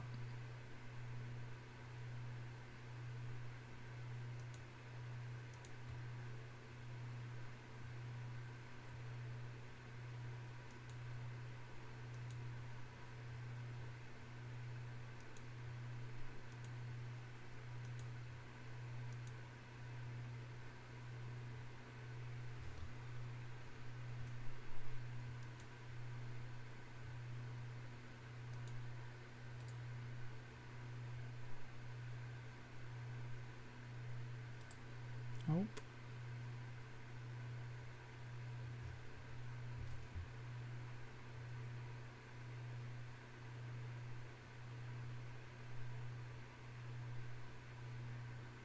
Nope.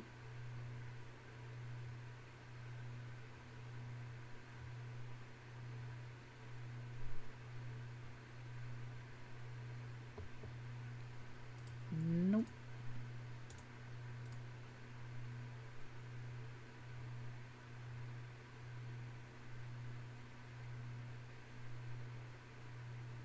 That's 100 ohms.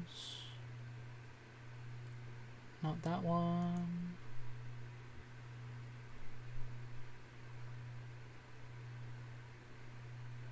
That's 4.7.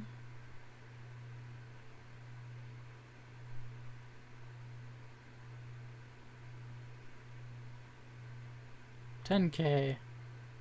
1%. 150 volt. I ordered a 500 pack.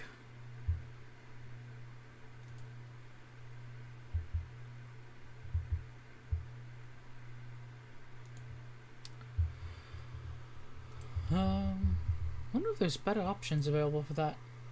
Because that is 3 cents. And that 18K was cheaper. Let's see.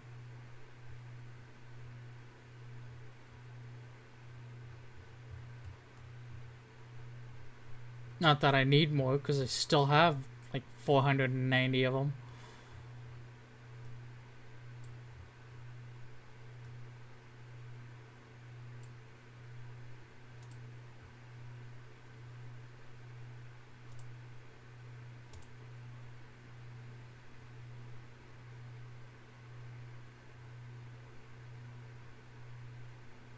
Yep, those cheaper options with higher stock quantities.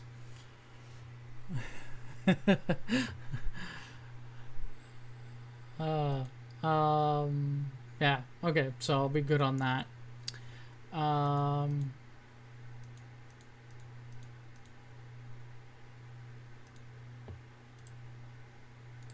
So the only thing I need is an 18K, but I want to get a 1%. Let's see here.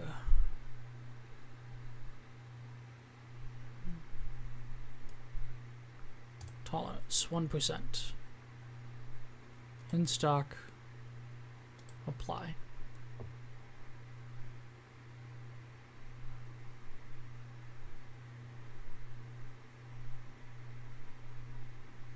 $0.15? That's not bad.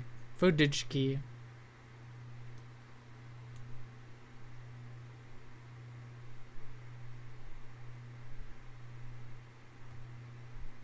Actually, let's search by price. They're all the same price. Except for when you're buying reels.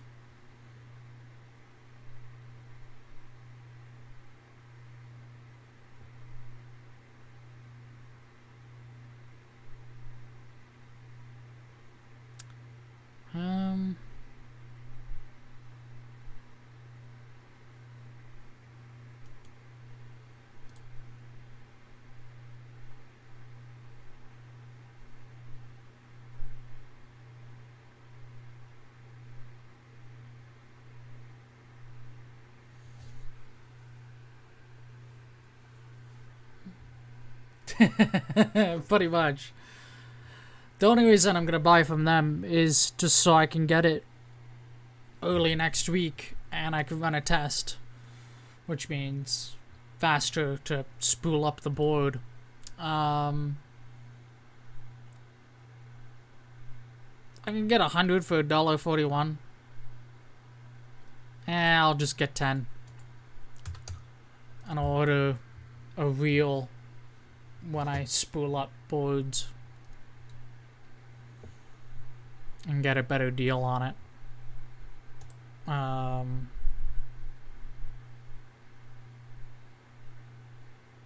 right, I still have that in my coat. Cool. What else am I missing? Oh, that MOSFET didn't go in my coat.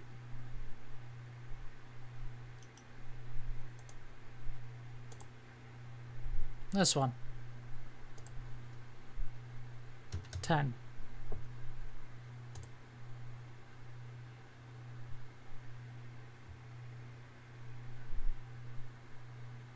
There we go.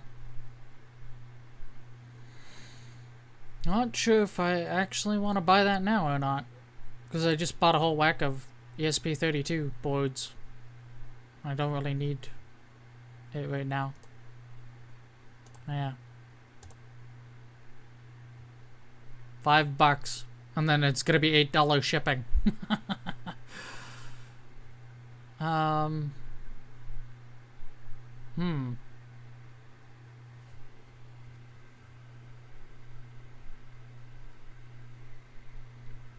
The good thing about this particular size MOSFET is I know it fits on a puff board.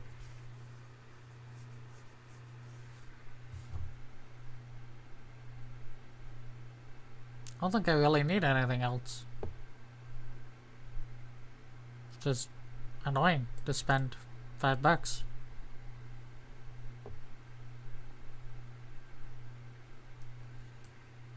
Actually, I could probably think of at least one thing I can buy.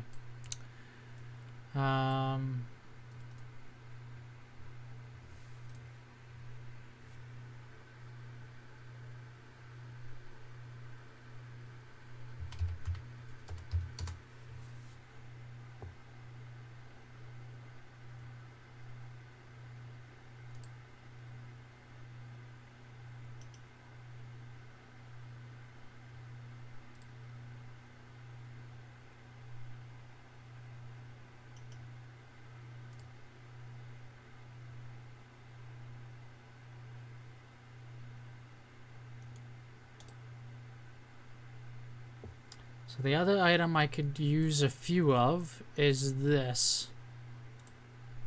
It is a temperature and humidity sensor. The only other one would be MCP 9808, I think. Actually, DigiKey, I'd never have processing fees from them. It's included in the price. Oh, this one's cheaper. And this one's a pure temp sensor. $7. This is more than accurate enough. And I get humidity, so let's add 2 of those.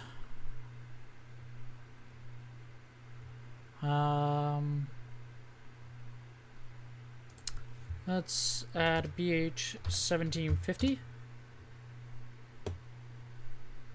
Do I want it? Not sure if I do actually. Ah, I did not realize they made it in a cool.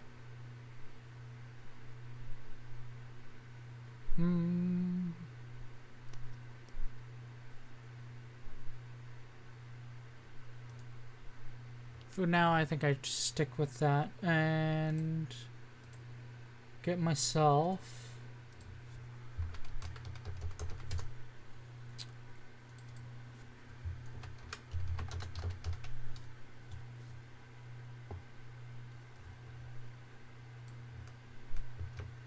these. Using Adafruit's part number to save me some hassle. It's available to order. Can I just get the 100mm one then? Hey, woohoo.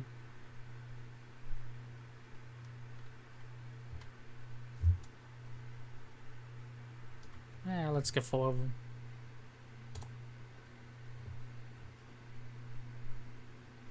That'll do it. There we go. Now I don't feel so bad paying $8 for shipping. So I'll order that at the end of the stream because I'm not doxing myself. And yeah.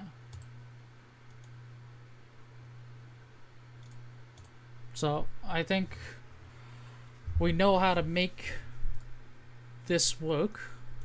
It's just a matter of testing and confirming. And upon confirming, I will be much happier. And yeah. Because this could be implemented, this setup with, at the very least, the PTC fuses should be added to the LSC. But adding the ability to turn it off if you're just using simple buttons or contact and you don't need a light on it, then yeah, like keep it on and risk damage to the cable at some point when you're not using it. And then you don't really realize that it's a problem, because unlike a switch, if it broke for some reason, you'd realize the lights aren't on it. Rather than this PTC just sitting there cooking itself because it's tripped. Yeah, everything else is done on it. So, PCB time tomorrow. Woot woot. But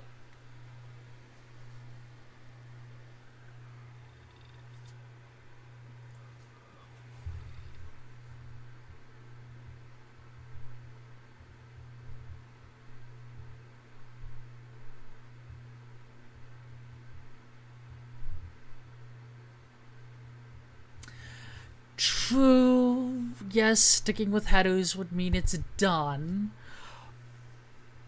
but I still add more labor to it to assemble the board. And like doing one 8-port module, sure, fine, I'd do that. But I have to make Let me grab the calculator here.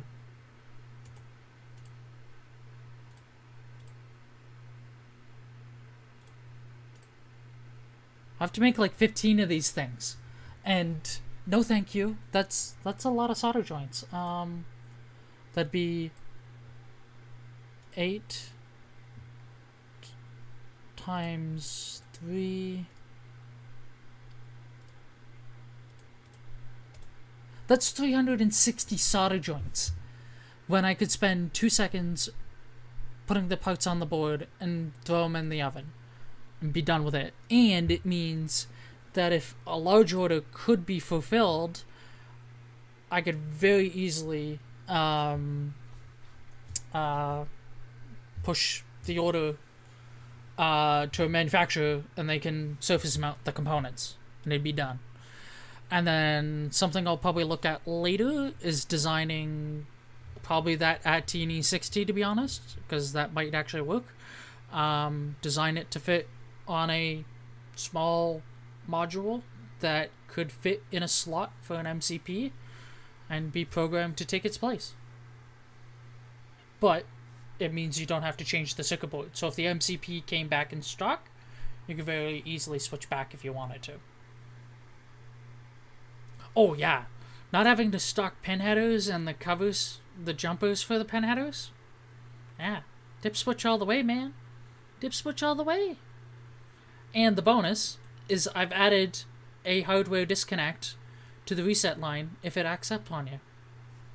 So extra redundancy. Woot woot. And it means I'm not using a 3-port dip switch and storing an extra port. So hooray for my bill of materials. Oh, I'm enjoying myself with this design. And it's an opportunity to introduce the modular 8-port design, which will be great, because then you can mix and match things and you're not worried about fitting things, and it's just better. Yeah, high-side switching is nice to learn. It's been on my to-do list to learn how to do it properly for a while. Yeah. Other than that, nice chatting, Scott. Thanks for your help. And squirrel hunting. But I think 9 hours and 34 minutes into it. Time to close it out for the day.